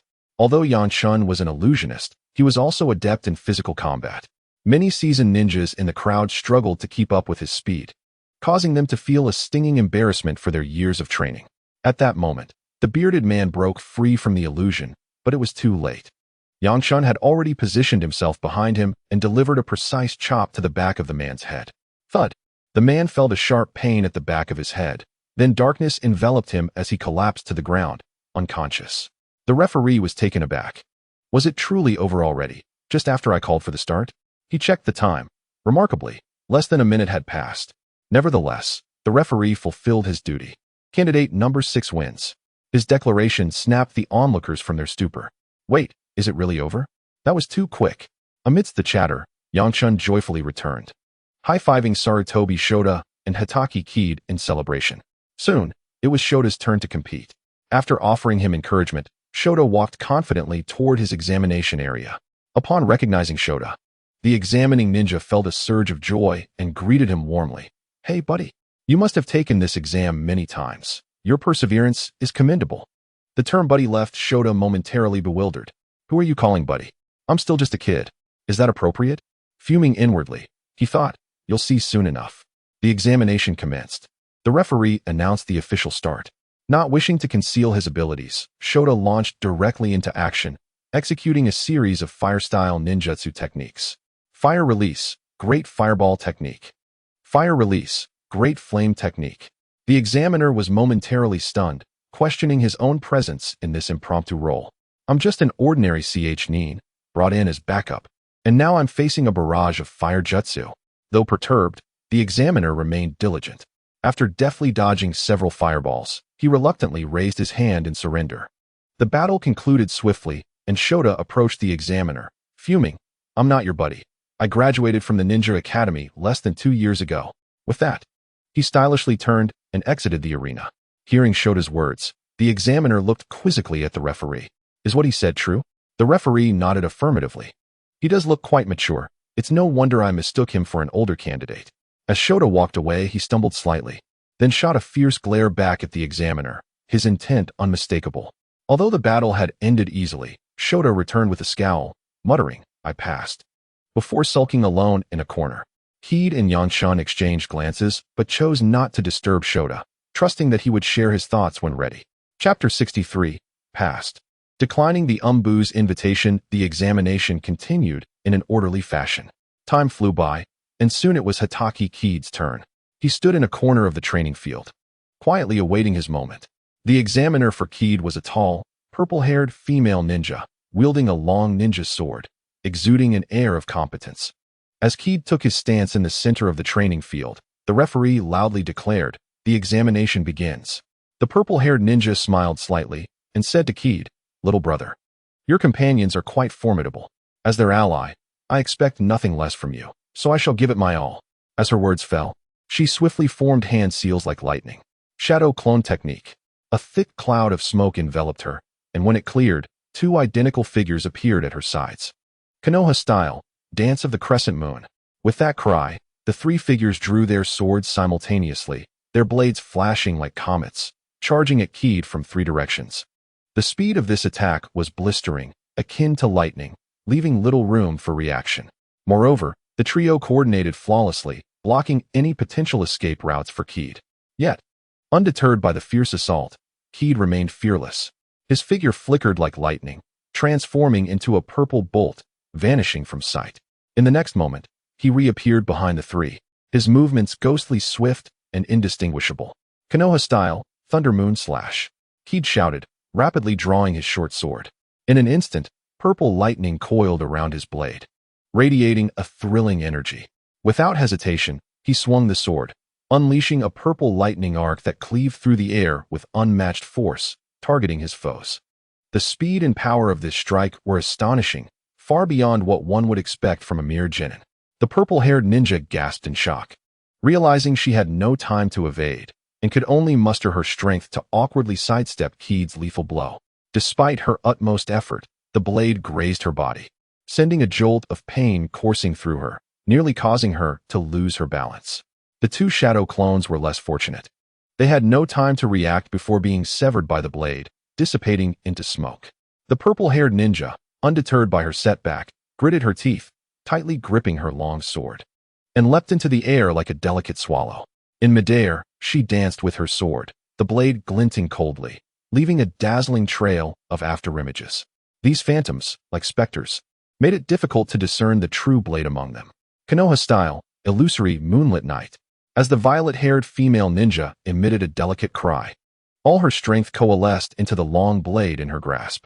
With a fierce swing, countless beams of blade light cascaded down like a torrential rain, sweeping towards the figure of Hatake Keed below. To the onlookers, the blade's trajectory was indistinguishable, akin to a shooting star in the night sky, rendering its true path elusive.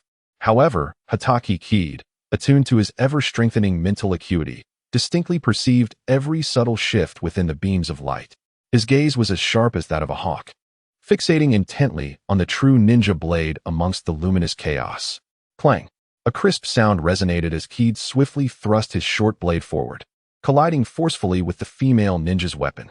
In that instant, the clash of blades ignited a dazzling display of sparks. Amidst the dizzying dance of steel, Keed moved like a specter, astonishingly swift and precise, successfully parrying each of the ninja's assaults. The female ninja, clearly taken aback by his reaction speed, widened her eyes in disbelief at the child before her. In that fleeting moment of her distraction, Keed seized the opportunity. A faint smile graced his lips, barely perceptible, as the long blade in his hand suddenly erupted with a brilliant purple lightning. This lightning surged forth like a lively purple serpent, rapidly spreading along the ninja's weapon with blinding speed. In the blink of an eye, the purple lightning surged like a powerful current, coursing through her arm and enveloping her entire being. The female ninja felt a tingling sensation, akin to being simultaneously bitten by countless ants, instantly losing control over her body. Purple lightning stream, Keed called out, intensifying the purple energy that tightly ensnared the female ninja. She found herself paralyzed, utterly incapable of movement, entirely at the mercy of the current. As the female ninja regained her senses, Keed had already placed his short blade at her throat. The outcome was clear, and the surroundings fell into an eerie silence. The referee, witnessing the turn of events, wasted no time in declaring, contestant number 25 wins. Hearing of his triumph, a subtle smile danced across Keed's lips as he sheathed his short blade at his back, the fervor of battle dissipating, replaced by a sense of ease and confidence. With a smile, Keed's gaze settled on the female ninja. "Sister, you must be a member of the Umbu, right? I never expected someone as beautiful as you to serve as an examiner for the Chunin exams," he remarked, his voice clear and bright, laced with a teasing undertone. The violet-haired ninja, unperturbed by his direct revelation of her identity, responded with a radiant smile. "Hee hee, little brother, you are quite astute. But how did you deduce that I am an Umbu ninja?" Keed rolled his eyes dismissively and pointed directly at her arm. "Isn't it obvious? Sister, there's an Umbu emblem on your arm." The ninja then realized that the blade light had torn her sleeve, revealing the hidden Umbu tattoo beneath. Dusting herself off, she stood tall, her eyes now reflecting surprise and admiration. "Little brother, your prowess is truly impressive. Would you consider joining the Umbu? I can recommend you. She stepped closer, her eyes gleaming with anticipation. Keed, maintaining a polite smile, shook his head resolutely. Thank you for your kind offer, sister, but I'm currently unsure of my direction. His tone was light, yet firm. Moreover, joining the Umbu is something I believe requires careful consideration. The female ninja appeared somewhat disappointed by his response, but persisted in her persuasion. Little brother, do not underestimate the Umbu. This is a place that cultivates elite ninjas. If you join, it will surely provide you with greater opportunities. Plus, we could team up. We would make an excellent duo. He'd considered her words, aware of the Umbu's might and influence, yet he had his own aspirations. He smiled gently at her. Sister, your proposal is indeed enticing, but I wish to wait for a more suitable opportunity. However, perhaps we may become colleagues in the future. Chapter 64. Chunin, the violet-haired female ninja, opened her mouth to speak, but at that moment, the referee could no longer contain himself. Excuse me, what are you doing here? Is this a recruitment fair? Clearing his throat, he continued, the assessment has concluded, the candidates may exit. The next contestant is about to enter, so please do not dawdle. Keed, feeling a bit embarrassed, nodded quickly at the referee and hastened to leave the examination area. However, just as he stepped out, he suddenly recalled something and turned to the departing female ninja, puzzled. Hey, sister, weren't you supposed to be an examiner inside? Why are you out here? Shaking her head, she clarified, no, I was only assigned to be the examiner for the previous round. As for other arrangements, I am not informed. Upon hearing this, Keed understood. It was undoubtedly the third Hokage's idea, attempting to gauge his abilities through this encounter. Indeed, as Keed became aware of the probing sensation through his sensory techniques, he felt a sense of scrutiny wash over him. During the intense battle, he had been too focused to notice it, but now, the feeling intensified in response to her words.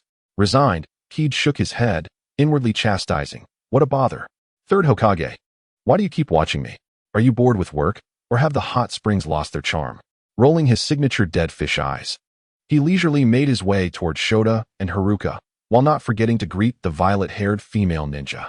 The assessment had finally concluded. The trio exited the arena, their spirits lifted, eagerly awaiting the village's notification that they would soon become Chunin. Just then, they spotted Yuhi Kurenai anxiously waiting for them. Upon seeing the three, her worried expression transformed into a radiant smile. Observing their relaxed demeanor, her heart felt a weight lift. With a grand gesture, Yuhi Kurenai proclaimed, let us head to the barbecue restaurant to celebrate. Today's feast is on me.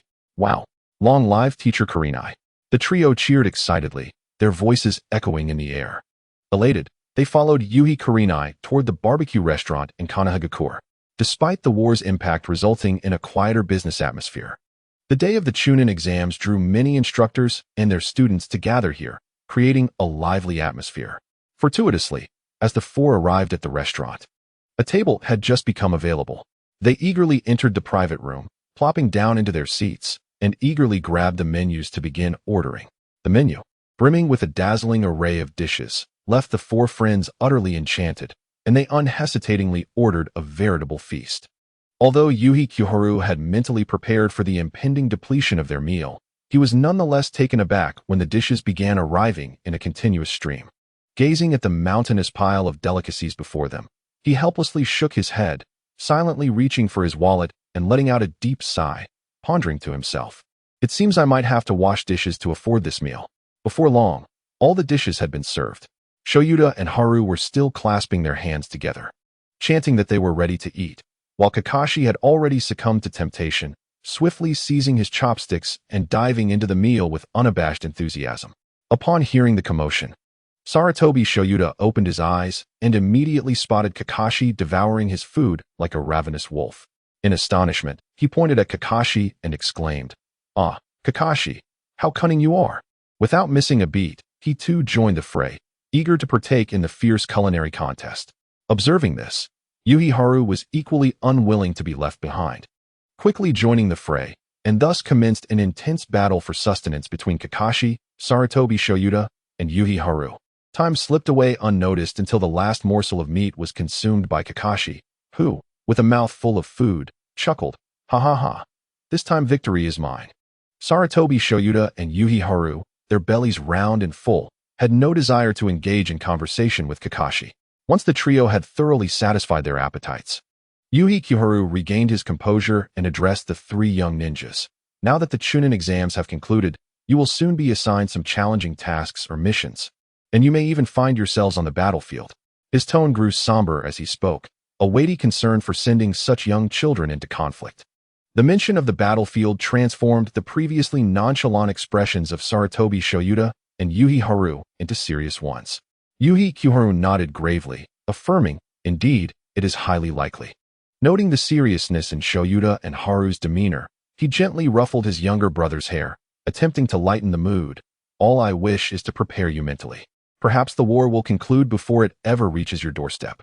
Kakashi remained noncommittal. It was inevitable that their generation would face the battlefield, though the timing remained uncertain.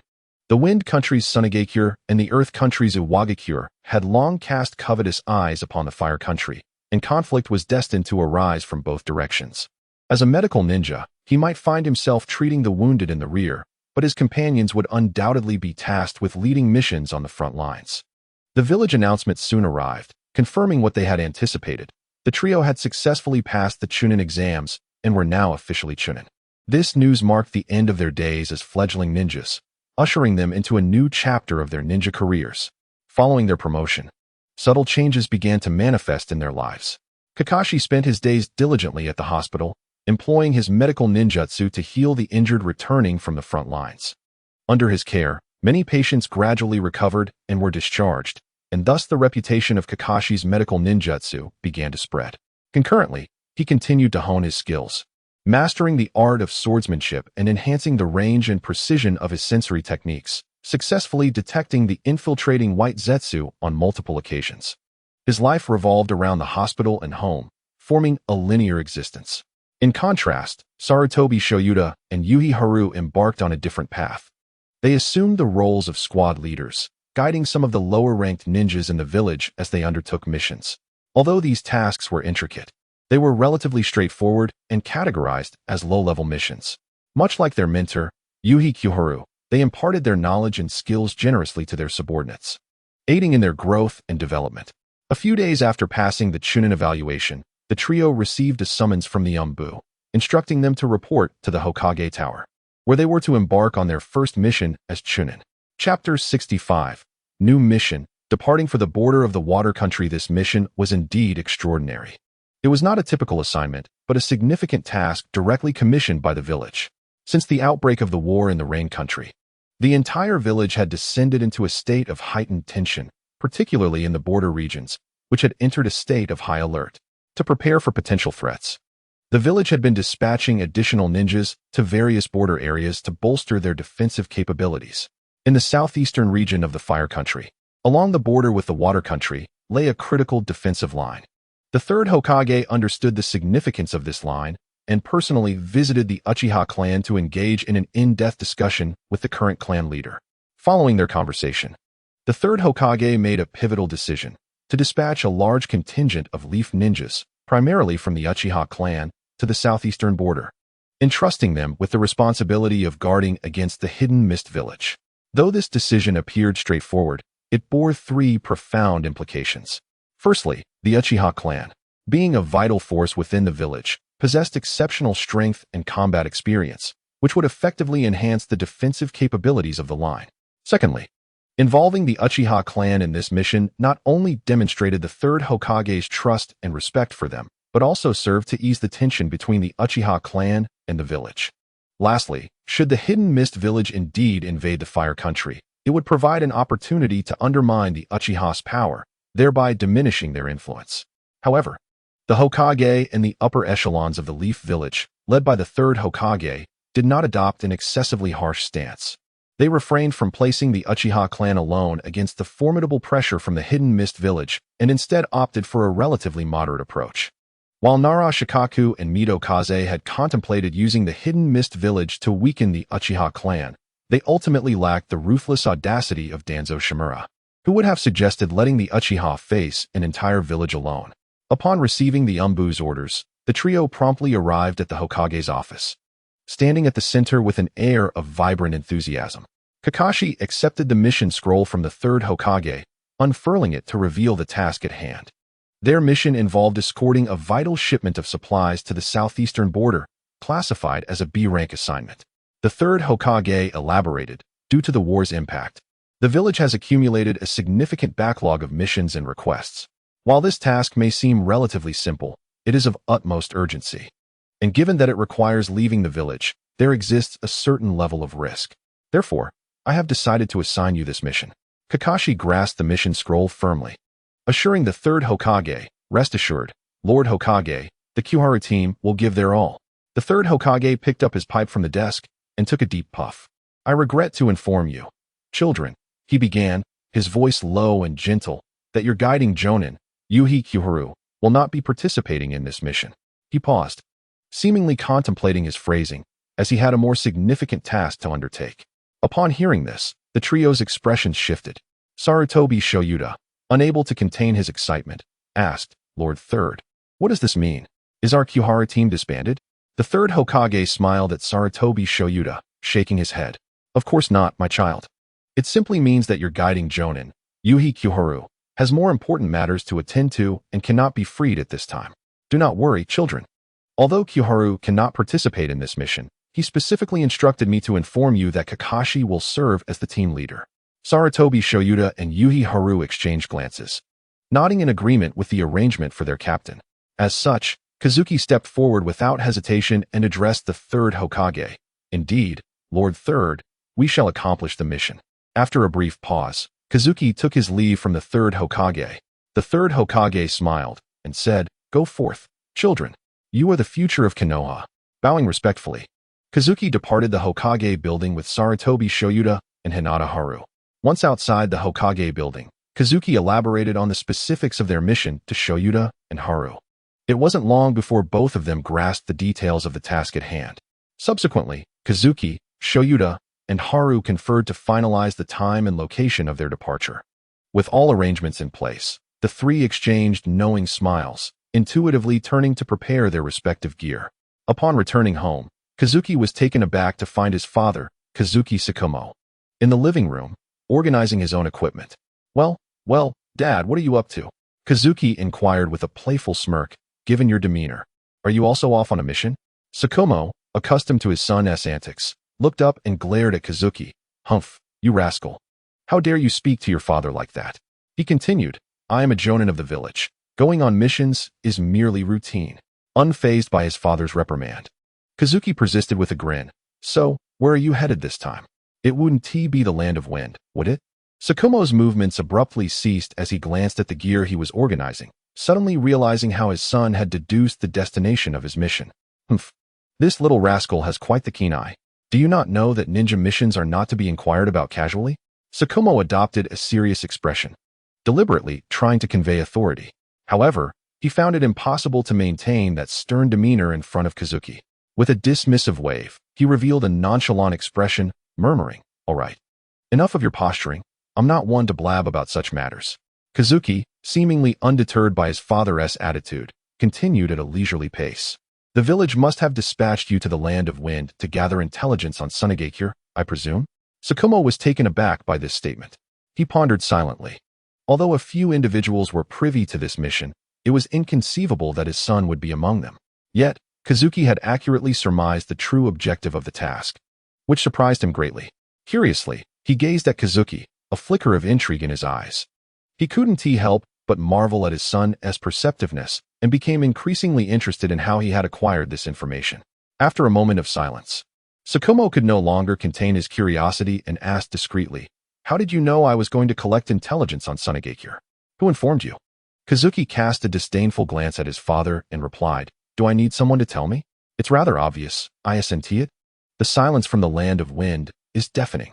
The village is embroiled in conflict with the land of rain. If I were the third Kazekage, I would certainly seize the moment while the village's attention is diverted to the battlefield in the land of rain to launch an attack. Tsukumo interrupted, Hold on. Why would they strike now? Why not wait until the village has committed more resources to the land of rain before launching an assault? You mustn't forget. Sunagakure could bide its time until the village and the land of rain are mutually exhausted, ensuring greater gains. Kazuki nodded in agreement. You are indeed correct, father. Sunagakure's optimal strategy would be to wait for the village and the land of rain to inflict mutual damage before entering the fray. That would yield substantial rewards. However, you overlook two unfavorable circumstances. Firstly, does the land of rain possess the capability to bring the village to a stalemate? Secondly, I have heard Lady Tsunade mention that Sunagakure's relationship with the feudal lord of the land of wind is rather tenuous. Upon hearing this, Tsukumo realized the truth. While it would be ideal for Sunagakure to delay its intervention, the longer they waited, the greater the depletion of resources. Sunagakure simply could not afford to wait any longer. Chapter 66. A displeasing refusal. Unexpected news. Tsukumo was certainly not the type to act without thought. In fact, he possessed a remarkably keen insight and exceptional strategic acumen. Nevertheless, his deep-rooted moral principles rendered his political perspective somewhat myopic. After calculating in his mind, he found himself astonished by his son's analysis. The arguments presented were not only coherent, but also well-supported, perfectly aligning with the current situation. Despite this, he feigned indifference, casually stating, "Humph, you little rascal. I am well aware of what you've said. I merely wish to test you. Given your modest cleverness, I shall begrudgingly grant you a passing mark for this response." Observing Tsukumo's demeanor, Kazuki mused, "Here we go again with Dada's theatrics." However, this time he refrained from retorting and looked at his father with a serious expression, slowly stating, "Father, if you trust my judgment, I recommend shifting your focus to the land of rivers. I have a premonition that there may be significant discoveries there." Upon hearing his son's words, Tsukumo was initially taken aback, but soon a proud smile graced his face. He gently patted Kazuki's shoulder, nodding, "Well done, little one. It seems you are beginning to give me orders now. I shall remember your advice." Then, Tsukumo shifted the conversation, smiling, "By the way, now that you have become a chunin, I have yet to prepare a gift for you." With that, he removed the white-bladed short knife from his back and offered it to Kazuki. "I intended to present this to you later, but it appears the time has come. Why do you look so puzzled?" To Tsukumo's surprise, upon hearing that he intended to bestow upon him his famed white-bladed short knife, Kazuki's previously serious expression turned into one of disdain. "I refuse." "What? What did you say?" Tsukumo exclaimed. "You dare refuse the white-bladed short knife? If you don't provide a satisfactory explanation right now, I shall have to discipline you." "Ugly," Kazuki retorted. "What? Did you not hear me clearly? I said it's ugly. Very ugly, completely unappealing to my taste." With that, Kazuki swiftly drew his own knife from his back and declared, "This is the blade I desire. As for the white-bladed short knife, you may give it to whomever you please." Upon hearing this, Tsukumo fell into an eerie calm. "All right, little rascal. It seems I can no longer wield the knife. It appears you are quite satisfied with your choice." With a swift motion, the white-bladed short knife was unsheathed, and the next moment, it swung towards Kazuki's head. Sensing the impending danger, Kazuki wasted no time, seizing his own knife and sprinting away. As he ran, Kazuki dramatically shouted, "Father, have we truly reached such a state of distrust between us?" Watching his son's retreating figure, Tsukumo slowly sheathed his knife, a hint of a resigned smile appearing on his face. After suppressing his amusement, Tsukumo turned back to the living room, once again tending to his equipment. Meanwhile, Kazuki returned to his small courtyard, diligently inspecting his gear, leaving no detail unchecked to ensure everything was in perfect order. Once everything was confirmed to be in order, Kakashi swiftly departed from his small courtyard, akin to a nimble leopard, disappearing into the distance as he ventured forth. However, just as he took his leave, the heavy door behind him was unexpectedly pushed open. Shikaku's silhouette appeared at the entrance, standing silently and gazing in the direction Kakashi had departed, motionless for a considerable time. After a while, Shikaku let out a gentle sigh, a sound imbued with concern and longing for his son. He then strode confidently in the opposite direction, heading towards the land of rivers. Upon receiving the scroll containing supplies destined for the front lines from the logistics department, Kakashi hastily made his way to the assembly point, the scroll secured upon his back. It wasn't long before Asuma and Kurenai arrived, their faces alight with excitement, for this was their first mission since becoming Sage Nin.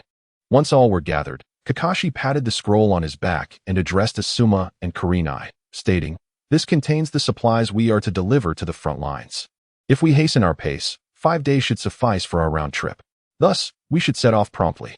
Asuma and Kurenai exchanged glances and nodded in agreement. Without hesitation, the trio set forth along the path ahead. In the southern region of the Land of Fire lay the bustling Shurut Street, located several kilometers south of Konoha village. It was renowned as a vibrant entertainment district. The street was replete with various establishments, including casinos, hotels, brothels, and amusement parks, dazzling to the eye. Yet, for ninjas, it was a realm rife with temptation and peril, where a moment's lapse could lead to transgressions against the ninja code. After a long journey, the trio finally reached the outskirts of this lively street. Considering the throngs of people and the potential for exposure, they decided against spending the night within the street's confines and opted to camp in the wilderness instead. As the mission was not of urgent nature, they unanimously agreed to procure some food in Short Street. Consequently, Kakashi, as the team leader, was chosen to undertake this task. To avoid drawing attention, Kakashi utilized a transformation technique, assuming the guise of a burly, intimidating figure. This appearance was formidable enough to dissuade any potential challengers. Upon entering Short Street, Kakashi navigated through the crowd with ease, skillfully selecting the provisions he required. Just as he was about to leave, he caught a glimpse of a familiar figure, a hefty orange cat, towering to the height of a person, reminiscent of a traditional lucky cat from a bygone era. The cat wore a sage-like expression, undistracted by the several sleek female cats surrounding it, exuding an air of righteousness. Upon closer inspection, Kakashi sensed a significant reservoir of chakra emanating from the cat. It was evident that this feline belonged to the esteemed clan of ninja cats. Kakashi promptly purchased some dried fish and a bottle of catnip beverage and approached the orange cat, presenting his offerings. He noted that the cat had just exerted itself and was in need of sustenance. The orange cat, being a member of the ninja cat clan, understood well the adage about feeding those who provide assistance. It looked at Kakashi and inquired, "Human, do you intend to use these offerings as a test for the elders? Which elder could resist such a trial?" Kakashi waved his hand dismissively and replied, "Not at all. I merely wish to befriend you with these gifts." After all, the illustrious Ninja Cat clan is not only well-informed, but also renowned merchants of ninja tools. "Meow? Is that so?" The cat responded with curiosity. "Certainly. These gifts are merely tokens of our first meeting. Henceforth, I shall seek to foster good relations between the Uchiha clan and the Ninja Cats." "Meow? Very well. You possess some discernment, young one. Now, what would you like to inquire about? Today, I am in a good mood, so feel free to ask." "Thank you.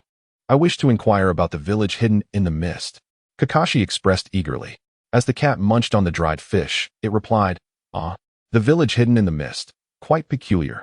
This information is typically confidential, but seeing your sincerity, I shall share a bit. The Mist Village has been oddly silent despite accumulating a significant cache of ninja tools over the years. Most of their stockpile consists of tools designed for breaking barriers and seals. Do you understand the implications of this?"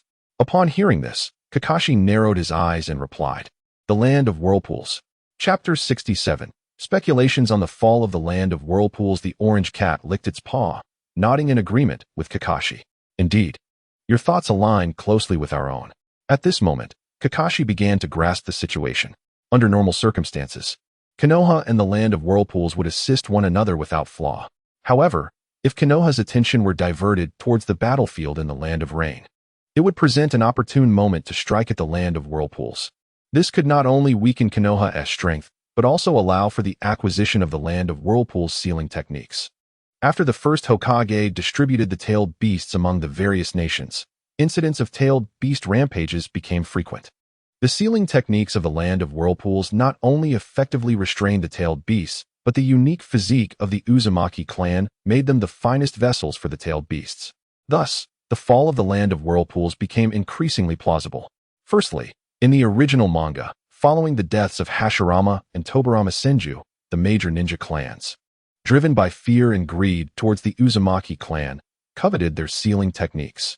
Consequently, the Land of Whirlpools was jointly destroyed by numerous ninja clans, while Konoha, as an ally, chose to remain passive. The surviving clan members concealed their identities and dispersed across the world, with the most esteemed among them being Mito Uzumaki and Kushina Uzumaki, who remained in Konoha. Secondly, the Land of Whirlpools had a unique political structure, with the daimyo being the leader of the hidden Whirlpool village, Uzumaki Ashina. This integration of nation and village might have raised suspicions among the daimyos of larger nations, potentially inciting them to conspire against the Uzumaki clan's demise. It is conceivable that the 12 guardian ninja established by the fire daimyo aimed for a similar integration of nation and village.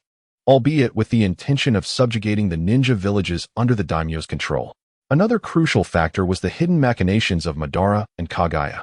If they were not involved in this incident, Kakashi would find it implausible. However, a pressing question remained. Why did Konoha choose to forsake the land of whirlpools in its time of need? Was it the greed of the third Hokage and Danzo Shimura, who sought to seize the Uzumaki clan's techniques?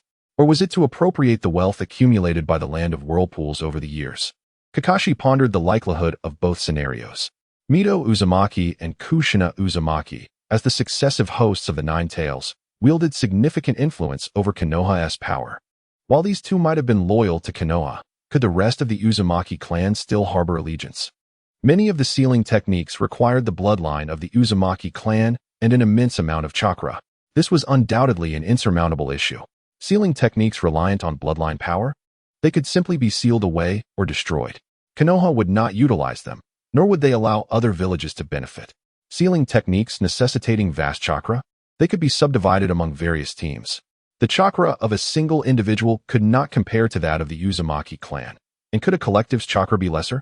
After the demise of the land of whirlpools and the obliteration of the Uzumaki clan, the remaining members would rather wander the world and endure suffering than seek aid from Konoha.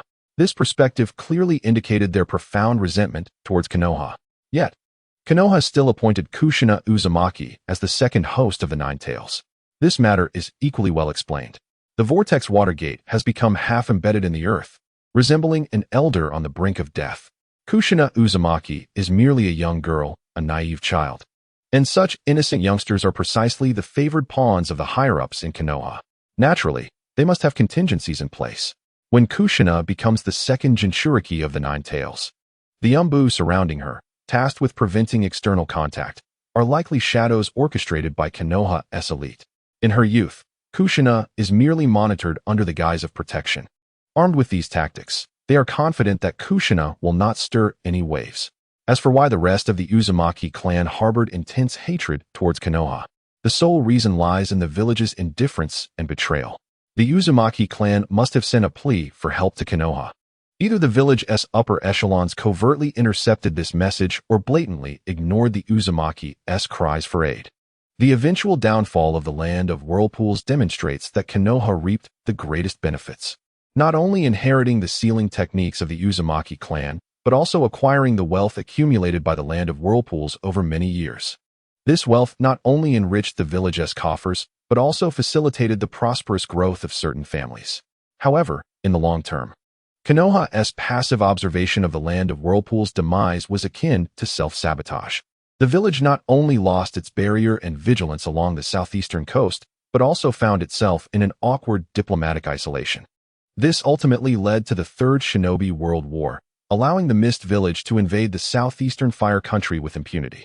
It also resulted in a tacit alliance among the great nations to besiege Konoha, leaving the village severely understaffed and compelled to dispatch young children to the battlefield. This is nothing short of a blatant mockery of the first Hokage. The very establishment of the village was meant to shield young children from the horrors of war and provide them a safe environment to grow. Yet instead, the Konoha elite sacrificed even younger children to the front lines, a complete inversion of purpose. In light of this, Kakashi Hitaki produced a large bag of fish snacks and addressed the orange cat before him, saying, "Elder, I am aware that the Ninja Cat clan can relay messages. I would like to request your assistance in conveying a message, and this bag of fish snacks shall serve as your reward. What do you think?" Upon seeing the sizable bag of fish snacks in Kakashi's hands, the orange cat's eyes sparkled with excitement, but it quickly composed itself. The orange cat replied, "Kid, what is your name? Given our fortunate encounter, I shall assist you with your message. However, it is not for the fish snacks, but rather because you have piqued my interest." Kakashi eagerly nodded, "Of course. My name is Kakashi Hitaki. This bag of fish snacks is merely what I cannot consume, so I have taken the liberty of asking you to help me out." The orange cat nodded seriously, "Understood. However, you need not call me elder. Simply refer to me as Boss Cat." Saying this, it retrieved a scroll from the folds of its plump belly. The Boss Cat handed the scroll to Kakashi, who opened it to find it was a reverse summoning contract. Kakashi looked at the Boss Cat in confusion, uncertain of its meaning. The Boss Cat sniffed the fish snacks in its paw, then promptly tossed one into its mouth, savoring it. Noticing Kakashi's puzzled expression, the orange cat explained, This is a one-time reverse summoning scroll. Once I have relayed your message, I shall return to you via this scroll. Now, please provide me with the message you wish to send. As long as you appeal to my tastes, I will assist you. Kakashi quickly nodded and wrote down his conjectures in a letter, then solemnly handed it to the boss cat. Boss cat, please deliver this letter to the Uzumaki Watergate at the Senju ancestral home. I entrust this to you. Rest assured, Kakashi, I am quite loyal.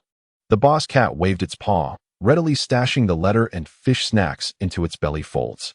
Kakashi stood in shock as he watched the large bag of fish snacks vanish before his eyes. Could this belly fold be akin to a fourth-dimensional pocket? Much like Nami's in One Piece. All right, Kakashi, I must take my leave. With a puff of smoke, the boss cat disappeared. Once it was gone, Kakashi hurried back to the campsite, eager to tend to his two sons who were waiting to be fed. Chapter 68. Observations at the camp after a brief rest in the wilderness near Shortbook Street. The three young ones rejuvenated themselves and set off on their journey early the next morning. After 2 days of arduous travel, they finally arrived, weary yet resolute. At the Konoha camp near the border. At the camp's entrance, they underwent a stringent identity check.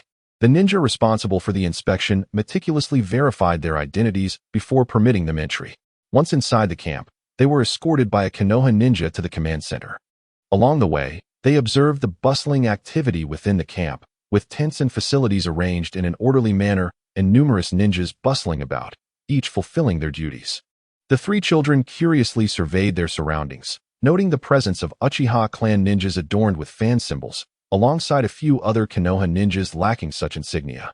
Upon reaching the command center, they found the atmosphere to be serious, as many ninjas were diligently at work. They were informed that the supplies they had brought were of paramount importance, containing a substantial quantity of explosive tags. These tags were crucial for the defense and combat operations of Konoha, thus requiring meticulous inspection before the commanding officer, with no room for negligence. The three children naturally had no objections, recognizing this as a standard procedure rather than an intentional hassle. Moreover, even if someone were to be deliberately obstructive, they would hardly choose to target these three inexperienced youngsters. After a brief period, the supplies were thoroughly inspected, and the count was accurate without any discrepancies. The elderly Uchiha seated at the head of the table nodded in satisfaction upon seeing this. He signaled to his subordinates to transport the supplies to the logistics camp. Subsequently, he leisurely picked up a pen and wrote several lines on a piece of paper. After reviewing it briefly, he handed the paper to Kakashi, the temporary team leader. His voice was low and gravelly as he spoke. Your team, the Hikari team, has executed this mission exceptionally well. It is truly gratifying to see the supplies delivered to the front lines so swiftly and accurately. His gaze fell upon Kakashi, and he continued. What you hold in your hands is the mission receipt, which I have signed to confirm. This signifies the successful completion of your team's task. Upon your return to the village, simply present the receipt to the third Hokage. Hearing this, the three children beamed with joy, nodding in unison, indicating their full understanding. The elder waved his hand dismissively and said, Very well, there is nothing more for you to attend to here. You may set off back to the village at your convenience. If you find the journey too long, feel free to rest here for a night before departing. Ultimately, the decision is yours. Now, if there is nothing else, you may take your leave. The three children slightly bowed and replied in unison, Yes, sir. They then eagerly exited the command tent. As a senior member of the Uchiha clan, he naturally harbored a distinct pride unique to his lineage. Although he was slightly taken aback by the fact that these three young ones had already achieved the rank of Seichnin at such a tender age, this astonishment was fleeting and hardly warranted his attention. After departing from the command center, the trio convened and resolved to rest for the night before embarking on their journey back to the village. At the suggestion of Kakashi, they were assigned to a tent situated some distance from the command center. The tent was furnished quite simply, containing only a few rudimentary wooden beds, devoid of any superfluous items. However, as the war had yet to officially erupt, this tent, originally designated as a medical camp, temporarily served as their abode. Upon entering, the three were greeted by a musty odor that lingered in the air. They surveyed the surroundings, noting the disarray within the tent, and decided to tidy it up. After some effort, the tent appeared significantly more orderly. Exhausted, the trio sat at the edge of their beds, savoring a moment of tranquility. Following dinner, they reclined on their beds and began to engage in light-hearted conversation.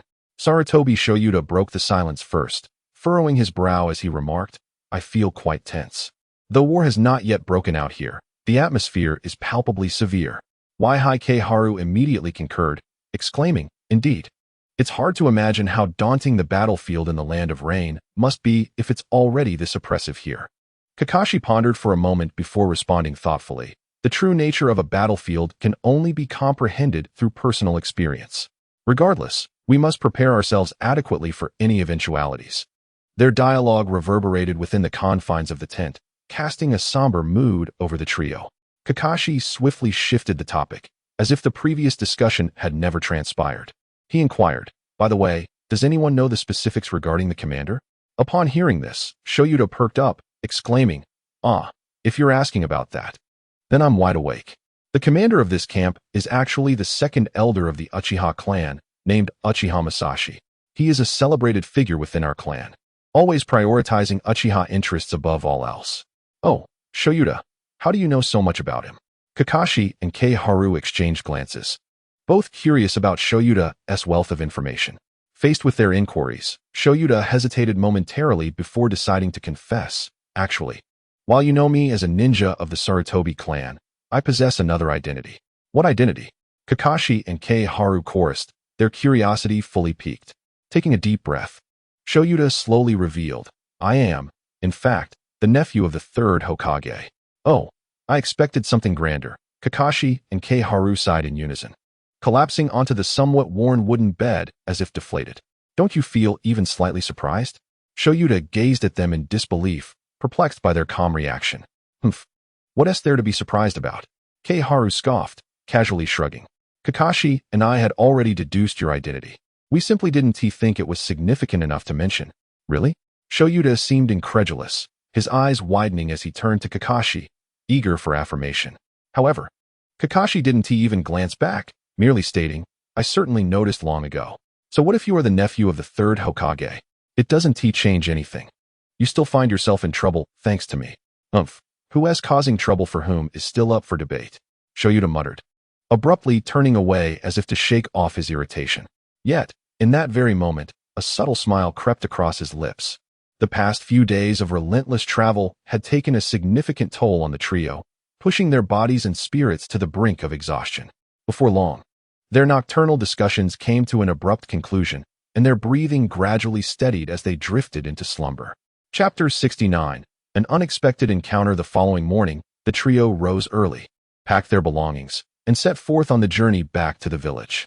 Along the way, their spirits were somewhat buoyant, for they had successfully delivered the most crucial military supplies to the camp on time, marking the first independent completion of a significant task.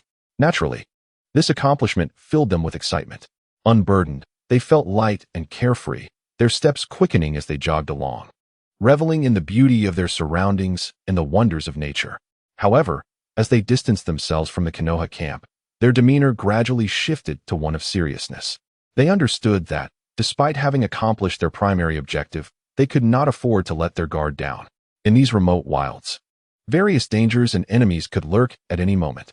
Consequently, the trio remained vigilant, carefully observing their surroundings for any signs of potential threats. During their rest periods, they remained equally cautious, seeking a relatively safe location to establish camp and setting up simple traps around the perimeter to guard against sudden enemy attacks. As time passed, the night deepened, and traveling after dark became increasingly perilous. In a makeshift camp, the trio gathered around a campfire, partaking in a modest dinner. After their meal, they decided to take turns keeping watch to ensure one another's safety. At that moment, the leader Kakashi's expression suddenly turned grave. In the next instant, he drew his ninja blade from his back, entering a state of heightened alert. Following suit, Kei Haru sensed something amiss, swiftly retrieving a kunai from her tool pouch. Readying herself defensively, Shoyuta, observing the sudden seriousness of his companions, was about to inquire about the situation when the alarm bells set around the camp rang out. The unexpected sound sent a jolt of tension through Shoyuta, instantly clarifying the reason for his companion's unease. Without a moment's hesitation, he sprang to his feet, drawing his kunai and adopting a defensive stance. The three formed a triangular formation, their positions perfectly calibrated to provide mutual support without hindering each other's movements. Their gazes remained fixed on the camp's exit, unwilling to relent in their vigilance. Each entrusted their backs to the others.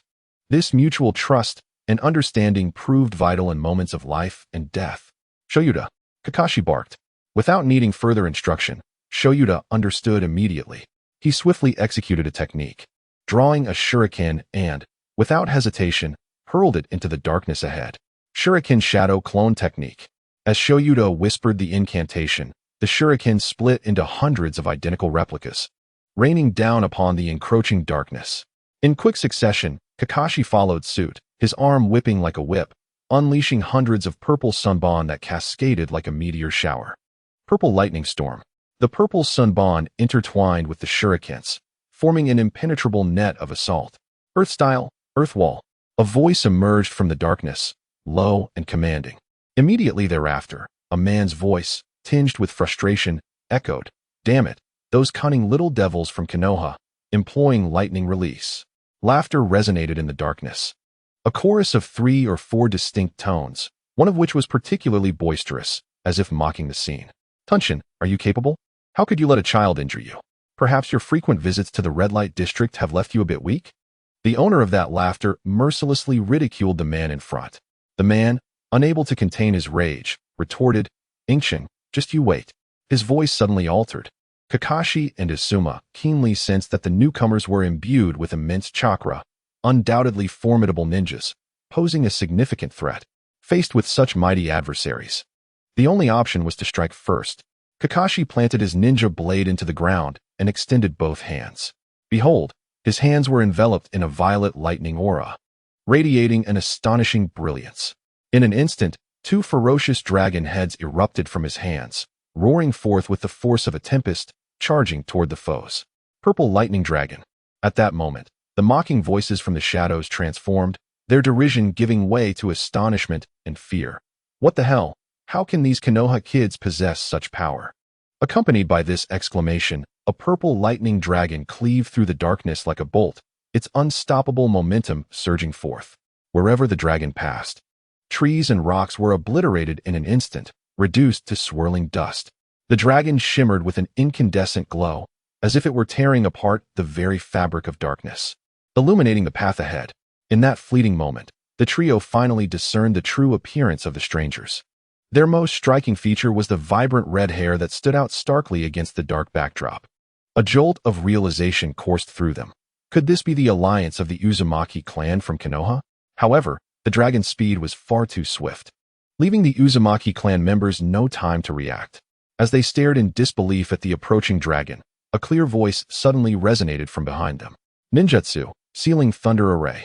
Instantly, black runes materialized in the air, forming an invisible, sturdy barrier that stood resolutely against the lightning dragon. In the next moment, a tall, ethereal woman with striking red hair appeared before them. Under the illumination of the lightning, her hair glimmered brilliantly. The woman moved with remarkable swiftness, unfurling a scroll upon the ground and swiftly forming hand seals. As her seals concluded, the floating black runes seemed to be drawn by an unseen force. Converging toward the scroll below, they tightly enveloped the lightning dragon, transforming it into powerful streams of chakra that continuously flowed into the scroll. Once the last trace of chakra was absorbed, a colossal sealing symbol emerged at the center of the scroll's circle. With the sealing complete, the woman promptly secured the scroll. After accomplishing this, she cast a deep glance at Kakashi, a flicker of surprise in her eyes. Inwardly, she marveled, what astonishing chakra! Konoha truly is a cradle of talent. Yet, upon noticing the trio's continued vigilance, she hastily reassured them. "Fear not, friends from Konoha. We are ninjas from the land of waves, harboring no ill intent." Chapter 70. Assignment of Missions. Returning to the border camp, the woman's vibrant red hair and exquisite sealing techniques indeed fostered a modicum of trust among the trio. Nevertheless, they remained on high alert, unwilling to entirely lower their guard. Observing their demeanor, the woman exhibited remarkable patience. With a gentle smile, she elucidated, "All right, esteemed friends from Konoha. There is no need for such tension. We have a few comrades from Konoha here as well. Soon, you shall meet them and understand that we mean no harm." Before her words could fully settle, a series of rustling sounds emanated from behind her. Suddenly, a voice Kakashi recognized all too well rang out. Sister Reina. Your speed is astonishing." With this proclamation, several figures materialized, landing gracefully on the ground. The newcomers adorned the Konoha headbands, signifying their identities as Konoha ninjas. Among them was a familiar face to Kakashi, Shinju. The sight of Shinju prompted the trio to sheath their weapons, swiftly dissolving their earlier apprehension. Shinju approached Kakashi and the others with a warm smile, preparing to speak, but Kakashi interjected. With a skeptical gaze directed at Shinju, he exclaimed, "Shinju, what brings you here?" With a chuckle, Shinju replied, "Oh, just visiting relatives." Kakashi cast a meaningful glance at Shinju, noting the presence of the red-haired Uzumaki clan members. Sensing the shift in conversation, Shinju pivoted, asking, "But enough about me. What brings you here?" Kakashi rolled his eyes at Shinju, responding with mild annoyance, "Of course. We are on a mission. Our team received an important assignment, but the specifics are classified, so I cannot divulge them. We just completed our task, and were returning to the village when this unexpected situation arose." Pausing momentarily, Kakashi introduced his companions. "Oh, let me introduce you to my two comrades. This is Asuma, a most trustworthy ally, and this mature-looking fellow is Sarutobi Shota, a remarkably dependable partner." Kakashi then turned to Shota and Asuma, stating, "This is Shinju, the brother of Lady Tsunade. You must have heard of her." With the danger averted, the previously tense atmosphere dissipated, and Sarutobi Shota leaped into the air, embodying the exuberance of a child. He playfully grasped Kakashi's neck, shaking him while exclaiming, "Who are you calling mature?" Asuma rushed forward to intervene, restraining the exuberant Shota while reassuring him, "Calm down, Shota. This is Shinju." Shota raised his hand in greeting. "Sarutobi Shota." Shinju observed the contrasting personalities of the two and couldn't help but smile slightly. He politely acknowledged Shota and Asuma before retrieving a mission scroll from his pocket. Handing it to Kakashi, he stated, "I have an assignment here, personally designated for you by my grandmother through the Hokage's office. Rest assured, she promised that the rewards for your completion would be substantial." "Assigned to me?" Kakashi regarded the scroll with skepticism, pondering the elderly woman's intentions. Slowly unfurling the scroll, he scrutinized the extensive details inscribed upon it. The sheer volume of information nearly overwhelmed his mind. Truly, she is an ancient relic from the Warring States era. Such strategic acumen and analytical prowess are indeed worthy of my admiration. Through the Nikko clan, Kakashi conveyed his speculations to Uzumaki Mido. After perusing the letter, the elderly lady surmised the sinister intentions of the Mist Village. Additionally, with the upcoming ritual ceremony of the Uzumaki clan, members abroad would be hastening back to the Land of Waves. While it is easy to destroy a nation, annihilating a clan proves far more challenging. Thus, the ceremony would undoubtedly present the Mist Village with the optimal opportunity to strike. Consequently, the elderly lady swiftly devised a counterplan, a strategy capable of delivering a significant blow to the Mist Village. This plan, in essence, serves as a ruse, using the Land of Whirlpools as bait while elite forces from the southeastern front encircle and eliminate the invading troops from the Mist Village. Given the impending assault on the Whirlpool Village in the Land of Whirlpools, it is certain that the Mist Village will deploy its finest soldiers. Once we vanquish this elite force, the Mist Village will undoubtedly suffer significant repercussions. With the pressure exerted by the Uzumaki clan, the upper echelons of Konoha shall not dare to remain indifferent as they did in the original timeline. The only lingering question is whether the Uchiha clan stationed at the southeastern camp will comply with orders. Should they delay even slightly, this meticulously crafted plan could turn into an invitation for disaster. Kakashi raised his gaze towards the figure of Shinjuro standing before him and inquired, "Shinjuro, have you seen this scroll?" Shinjuro promptly shook his head, a serious expression adorning his face. "No, before our departure, my grandmother specifically instructed me to personally deliver this scroll to you." Upon hearing this, Kakashi understood the underlying implication.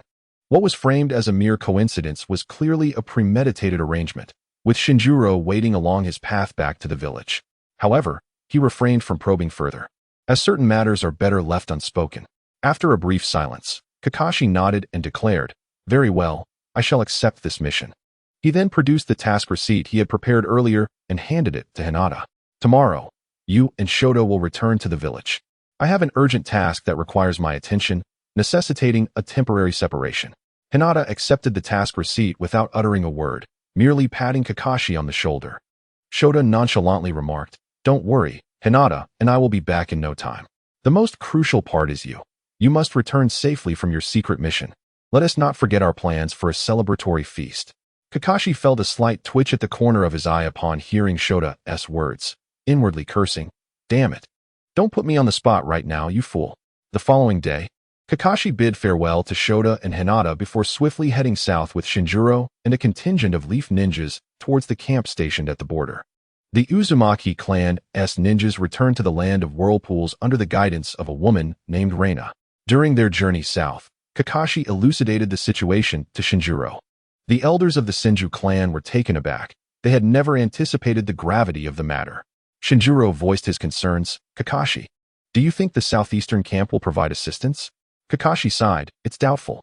The southeastern camp is primarily composed of the Uchiha clan, and their relationship with the Uzumaki clan is far from simple. Although it appeared to be a significant honor for the Uchiha clan to guard the southeastern region of the Fire Country, would the village's higher-ups truly bestow such an honor upon them? Unyielding, Shinjiro continued. What if the Hokage personally issues a command to the front lines? Kakashi chuckled coldly. Shinjiro, your thinking is rather simplistic. Perhaps the third Hokage's direct order would compel other camp commanders to comply, but the Uchiha. Shinjiro interrupted in astonishment. Could they dare to defy orders? Kakashi, maintaining his stoic expression, replied, not necessarily defiance. I could merely delay the response or pretend not to have received the order. Shinjiro gasped in shock, murmuring, is such a thing possible? What should we do now? Kakashi stated, we shall proceed step by step. If the camp agrees to mobilize, we shall swiftly eliminate this batch of invaders from the Mist Village. If things do not go as planned, we can only save as many as we can. Shinjiro, prepare for the worst. Chapter 71, Unsealing the Shadow. Before long, they arrived at the Konoha camp located on the southeastern front. Guided by the camp's ninjas, they traversed the grounds until reaching the tent of the commander, Uchiha Masashi. As the tent flaps were lifted, Uchiha Masashi emerged, his expression revealing surprise upon seeing the group, led by Shinjiro. Among them were several elders of the Senju clan, who were contemporaries of Uchiha Masashi and had been rivals before the village's establishment. As anticipated, before Kakashi and Shinjiro could offer their greetings, a tense atmosphere enveloped the two parties. Uchiha Masashi's gaze, sharp as an eagle's, fixated on the elderly woman behind Shinjiro, a smirk of contempt curling at the corners of his mouth. Humph. Senju Momoka, you're still alive, old crone? The elderly woman, unperturbed by his words, stood tall and retorted defiantly, rest assured, you wretched dog, I shall outlive you. This remark ignited a fierce anger within Uchiha Masashi, his expression darkening as his Sharingan spun ominously, as if preparing to align into a deadly formation. Old woman, do you wish for death? He thundered. If you dare to provoke me again, I shall have your head. Yet, the elderly woman dismissed his threats with a cold laugh, stepping forward to the front lines.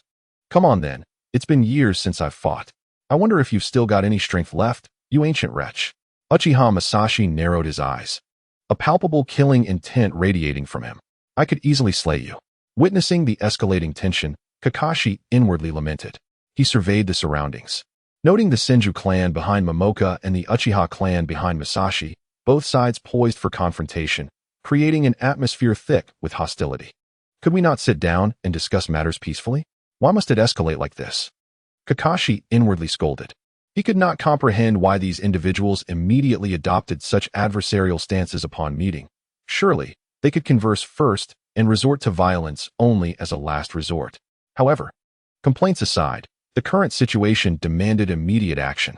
Taking a deep breath, he swiftly formed hand seals and declared, "Unseal the shadow." As his voice echoed, the crimson mark on his forehead began to dissolve, as if the seal had been lifted. In an instant, a surge of immense chakra erupted forth, flooding the space around them. This sudden influx of chakra left all present momentarily stunned, particularly the opposing sides, who felt as if a great weight had been placed upon their shoulders, involuntarily trembling. Including Shinjiro, everyone turned to Kakashi, their faces displaying astonishment as though they beheld a monster. Uchiha Masashi, in particular, was taken aback, never having anticipated that this young boy could unleash such terrifying chakra. Kakashi slowly drew forth a gleaming kunai from behind, a sinister smile gracing his lips. His gaze flitted between the two elderly adversaries, as if scrutinizing their every subtle expression. Respected elders, Kakashi's voice, though low, carried an undeniable air of authority. Might I kindly request that you sit down and engage in a calm discussion? I trust that, given your esteemed statuses, you would not deny this modest request of mine. Although his words dripped with humility, the insincerity in his smile suggested there was more beneath the surface. However, before Kakashi could finish his statement, the sky underwent a dramatic transformation. The once clear heavens were suddenly obscured by dense, dark clouds, plunging the surroundings into an eerie darkness. A sudden rumble of thunder reverberated through the air, as if the heavens were responding to the words of Hatake Feng. On the ground, Hatake Feng stood out prominently amidst the unexpected thunderclap. The ninja blade in his hand glimmered with a cold light under the illumination of lightning, resonating with the ominous clouds and thunder in the sky, creating a breathtaking tableau. While the onlookers gazed in astonishment at the sky, a colossal purple thunder beast flickered in and out of view among the clouds. Its immense form was awe-inspiring, each flash accompanied by dazzling bolts of electricity, seemingly showcasing its unparalleled power to the world. Observing the majestic thunder beast above, the crowd could not help but swallow hard in disbelief. Even seasoned ninjas like Senju Toka and Uchiha Chong, renowned since the Warring States period, wore expressions of grave concern. These formidable warriors, who had triumphed in countless battles, now found themselves cornered by a mere child, leaving them in a precarious position. Internally, Hatake Feng harbored significant reluctance towards this approach, yet upon surveying the tense standoff, he resignedly recognized that under such dire circumstances, coaxing them to sit down and calmly discuss matters was nearly impossible. At that moment, Ju, standing on the sidelines, suddenly seemed to awaken from a trance. He swiftly grasped the gravity of the situation and, without hesitation, stepped forward to assume the role of mediator. Ju's intervention was like a timely rain, perfectly alleviating the tension in the atmosphere. Although Senju Toka and Uchiha Chong still harbored some dissatisfaction, they felt it unwise to prolong the stalemate and reluctantly agreed to temporarily set aside their grievances for discussion. Seeing both parties finally willing to engage in calm dialogue, Hatake Feng felt a sense of relief wash over him. He exhaled softly and then waved his arm as if casting a spell. With that gesture, the previously overcast sky appeared to be parted by an invisible hand, gradually brightening. The once formidable and menacing thunder beast seemed to lose its power, slowly dissipating into the air until it vanished entirely. The very person responsible for this transformation, Hatake Feng, now seemed like a different individual, his once sharp aura retracting as if he had never possessed such formidable strength.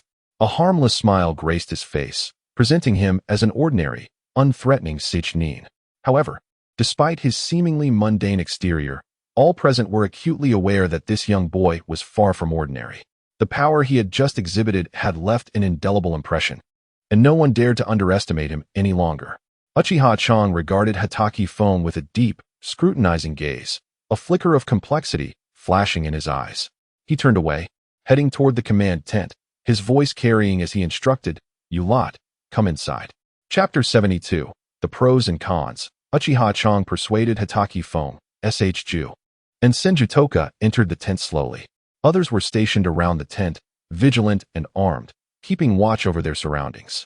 Upon entering, Senju Toka formed hand seals, conjuring a soundproof barrier within the tent. Uchiha Chong disregarded Ju and Senju Toka, his gaze fixated on Hatake Feng, revealing an air of scrutiny. "Hatake's brat, didn't you return to the village? Why are you back again?" Uchiha Chang's voice was deep and resonant, laced with an undertone of inquiry. Hatake Feng quickly replied, "Commander, there is a new mission in the village. This task is of utmost importance and requires your assistance." "Oh." Uchiha Chang's lips curved into a faint smile, yet it lacked warmth. "You require my assistance? What makes you think I would help you with this mission, Hatake brat?" Hatake Feng exhaled deeply, understanding that Uchiha Chong was seeking a confrontation. Unfazed, he continued, "Commander, this mission is crucial. If we succeed, it will bring immense benefits to both the village and the Uchiha clan." Uchiha Chong, a staunch advocate of the Uchiha clan, felt a ripple of intrigue at the mention of the mission's significance. His gaze intensified as he scrutinized Hatake Feng, seemingly searching for any hint of deception. Sensing the shift in Uchiha Chang's demeanor, Hataki Feng seized the moment to elaborate on the matters concerning the land of whirlpools. Uchiha Chang listened intently to Hataki Feng's account, his expression remaining stoic, yet his clenched fists betrayed his inner turmoil. He turned to Senju Toka, a hint of confusion in his eyes, and inquired, "Old woman, is what this brat says true?" Senju Toka raised an eyebrow, seemingly displeased with Uchiha Chang's address. However, she retorted sharply, "Of course. Why else would I, an old woman, come here?" Uchiha Chang paid no heed to her tone, as their mutual banter had persisted since the Warring States period. It was a familiar dance of mockery. He regarded Hataki Feng with an impassive expression and said slowly, "Hataki brat, you articulate well. Yet, what reason do I have to assist you? Furthermore, from my perspective, the disappearance of the Whirlpool clan would likely be more advantageous for the Uchiha clan." At this juncture, Ju could no longer suppress his agitation. Springing from his seat in a sudden burst, his face flushed crimson, and he exclaimed, "Commander, how can you act in such a manner? The Whirlpool clan is our ally in Konohagakure. We cannot forsake them."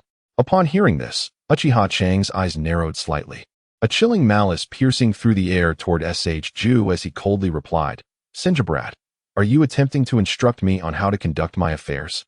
In that instant, as Uchiha Chang's murderous intent surged toward Ju like a tidal wave, Senju Toka sprang into action. Swift as lightning, she positioned herself before Ju, arms outstretched like an impenetrable shield, effectively blocking Uchiha Chang's lethal aura. The malevolence was halted as if obstructed by an invisible wall.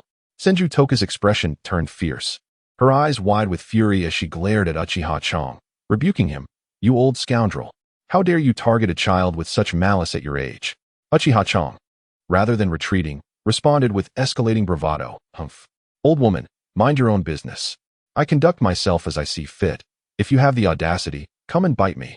As the tension mounted between the two elders, an imminent clash seemed unavoidable, prompting Hataki Feng to intervene with urgency. He stepped forward, placing himself between them, and implored, "Respected elders, please, let us remain calm." Through his efforts, Hataki Feng managed to pacify the two elder warriors, averting a potential conflict. However, he felt a throbbing headache, contemplating whether he should abandon the endeavor altogether. Taking a deep breath, he quelled his frustration and impatience, striving to maintain a composed and steady tone. He fixed his gaze upon Uchiha Chang and said slowly, "Commander, please allow me to finish. If you persist in refusing to aid the land of whirlpools and watch it fall to ruin, we will depart the camp and seek alternative means." Uchiha Chang sat in the main seat, slightly leaning back, with his arms crossed over his chest, his expression impassive as he regarded Hataki Kid. The corners of his mouth lifted subtly, revealing a barely perceptible smirk, seemingly mocking Hataki Kid's audacity. Undeterred by Uchiha Chang's demeanor, Hataki Kid continued, "To my knowledge, the Hidden Mist Village, in its assault on the Land of Waves, will undoubtedly dispatch their most elite bloodline limit troops. This unit is not only formidable in strength, but also possesses unique bloodline limit abilities, making it one of the Hidden Mist Village's trump cards. Should we succeed in vanquishing this force, it would deliver a severe blow to the Hidden Mist Village, crippling its vitality." Uchiha Chang snorted, interrupting Hataki Kid, "Humph. Even if the Hidden Mist Village suffers a grave injury, what relevance does that hold for our Uchiha clan? There is no benefit to us whatsoever." His tone was laced with disdain and indifference. "Commander," Hataki Kid exclaimed vehemently, "I implore you to consider this carefully. If you remain indifferent to this operation, our village will lose a crucial ally. In the eyes of the world, it would undoubtedly appear as though we have betrayed our brotherly allies." He paused momentarily, inhaling deeply before continuing. "Even if we entertain a different perspective, don't you think that burdening the village with such a significant stigma would severely tarnish its reputation and diminish its influence? However, have you contemplated what advantages this would yield for the development of your Uchiha clan?" Hataki Kid's words struck Uchiha Chang like a hammer, resonating deeply within him. "Do not forget," Hataki Kid's voice grew increasingly somber, "who constitutes the current leadership of Konoha? They have inherited the animosity towards the Uchiha clan from the second Hokage. After the village endures such immense losses, how do you think they will treat the instigator of it all?" Before he could finish, a loud bang echoed through the room as Uchiha Chang could no longer maintain his lofty demeanor. He slammed his hands on the table, rising abruptly. his eyes blazing with fury as he glared at Hatake Kid, roaring, "They dare?" Hatake Kid entirely disregarded Uchiha Chang's outburst, continuing undeterred. While it is undeniable that the Hidden Mist village is relatively weaker, it remains a significant ninja village within a great nation, thus possessing a certain status and influence in the ninja world. He paused briefly before adding, "To protect one clan is in some respects a matter of honor. But viewed from another angle, is it not also a heavy shackle? If we can indeed deal a crushing blow to the Hidden Mist village, the Uchiha clan would reap substantial benefits. Firstly, it would mark a true moment of glory for the Uchiha clan. The villagers would gain a deeper appreciation for your contributions, leading to genuine acceptance. Secondly, this would provide an opportunity for your Uchiha clan to forge a friendship with the Uzumaki clan. I believe that under Lord Mido's astute management, the relationship between the Uchiha clan and the village would significantly improve." At this point, Hatake Kid's tone softened slightly, even after Lord Mido's passing. "Won't Tsunade, an Ju advocate for the Uchiha clan?" Upon hearing Hatake Kid's words, Uchiha Chang felt as though struck by lightning. His body trembled violently before he sank back into his chair like a deflated balloon. He, Uchiha Chang, as an elder of the Uchiha clan, had always been confident in the strength of his family. He firmly believed that the Sharingan was the most powerful force in the ninja world, unmatched by any. Yet, at this moment, Hatake Kid's words hit him like a heavy hammer, awakening him from his delusion. He gazed around, his eyes first resting on the young Hatake Kid, who, despite his youth, possessed insights and wisdom far beyond his years. Uchiha Chang could not help but feel a sliver of admiration for him. Next, his gaze shifted to Ju, who looked startled. Ju's terrified expression made Uchiha Chang realize how uncharacteristically reckless he had just been. Finally, his gaze landed on his old rival, Senju Momoka. Senju Momoka had always been his fierce competitor, their rivalry stretching from the Warring States era to the founding of the village. However, in that moment, Uchiha Chang suddenly found the ongoing strife utterly meaningless. He shook his head with a wry smile, lamenting, "Alas, after centuries of open conflict and deceit, does being the strongest in the ninja world truly matter? Having lived such a long life, it seems I lack your clarity, young one." With that, Uchiha Chang's gaze returned to Hatake Kid as he spoke slowly. "You, Hatake Kid, are impressive." This statement served both as an acknowledgement of Hatake Kid's merit and a moment of self-reflection. After a brief silence, Uchiha Chang gradually rose from his seat. His gaze, now intense, fixed firmly on his old adversary, Senju Momoka. The corners of his mouth turned upward, revealing a faint smile, before he asked, "Old woman, how much strength do you still possess as the legendary illusion god from the Warring States era?" His voice carried a hint of provocation, intermingled with a touch of jest. Upon hearing this, Senju Momoka's expression darkened slightly, and she shot Uchiha Chang a disdainful glare. However, Uchiha Chang seemed unperturbed by her reaction and continued to chuckle. "So, old woman, do you dare to join this old man in confronting the little brats of the Hidden Mist village?" Senju Momoka snorted, unyielding as she retorted, "What is there to fear? I have old scores to settle with that Byakuren and the Ghost Lantern, Henitsuki. Unfortunately, they are already deceased, but that is of no consequence. Let their descendants settle the score." At this, Uchiha Chang burst into hearty laughter, slapping the table with glee. "Ha! Who would have thought that at this age? I would still team up with you, old woman. Very well, let us go see the capabilities of those little brats from the Hidden Mist village." As he finished speaking, Uchiha Chang prepared to issue orders and arrange tasks. Yet, just as he was about to speak, Hatake Kid interrupted him. "Wait a moment, elder." Hatake Kid's brow furrowed tightly. He harbored doubts about the downfall of the Land of Waves. The demise of the Land of Waves certainly bore the shadow of Uchiha Madara and Kurizetsu. Thus, one must not let their guard down. Hatake Kid proposed to Uchiha Chang. "First, we cannot allow the enemy to realize we are aware of the situation in the Land of Waves. Therefore, you can dispatch 2 or 3 small teams to the Land of Waves.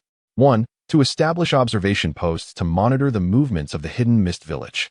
2, I will arrive at the Land of Waves in advance, bringing a portion of our elite forces secretly into the Land of Waves." After a brief pause, Hatake Kid continued. "Secondly, under the pretext of the village sending troops to support the Rain Country, you should lead the main forces to complete the final encirclement." Upon hearing Hatake Kid's suggestions, Uchiha Chang exchanged glances with his old rival, Senju Momoka, and both shared a look of mutual respect. Uchiha Chang nodded and said, "Very well. Let us proceed according to your arrangements." Chapter 73.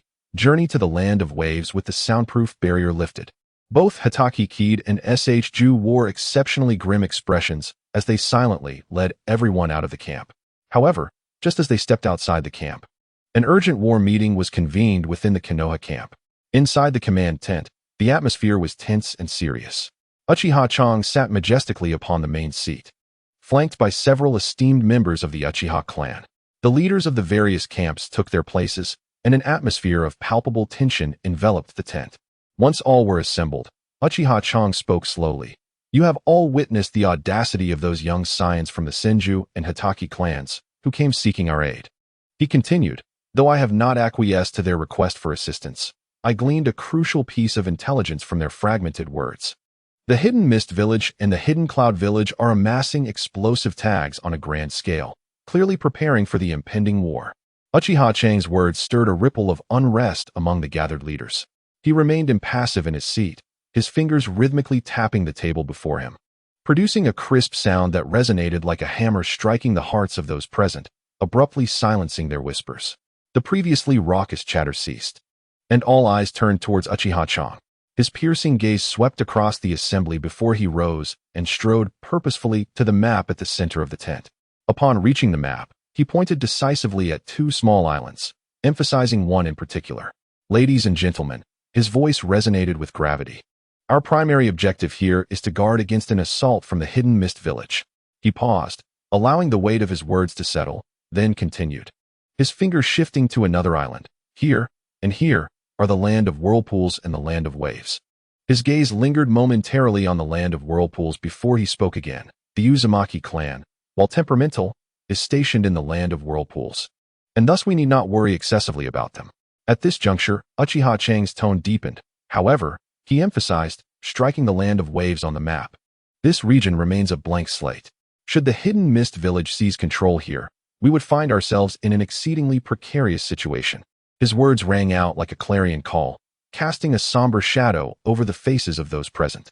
Uchiha Chang surveyed the assembly once more, then declared, "Therefore, I have resolved to bolster our defenses in the Land of Waves. This strategy not only advances our front line, but, crucially, affords us additional time to respond." Having concluded his address, he returned to his seat.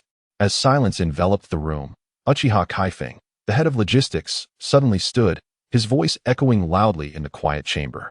"Commander, our current supplies barely suffice for this camp's needs. We lack the resources to establish a new base." Before Uchiha Chang could respond, another high-ranking Uchiha member interjected. "Could we not solicit assistance from the Land of Waves? Surely we can negotiate with their affluent nobles and merchants."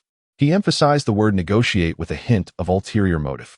Uchiha Kaifeng, however, shook his head in resignation, sighing.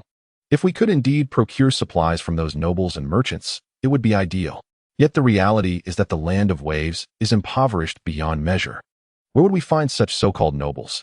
He then turned his gaze towards Uchiha Chang, continuing, "Thus, Commander, you must deliberate with caution." Kaifeng's remarks elicited nods of agreement from the other leaders, all of whom were intimately familiar with the camp's realities. At that moment, Uchiha Chang interjected, "Kaifeng, I am well aware of your concerns. However, I believe you may have misunderstood my intention. I do not intend to establish a new camp in the Land of Waves. Rather, I propose to set up a temporary outpost." The assembly gasped in surprise. Uchiha Chang quickly clarified, "Please, do not be alarmed. Let me finish my explanation. My plan is to send a few small teams to the Land of Waves to carry out surveillance. A mere 2 or 3 teams would suffice." He elaborated, "Should we detect the movements of the Hidden Mist Village, and their numbers are few, our teams will have the capability to eliminate them. If they are numerous, our teams need not engage directly. They can retreat swiftly to relay intelligence, thus granting us precious time to prepare." Upon hearing this, the assembly members realized the merit of Uchiha Chang's proposal and voiced their support. Yet, Uchiha Kaifeng fell into a thoughtful silence. He meticulously assessed the feasibility of the plan and concluded that dispatching just 2 or 3 teams to the Land of Waves would not incur significant costs, and the camp could indeed support such an endeavor. Accordingly, he nodded in agreement. "Then let us proceed to send 2 teams to the Land of Waves." Uchiha Chang decisively declared. Prepare yourselves. The land of waves will serve merely as a monitoring post. Our true battleground lies here. Understood. After the assembly dispersed, Uchiha Chang instructed, "Summon the Wind and Qingchuan teams to meet with me." Shortly thereafter, 5 individuals entered the command tent. The foremost were Uchiha Keisuke and Uchiha Qingchuan, both of whom had attained the rank of Jonin. The remaining 3 comprised Uchiha Fujino, skilled in communication and perception as one of the few sensory ninjas of the Uchiha clan, Uchiha Gutsuin, adept in earth and lightning techniques, particularly effective against the ninjas of the Hidden Mist Village, and Uchiha Shiashi, a medical kunoichi. All 3 were formidable, belonging to the elite among Chunin. Upon their entrance, Uchiha Chang swiftly organized the 5 into a combat team, with Uchiha Keisuke as the captain. He handed a scroll to Keisuke, sternly instructing him to open it only upon reaching the land of waves. With the team assembled, they promptly departed the camp under Captain Keisuke's command, heading towards the land of waves. In a quiet corner of the logistics camp, a modest tent served as Uchiha Kaifeng's dwelling. After a long day of meticulous inventory, he was ready to rest. However, upon entering his tent, an unsettling sensation suddenly enveloped him. It felt as if an invisible force bound his body, rendering him rigid, and he collapsed to the ground without warning. As he lay there, a pained expression crossed Uchiha Kaifeng's face, as if he were enduring profound torment. His eyes involuntarily opened, revealing the dormant Sharingan, now unveiled. Within those blood-red pupils lay a depth of suffering and struggle. Yet, this agony did not persist for long. Within mere minutes, the intense pain receded like a receding tide, and Kaifeng's body gradually returned to normal. Struggling to rise, he sat by his bed, gazing around with a dazed expression. In those fleeting moments, a torrent of images and memories flashed through his mind, some painful, others bewildering, and a few that brought sudden clarity. As he regained his composure and closed his Sharingan, tranquility returned to his gaze, as if the storm within had finally calmed. Chapter 74. Entering the land of the vortex. The formation of the squad was a result of Uchiha Chang's careful consideration. This newly established team boasted formidable offensive capabilities, exceptional endurance, and swift information transmission, making it an utterly trusted combat unit dispatched by Uchiha Chang. The members of the squad raced ahead and soon arrived at the eastern side of the land of waves. Here, steep cliffs bordered the sea, providing a commanding view, an ideal location for a surveillance outpost. After some searching, the squad finally discovered a concealed cave within the cliff face. This hidden location was difficult to detect, making it perfect as a temporary lookout point. The team quickly entered the cave and began their preparations. However, just as they completed their setup and had not yet caught their breath, Uchiha Fujino suddenly felt a surge of alarm, sensing an unfamiliar presence drawing near. Just as he was about to issue a warning signal, a figure appeared before them like a specter. It was none other than Hitaki Kid. His unexpected arrival astonished the other members of the squad, some of whom instinctively reached for their ninja tools to resist. "Wait," Hitaki Kid called out, waving his hands to signal everyone to remain calm. His voice, though not loud, carried an undeniable authority. Upon hearing Hitaki Kid's words, the squad members hesitated for a moment, their actions pausing in response. Observing this, Hitaki Kid continued, "You are the squad dispatched to the land of waves, correct? Do not be alarmed. Open your commanding scroll, and everything will be clarified." Team leader Uchiha Kaze hesitated at first, pondering Hitaki Kid's request. However, after a brief moment of contemplation, he resolved to follow through with Kid's instructions. He cautiously extended his hands and slowly unrolled the mysterious scroll. As it unfurled, the text gradually became clear before his eyes. The scroll boldly stated, "All members of the Kaze squad must unconditionally accept the command of Hitaki Kid and follow his arrangements without question." Uchiha Kaze stared at the words, and after a moment of silence, he nodded slightly in agreement. Turning to his squad members, he signaled for them to sheath their ninja tools. Hitaki Kid stood by, quietly observing the squad's reactions. As he noticed their growing relaxation, a subtle smile crept upon his lips. He then decisively issued his command. "Create shadow clones to continue the original mission. The main body will accompany me to the land of vortex." The land of vortex? The squad members exchanged glances, a wave of confusion washing over them. Nevertheless, they did not inquire further, swiftly forming hand seals to execute the shadow clone technique. The clones immediately understood their forthcoming tasks. Satisfied with their response, Hatake Kid nodded in approval. He then led the squad members out of the cave. As they began their journey towards the land of Vortex, treading upon the waves. As night descended, the stars twinkled brightly. And the territory of the Vortex clan was gently enveloped by moonlight. The clan members reveled in laughter, transforming the area into a vibrant sea of joy. Those who had settled in various locations across the ninja world returned to the clan, reuniting with long-lost relatives to share stories of longing and reminiscence. However, amidst this atmosphere of celebration, the Namion Hall of the Vortex clan stood in stark contrast. Its ambience was tense and solemn, a sharp deviation from the surrounding jubilance. In this ancient edifice, S.H. Ki, Senju Momohua, and the current clan leader, Uzumaki Ruzang, alongside numerous high-ranking members of the Vortex clan, gathered. Inside the Namion Hall, the flickering candlelight illuminated the serious expressions on their faces. They sat around a long table in silence, seemingly awaiting something significant. Clatter, clatter, clatter. The sound of hurried footsteps echoed from outside the hall, followed by the entrance of Hatake Kid with the Uchiha combat squad. Upon seeing the Uchiha clan members, the high-ranking officials of the Vortex clan narrowed their eyes. The two clans had a tumultuous history during the Warring States period, and the unexpected assistance from the Uchiha clan stirred a mix of emotions within the Vortex leaders. With everyone assembled, clan leader Uzumaki Ruzang stood before them with a grave expression. His voice was deep and commanding as he issued orders. Second Elder, activate the barrier's combat mode during the festival. All members of the barrier team on leave must be recalled, particularly the Jonin. Not a single one can be absent. His gaze swept over each individual before continuing. Elder, Third Elder, Fourth Elder, you three will lead the clan's ninjas under Momohua's direction. Ensure the smooth conduct of the festival, while also preparing to respond to enemy attacks. He then turned to the Fifth Elder, speaking sternly. Fifth Elder, your task is of utmost importance.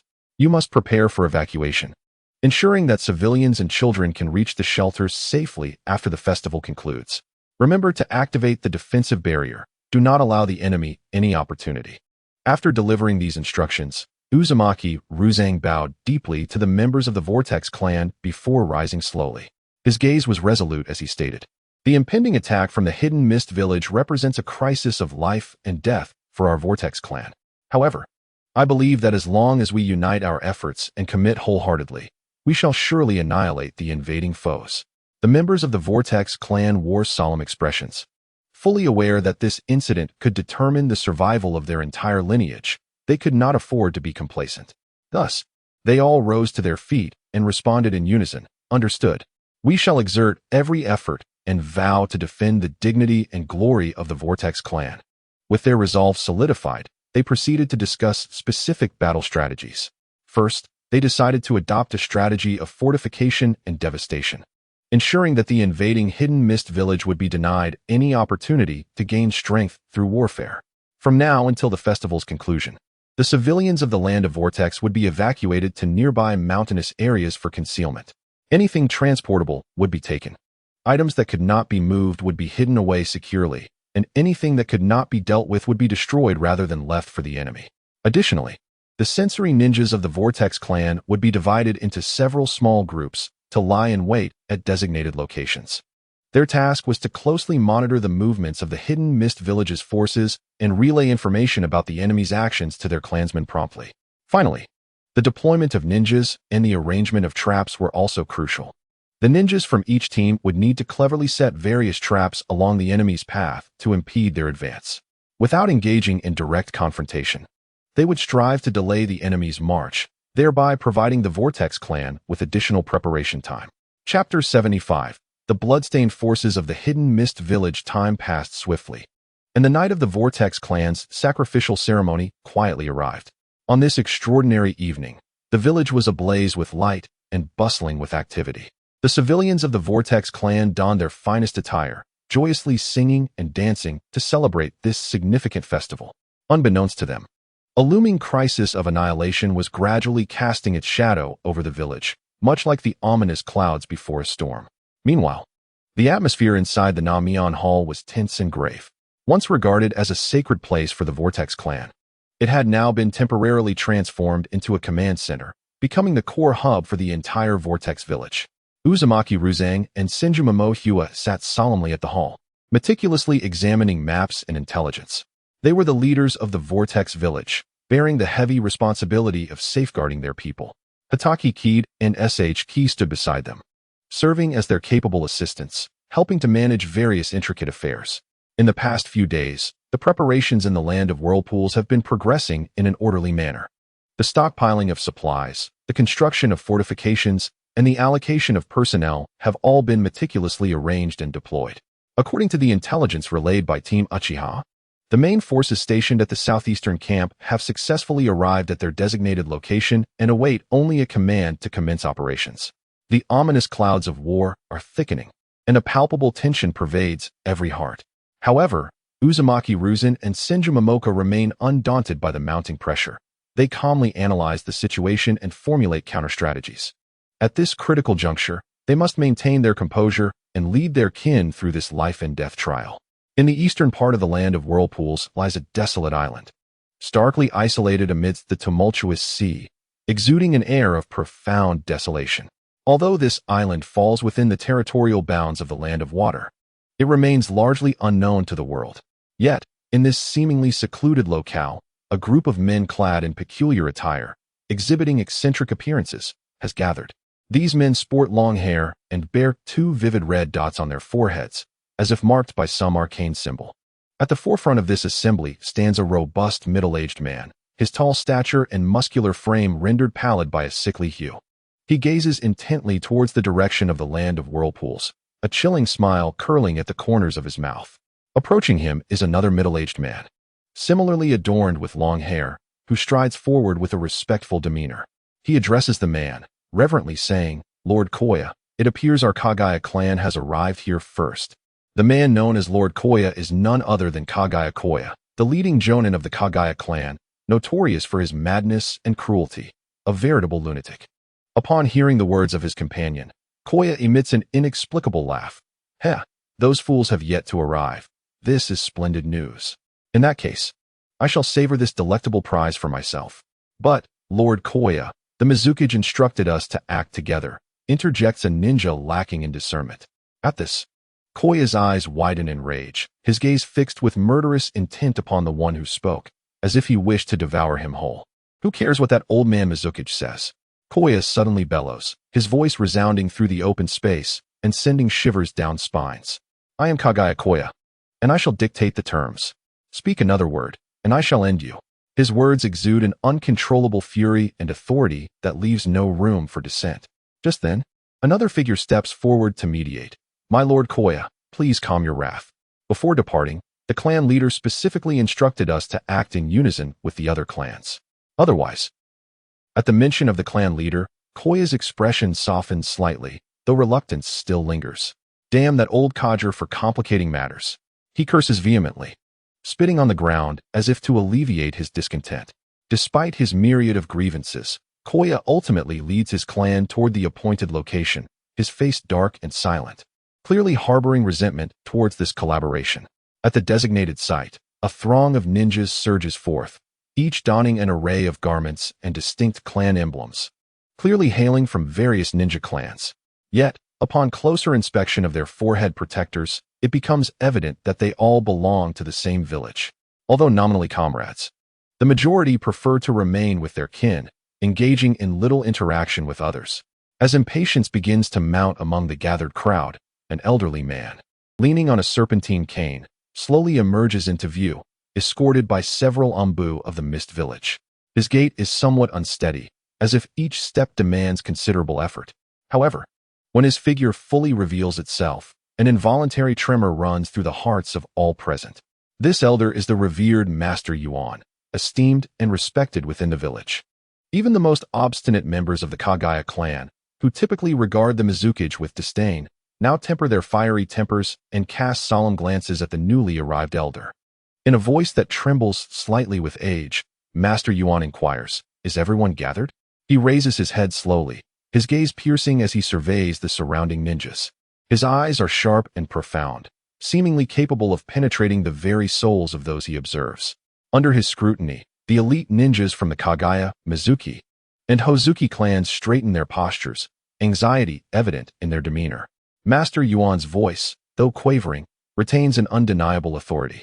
There are 37 Jonin and 263 Chunin present.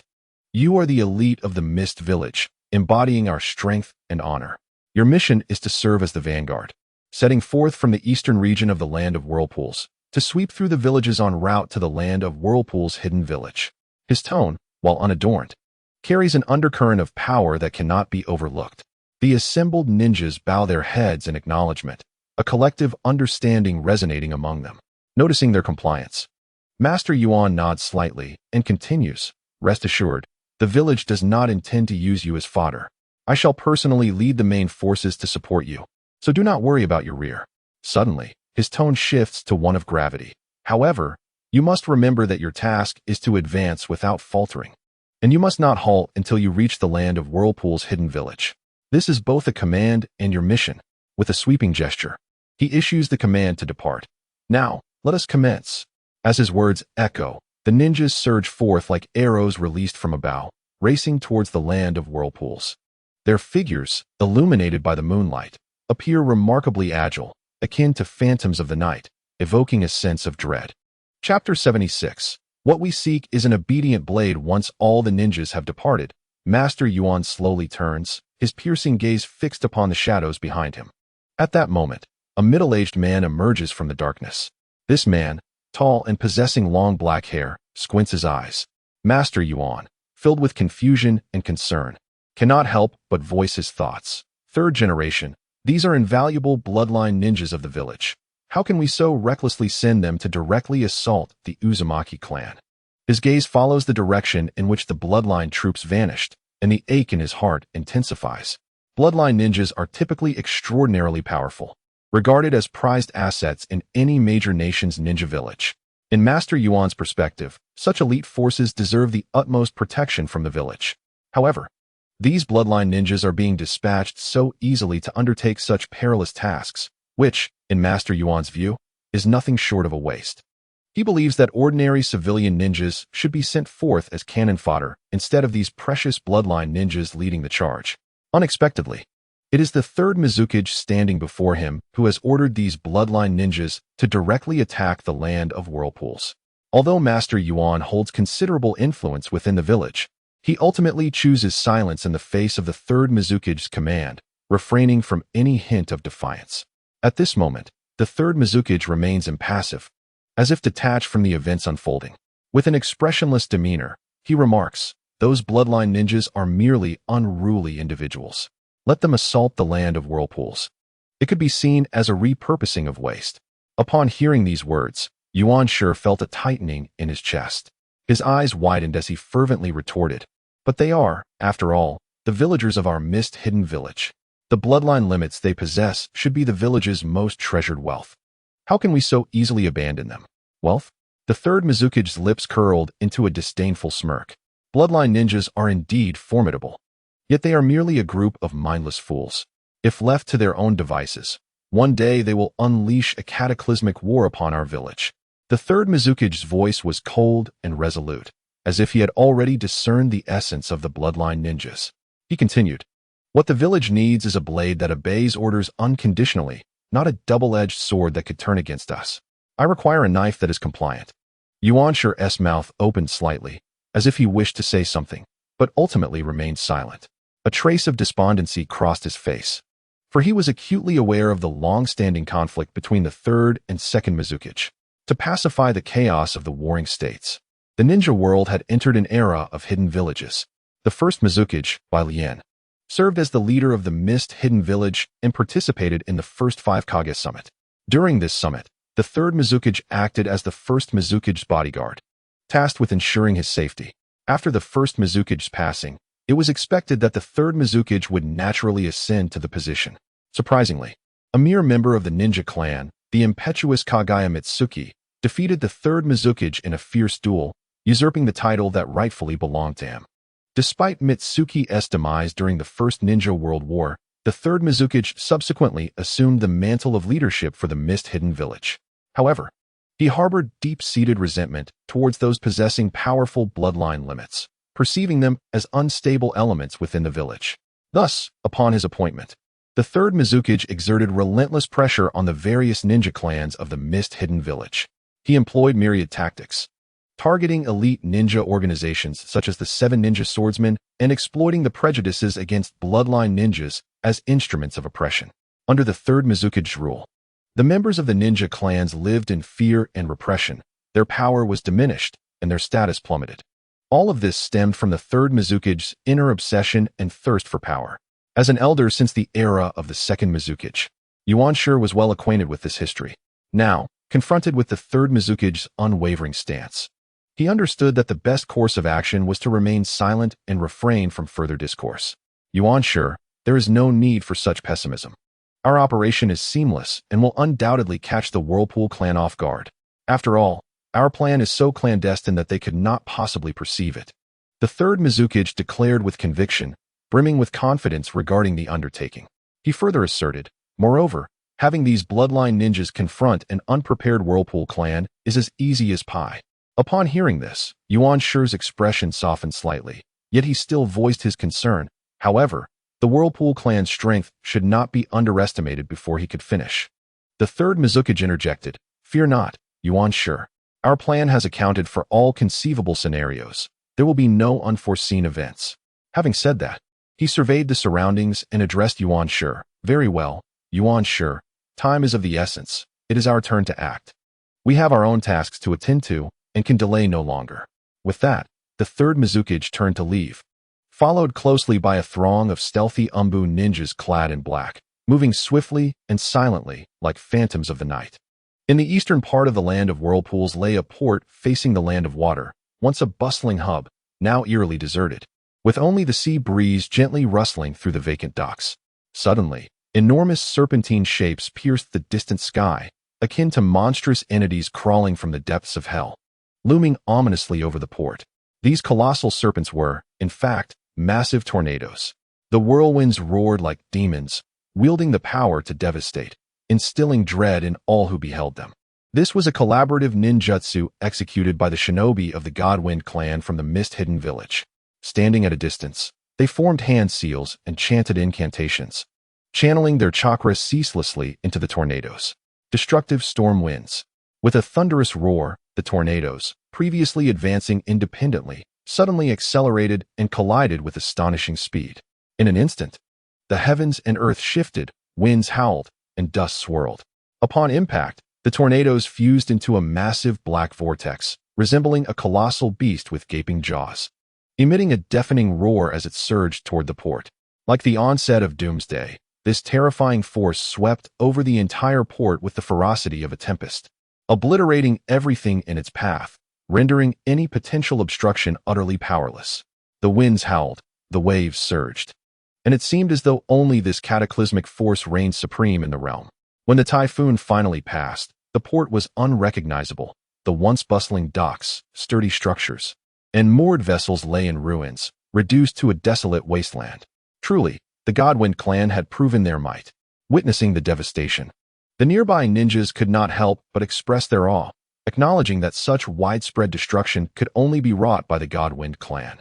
Hearing the accolades from other ninja clans, the members of the Godwind clan felt a swell of pride, renowned for their mastery over the winds.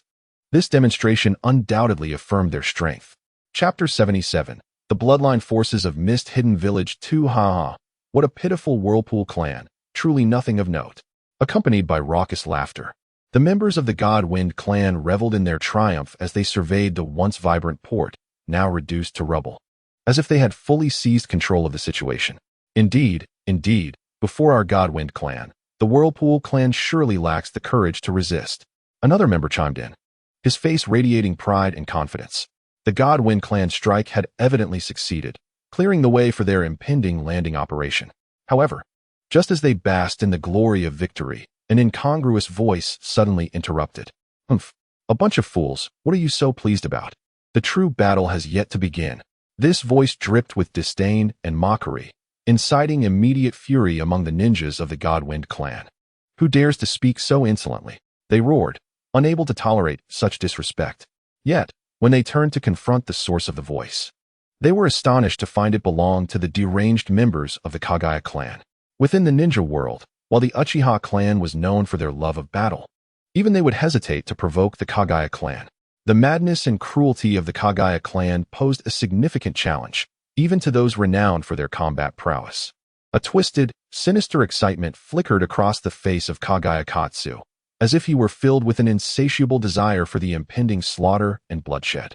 Furthermore, the other members of the Kagaya clan following closely behind him exhibited equally deranged expressions.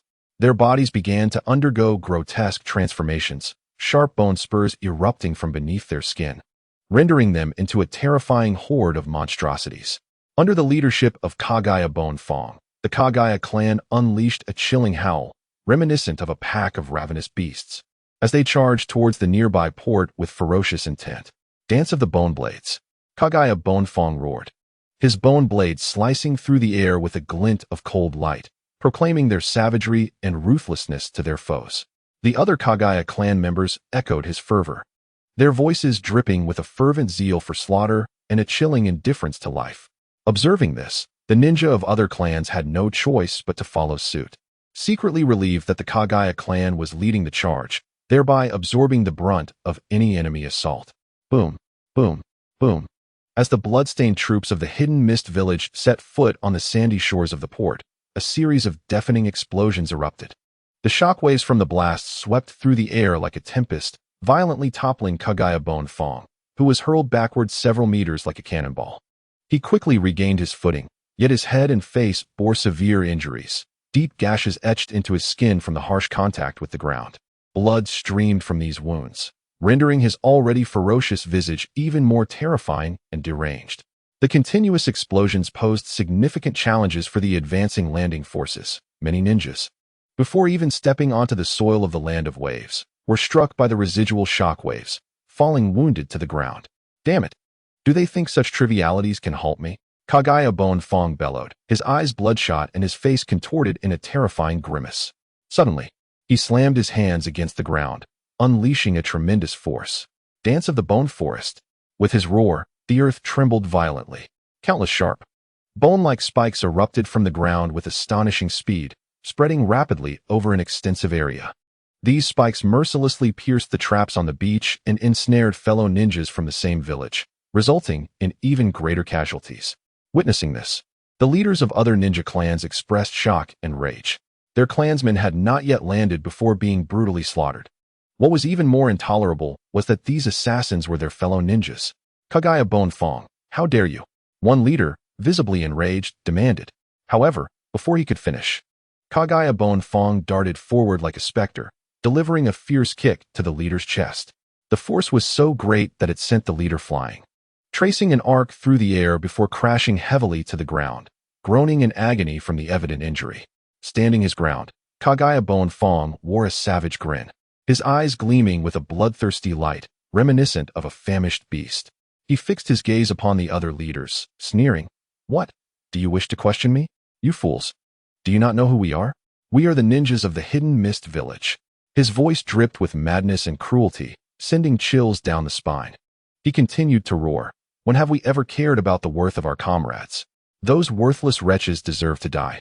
It saves us the trouble of wasting resources. With that, he dismissively turned away, like an arrow loosed from its bow, continuing to wield his glimmering bone blade, charging forth like a frenzied beast. At that moment, the other leaders, who had remained stationary, all found their gazes drawn to the receding figure of Kagaya Bone Fong. In that instant, a shared glint of chilling murderous intent flickered in their eyes. However, they did not act immediately. Instead, they exchanged glances, silently reaching a mutual understanding. Subsequently, they began to systematically direct their teams, slowly distancing themselves from the Kagaya clan.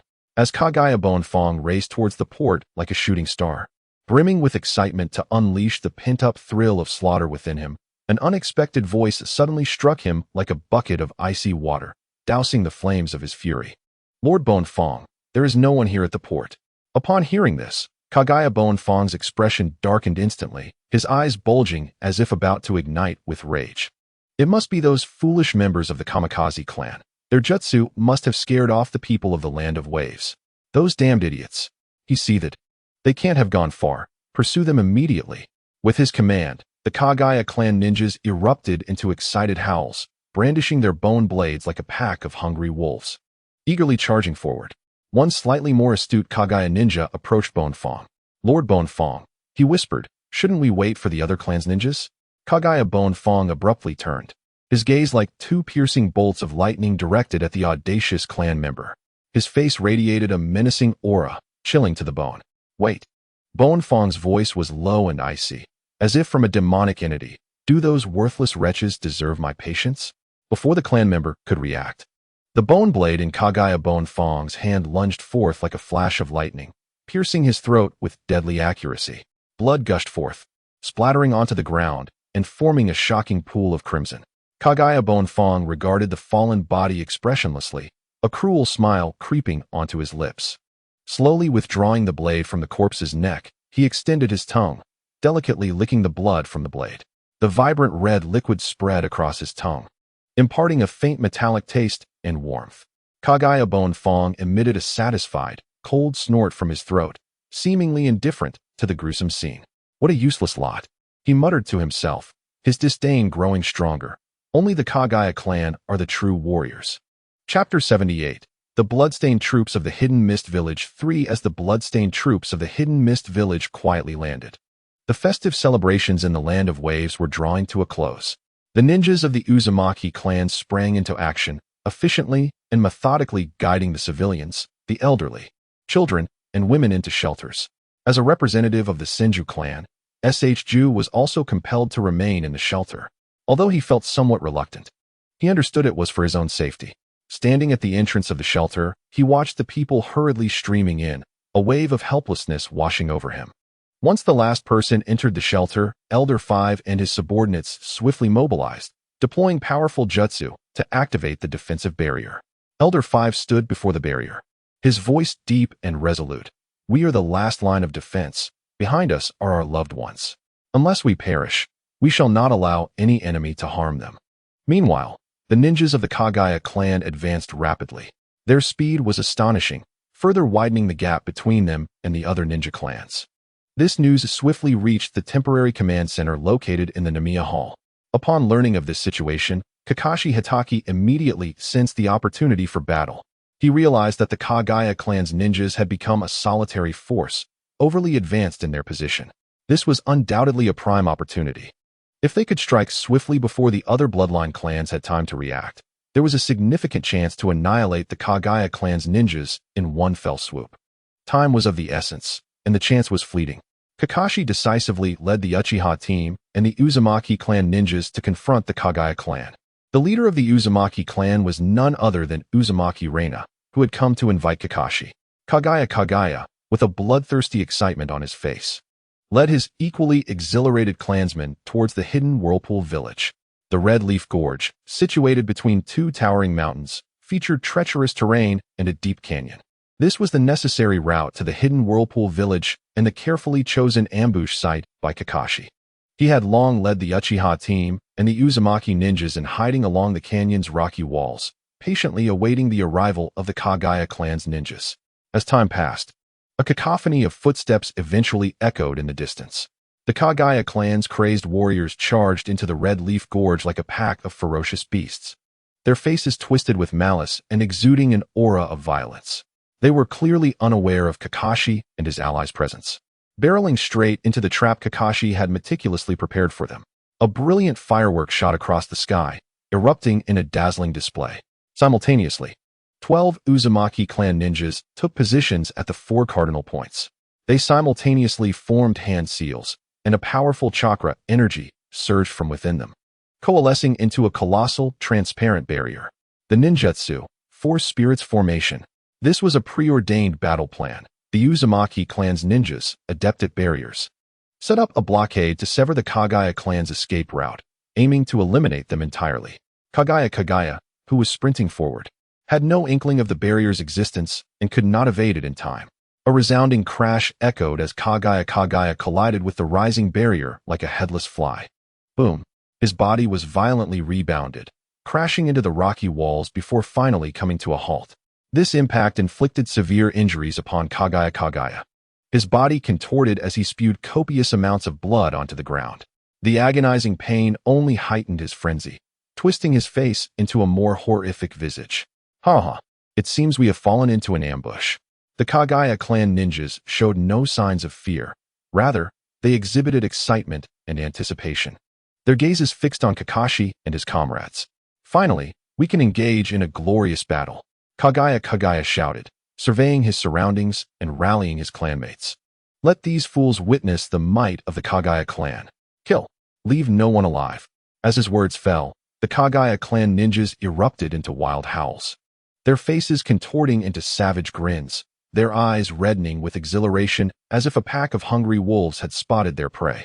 Without hesitation, they launched their assault. All the Kagaya clan members simultaneously knelt, forcefully striking the ground with their hands. In an instant, the earth trembled violently, and countless sharp, white bones erupted from the ground, resembling a swarm of vicious serpents, swiftly extending towards Kakashi and his companions on the rocky walls. The ninjutsu, corpse pulse dance. Seeing the unfolding situation, Kakashi wasted no time issuing commands. Earth release team, water release team, sealing team, proceed with the predetermined plan. Understood. The others acknowledged. Uchiha Girin, a nin skilled in lightning and earth release from the Uchiha team, led 5 Uzumaki ninjas to the forefront, and together they formed hand seals, executing the earth release technique. Earth release, earthquake flip. The ground surged upward as if lifted by a colossal hand. Those rising bone spikes were forcefully split apart by this immense power. Following this, 6 more Uzumaki ninjas emerged from below the surface, standing in a line as they unleashed their water release technique. Water release, ripple surge, accompanied by their incantation. A torrential wave of water erupted from the ground like a ferocious beast, rushing towards the Kagaya clan ninjas. Upon contact, the water formed successive layers of membranes, enveloping the Kagaya ninjas. Finally, the Uzumaki Reina, leading 5 other clan members, emerged. Ninjutsu, flowing water sealing technique. Dark runes appeared on the surface of the water membrane. These symbols swiftly danced and intertwined, ultimately forming intricate and mysterious seals. Seizing this opportunity, Kakashi charged forward alongside Uchiha Kazuhana and Uchiha Ikawa. Lightning Prison, Judgment. The brilliant lightning coursed through Kakashi's kunai as it struck the Kagaya clan ninja, trapped within the water membrane. In the next instant, the membrane shattered, and the captured ninjas were cleaved in two. Kakashi did not glance back, pressing onward to the next ensnared Kagaya ninja. On the other side, Uchiha Kazuhana and Uchiha Ikawa were also making swift progress, their Sharingan unleashing illusions and relentlessly claiming the lives of Kagaya clan members. You think this can trap me? How naive. Kagaya bellowed, a multitude of bone spikes erupting from his body. The spikes distorted the water membrane, and within minutes, they pierced through, allowing Kagaya to escape. The remaining Kagaya clan members followed suit, freeing themselves from the membrane. Chapter 79, Initial Victory, the Kagaya clan's total annihilation. Kazuhana, Ikawa. Listen closely. I'll handle the lead guy. As for the rest, I trust you to hold them off for a bit. Before his words faded, Kakashi darted forward like lightning, charging directly at Kagaya. Meanwhile, Uchiha Kazuhana and Uchiha Ikawa exchanged glances, their unspoken understanding evident.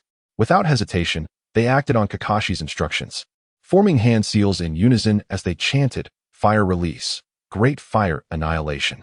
In an instant, raging flames erupted from their mouths, resembling 2 roaring fire dragons as they surged forward. Where the flames passed, the air seemed ignited, creating a scorching firewall that starkly separated Kagaya from his clan. Seeing the audacity of this youth charging toward him, Kagaya was filled with fury, yearning to shred this insolent child to pieces. He extended his right arm, his bones twisting and expanding into a massive bone drill that spun rapidly towards Kakashi. Observing this, Kakashi's body crackled with lightning as he deftly evaded Kagaya's attack, positioning himself directly in front of him. Lightning Prison, Judgment. Lightning-infused chakra enveloped Kakashi's kunai, and with a decisive strike, he cleaved through Kagaya's skeletal structure, cutting into his flesh. The immense force sent Kagaya bone fong hurtling backward, blood gushing from the gaping wound.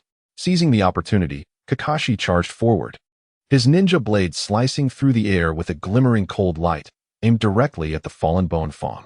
In an instant, thunder crackled, and bone fragments scattered. Kagaya Bone Fong appeared utterly disheveled, desperately attempting to fend off Kakashi's relentless assault. Yet, Kakashi's onslaught resembled a tempest, offering no respite to Bone Fong. Before long, layers of his bones were sheared away by Kakashi's blade. As a seasoned ninja of renown, Kagaya Bone Fong had never endured such humiliation. His anger erupted like a volcano, yet he felt powerless. In this critical moment, he resolved to gamble everything, forcibly extracting chakra from within. With a thunderous roar, the ground trembled violently, and dozens of robust bone spikes erupted from beneath the surface, encircling Kakashi like an impenetrable cage, leaving him no avenue for escape. However, Kakashi remained unfazed in the face of this sudden turn of events. With a steely gaze, he intoned, Kakashi style, Thunder Moon Slash. In that fleeting moment, purple lightning arced through the air like a crescent moon, severing the pristine white bone forest in its wake. Seizing the opportunity, Kagaya Bone Fong leapt without hesitation. Escaping the range of Kakashi's attack, Kakashi stood his ground, not pursuing as Bone Fong had anticipated, but rather casting a nonchalant glance at the scattered bone shards around him. A smirk curled at the corners of his mouth as he silently mused, such uniformity in these bone fragments. Even a master chef would feel ashamed. At that moment, witnessing Kakashi's stillness, Kagaya Bone Fong felt a surge of anger. He roared, "You brat, prepare to die?" Before his words faded, he swiftly drew a bone knife from his body, its sheen glistening ominously in the moonlight. With the bone knife in hand, Kagaya Bone Fong charged at Kakashi like a feral beast, exuding an overwhelming ferocity.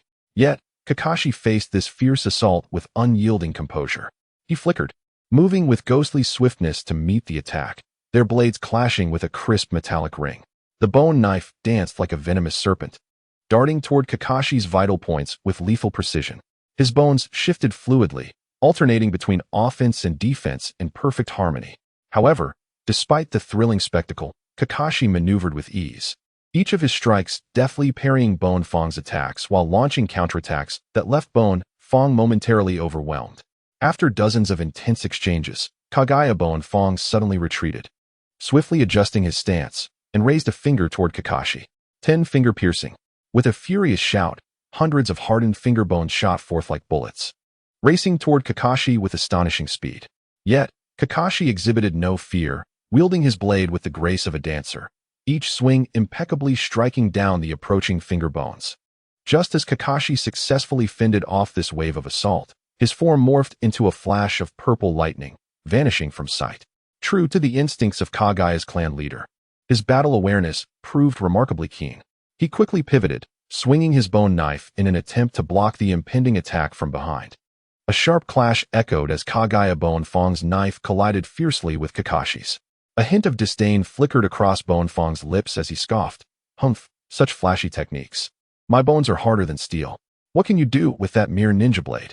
A layer of lightning-infused chakra enveloped Kakashi's blade. With a cold glint in his eyes, he forcefully pressed down on the knife. A crisp snap resonated as Kagaya Bone Fong's bone knife shattered into two pieces. With the knife broken, Kakashi's blade was poised to slice through without hindrance. Yet, in the next moment, the lightning chakra surged, cleaving Kagaya Bone Fong in half. Lightning Prison Divine Kill. His body fell to the ground in two parts, still clinging to life. Kakashi swiftly delivered a finishing blow, a purple shuriken piercing through Kagaya Bone Fong's skull, ensuring his demise. With Bone Fong dispatched, Kakashi sheathed his blade and transitioned into the ensuing battle, unleashing his jutsu. Water Release, Hidden Mist Technique. A thick fog enveloped the battlefield, blinding the combative Kagaya clan. At this juncture, the Uchiha Sharingan and the Uzumaki clan's Byakugan proved advantageous. Within the mist, the remaining members of the Kagaya clan were systematically eliminated. The bloodline forces of Kirigakure witnessed the obliteration of the Kagaya clan. Meanwhile, the other bloodline clans of Kirigakure, unaware of the Kagaya clan's total annihilation, continued on their path. They landed at the eastern port of the Land of Whirlpools, encountering no signs of slaughter. Perhaps the Kagaya clan, in their mercy, spared the innocent civilians of the Land of Whirlpools, or perhaps the civilians had taken refuge in advance. As night fell, the leaders of the various ninja clans convened to strategize. As key figures of their respective clans, they quickly discerned that the intelligence regarding Kirigakure's assault on the Land of Whirlpools had been compromised. The breach indicated that the Uzumaki clan was prepared, rendering the group mere fodder for the impending attack. The expressions on their faces grew grim. After all, no other ninja village behaved quite as peculiarly as Kirigakure, which routinely persecuted its own bloodline ninjas. The son of the second Mizukage, the young leader of the Hozuki clan, voiced his frustration. The Hozuki clan had suffered immensely over the years, having their resources seized by the third Mizukage, who ruthlessly eliminated their members in positions of power, leaving only the dual-wielding Hozuki Lanyu among the 7 ninja swordsmen. With a fierce glare, he cursed third Mizukage, "This is personal vendetta. He treats us like we are nothing." Although the other clan leaders remained silent, their eyes betrayed their shared discontent toward the third Mizukage. The Hozuki leader continued. "Given the current situation, the civilians of the land of whirlpools must have hidden away. This implies that the Uzumaki clan was forewarned. Now, let us deliberate on our course of action." The other leaders remained silent, facing a dilemma with no clear solution. It was no wonder they felt paralyzed. Even seasoned strategists would be at a loss in such a scenario. After all, the ninja villages had not been established for long, and large-scale wars had only occurred during the First Great Ninja War. The conflicts of the Warring States period primarily involved clashes between the clans, seldom affecting civilians directly.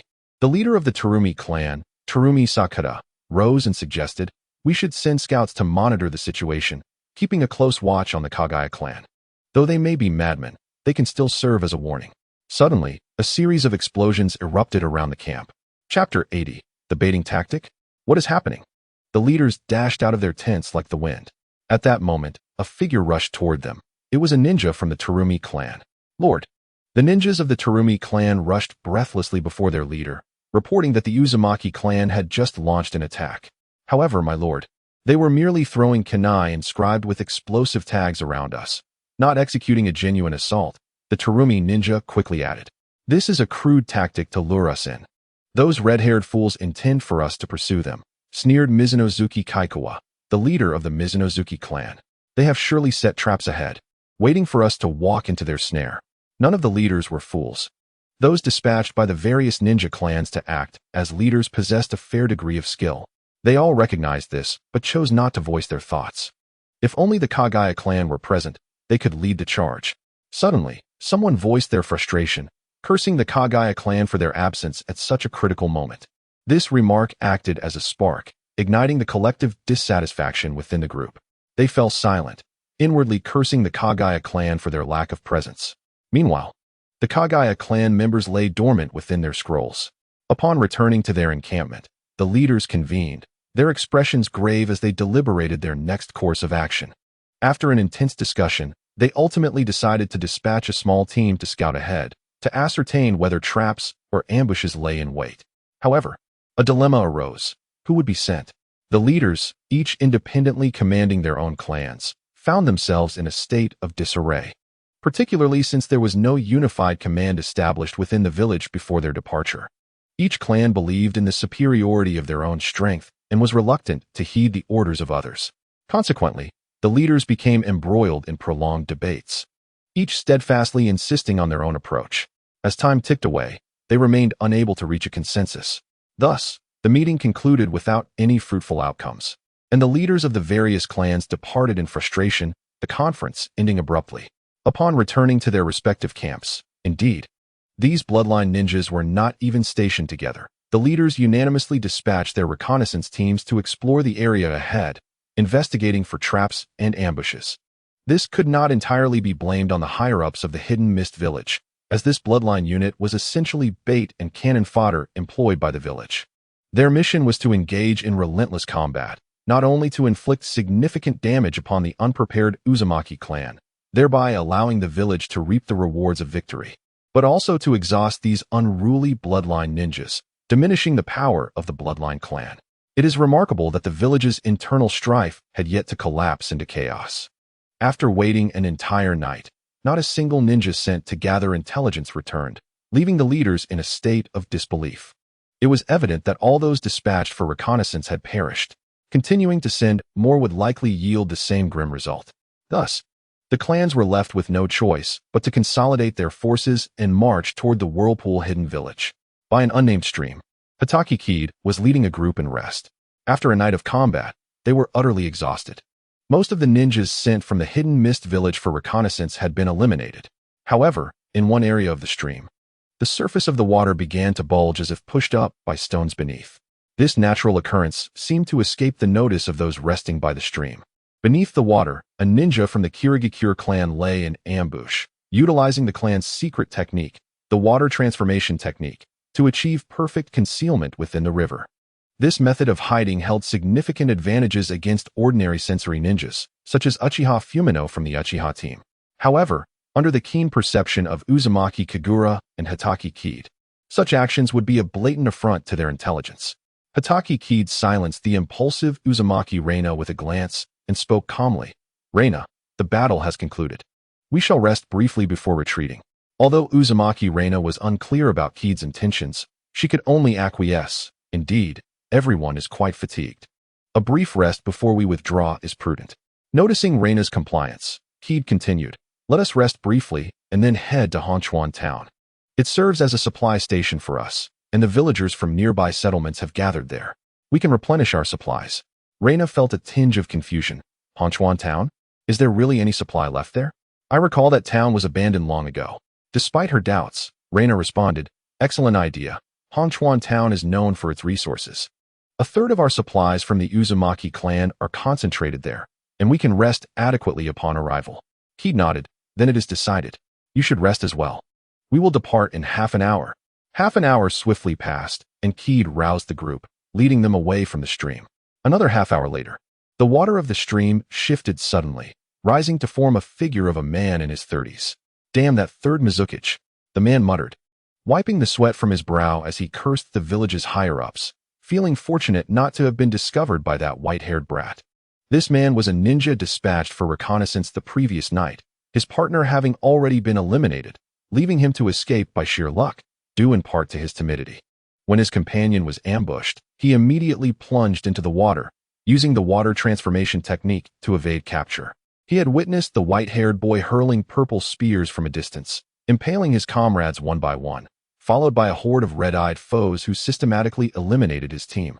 "Why must I, Kirigakure Ryajetsu, undertake such perilous tasks? Do you know how dangerous that white-haired brat is?" Ryajetsu lamented, cursing the third Mizukage, the original master, and the Kirigakure clan leader. As Ryajetsu grumbled, he cautiously surveyed his surroundings. Confirming that no one was nearby, he quickened his pace to leave the area. Chapter 81. The greed of the Kirigakure clan captain. "The lurking Kirigakure ninja has departed," Uzumaki Reina exclaimed, her eyes wide with tension and excitement as she looked at Hitaki Kid. Kid nodded slightly, indicating he had received the message. "Good, let us retreat," he commanded, his tone calm, yet resolute. On the way back, Reina could not contain her curiosity. "Captain, what is our next course of action?" A sly smile crept onto Kid's lips, brimming with confidence as he replied, "The bait has been laid. Now we shall see if the big fish will bite." His words exuded a sense of assuredness, reflecting his belief in the forthcoming plan. Reina nodded thoughtfully. "Indeed, I hope for a favorable outcome this time." After a brief silence, Kid suddenly recalled something and turned to Reina. "By the way, which nearby squad is closest to us?" Reina quickly responded, "It is the team of the third elder. They are just nearby." Kid pondered for a moment, then instructed Reina, "Excellent. As a precaution, please send a request to headquarters for the nearest team to come assist us." Taking a deep breath, Kid added, "If fortune favors us this time, we may be able to annihilate this bloodline unit entirely." Meanwhile, at the temporary encampment of the bloodline unit in the hidden mist village, Kagetsuchi Ryajetsu silently returned to the encampment of the Kagetsuchi clan. Despite expressing his discontent and cursing the leader, Kagetsuchi Tenjetsu, while outside, he transformed into a model of decorum upon entering the camp. A ninja from the Kagetsuchi clan approached Tenjetsu's tent to report, "Lord Tenjetsu, Ryajetsu has returned." "Ha ha, I knew it. That fellow Ryajetsu would certainly survive." Tenjetsu rejoiced internally and promptly invited him in. The name Ryajetsu was renowned throughout the hidden mist village, celebrated for his caution and aversion to danger, never allowing himself to fall into perilous situations. His acute sense of danger had led him to escape life-threatening crises on numerous occasions. As Ryajetsu stepped into the tent, Tenjetsu's gaze bore down upon him with intensity. "Ryajetsu, quickly share the information you've gathered." Tenjetsu's voice was laced with urgency. Ryajetsu murmured to himself but maintained a respectful demeanor as he replied, Lord Tenjetsu, last night, it was indeed the Uzumaki clan's ninjas creating diversions. They simply do not have the manpower they claim. Tenjetsu's brow furrowed slightly as he pressed, is that all? Ryajetsu quickly added, of course not, my lord. I also discovered they maintain a massive supply station nearby, housing 1/3 of the resources of the Uzumaki hidden village. Is that true? Tenjetsu's expression turned skeptical. He found it hard to believe such covert information could be unearthed. Ryajetsu eagerly nodded, exclaiming, my lord, this information is absolutely accurate. Their supply station is located in Hongchuan Town, and the missing civilians from the Land of Waves have gathered there. Upon hearing this, Tenjetsu slammed his hand on the table. His eyes widened as he pointed at Ryajetsu, shouting, nonsense. I know Hongchuan Town well. It is an exceedingly remote place, perhaps already abandoned. Would the Uzumaki clan really use such a location for a supply station? Indeed. Ryajetsu stammered, momentarily taken aback by the reprimand. Yet he hastily clarified, my lord. You must understand, that is precisely the cunning of those red-haired tricksters. Perhaps it is precisely because of Hongchuan Town's remoteness that they chose it as their supply station. This way, it remains hidden and ensures the safety of their resources. Tenjetsu's eyes suddenly widened, as if he had stumbled upon a new discovery. His gaze became fervent, fixated on Ryajetsu, seemingly awaiting him to elaborate further. Recognizing that he had captured Tenjetsu's interest, Ryajetsu seized the moment, continuing, my lord. Consider this. If the civilians of the Land of Waves are congregated in Hongchuan Town, wouldn't that mean it is a veritable treasure trove? After all, these civilians would have undoubtedly brought their possessions when fleeing the Land of Waves. Tenjetsu's eyes sparkled with intrigue at Ryajetsu's words. Seizing the opportunity, Ryajetsu added, moreover, Hongchuan Town's isolation means it likely lacks sufficient defenses. If it weren't for your brilliant strategy, my lord, who would have imagined that such a remote little town could serve as a supply station for those red-haired folk? Tenjetsu nodded repeatedly, increasingly convinced by Ryajetsu's reasoning. Yes, while Hongchuan Town may be remote, it is precisely this quality that allows it to evade detection. Not only is it a supply station for the Uzumaki clan, but the influx of civilians presents an unexpected windfall. As this realization dawned on him, Tenjetsu could not help but curse the third Mizukage internally. The audacious third Mizukage had sent them out as mere pawns, disregarding their lives entirely. In light of this, he would not hesitate to seize these resources for himself. The greed swelling within Tenjetsu roared like a ferocious beast, compelling him to claim Hongchuan Town. His mind conjured vivid images of the Kagetsuchi clan ninjas plundering the town, the mountains of wealth and resources causing his heart to race. Indeed, he resolved to lead the Kagetsuchi clan ninjas to stealthily infiltrate Hongchuan Town and devour this lucrative prize whole. Once this decision was made, a cold, ruthless expression settled on his face. He stared intently at Ryajetsu, as if attempting to penetrate the depths of his soul through his gaze. Startled by the sudden intensity of Tenjetsu's stare, Ryajetsu trembled, quickly kneeling and lowering his head to pledge his loyalty. Young Master Tenjetsu, I am a member of the Kagetsuchi clan. I would never act against you. However, Tenjetsu was unmoved by Ryajetsu's oath, a chilling smile curling at the corners of his mouth. Ryajetsu, I certainly believe you, but you must be weary from your reconnaissance. Bring Ryajetsu below to rest, he commanded, a hint of menace lacing his tone. Ryajetsu, you are my beloved comrade, my brother. Soon, the Kagetsuchi clan shall set out. You must follow me closely. Ryajetsu nodded in agreement, fully aware that refusal could result in the immediate arrival of Tenjetsu's loyal subordinates to end his life. The internal strife within the Hidden Mist village was not limited to conflicts between clans. Even within clans, rivalries simmered. Chapter 82. A trap for the Lord. The Kagetsuchi clan was secretly gathering, their movements naturally evading the notice of other ninja clans. The leaders of the major clans convened once more, yet this time, the Kagetsuchi clan was conspicuously absent. Mizuke's Kaikawa wore a knowing smile, slowly remarking, it seems the Kagetsuchi clan has uncovered some vital intelligence. His words reverberated through the air, inciting a stir among the other leaders. The leader of the Kurosaki clan scoffed, visibly displeased, and complained, they possess information yet refuse to share it. The Kagetsuchi clan clearly intends to hoard it all for themselves, not fearing the consequences. His tone was rife with evident dissatisfaction and resentment. At that moment, someone in the crowd shouted, "Let us storm the Kagetsuchi clan's encampment and capture Tenjitsu," forcing him to divulge what he knows. This statement detonated like a bomb, instantly igniting the atmosphere. The leaders of the other ninja clans, hearing this, found it hard to restrain their impulses, their gazes shifting towards the Kurosaki and Mizuke's clans, seemingly expecting them to take the lead in charging towards the Kagetsuchi clan's encampment. However, Mizuke's Kaikawa calmly gestured for everyone to remain composed. As he surveyed the crowd, noting the glimmers of regret in their eyes, a cold smirk crept across his face. "A bunch of foolish individuals. I will not fall for your schemes. You wish to incite us to take risks, only to profit from our efforts? Humph, you lot are hardly worthy." Mizuke's Kaikawa scanned the assembly and, maintaining his smile, inquired, "I truly cannot fathom why everyone desires to invade the Kagetsuchi clan's encampment. After all, Tenjitsu himself has offered to assist us in scouting. We should be grateful to them." The attendees were not dull-witted. Upon hearing Kaikawa's words, they immediately grasped his ulterior motives. He intended to use the Kagetsuchi clan as a sacrificial pawn in his own game. A sense of caution surged among the crowd as they became increasingly wary of Mizuke's Kaikawa. Kaikawa, of course, noticed their reactions but remained unfazed, continuing to smile at everyone as he added, "Given this, what are you all hesitating for? The Kagetsuchi clan is set to depart imminently."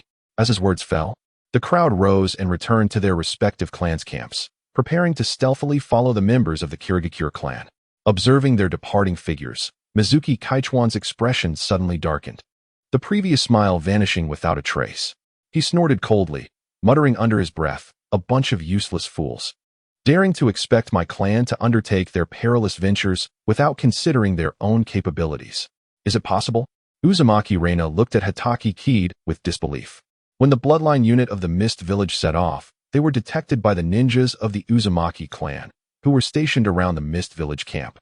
Just as Hitaki Kid had anticipated, the Kirigakure clan took the lead, and soon after, the bloodline unit followed closely behind. How could this be?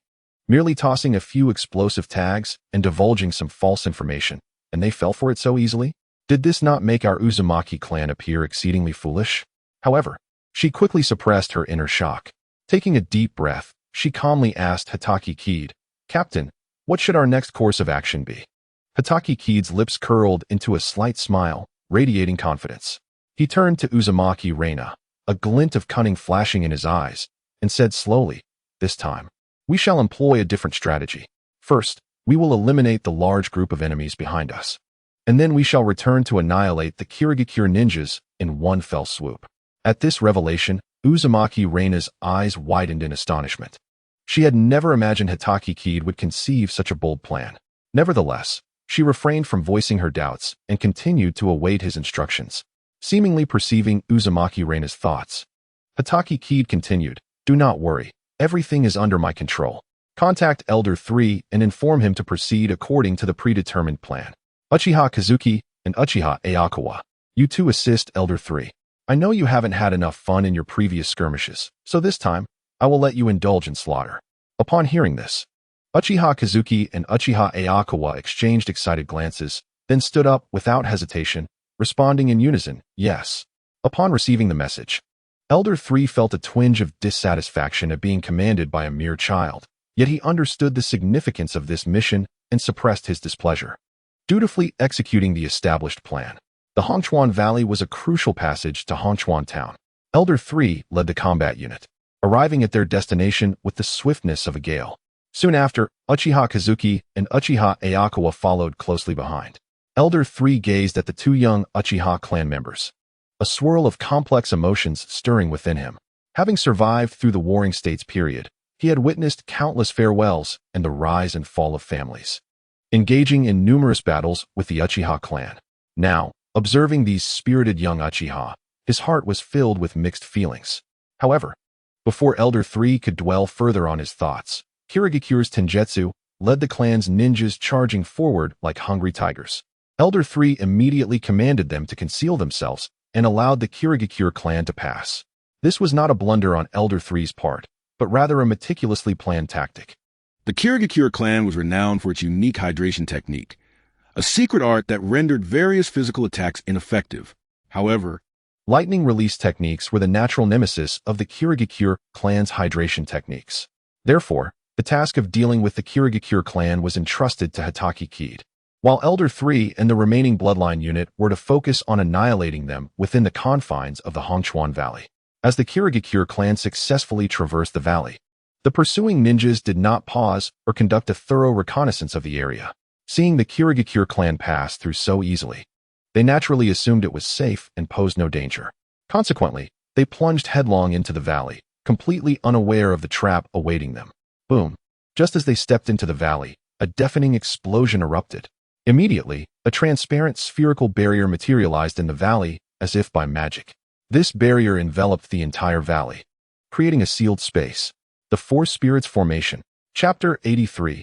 Fierce Battle. Elder 3 personally led the operation to deploy the sealing barrier, its power far exceeding that of previous attempts. The bloodline unit of the Mist Village was evidently unprepared for this and caught off guard. They collided with the suddenly risen barrier like headless flies. The sound of dull impacts echoed, followed by a chorus of anguished cries. The bloodline ninjas from the Mist Village found themselves battered and bruised, in a disheveled state. Witnessing this scene, the leaders of the Mist Village felt a chill run down their spines. They quickly realized this was a trap specifically laid out for them. Faced with such a formidable barrier, there was no escape. They were ensnared within. What terrified them even more was the evident meticulous planning behind this trap, designed to ensnare them all at once. With the barrier rising, trapping the bloodline ninjas from the Mist Village within, Elder 3 stood outside, coldly observing the unfolding chaos. A flicker of vengeful satisfaction crossed his mind as he watched the trapped enemies.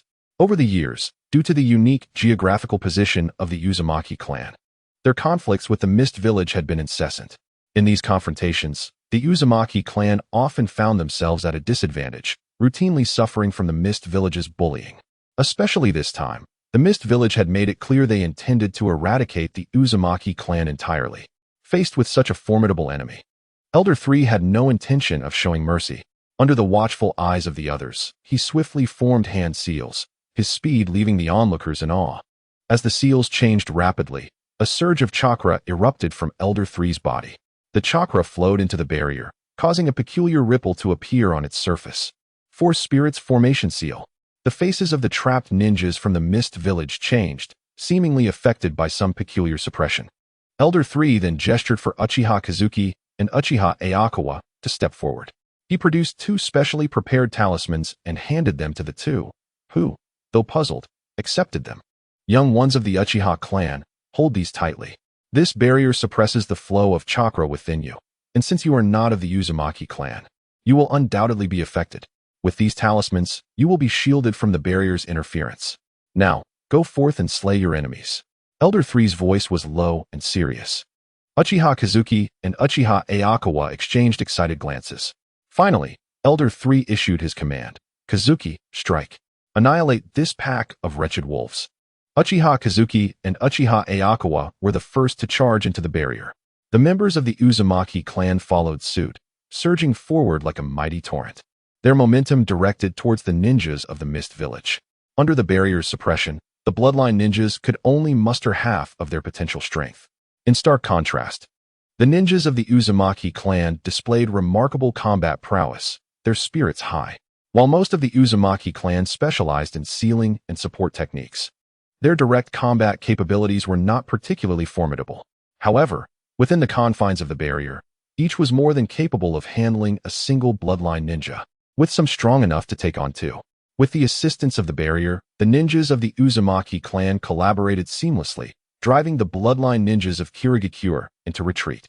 Upon entering the barrier, Uchiha Kazuhaya and Uchiha Ayakawa swiftly surveyed their surroundings, seeking out their respective adversaries. In one corner of the barrier, Uchiha Kazuhaya's gaze was as sharp as an eagle's, his crimson Sharingan fully activated, exuding an aura of formidable power. Surrounding him, dozens of enormous ice mirrors emerged silently, each reflecting a blurred figure. These mirrors were not mere reflections, but the secret technique of the Mizuno-yuki clan, magic mirror ice crystal. Although Mizuno-yuki Kaisukawa, the leader of the Mizuno-yuki clan, was suppressed by the barrier's power, his strength remained formidable. As Uchiha Kazuhaya focused intently on the ice mirrors, suddenly, a figure shot forth like lightning from one of the mirrors, its speed astonishing. Simultaneously, numerous Senbon needles rained down from behind him, accompanied by a piercing sound as they aimed for his vital points. Uchiha Kazuhaya reacted swiftly, twisting sharply to evade this deadly assault at a perilous angle. However, this was merely the beginning.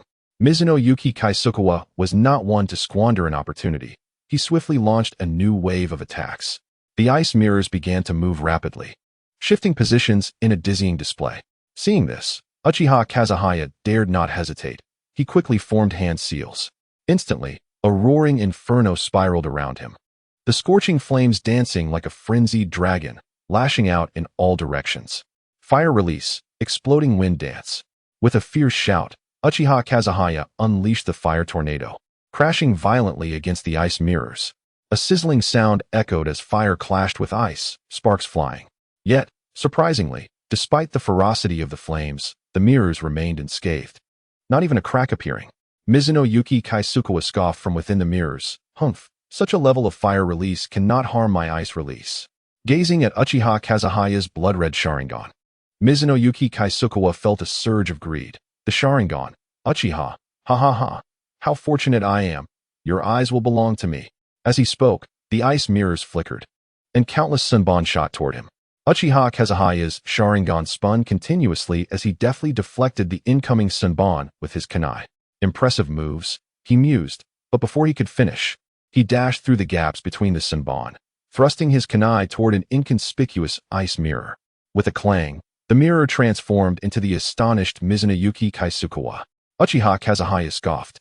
Before these eyes, any jutsu or disguise you take pride in will be rendered ineffective.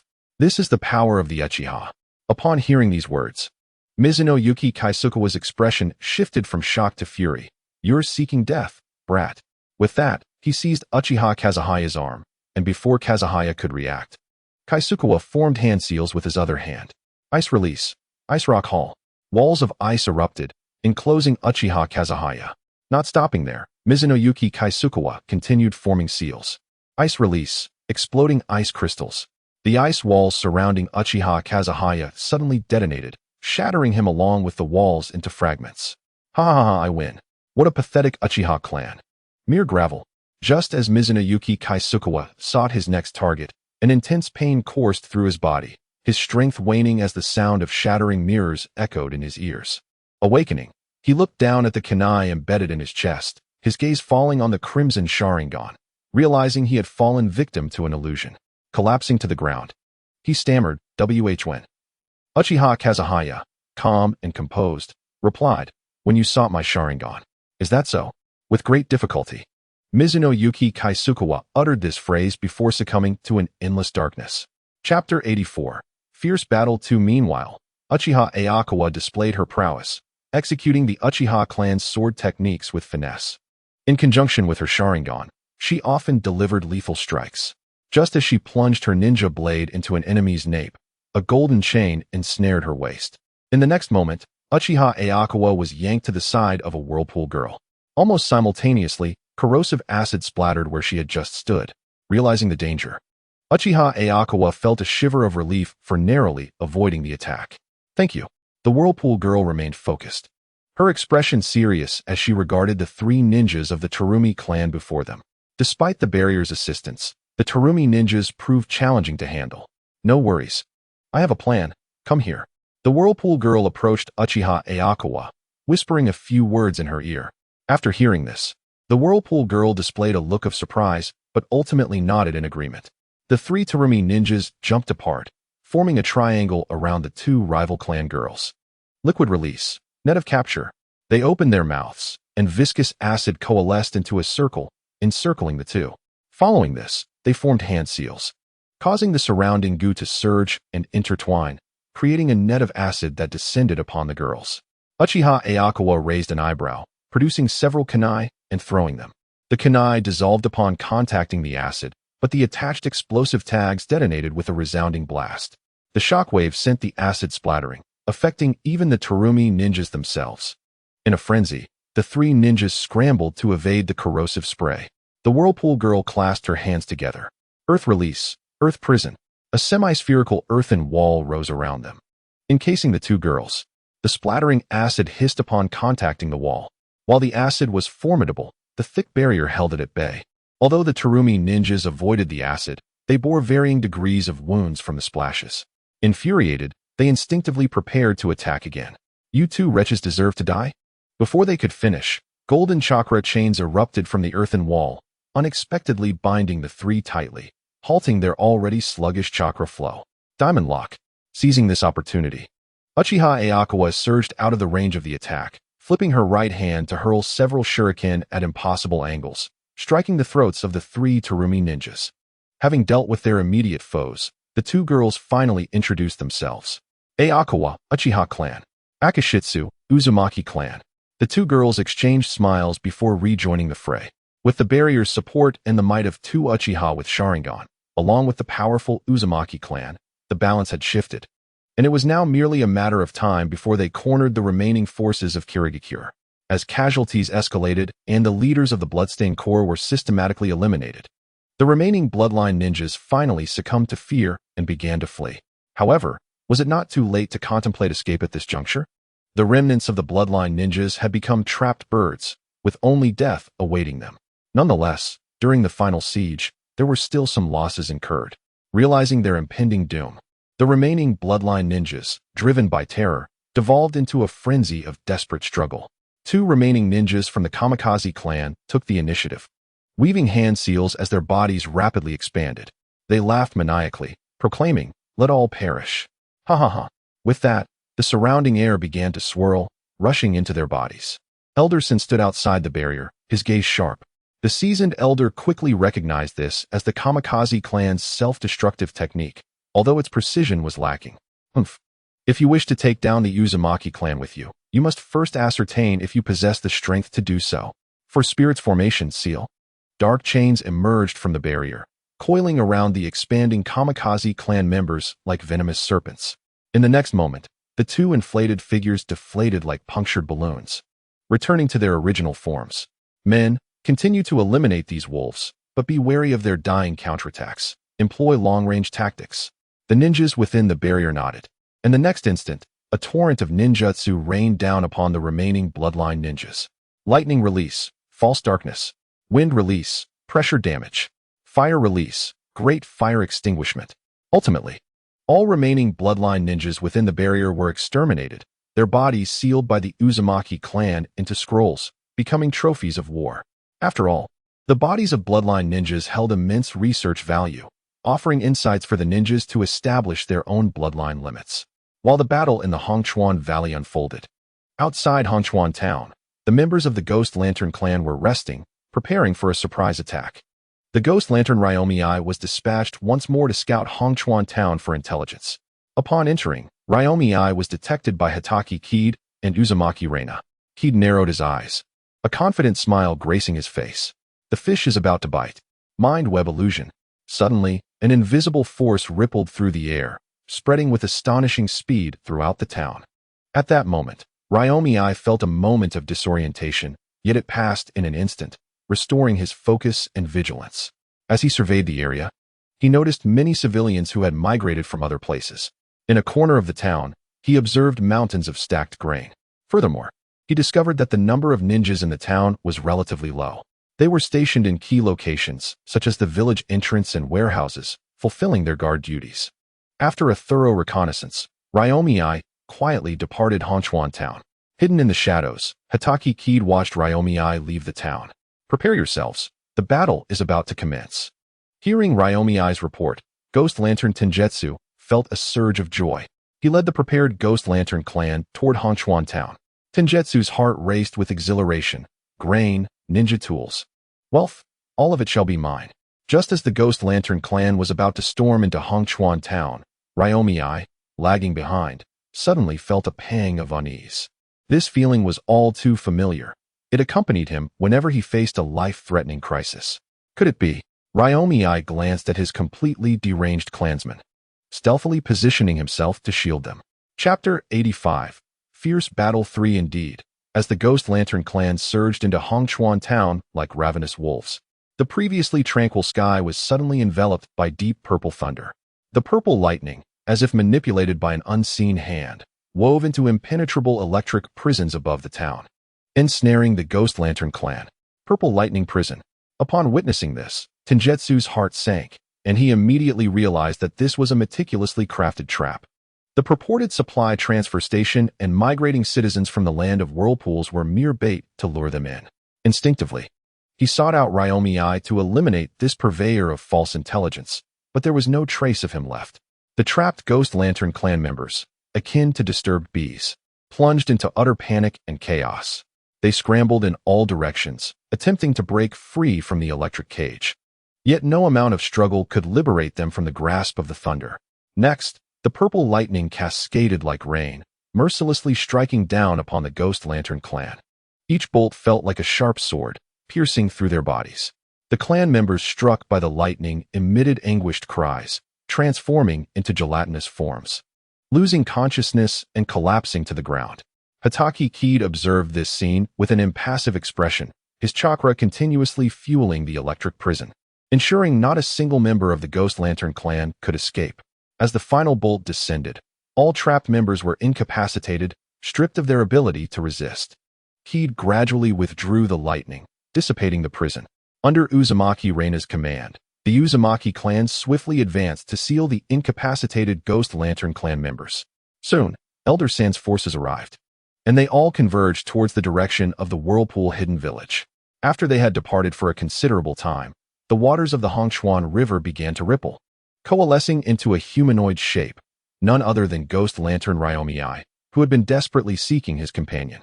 Wiping the cold sweat from his brow, Ryomi felt a mixture of fear and relief. I can no longer stay in the Mist-Hidden Village. I must flee. In this battle, the Uzumaki clan emerged triumphantly. Not only did they successfully defeat the Blood Core of the Mist-Hidden Village, but they also acquired numerous precious bloodline ninjas as spoils of war. However, the series of perplexing maneuvers by the third Mizukage left the Uzumaki clan bewildered. Despite the immense value of these bloodline ninjas as resources, the third Mizukage so easily cast them into the abyss of death. What profound intentions lay hidden within this? Despite being filled with doubt, the Uzumaki clan readily embraced these unexpected gains. After all, the inclusion of these bloodline ninjas would undoubtedly propel their research into bloodline limits to unprecedented heights. Armed with these invaluable research materials, the Uzumaki clan believed they would achieve remarkable advancements in the realm of bloodline limits. Yet, despite sustaining minimal losses in this battle, the higher-ups dared not let their guard down. They were acutely aware that the Mist-Hidden Village, one of the 5 great shinobi villages, was not to be underestimated. Although often viewed as siblings in misfortune alongside the Sand-Hidden Village, this did not imply that the Mist-Hidden Village was limited to a mere few hundred members in their blood core. The true battle had only just begun. Within the brightly lit Nangmian Hall, the high-ranking members of the Uzumaki clan sat upright, the atmosphere heavy with tension. Their gazes were fixed on their leader, Uzumaki Lutong, as they awaited his deployment of the next tactical plan. Standing before a massive map, Lutong's voice resonated with gravitas. In the annihilation of the blood core from the Mist-Hidden Village, we have achieved a significant victory. This achievement is not solely attributed to the precise intelligence and robust support provided by our comrades from Konoha, but also hinges on the valiant efforts and unwavering unity of every clan member.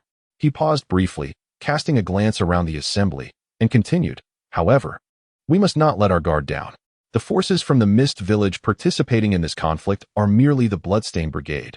Therefore, we cannot afford to be complacent. We must prepare ourselves for even fiercer battles ahead. The crowd nodded in agreement, expressing their profound support for the elder's perspective.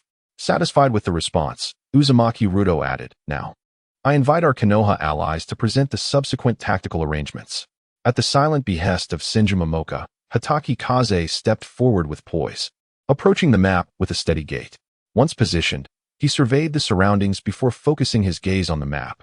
During the preparatory phase prior to the conflict, we foresaw the emergence of this scenario and devised corresponding countermeasures, Hatake Kaze articulated, his voice deep and resolute, exuding confidence and decisiveness. He paused momentarily before continuing. According to reliable sources, the Mist Village has assembled an elite organization known as the 7 Ninja Swordsmen. However, throughout these days of intense combat. This organization has yet to reveal itself. This can only imply one thing.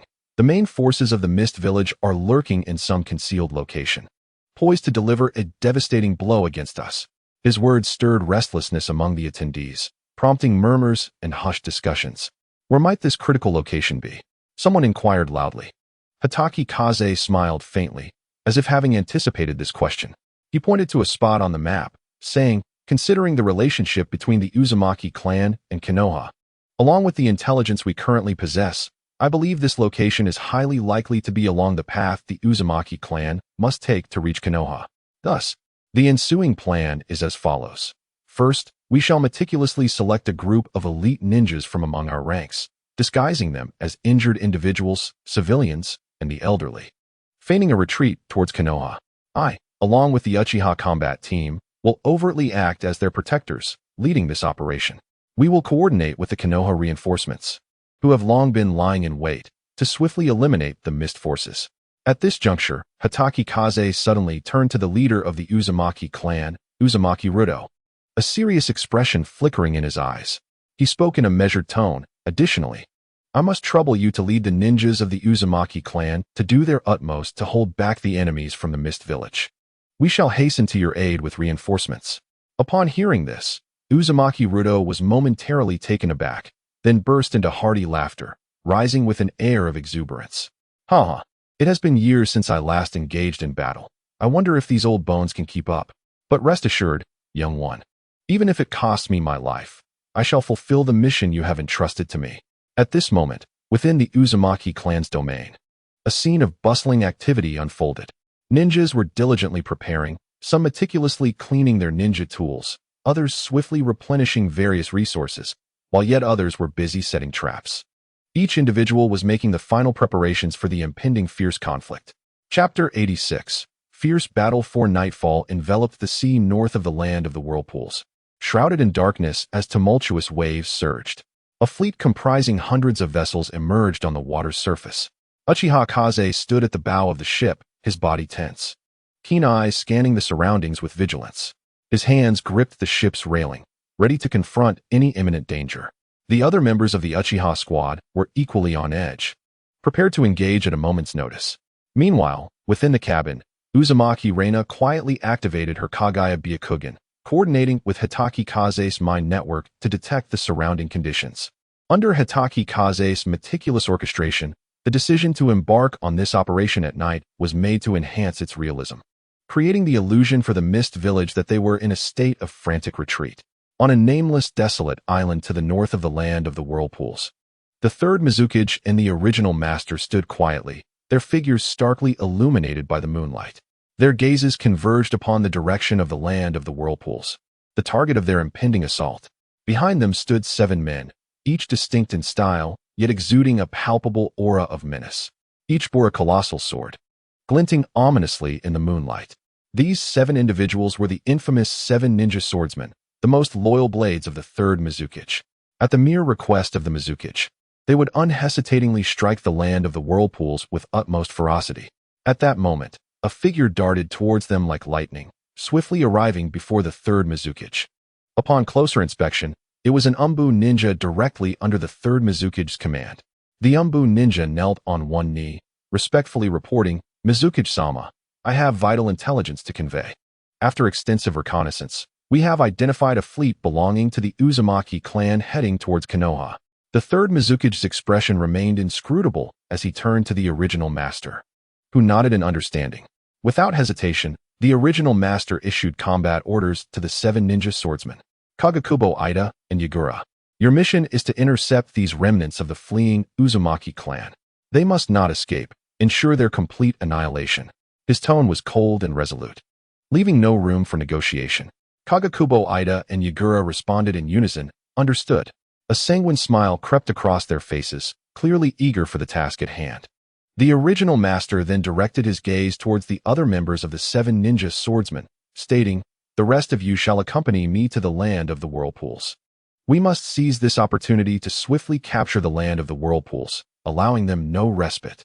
Finally, he paused momentarily before adding in an icy tone, "Remember, None shall be spared." At these words, Bloodthirsty expressions illuminated the faces of the 7 ninja swordsmen, their eyes sparkling with excitement. As if they could hardly wait to unleash a bloody slaughter. Throughout this exchange, the third Mizukage remained silently observant, his demeanor unchanging. Once everyone had departed, accompanied by Umbu guards, made his way towards the Mist Village.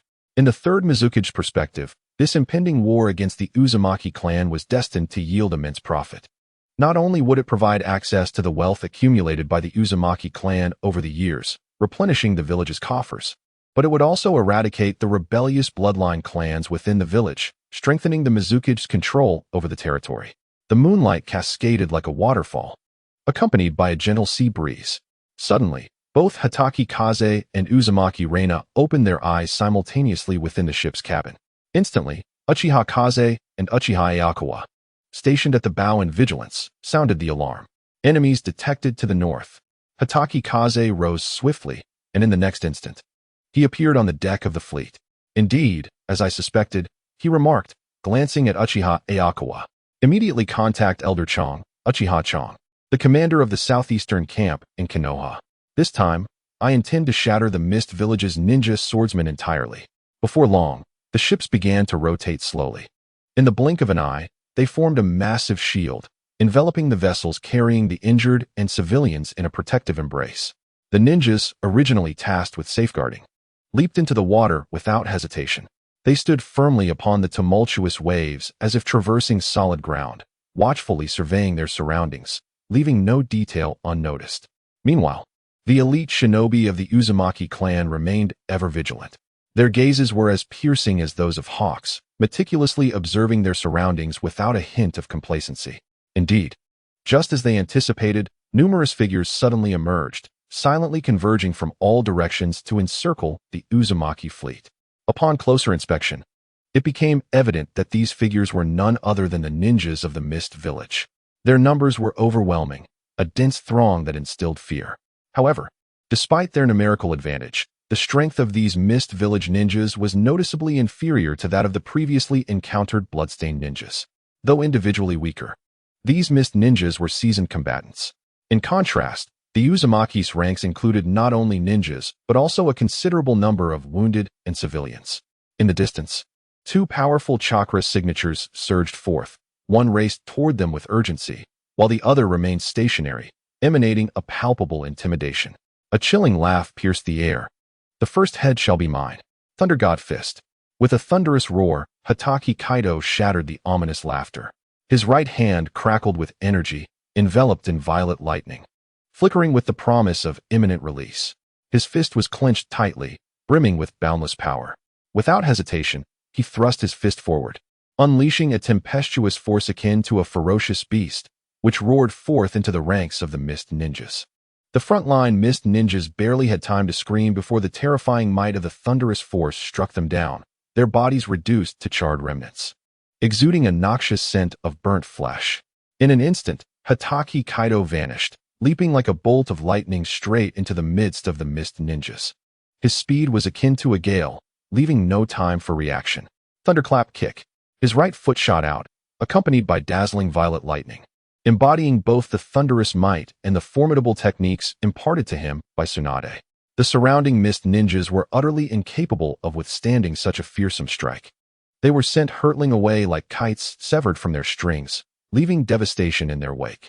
You seek death. The owner of the cold voice, Snake Cloud, charged toward Hatake Kaido. Just as she prepared to retaliate with her hand signs, he stepped forward, closing the distance and delivering a brutal kick to her abdomen. Snake Cloud was propelled backward at a speed faster than her approach, and Hatake Kaido seized the moment to draw his ninja blade and swung downwards. Chapter 87. Intimidation. Standing in the rear as a source of intimidation, Jiangjiao Aitai initially maintained his composure. However, witnessing Hatake Kaido grievously wound one of the 7 ninja swordsmen without a moment's hesitation, the fear and shock within him erupted. Stop! Jiangjiao Aitai cried out in desperation, his voice laden with disbelief. He could not fathom such a scenario. To see a member of the 7 ninja swordsmen dispatched so effortlessly was unbearable. Hatake Kaido, deaf to his pleas, continued to swing his blade. Judgment of Thunder Prison. The lightning chakra coiled around Hatake Kaido's weapon, and in the next instant, the wounded snake cloud was cleaved in two. Her eyes widened in disbelief, her face a mask of shock, while her large sword, the blade of the shark, sank into the depths below. Both the Mist Ninjas and the Uzumaki clan shinobi felt as if they were trapped in a surreal nightmare, unable to process the unfolding events as real. The Mist Ninjas had not anticipated such a turn of events. Their formation had been abruptly disrupted, leaving them stunned. What followed was beyond their comprehension. In a mere kick and a slash, one of their commanders, Snake Cloud, was eliminated with alarming ease. This was nothing short of a nightmare, a reality they struggled to accept. For the Uzumaki ninjas, the shock was unparalleled. Throughout the fierce battles of recent days, Hatake Kaido's calm and composed leadership had profoundly impressed these previously hot-tempered red-haired warriors. They had believed that a mere child, possessing such extraordinary intellect, was already remarkable. Perhaps his strength was not as formidable. Yet, the truth struck them with a heavy blow. Hatake Kaido had effortlessly dispatched a member of the 7 ninja swordsmen. Such overwhelming power and impact filled the Uzumaki clan's shinobi with a newfound respect for him. While others stood in stunned silence, Hatake Kaido remained undeterred. Kill! This roar jolted both sides into action. Now was not the time for inaction.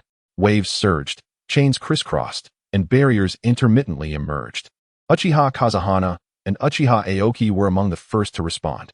After swiftly dispatching several Mist Ninjas, Uchiha Kazahana sought to continue his assault when 2 of the Mist Village's elite shinobi intervened. Water release, 1,000 killing water surge.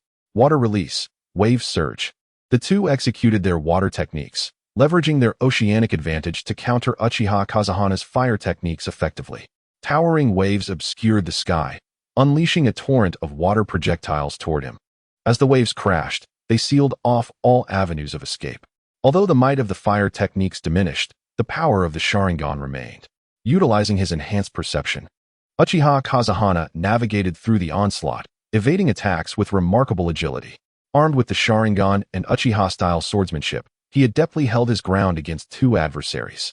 Recognizing that their physical prowess was insufficient to match Uchiha Kazahana, the 2 elite Mist Ninjas transformed into long-range artillery, maintaining their distance while bombarding him with ninjutsu.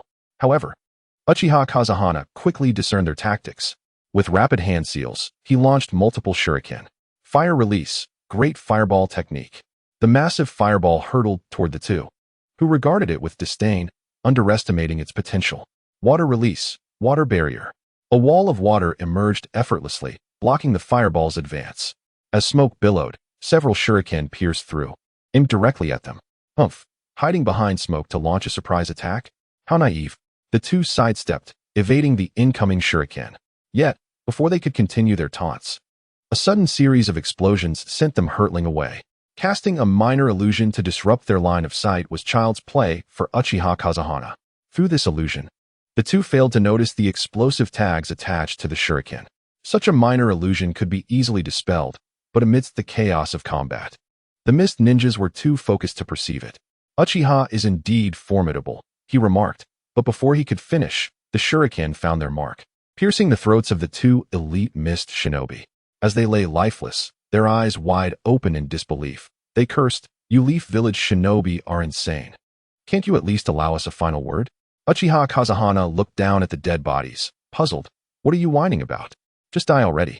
Meanwhile, Uchiha Aoki encountered another elite of the Mist Village, and a fierce battle ensued. Mist technique. A thick fog enveloped Uchiha Aokawa, attempting to obscure his vision. Fire release, explosive wind dance. A swirling fire tornado rapidly encircled Uchiha Aokawa, completely dispersing the dense mist. Clang. The sound of kunai clashing echoed as Uchiha Aokawa parried a surprise attack from behind. Their gazes met, and Uchiha Aokawa's crimson Sharingan spun continuously, emanating an eerie glow. The clash of ninja blades resonated, as the Mist Village ninja wielded formidable strength, each strike laced with lethal intent. Uchiha Aokawa moved with the grace of a serpent, deftly targeting his opponent's vulnerabilities. Unable to suppress Uchiha Aokawa with physical techniques, the Mist Village Nin quickly distanced himself, intending to employ ninjutsu against him. To his astonishment, Uchiha Aokawa mirrored his stance perfectly. Suppressing his surprise and fear, the Mist Village ninja began forming hand seals. Boar, snake, rabbit, dog, boar.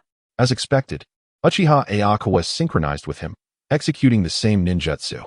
Water release, water dragon bullet technique. Water release, water dragon bullet technique. Two water dragons surged from the ocean's surface, colliding and tearing at one another.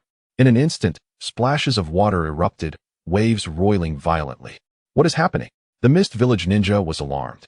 How does Uchiha know my movements? It feels as if I am battling against myself. What on earth did you do, kid? Fear etched on the Mist Village ninja's face, yet his hands continued to form seals. But upon witnessing Uchiha Ayakawa's identical movements, he instinctively hesitated. Uchiha Ayakawa seized the moment. Water release, great waterfall technique. The towering wave surged forth, crashing toward the Mist Village Jainin. Oh no! The Jainin, caught off guard by the oncoming torrent, was swept away, disoriented. After the technique subsided, he staggered to his feet, but before he could regain his composure, a shuriken plunged into his throat, extinguishing his last flicker of life. To dare gaze into the Sharingan, truly foolish. Chapter 88. Fierce Battle 5. The perspective shifted back to Hatake Kakashi. In the very moment Kakashi shouted the word kill, he swiftly drew the kunai from his back, dashing toward Kankaku Ida like a bolt of lightning. Kankaku Ida's heart raced as he sensed the impending danger, but it was already too late to evade. In an instant, Kakashi's kunai sliced through the air, filled with lethal intent, targeting Kankaku Ida. With all his might, Kankaku Ida attempted to sidestep, yet he could not entirely avoid the deadly blow. With a sickening sound, the kunai struck his left arm, instantly spraying blood into the air. Blood gushed forth like a fountain, staining the surrounding sea a deep crimson. Kankaku Ida gasped in pain, cold sweat trickling down his forehead. He knew all too well that had he not barely dodged that strike, he would have met his demise at the hands of this seemingly inconspicuous boy. With this thought, a surge of intense anger welled up within Kankaku Ida. He was a figure renowned in the Mist Village, yet today he was being so thoroughly humiliated by a mere child. To make matters worse, one of his comrades from the 7 ninja swordsmen, Hibi Kyumo, had been quickly taken down by the opponent. This not only stripped him of his dignity, but also instilled a deep apprehension regarding Kakashi's prowess.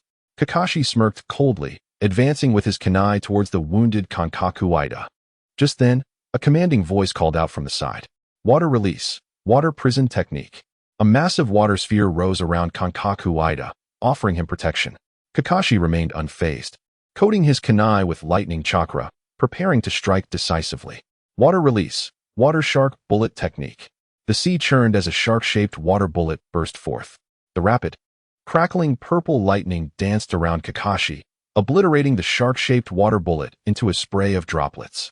In that brief moment of delay, a Mist Village kunoichi with shark-like features appeared, rescuing the injured Kankaku Ida. Thank you, Karasuki Yumi. Karasuki Yumi stood firm, her gaze fixed intently on Kakashi. Leaning slightly forward, she remained vigilant, unwilling to let her guard down. Lord Ida, this boy is quite formidable. It seems we need to take this seriously, she spoke with a hint of gravity. Kankaku Ida nodded, his face betraying no emotion, only the cold determination gleaming in his eyes. He slowly drew 2 uniquely shaped kunai from his waist, his actions reflecting his resolve. Water release, exploding water wave. With a fierce shout, Karasuki Yumi swiftly formed hand seals, then slammed her hands onto the ocean's surface. In an instant, the sea seemed to be lifted by an invisible hand, a colossal wave rising like a ferocious beast, roaring toward Kakashi. Kankaku Ida stood atop the wave, harnessing its momentum to charge at Kakashi. As Kakashi beheld the unfolding scene, an uncontrollable excitement surged across his face, a primal yearning for battle. The purple lightning within him responded to his emotional surge, growing increasingly wild, flashing brilliantly. In that fleeting moment, the purple lightning flickered abruptly, and Kakashi's figure vanished as if swallowed by the storm. Everything transpired so swiftly that it was nearly impossible to trace his movements. Yet, the next instant, Kakashi appeared beside Karasuki Yumi, his actions swift and decisive, devoid of hesitation. He raised his arm as if wielding a hammer, bringing it crashing down toward her head. A dull thud reverberated, shaking the very ocean surface. Surprisingly, when the blow landed, Karasuki Yumi did not fall as anticipated. Instead, she disintegrated like water, vanishing without a trace. It turned out to be merely a water clone, The real Karasuki Yumi had long since disappeared. Utilizing the wave's power, Kankaku Ida charged fiercely toward Kakashi. However, Kakashi had transformed into lightning, evading the onslaught before him, leaving Kankaku Ida's frenzied attack to strike nothing but air. Seeing this, Kankaku Ida quickly adjusted his trajectory, launching an assault from behind Kakashi. His dual kunai crossed, and with a sudden sweep, a torrent of electricity surged toward Kakashi. Lightning release, lightning fong. Simultaneously, Karasuki Yumi revealed herself, swiftly forming hand seals as she joined Kankaku Ida in their assault on Kakashi. Water release, great shark bullet technique. A massive torrent of water erupted beneath her, rapidly coalescing into a gigantic shark midair. The shark opened its jaws, seemingly ready to swallow Kakashi whole. The shark and lightning converged, fiercely colliding with Kakashi. Boom! A tremendous sound erupted, water splashing like a torrential downpour. As the spray settled, Kakashi's figure had vanished from the scene. You all seem to be enjoying yourselves, but now it's my turn, Kakashi declared. First, let's deal with you, shark face. As his words faded, Kakashi materialized before Karasuki Yumi. Lightning release, lightning devastation blade. Purple lightning coiled around the palm of Kakashi, carrying an unstoppable force as it struck towards Yumiki. Damn it, do not underestimate me. Water release, water barrier. A wall of water rose beside Yumiki, attempting to block Kakashi's attack. Boom. The hand strike shattered the water wall, sending Yumiki flying. Upon landing, Yumiki's insides and neck had been utterly destroyed by Kakashi, resulting in a loss of life. Kid, didn't your teacher at the academy instruct you not to expose your back to your enemies? Seizing the opportunity, Ida launched an attack. The blade of Reiku was enveloped in lightning, aimed at Kakashi's head. Kakashi did not flinch. He simply turned his body and seized the blade of Reiku with his hand. How is this possible? Ida was filled with dread, completely unprepared for such a turn of events. Now it's your turn. Kakashi's voice was laced with murderous intent as he exerted force. With a flick of his wrist, he snatched Reiku from the dazed Ida, simultaneously delivering a kick to Ida's solar plexus, sending him flying. Struck hard, Ida staggered to his feet, seeing his weapon in the hands of his adversary igniting a surge of fury within him. The weapons of the 7 ninja swordsmen were crafted from rare materials, not only costly, but also symbolizing the honor of the Mist Village. Having them taken by an outsider was a blatant humiliation. However, Kakashi afforded him no time to fume. He tossed Reiku aside, letting it fall into the sea. Trash, what are you staring at? Purple lightning blade. A flash of purple lightning surged forth, and Ida's head soared into the air. His face still bore the rage of having his weapon taken, disbelief etched in his expression at the enemy's disdain. Witnessing this, the surrounding Mist ninjas were left in shock. The 2 members of the 7 ninja swordsmen had fallen to the hands of this young boy, prompting thoughts of retreat among the remaining ninjas of the Mist Village. Yet, it was too late to contemplate withdrawal. Chapter 89. Reinforcements. The ninjas of the Mist Village were already demoralized, and faced with the relentless assault from the Uzumaki clan, they felt increasingly overwhelmed. In stark contrast, the Uzumaki ninjas were filled with vigor, their battle cries echoing. Ha ha ha, follow the captain's lead. Let us wipe out these Mist Village scum. Indeed, let us kill. Just as the ninjas of the Uzumaki clan resolved to fight to the death, prepared for a counteroffensive, Kakashi suddenly sensed familiar chakra signatures rapidly approaching from a distance. A surge of joy filled his heart, realizing his plan had succeeded. Simultaneously, both the Uzumaki clan and the Mist Village ninjas noticed the unfamiliar chakra that had abruptly appeared. This sudden presence disrupted the Mist Village's original strategy, leaving them caught off guard. For the unaware Uzumaki ninjas, the strange chakra heightened their vigilance. Kakashi smirked, turning to the vessels guarded in the center, and called out to Uzumaki Reina on the ship. Uzumaki Reina, reinforcements have arrived. Proceed as planned. Upon hearing the word reinforcements, joy illuminated the faces of the Uzumaki clan, while the Mist Village ninjas turned pale, a sense of foreboding washing over them. Sure enough, the previously indistinct figures in the distance gradually became clearer, revealing a troop from Konoha. A handful of individuals detached from the main force, hastening toward the rear of the Mist Village ninjas. Among the reinforcements, some had crimson eyes. Naturally leading the charge was Uchiha Masaru. But to Kakashi's astonishment, another group bore stark white eyes, evidently members of the Hyuga clan. Faced with this amalgamation of red and white-eyed warriors, the Mist Village ninjas were thrown into panic. They cursed inwardly. Damn it! Why are the Uchiha and Hyuga here? This gang of red-eyed and white-eyed freaks is not to be trifled with. Yet, the ninjas of the Mist Village were seasoned combatants, and their reflexes were swift. In an instant, they devised a countermeasure, charging toward the vessels protected by the Uzumaki clan, evidently aiming to take them hostage to threaten Konoha's forces. After all, the people of Konoha valued bonds and comradeship. Capturing members of the Uzumaki clan could offer them a chance for survival.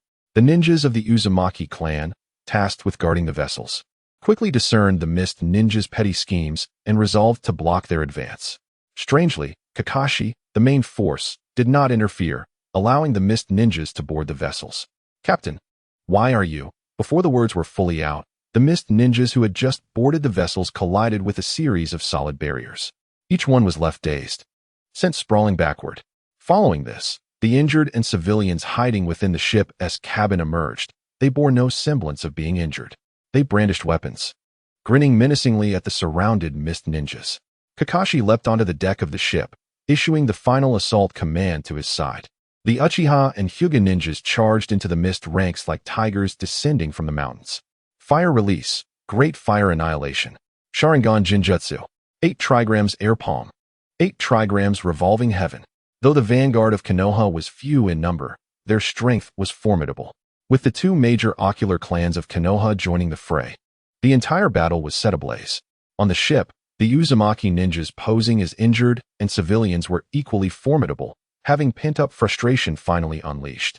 Consequently, the previously overconfident Mist ninjas, caught between 2 fresh forces, were swiftly overwhelmed, left questioning their very existence. The tide of battle had turned. Kakashi's tense nerves could finally relax.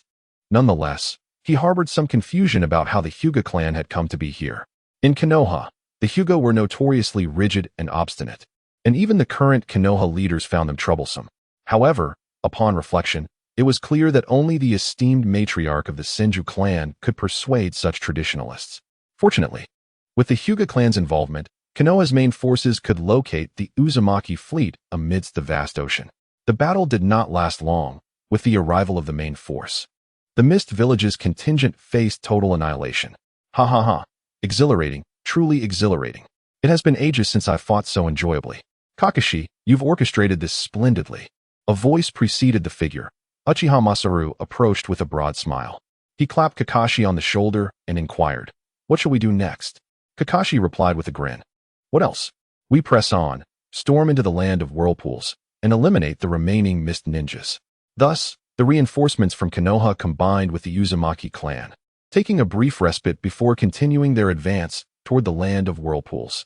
As they departed, the sea gradually returned to calm, under the rhythmic crashing of waves. Both corpses and bloodstains, along with various battle remnants, vanished without a trace. Yet, within this tranquil atmosphere, a head of an aloe plant emerged, revealing none other than the enigmatic Kuroha. White Zetsu was the first to speak. "What is happening? How did the Leaf's reinforcements arrive so swiftly? Uchiha Obito should not have come. Where did things go awry?" Black Zetsu replied, "It is that brat from the Hitaki clan. He is an unforeseen variable. How did he acquire such intelligence? Should we inform Lord Madara and let him deal with the situation? Perhaps we can have Lord Madara reduce him to mere pulp." "Silence. You fool." Black Zetsu scolded. "This matter must surely be reported to Lord Madara. Let him decide the course of action. Brat, do not blame me. After all, you obstructed my path to resurrecting Mother. Indeed, if Lord Madara intervenes, this unexpected variable will surely be eradicated. However, when he meets his demise, may I inquire what it feels like to be reduced to nothing?" Black Zetsu disregarded the foolish White Zetsu, as the surrounding aloe vera slowly converged and gradually sank into the sea, ultimately vanishing from sight. In the distant cabin of a ship, Hitaki Kakashi, who had been resting, suddenly opened his eyes. He turned his body and directed his gaze towards the direction where Black and White Zetsu had disappeared. "At last, you have made your appearance.